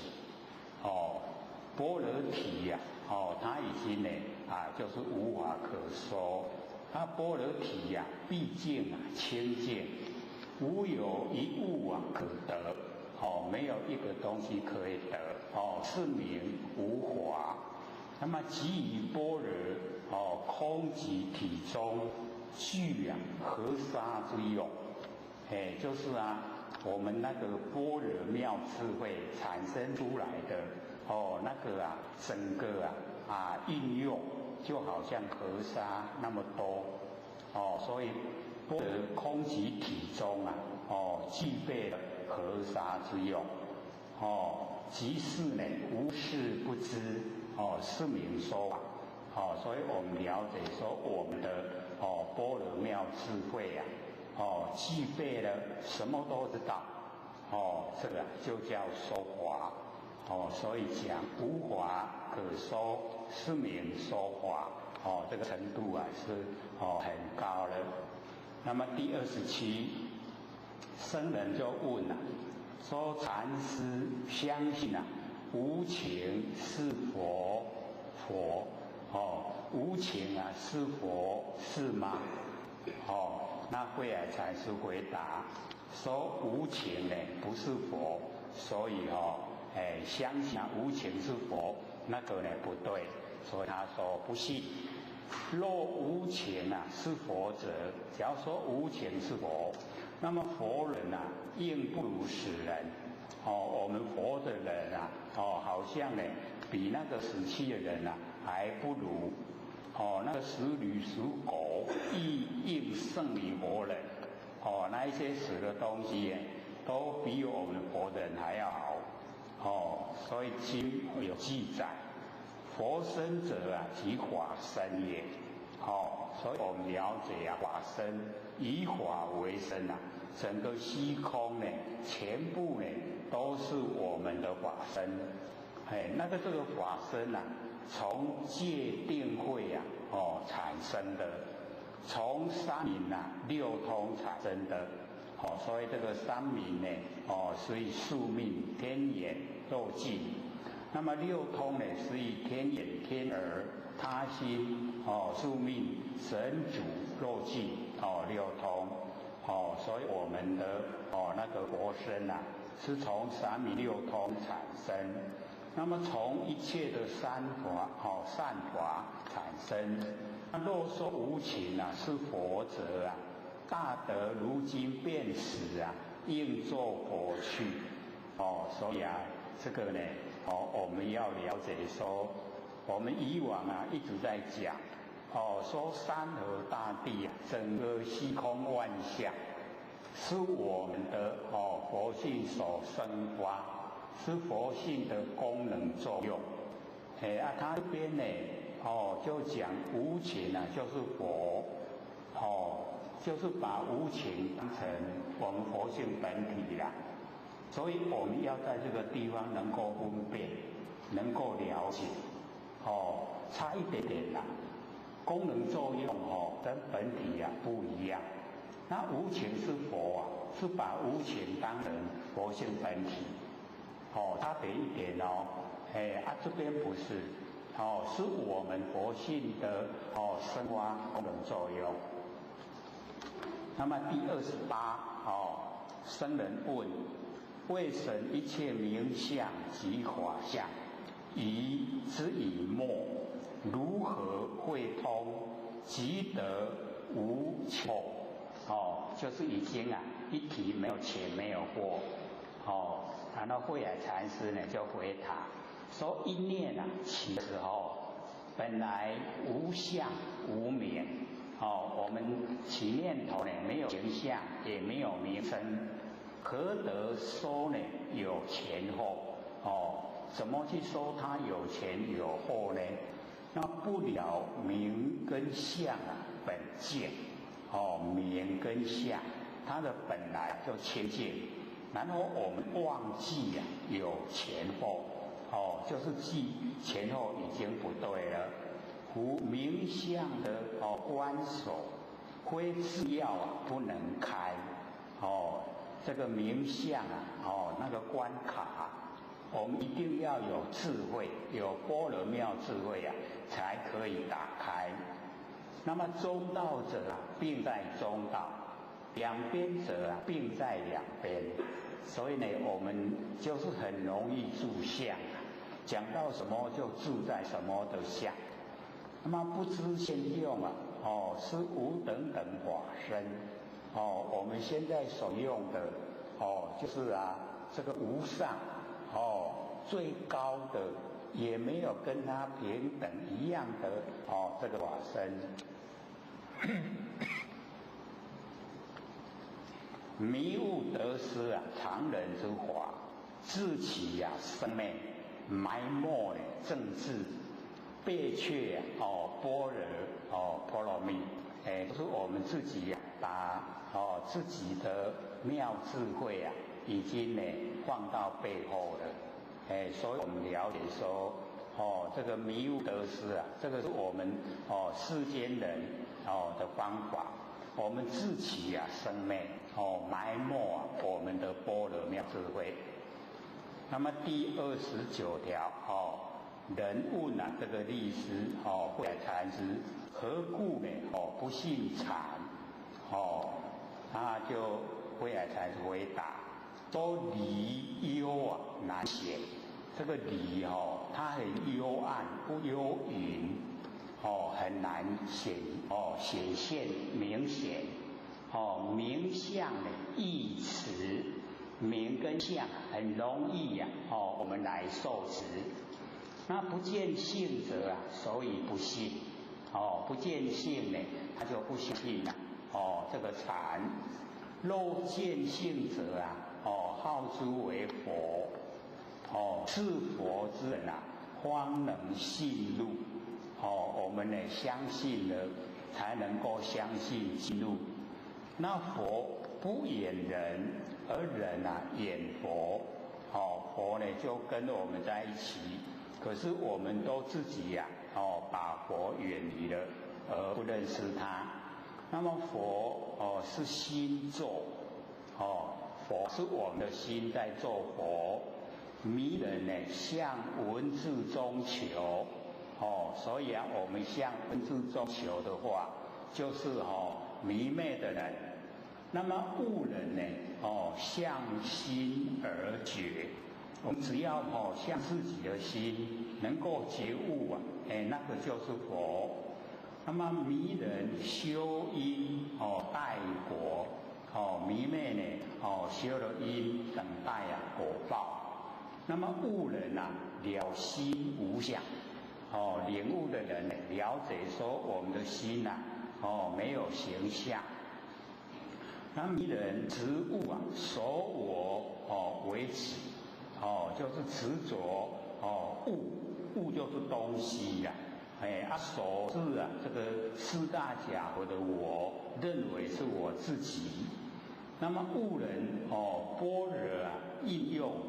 就现前，这个是见前就是显现在我们眼前，我们看见，这个是领悟。那么以人执空执有，执着这个空，执着呢有，就生智，智呢就是阻塞，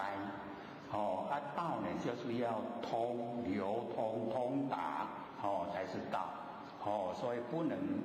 阻塞，不能执着。悟人见性了相灵通，见到佛性，那么了解形象由佛性所呈现，所以灵就通了，就整个都融通了。那么前会辩者口皮，就是用很大的力道来跟人家辩论，那个嘴巴会很疲倦疲劳。大智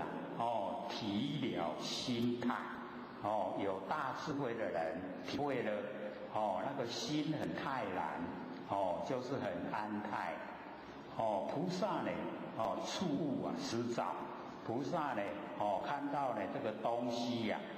然后都能够了解说这个物是给我们人用，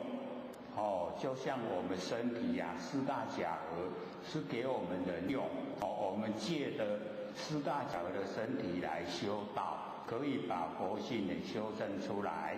所以啊，触物啊失照，声闻怕境呢昧心，这个声闻就是呢小乘佛法，他怕呢这个景象，然后啊迷昧了自己的心。那么悟则日用无生，领悟呢就在日用之中。那我们的佛性啊，它没有生也不会昧，所以啊日用之间啊，我们都已经在应用。那么迷人见前得火，迷昧人看到眼前跟火啊就已经有隔离了，不知道呢整个啊都是火。我们眼前啊，这都是佛，不要隔开，一隔开呢，就看到形象，看不到佛。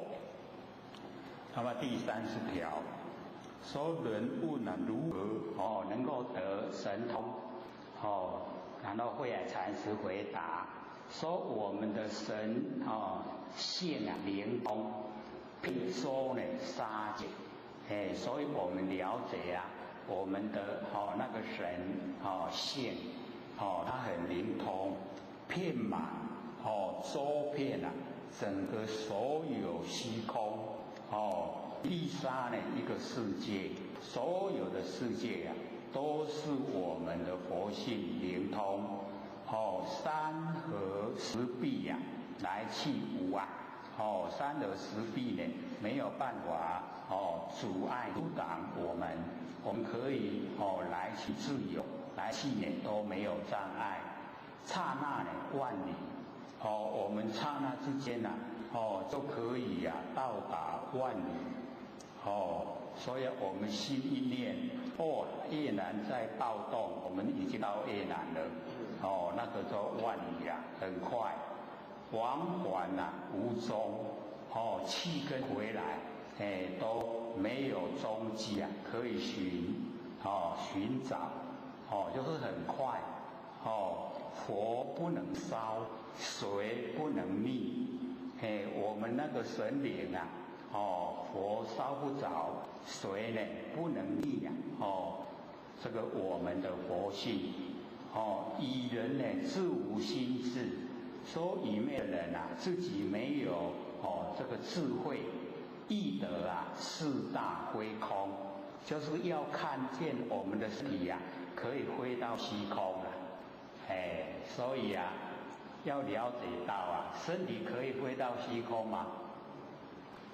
不会去你摔倒来死翘翘对不？所以唔当飞起来那最后一条31，世间呢知法如幻，反正所有的万法都是幻，就是本来没有，然后有了，有了以后又没有了所以知法呢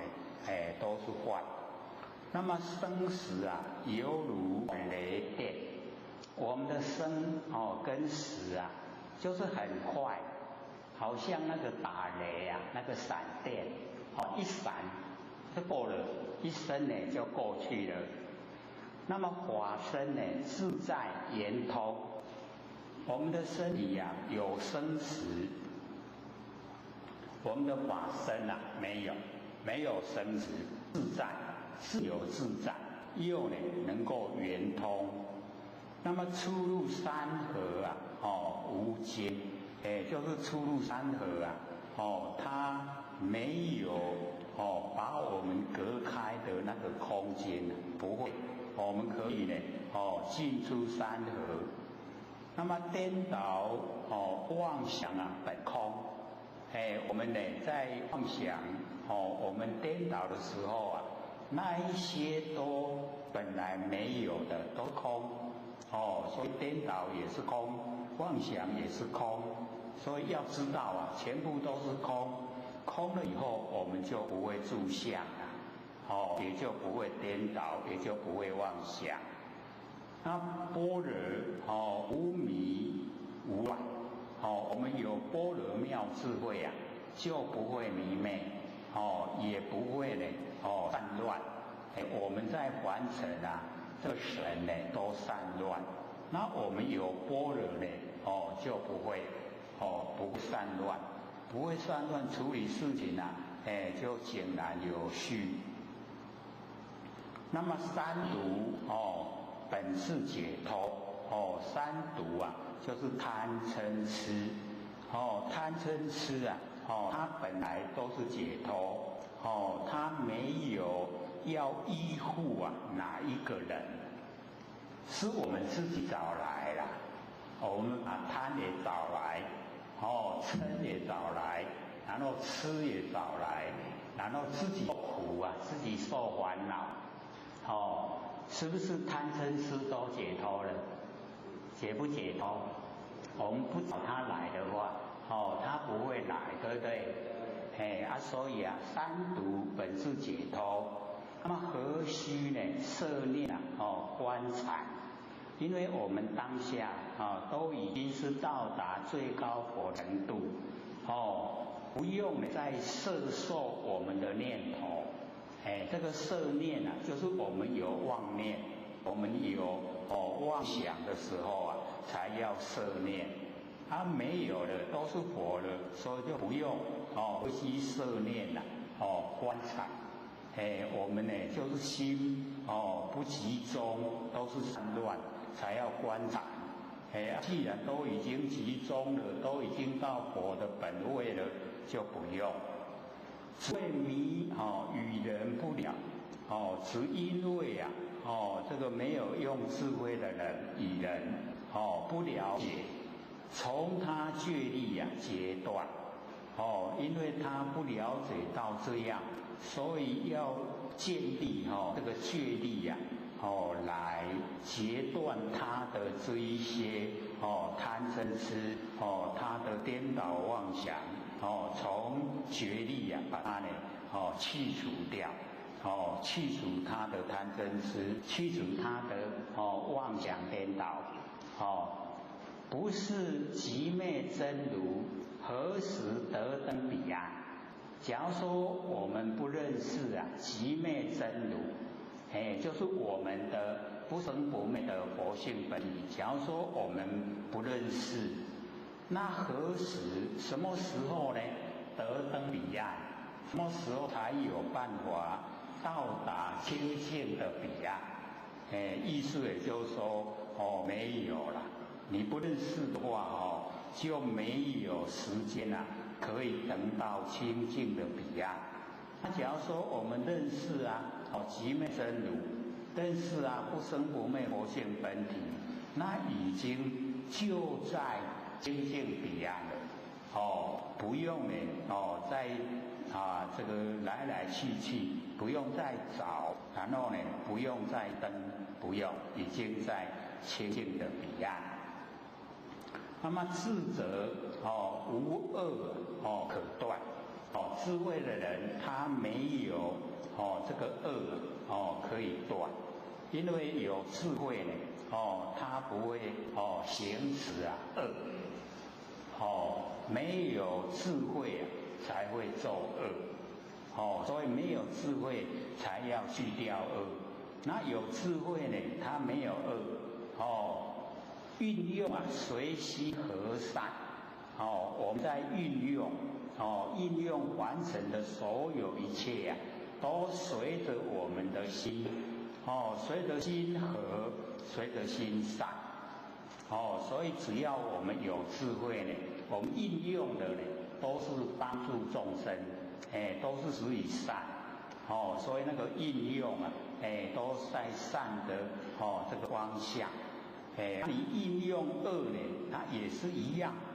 跟你的心和善，那你照下来自己要去承担祸果就是要受苦所以我们了解完成本来都没事啦，我们自己找事。那法性呢本来空寂这个法性讲的呢比较宽广我们人呢大部分讲佛性法性是包括三河大地万象万事都把它容纳在里面，叫做法性法性本来空寂，本来啊就没有变化，它本来都是如如不动，不为生死所害，不会被这个生死所羁绊，我们呢要了解到，我们只要住相了，我们只要迷昧不用智慧了，我们呢就被凡人的现象所羁绊，难把条条。若欲断除烦恼，此事无明之害。假如说要断除烦恼，那么假如说有这一种念头的话，那是无明痴汉，很笨的那个人为什么？因为烦恼是我们自己佛性所起的，你会起烦恼出来，表示呢你在无明之中，所以我们要了解，只要都明了，都全部明理了，烦恼即是菩提没有烦恼。所以底下呢就讲烦恼呢即是菩提，何用呢？别求禅观，实际无佛无魔，实际上呢没有佛也没有魔啦，我们都回归本位了，没有佛也没有魔，没有，全部都没有。各位不会怀疑，没有佛，我们求什么？最高程度了，没有名相，没有名，没有相，没有形象，我们已经呢在无极里天的状态，回归本位了，没有名，没有相，已经呢是很安稳了。那么心体心的体无形无断，我们心的体没有形象。也没有分一段一段，没有。这个也是或许说我们《金刚经》已经讲了一半，可是我们对佛性本体的认识还不很透彻，所以就写出来帮助我们了解我们金刚本性。那还有或者有在写那个历代那个祖师所传的那个句，一代祖师传给一代祖师呢，都有句，他正在写了，写一半而已，往后呢写好了再拿来给各位看。那我们呢就回到这个《金刚经》第14分。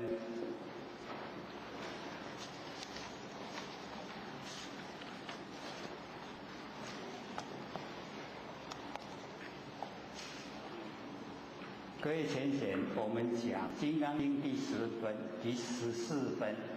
讲到哪边了？还记得吗？好像我们这一段隔很久有没有？这个又法会了又母亲节然后我们又办研流会了然后有很多事好像休息了很久。都快要接不上了。我们也是讲到那个戒种种色了，那或许在把这一段是蛮重要了又这个解说一次这个释迦牟尼佛跟须菩提讲，若菩萨心住于法而行布施，如人入暗，即无所见。所以我们就了解到，菩萨心假如说住在法，这个法呢包罗万象，不管是这个有形无形只要是有，就称为法。这个至于法行布施。布施我们有财施，有法施，有无畏施。那么如人入暗，为什么呢？因为还在无明之中，住在华，我们都在无明之中啊，这样了解吗？那住在无明之中暗烁烁啦，都无所见，这个无所见呢，就是见不到真理啦，所以我们了解说这个佛呢跟须菩提讲，那个菩萨呢是我们所有众生也是菩萨啦，是跟所有我们众生讲，说我们的心啊，假如说有所住，那么有所住啊，就已经呢无明，所以无明的时候啊，我们假如说有行布施，那一样呢无所见，就看不到真理呀，真理呢都看不到。那么若菩萨心呢不自华而行布施，如人呢有目，日光明照，见种种色。假如说我们心啊不自华，已经呢心都不住在形象，心已经不住相，那心不住相啊，就已经见到真理了啦。所以啊，就好像我们人啊，有眼睛，有目，日光呢明照，就我们智慧的光啊，它可以整个啊，都这个明照，我们智慧啊都呈现，可以见到种种的那个形象，种种的色啊都见得到，表示说我们呢智慧啊都已经可以启发，所以这很重要。我们一般呢住相啊是生活上的习惯性，所以要了解住相就是无明，然后我们离相，不住心已经不住华，就是离相，那离相啊就是佛了，所以啊般若妙智慧啊就已经呈现，那有般若妙智慧呈现啊，我们已经看到，已经见到道都已经见了，所以见得到，我们该如何行持就了了分明，就非常的清楚的告诉我们要怎么做。所以那个时候来布施啊，不管是财施、法施、无畏施呢，都很恰当。所以这一段或者说文字啊，是不怎么困难，可是我们要做却也不怎么容易因为我们住相非常习惯，要我们不住相好像蛮困难。这个呢，就是要训练我们在日常生活之中都不住相，告诉我们完成一切都是变化无常，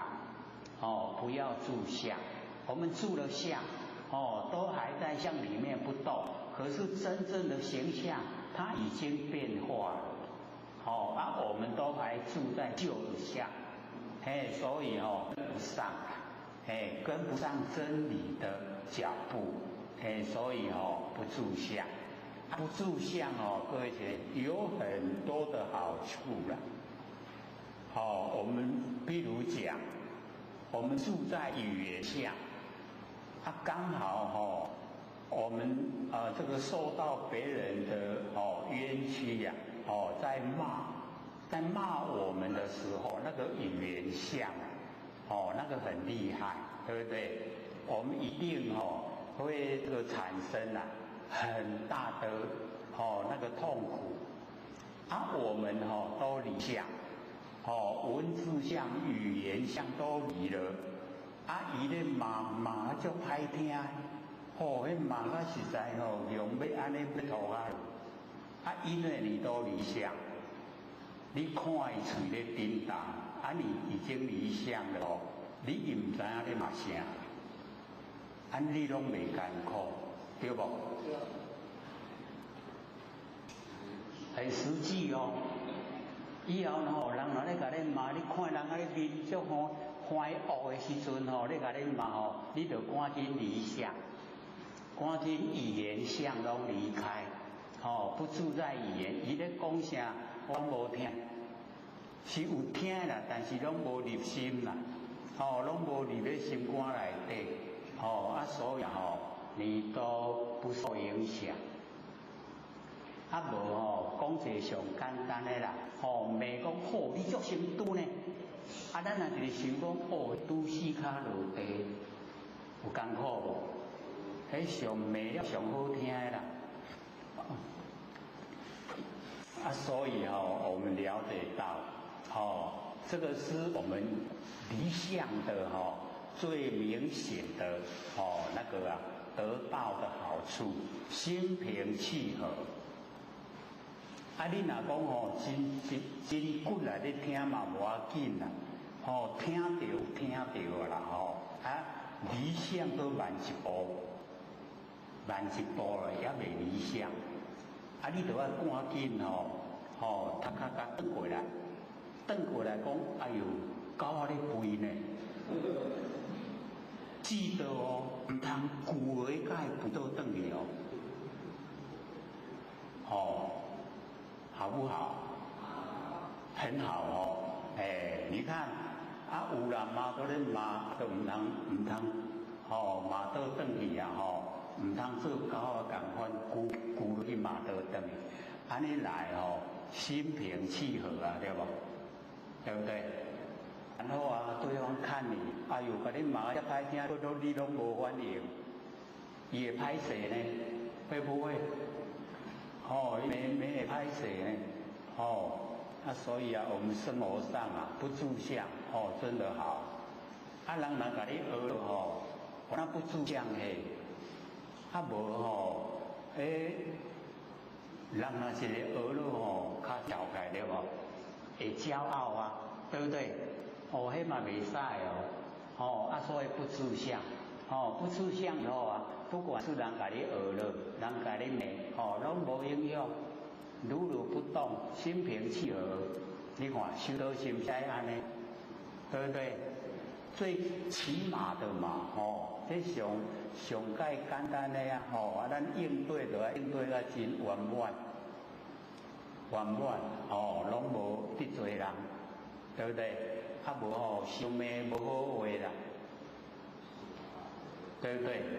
哦，所以啊，过了就好，过了就没事了，啊，我们了解的时候不住相，哦，不住相呢，就如人有目，就是已经有见到的眼睛，你看得到啊，得你看到，哦，啊，原来得，伊是少请你放看，哦，规个呢拢会当包容整个道。它可以包容所有下的一切，哦，咱都会该想哦，咱凡世间歹人嘛，哦，所以讲无讲真济嘛是有啦，啊天地吼，伊拢无甲管，你看天地敢有管讲你歹人我无你大，有没有？嘛是好大呢吼，你看有看无？啊，这就是道啊，足公看，哦，你不好了，我能够容纳。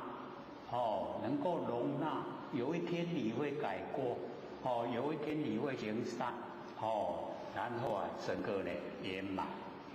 所以我们要了解说，不住相，哦，是最起码，哦，咱就要伫生活中间，哦，拢不住相，哦，啊，就快乐啊，哦，自然心平气和，哦，啊，自然呢心安理得。哦，心都安了，哦，那个理啊就到，哦，心安呢就已经得到了。那么底下哦，佛呢跟须菩提讲，当来之事啊，若有善男子、善女人，能以此经受持读诵，则为如来以佛智慧。悉知世人，悉见世人，皆得成就无量无边功德。哦，所以我们这个了解说佛呢，就跟那个须菩提讲，说当来之事，不是讲今晚，讲后日啦，后拜，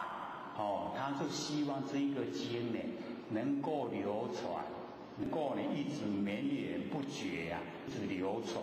所以呢，说当来之事啊，假如说有善男信女，能以此经受持读诵。各位浅显，此经是什么经？金刚经是什么经？对，就是我佛性本体啦。所以假如说当来之事啊，有善男信女，能对于我们金刚本性，能够受，能够持，能够读诵，我们对我们的金刚本性，接受我们自己金刚本性，那个叫受，然后持就是把它拿出来应用，能够受，能够持，然后读诵就是要利益众生，能够自己接受，然后又能够拿出来用，又能够读诵，又度化众生，则为如来。这个时候就已经进入如来，进入我们佛性本体，我们佛性本体就是如来，如来就是我们本身妙智慧如来，则为如来以佛智慧，用我们本身的般若妙智慧，然后悉知世人，悉见世人，皆得成就无量无边功德，全部都可以成就，所以这个各位浅显，成就无量无边功德是什么？就是成佛了，正确。你能够受持读诵，那么这个时候你就可以成佛，这样的意思吗？所以金刚经很亲切呀，只是说我们都没有深入的加以探讨研究。那假如说我们深入的加以了解，那么所有讲的都在讲我们金刚本性，都在启发我们般若妙智慧。那我们最缺的也就是般若妙智慧，因为我们在凡尘跟人家交际应对大部分呢我们都会怕吃亏所以会用心意识，心意识用久了以后我们就变成勾心斗角，那样的话人与人相处就丧失那个诚，那诚心诚意就没有。那我们丧失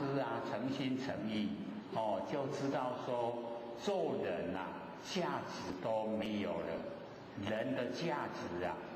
咱活伫凡世间要创啥？无意思啦。所以我们了解，假如说我们在凡尘只为了追求我们物质的享受，然后来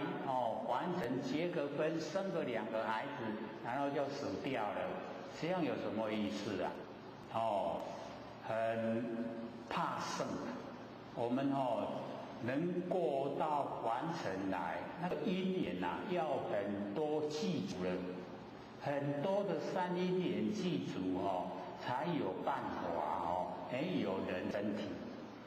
又可以遇到上天大来普度，我们呢佛老师又长道盘，我们又求到了，我们又呢研究上乘佛法，这个众缘都已经记住了，很难得各位就可以想象，我们完成有60几亿的人口啊，我们能够研究上乘佛法，有60几百好了，可能也到60几个人而已啊。虽然我们在听都还没有深入啊，不算。真正的算的，你能够透彻了解不生不灭佛性本体，多不多？真的不多了。所以我们就是要了解到，我们是希望化这个娑婆世界为莲花邦，希望呢所有在凡尘的众生都能够成道成佛。我们要知道现在的天灾人祸真的是绵延不绝的，每一次我们看到都是200-300个人死亡，有没有？什么矿灾啦，什么船难啦，连飞机灰也找不到了，一灰就不是200多个人嘛，239个人不见了，那个韩国船也沉了，还叫人家不要动，这么担心这个是就是灾难。然后那个土库曼那个一地震了，一垮了，说已经都挖不到人了啦，有万人，然后就变成坟墓，大坟墓。然后这1-2天又有那个矿灾，又200-300个人又死亡了。现在死都是2-300个，补了2-300个，你看多可怜啊！都已经有人的身体在完成了，可是遇到天灾人祸，不见了，所以我们要知道这个大地不能依赖，然后房子不能依赖，物质不能依赖，要依赖我们不生不灭佛性本体，一定赶快修正。修正到已经条条大路都通领天，这样才可以不要两眼一闭我没有路可以走了，那糟糕要赶快努力所以这个时间1分1秒一直经过，很快的。纵然都没有天灾人祸，我们也会一口气不来对不对？很快或者又在想71岁了，所以这个前就在讲，这个外面没得听的啦，你今晚唔进来听那个在讲那个71岁，或者一听哎呦，我求生意志很强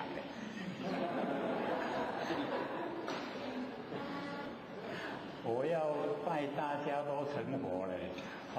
不能一下子我都撒手不管，不可以我都一直要求生，然后告诉大家怎么样来修可以成道成佛，所以我们要了解本性修不得的，我们所修是我们累世6道轮回所累积的脾气毛病。6道轮回所累积的贪嗔痴，6道轮回所累积的骄傲，以及怀疑，这一些全部去掉，安尼就好啦。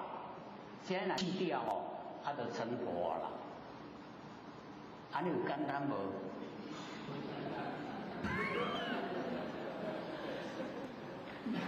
脾气毛病是我们可以去掉的，对不对？贪嗔痴慢疑是我们可以去掉的，对不对？骄傲、怀疑是可以去掉的，对不对？都可以做到的啊，我们为什么不做？我们想看，我们为什么不做？不过谁先安利了？真的是这样吗？咱生先拢困呢，不是生先讲皮皮毛病一大堆呢。所以一定呢，要知道说没有，我们本性没有脾气毛病，我们本性没有贪嗔痴，也没有骄傲，也没有怀疑，都没有的。之所以有，是我们六道轮回所带来的。那我们要了解这个六道轮回是我们造业一直在绵延不绝的轮转。我们都去掉它，不要。这一些东西不是本性所有，我们把它去掉，就清净了、光明了、恢复了，都是佛了啊。为什么不要？所以要不要做佛，是不是我们自己决定？对不对？自己决定。所以我们一定要从内心产生信心。我可以成佛，我可以成道，时间早晚绝对可以。我已经开始努力在做，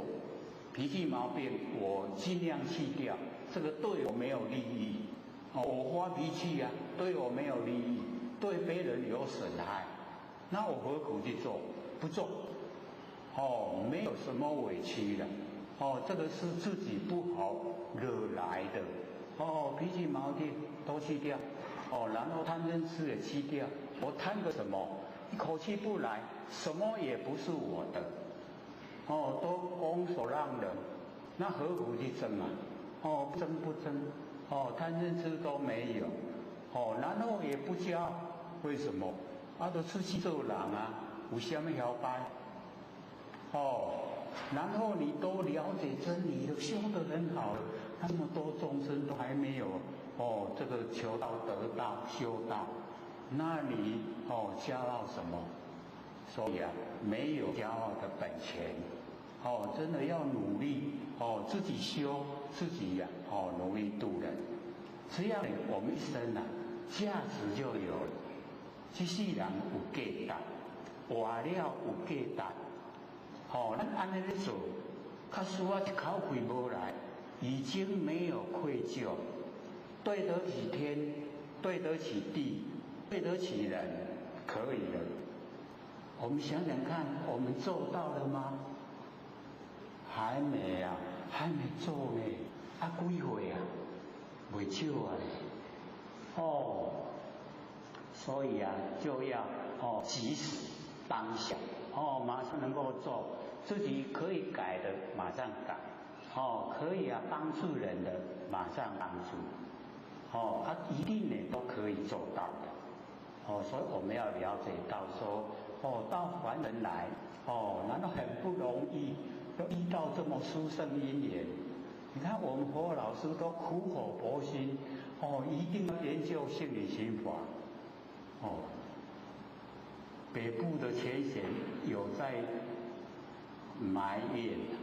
老师为什么在南部开性理心法班，不在北部开。你看我们都姓吴，知道姓吴吗？我们有说，哎呀，无缘不爱去所以我们要了解到，要把握，真的这个上天给我们这么好的机会一定要好好把握，努力修持。然后呢，我们都讲这个第15分持经功德分，这个持经功德，就是我们把我们不生不灭的金刚本性，把它拿出来应用，这个叫持经。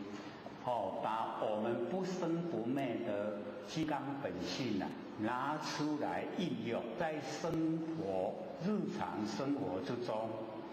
自己利益自己，然后又兼善天下，这样呢才有功德。不是我们这一本拿着持经，然后就有功德了。你这一本拿着一直啊，你一直拿着它，一直到一口气不来啊，有什么功德？也就是没了。你拿了这一本持经啊，你会很疲劳。所以一定要深入持，就是要拿出来用。经就是金刚本性啊，你拿着金刚本性出来在生活应用，那个才有功德啦。我们能够呢修正自己，改正自己，然后身教，然后又呢帮助别人。教化别人，这样呢，兼善天下，这样才真的有功德了。所以我们要了解到，我们呢这个见性是功，平等是德。我们一定呢就是要平等，不能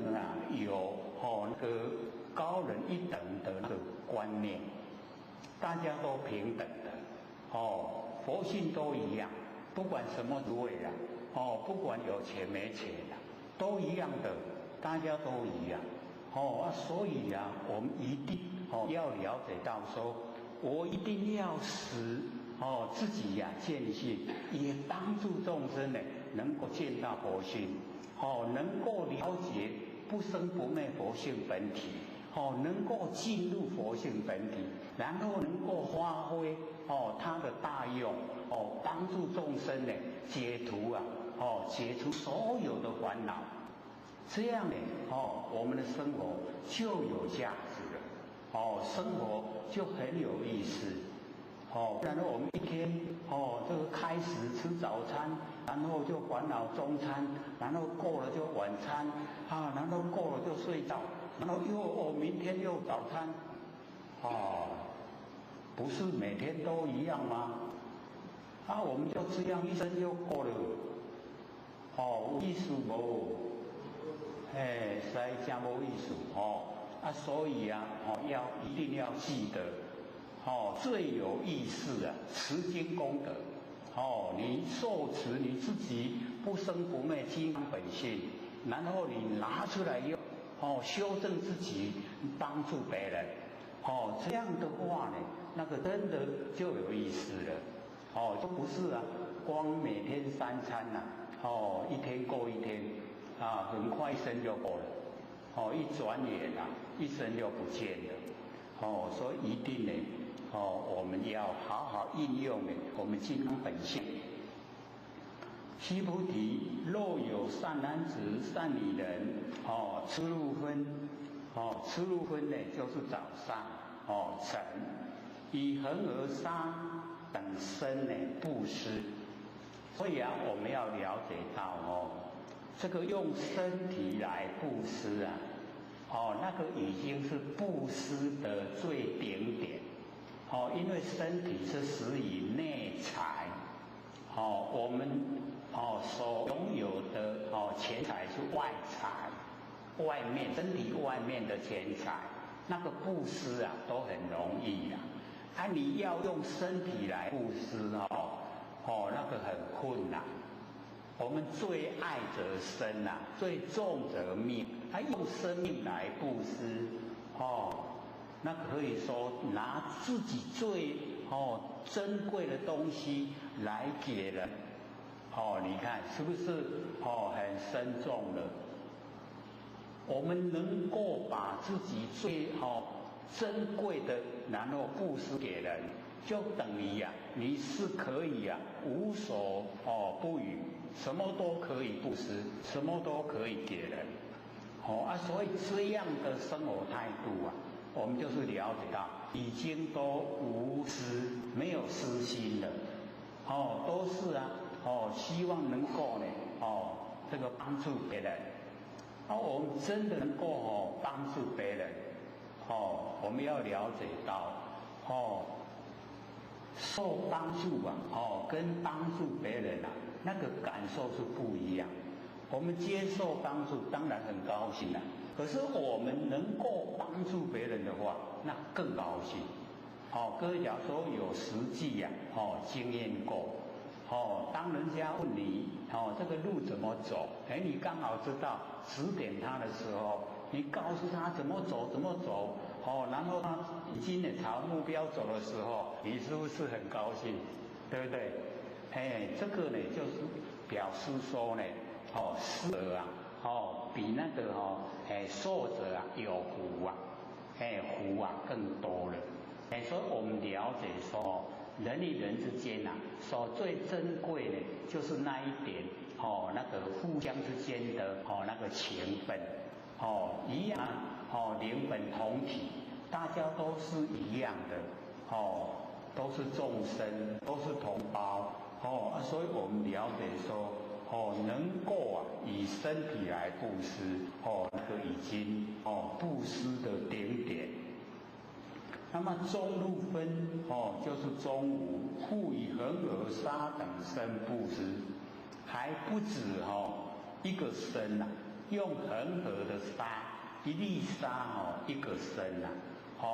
他早上也用那么多的身布施，中午也用那么多的身布施，然后后路就是晚上亦以恒河沙等身布施这个都是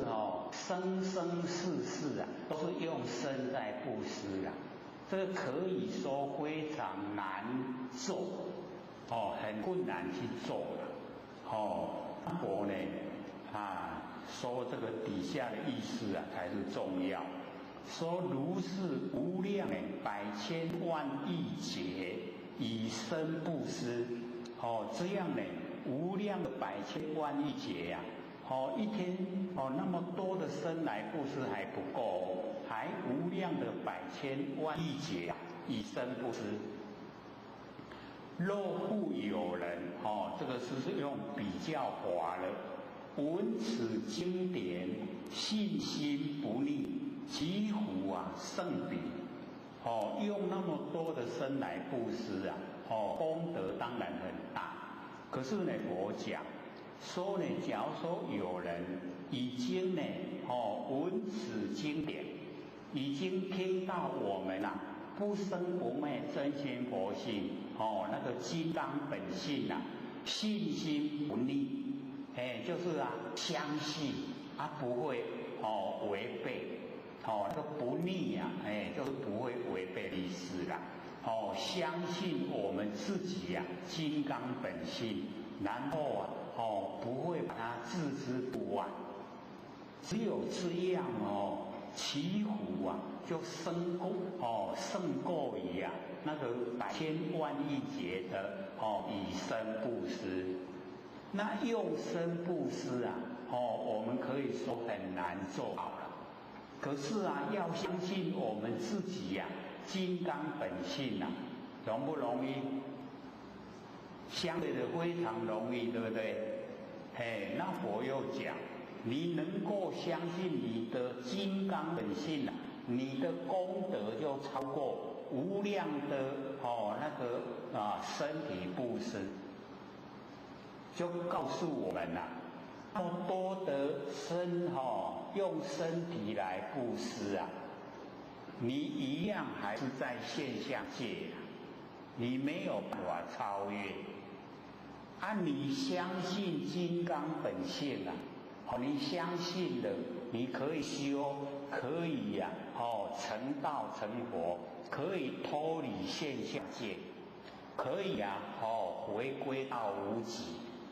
是不是已经功德就胜过无量的身体布施，对不对？所以我们从真理的角度来看，佛就跟着我们讲，我们在现象你做了这么多就是要了解到都是有限的现象的事你用身体来布施都没有办法脱离这个苦海，都还在现象。所以你做的再怎么多的现象，佛他讲不是说不好啦，只是说它的成效也是在受苦里面，只是你的福报有而已。可是福报会用完啦。可是假如说你能够相信金刚本性，金刚本性你相信了，你可以修正，可以成佛，可以成道，可以脱离现象，就已经回归到无极，所以这个功德就胜过于无量百千万亿劫的以身布施。所以我们要了解到，相信我们的佛性本体不困难，可是你用身体来布施不容易。那我们就朝着这个很容易的只要我们用心，我们一定可以进入我们不生不灭的佛性本体，一定可以进入，可以了解，可以整天的生活之中都从佛性发挥出来。所以或者呢，就鼓励不要给六根当家，一定要请佛性当家。我们看这个经文就各位可以了解到，请佛性当家容易，我们要用身体布施不容易。你看有那么多的生生世世无量百千万亿劫用身体来布施，功德不如你相信自己金刚本性。所以就告诉我们，我们一定要努力不能说这个请这个佛性当家这个既得利益不肯放手，就是六根都不肯放手不要畏惧困难。所以我们前面佛就讲，我们听到我们不生不灭佛性本体能够不惊不怖不畏，不惊不怖恐怖惊害怕然后不畏惧，这样的话我们才可以可是我们就可以了解到我们一听到说用身体来布施，惊不惊？有惊到唔通坏，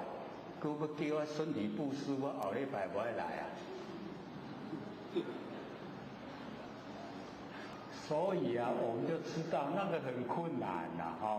那个真正的实际很困难。可是我就讲，你用那么多的身体布施还不如你相信你自己金刚本性。你只要你相信你金刚本性，信心不逆，不违背你的信心。所以我们要知道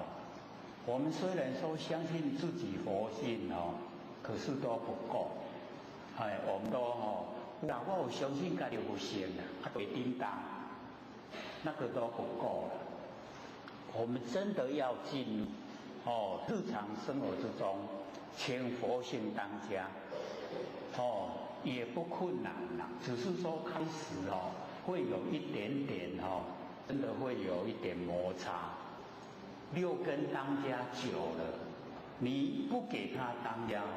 他会反扑了所以或者就讲，当你已经会感觉到说无明火一直要发，那个表示你的六根反扑，你启发佛性当家。可是我们可以把它调节我们开始的时候佛性当家一半，六根当家一半不要全部了，全部的话反扑我们受不了因为我们已经六道轮回太久，六根当家太久现在要一下子要转给佛性当家的话大概我们都会受不了那个六根的反扑，受不了六根反扑我们会前功尽弃，会放弃的放弃的无菜所以我们要了解说，先一半，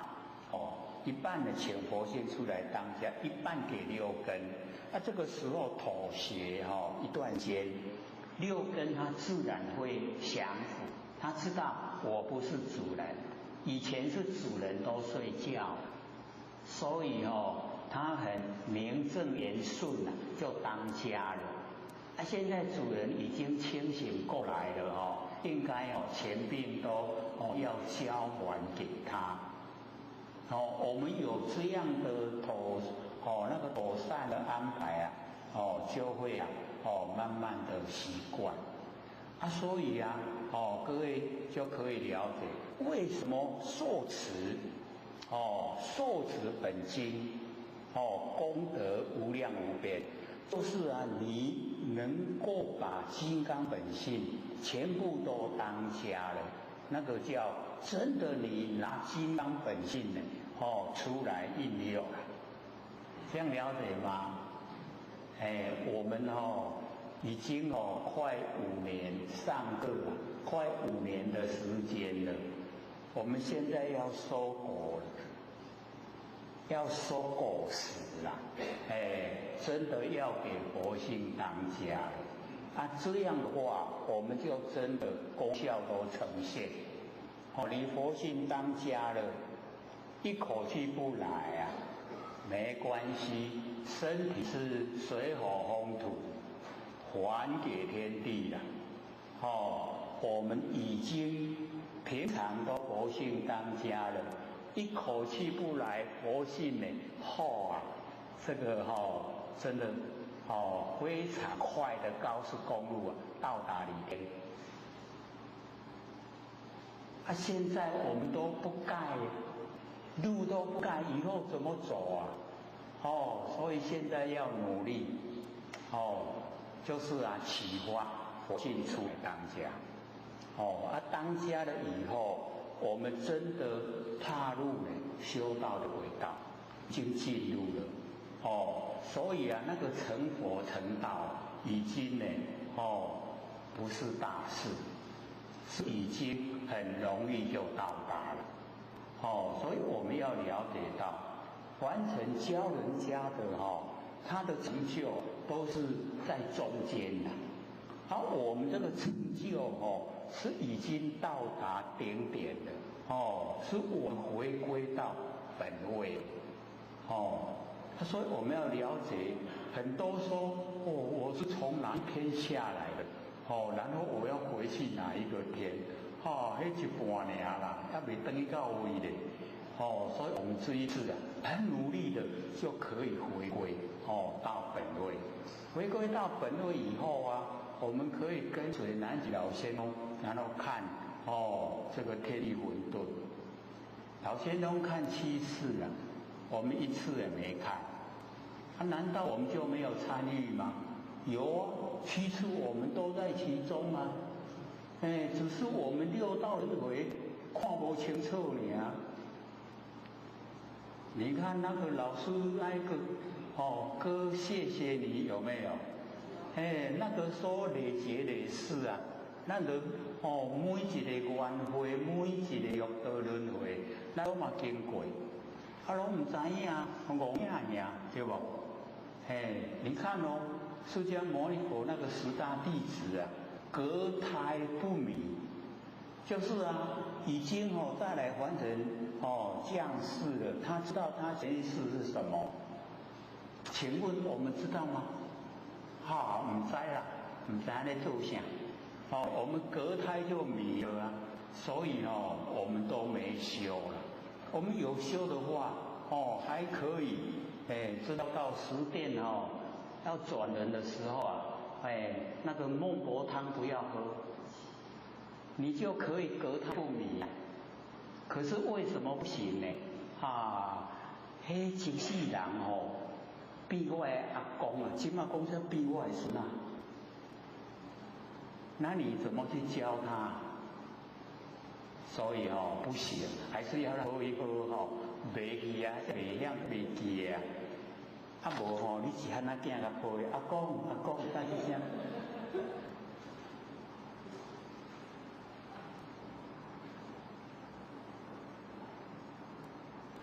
那假如说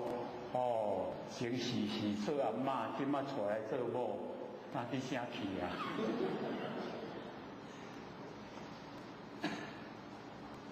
我们要了解到我们一家人都是这样，一直轮转啊，都是一家人，所以都是上一代的变下一代的，拢按伫咧变，伫咧转，所以你就可以去了解到，为什么有一些一生下来他很调皮，然后你就一直打，那个都是在回报。前时了，你甲考到啊足厉害，什么我怕把你拍倒转来。所以就是要了解到，我们呢就是在这一种现象之下生活，自己迷迷糊糊都不知道，那我们现在已经追到我们金刚本性了，要恢复到本体了。所有的这一些过程都让它过去了，消失了，回归到本位了，这样呢，我们就所有的烦恼业障本来空寂，一切因果皆如梦幻，都没了。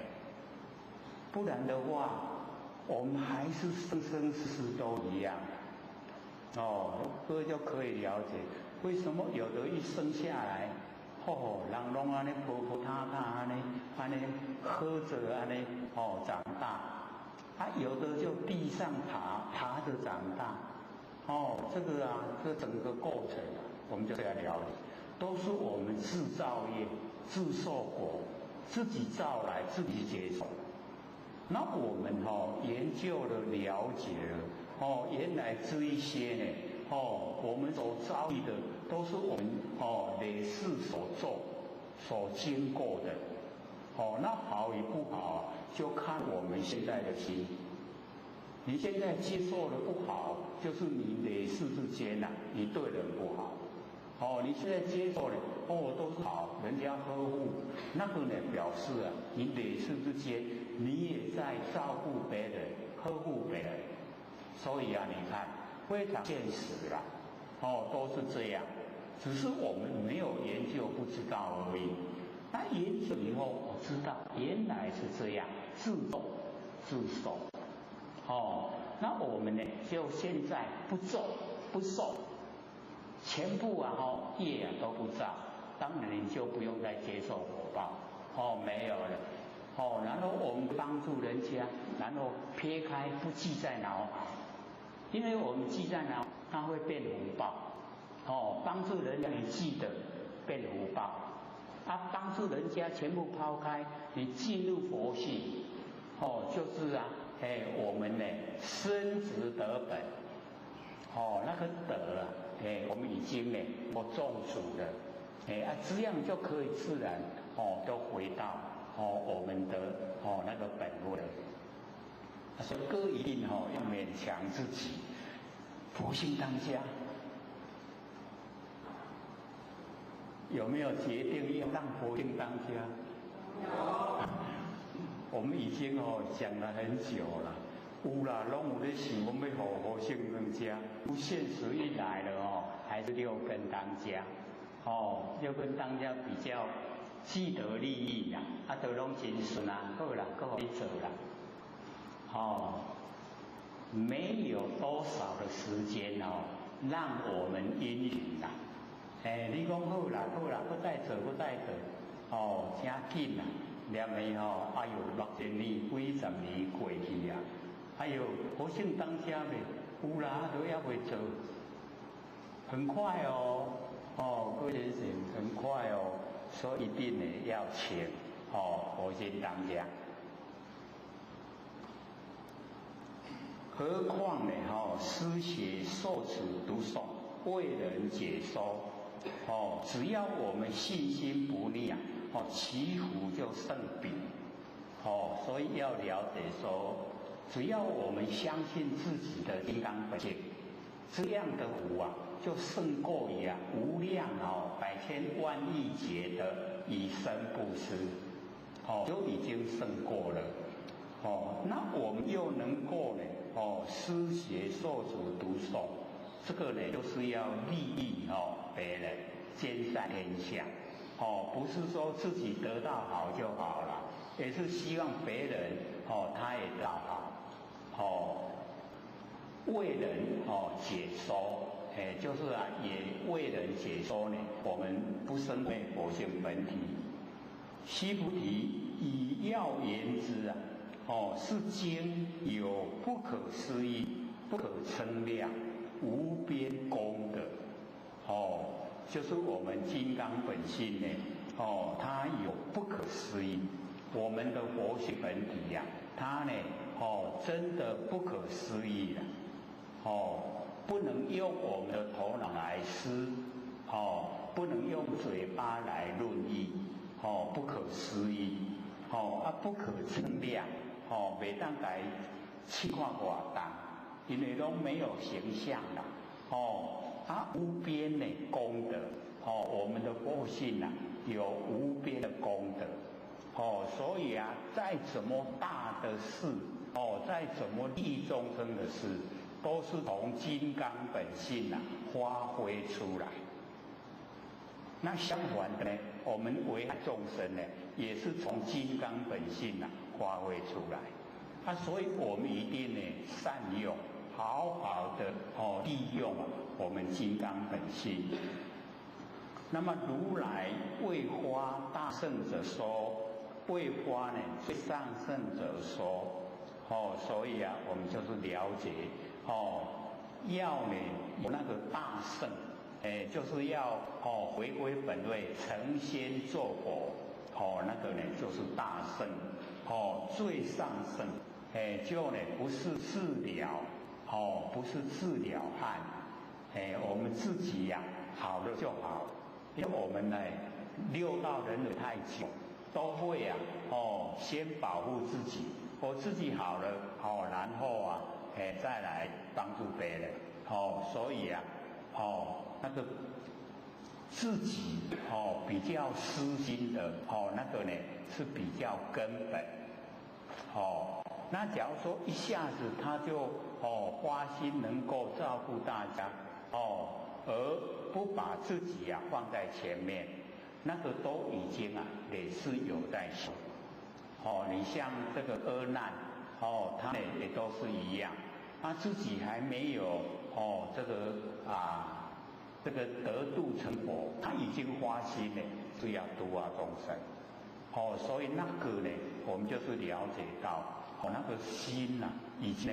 都累世之间呢，都已经呢在累积修持那个德性。若有人能受持读诵，广为人说，这个呢就等于自己能够受持了，又能够呢读诵，那个读诵呢就是要利益众生广为人说，广泛的呢为众生来讲。那么如来悉知世人，悉见世人，皆得成就不可量、不可称、无有边、不可思议功德。如是人等呢，则为何但如来阿耨多罗三藐三菩提。所以我们就是了解到这个如来悉知悉见就是呢性中知性中见，皆能够见到成就不可量、不可称、无有边、不可思议功德。这个呢，我们都是已经呢可以成佛的那一种状态。那么如是人等这一种人呢，则为何但如来阿耨多罗三藐三菩提，就可以安的这个如来出去卖。各位浅显，有甲如来安尼打出去卖无？有没有？那个阿耨多罗三藐三菩提啊，就是无上的正等正觉。所以我们了解说我们呢先自己能够了解到我们金刚本性。那我们金刚本性就是阿耨多罗三藐三菩提。阿就是无啦，耨多罗就是上，然后三就是正，藐就是等，三就是正，菩提就是觉。那合起来中文叫无上正等正觉。上就是没有比它更上，它已经最高了。正向平等。然后觉是以不是那个偏的或是邪的不是所以无上的正等正觉所以我们自己本身先能够证悟到无上正等正觉，然后我们又度化众生，让他也证悟到无上正等正觉。这个呢就是何但如来阿耨多罗三藐三菩提，就是把如来挑出来嘛，给它搭出来卖啦，所以我们了解说，这个真正的要我们来做的并不困难，只要我们肯那个花心来做，那一定可以拼除万难，可以做到，所以最重要的先启发佛性当下，这个很重要，要战胜自己战胜自己以后才能够呢这个度化众生。因为上个礼拜呢，或者是觉得说还有5个问题还没有回答，然后这个又有钱钱收又有新的问题要发问，所以或者说今天我们留个半个小时。本来开始讲课5年前大家要求说要留半个小时给大家发问，只是后来大家都唔问，都唔问直直留剩5分。现在呢问题多的时候我们又留一点。那假如说等一下这个问题回答还有剩的时间或者想请这个浅显发表心得，让这个心得让大家分享，由那个浅显来发表。好，先问问题。第一个问题，如何回光返照？好，这个呢导出我们最实际的问题啦。要怎么样呢回光返照？我们呢时常也会看到寺庙的匾额写说回头是岸。那以往呢或许也是以为说回头是岸是在骗那个流氓，结果后来研究心理心法才知道不是嘞，是对所有的众生讲那个回头是岸跟回光返照竟然是一样的意思啦，就是我们外放精神，把它呢收回来，我们外放呢可以说呢这个整个万象完整的万象都是呢引诱我们精神外放，那我们顺着外面的形象精神外放了以后我们就当众生。那假如说我们能够回光返照，也就是所谓的回头，你回头就已经到达清净的彼岸，所以回头是岸，回头就是精神收回来，你把外放的精神收回来，收回来了以后，你就照见自己的金刚本性。你一外放了以后，就是我们佛性的功能作用。你回光返照就是已经呢回到佛性本体了。所以我们在生活之中啊，假如说没事的时候啊，我们也可以就是训练自己啊，能够回光返照，就是反省，然后整个那个精神都收回来。收回来以后啊，我们就已经呢进入佛性本体，就已经呢到达清净的彼岸。所以虽然这个说很时常听到了回光返照，可是我们肯做，肯实际去做，却不多。因为什么？太容易，容不容易？讲积极。我们要知道虽然精神是我们自己控制了，不过我引诱的很习惯，我们也很习惯跑出去了。现在要他回来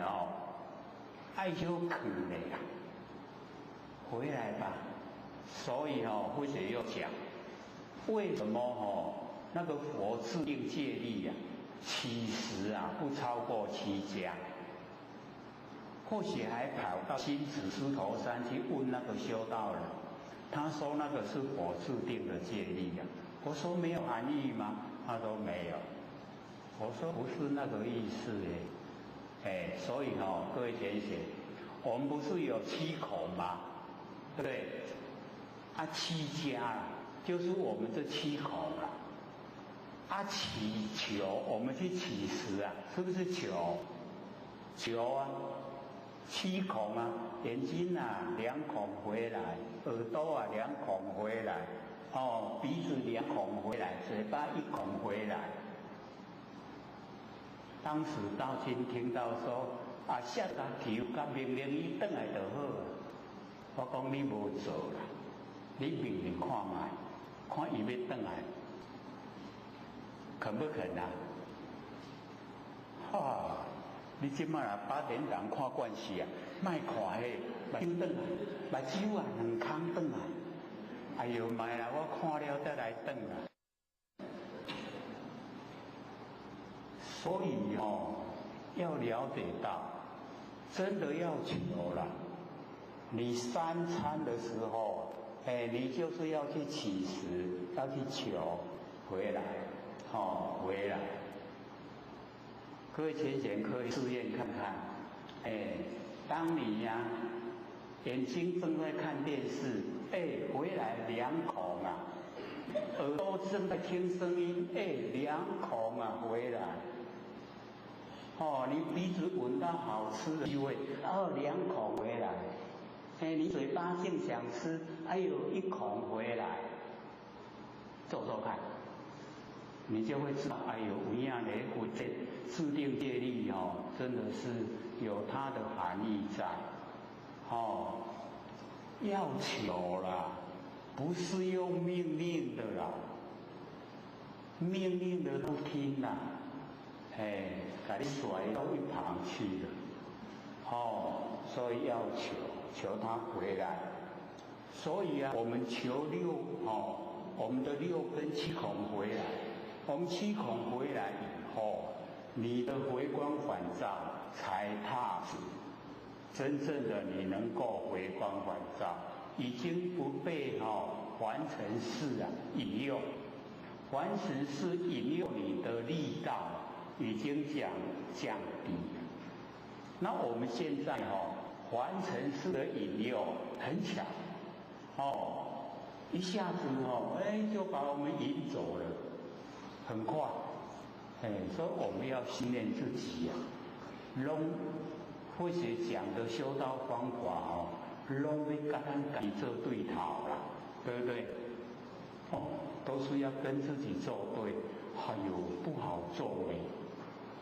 不好做才要做。那怎么叫修道？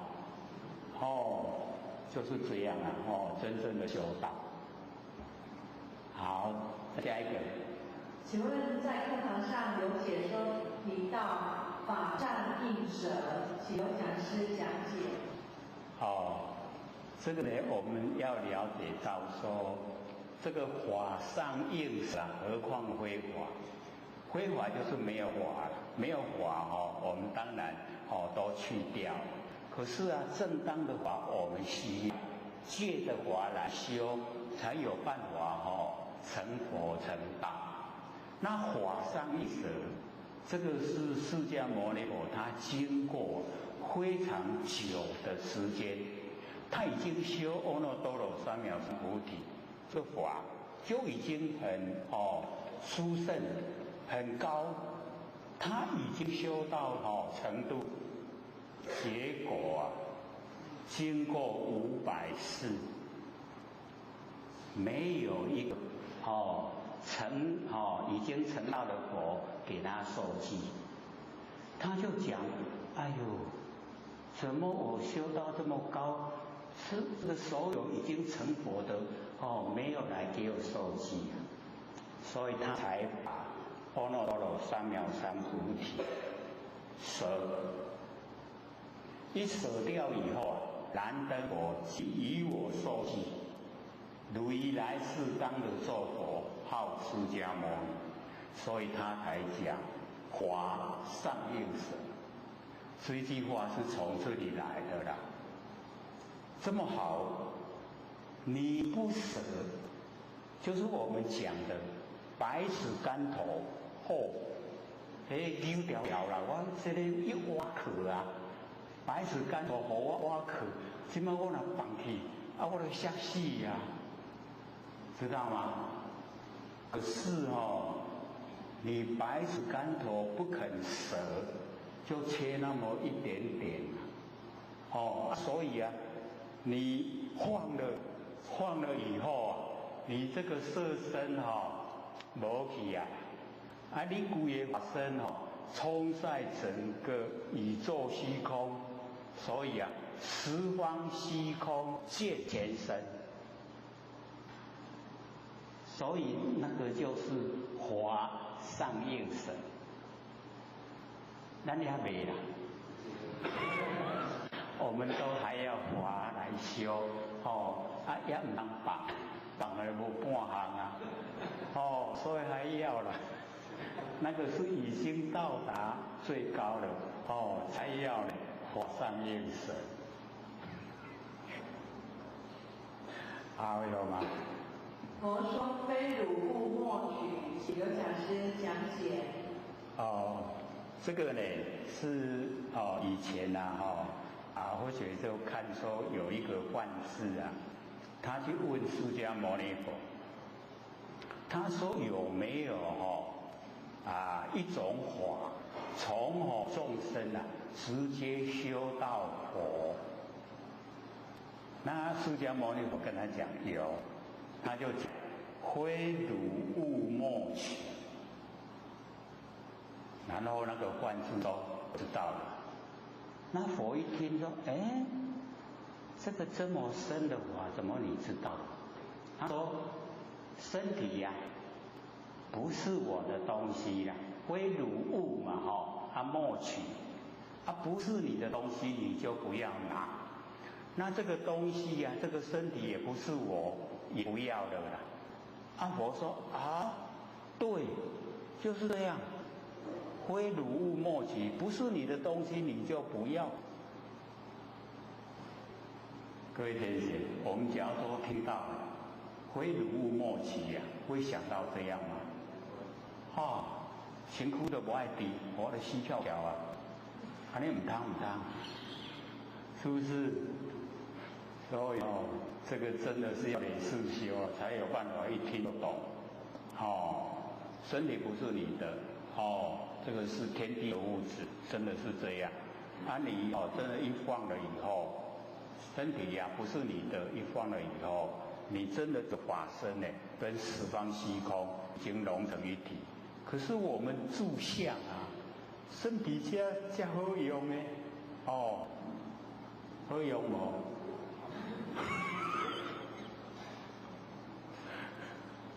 还有吧？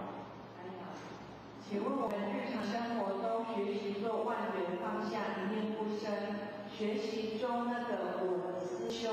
我们每天都有持续不断的念头，自自己发觉了以后，色用归体反望归真，回光返照到专一。有讲师有教那个觉，你的心在想什么，身在做什么，了了分明。当下那个正念是来则应，是去则进，这样做正确吗？这个各位填写所讲出来的话都正确，唔过这个必得太明，你必得太明无一项做的事，所以或者都一直在强调你做的时候一定只有一个法门，只有一个方法，你不能也要做万缘放下，也要做耳根圆通，也要做那个觉这个心在想什么，身在做什么你这么多都把它凑在一起没有一个法会有成效呈现，因为已经杂了。那我们修道要专一啦，或者都讲，你做万缘放下，一定就是只有万缘放下。你做耳根圆通，一定就只有耳根圆通，一个只有一个，不能两个同时。你两个同时，两个都没有效果。所以当你在做万缘放下，然后又有什么戒定慧，你在做万缘放下又有戒定慧，那个也变严戒也严，定也严，慧也严。那个严不放下，那什么叫万缘放下？你又做万缘放下，又在攀岩，那做什么这样了解吗？所以一个就是一个，不能掺杂。你假如也要做万缘放下，也要做耳根圆通，也要做戒定慧，可以，不要同时。你可以做卖当贼你该分开我今嘛这个时间来做什么，然后这个做了以后你一定要隔开，用一段时间有空档以后再有时间再做。我现在要来做什么？那个决定一个，他就做一个就好，这样知道吗？不是说有做万缘放下就不能做耳根圆通，不是的，不要同时啦。你同时做就全部都没有功效因为做万缘放下，你要了解到万缘。你看我们从1缘、10缘、100缘、1000缘到万缘，那么多的都要放下你所以在做万缘放下的时候，专心万缘放下，不管那个时候你听到什么、看到什么、想到什么、遭遇到什么，都要放下你全部放下了，各位要了解到你全部放下了叫忘尽忘尽真显。这个时候我们要的就是那个真显忘尽了真显，那个真就是金刚本性你要的就是那个啦你在做做到这个真言放下的时候有什么呈现你就又攀岩了你要那个忘尽真显那个已经遥遥无期了所以你做万缘放下，一个万缘放下，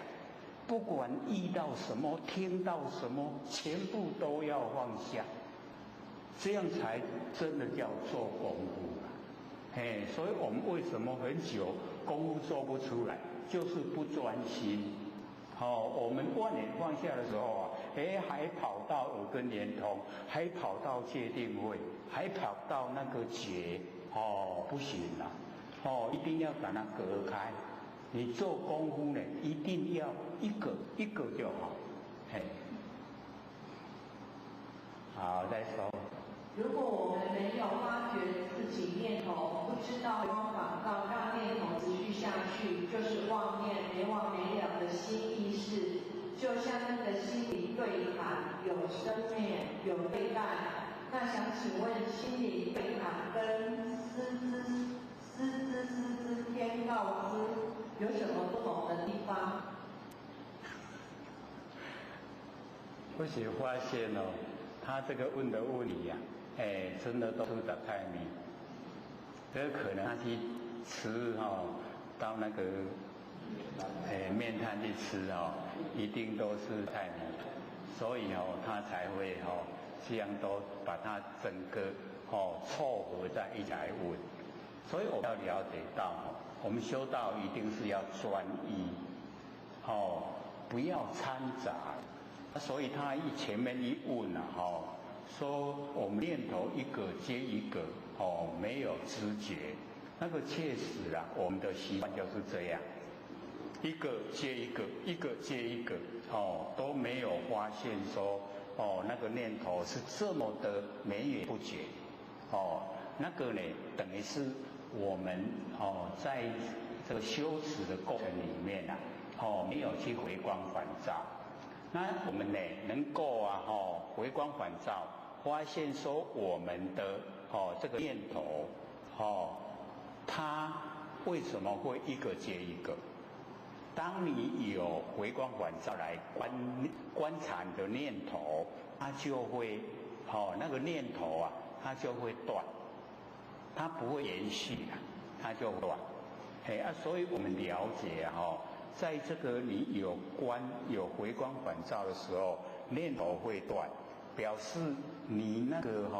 觉性啊已经有比较发现的上升，没有说不知不觉了，不知不觉是无明这个时候你那个无明降低了觉的时候，然后你又提到说来修持觉。然后心在想什么，然后身在做什么都知道，那个是方便法门呐。各位贤贤，我们要用这个方便法门的时候，也就是说我们念头太多了，不容易去断除它。然后我们可以用方便法门，心在想什么你知道，然后身在做什么你知道。这样的话呢，先让一些绵延不绝的妄能够断，能够断的时候，你往下的功夫才可以再做。所以之前呢，或者就有讲说，你可以就是念头生发，起心动念，不要去主导，你就让它生发。可是我或者就讲，生发念头以后那个就是人心为待不安。你不要进入内容，起心动念念的内容你不要进入，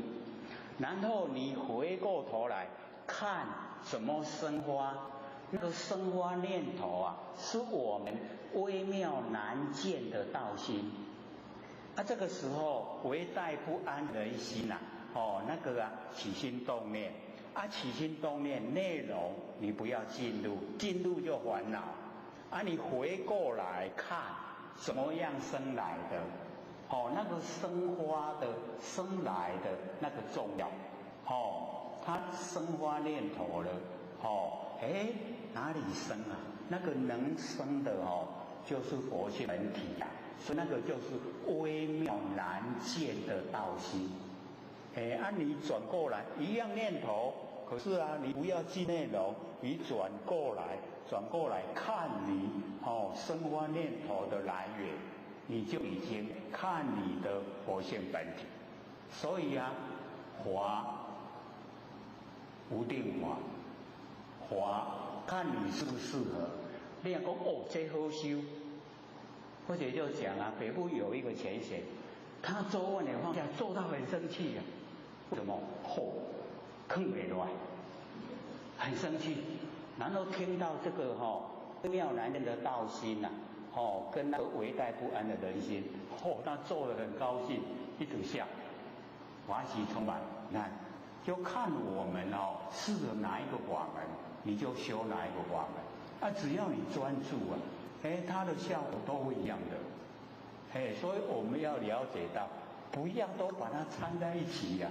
若讲要爱食迄杂菜米线，米点嘛才去食，唔通咧修道咧食。还有吗？还有，自己心中那个最难当下的我放不下，自己知道，回光返照，跟自己作对，身体会仿佛会生病吗？这个或许就说呢，我们要担当，这也没所谓的惊了，还没有做他已经在怕了所以要了解到只要你肯做了，肯担当了你要了解到所有的一切都在你金刚本性的掌握之下。都不会有说超出我们金刚本性范围的啦，全部都是金刚本性。所以你对自己要有信心，不要还没做就怕了啦，那怎么成呢？你要做了，做了遇到问题来问，或者都鼓励大家问结果都不问，我都不敢留太多时间，大家都很尴尬，对不对？你若不爱问我也无话讲，要安怎？你看我看你，就这样还有吗？还有一个，请刘讲师可以讲解一下忤逆罪吗？忤逆罪。忤逆罪。好，那个呢，忤逆罪就是杀父，杀母，然后杀阿罗汉，破和合僧，以及恶心出佛身血。这个呢，在我们凡尘来讲，这个忤逆罪就是最重的罪所以一定呢就是要下那个无间地狱你有做这一种事就是要下无间地狱。那因为或许有讲过了，说释迦牟尼佛呢在切经的时候他有讲说杀父，这个是属于修道方面。杀父呢就是杀无明，杀母就是杀贪爱。贪因为那个母就是贪跟爱父就是无明我能够杀父跟杀无明杀父就是杀无明，杀母就是杀贪跟杀爱。所以这个是我们凡人最难弃掉的然后杀阿罗汉就是杀掉我们的自私心态，因为阿罗汉是了岸自私我们要把自私的心杀掉。然后破和合僧就是不攀缘。我们在凡尘我们在凡尘会攀缘所以我们把那个和合僧和合才会有那个果报呈现嘛。你所有的缘都不攀了，不造因了，就没有果报了所以那个破和合僧就是不攀缘的。然后恶心出佛身血那也就是说我们这一生八世生，就是我们眼耳鼻舌身意莫那阿赖耶八世八世生就是最后生，我不来了，我已经不来了，把恶心把这个八世生血把它就是破除，让我不再来出生所以佛就讲，你能够做到这个忤逆这个修持的方法，现证持法，就是让你已经到达佛的地位。所以跟那个现象说你杀父杀母那个现象完全是不一样的。或许看到这个哦，那我安尼，所以或许有写讲义呀，各位有看过吗？那个讲义，我们回去北部再找，再找下来给各位看。还有吗？没有了，还剩下3分钟而已。我们要请那个讲一讲他的心得跟大家分享，好不好？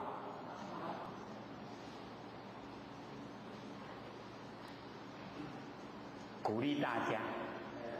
各位姐大家好。突然间叫小西讲经的，都批评的话，那我相信在座各位先生大家都说得很好。那我认为在5年期间这段时间我经过因为5年前我的身体难过，而我有启示过老师，他也有启示过老师后来因为机会就来这里听那个心理心法。那来听这个心理心法之后刚开始我认为说，对身体有什么帮助没有说很肯定的那个态度但是那时候身体就是难过你管难过，然后我就想说，我试着帮你放下这样去看看，多点把是干后，慢点把是干后，刚好有这么好的医院，这么好的机缘然后又被那个刘讲师的他的这些内容深深的吸引，好像每次自修之中就有听过这个样子，然后我就每天很认真的在做这个光源放下，做光源放下慢慢就有效果呈现，像最近我跟我那个老头的生活，以后学跟以前后学如果带6、带天都要睡到后学我起来早餐用好了，然后衣服都洗好了，做很多事情之后才会醒过来。现在我在里面睡觉，我现在在看电脑，带4点半，把所有的事情做一做，我现在大概就是在2点睡觉。然后早上6点钟我就起床，跑一跑，早上8点半开始开店。就是做光源放下之后，整个人的精神都会变得很好。这是那个最大的那个，还有以前这光源放下还有内心会变得比较平静。以前像或许在这个还做光源放下之前，我们的平常都会有很多烦恼，那烦恼说那这里的我的工作烦恼事业都可以出给每天以前后学每天都有很多烦恼，自从做了光源放下这5年期间开始之后，那个烦恼通通都不见了，那个心境或许我洗澡就是每天都很舒服那个心情每天就是也不是高兴，反正就是很舒服，每天那个心情都是很平稳、很稳定，很难会让你发脾气。我讲我以前我跟老婆以前你跟我说以前我有时候稍微不好看我老婆有跟我讲你讲有生气。我昨天还在跟我老婆讲说你有时候要控制你的情绪他就讲说，我没怎么样，我怎么控制情绪？你稍微去想，每次你发脾气出来之后我的姿态都很软，所以咱两条关系你做坏事或者那个我就跟他讲说，那个就是要控制情绪比如说，今日你也做歹 ，OK， 做歹我就来你，但是搁可以是跟他先跑我一点我就是试着这样跟他讲说，我们人要慢慢去修炼要慢慢去控制自己的情绪。你想，我还没有来上刘讲师的课之前，我老婆上礼拜不是有一个水养员刚回来。这摆一我上去要我每个一次好像我都派来呢，稍微很会咱来实在慢慢要休息，要走那个休息这条路。哦，这是我刚刚那个改变跟以前不一样的地方啊。当然还不止这些啊，就是大家听了会比较让他不可思议的。像在练这个是比较不可思议的。我刚开始在练1年到2年的时候，等一下课要我就是心中就有一个念头，等一下课要大概5分钟10分钟，这门课就起来。刚开始是这个样子。我在做外语框架第1年、第2年的时候是这个样子。我外语这第4年，差了4年多了。明天谁要拿房间的单子来给我，我今天我就会知道，或者然后你要可以写下面哪里有几条房间的外刀，我就会事先知道。刚开始我把房间是外刀面，慢慢在这个我就想到说他拿房间来给我，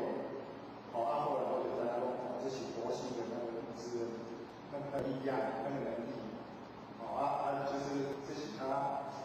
是有，还有另外更多的留着下次讲好了，我们下个时间。各位讲师、各位讲师、各位坛子、各位先生，大家好。不学占道天师德，老贤贤大德，以及感谢各位先贤给或学就会学讲。我们讲到这个第15分持经功德，所以我们了解到那个词，都是拿出来用，那个经呢是我们的金刚本性，拿我们的金刚本性拿出来用，这样呢那个功德是无量无边。没有声音吗？有，要靠近一点，高一点。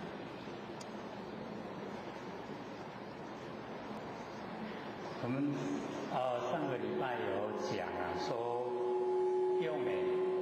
这个身来布施，还呢不如我们呢受持我们金刚本性。受持我们的金刚本性就超越我们用的这个身呢布施。各位都在看那一张这个剧语吗？因为我们上次又讲那个会把金刚经的时间拖得很久，所以这一章呢或许没有准备要讲。只是给各位拿回去看，是历代祖师那个佛这个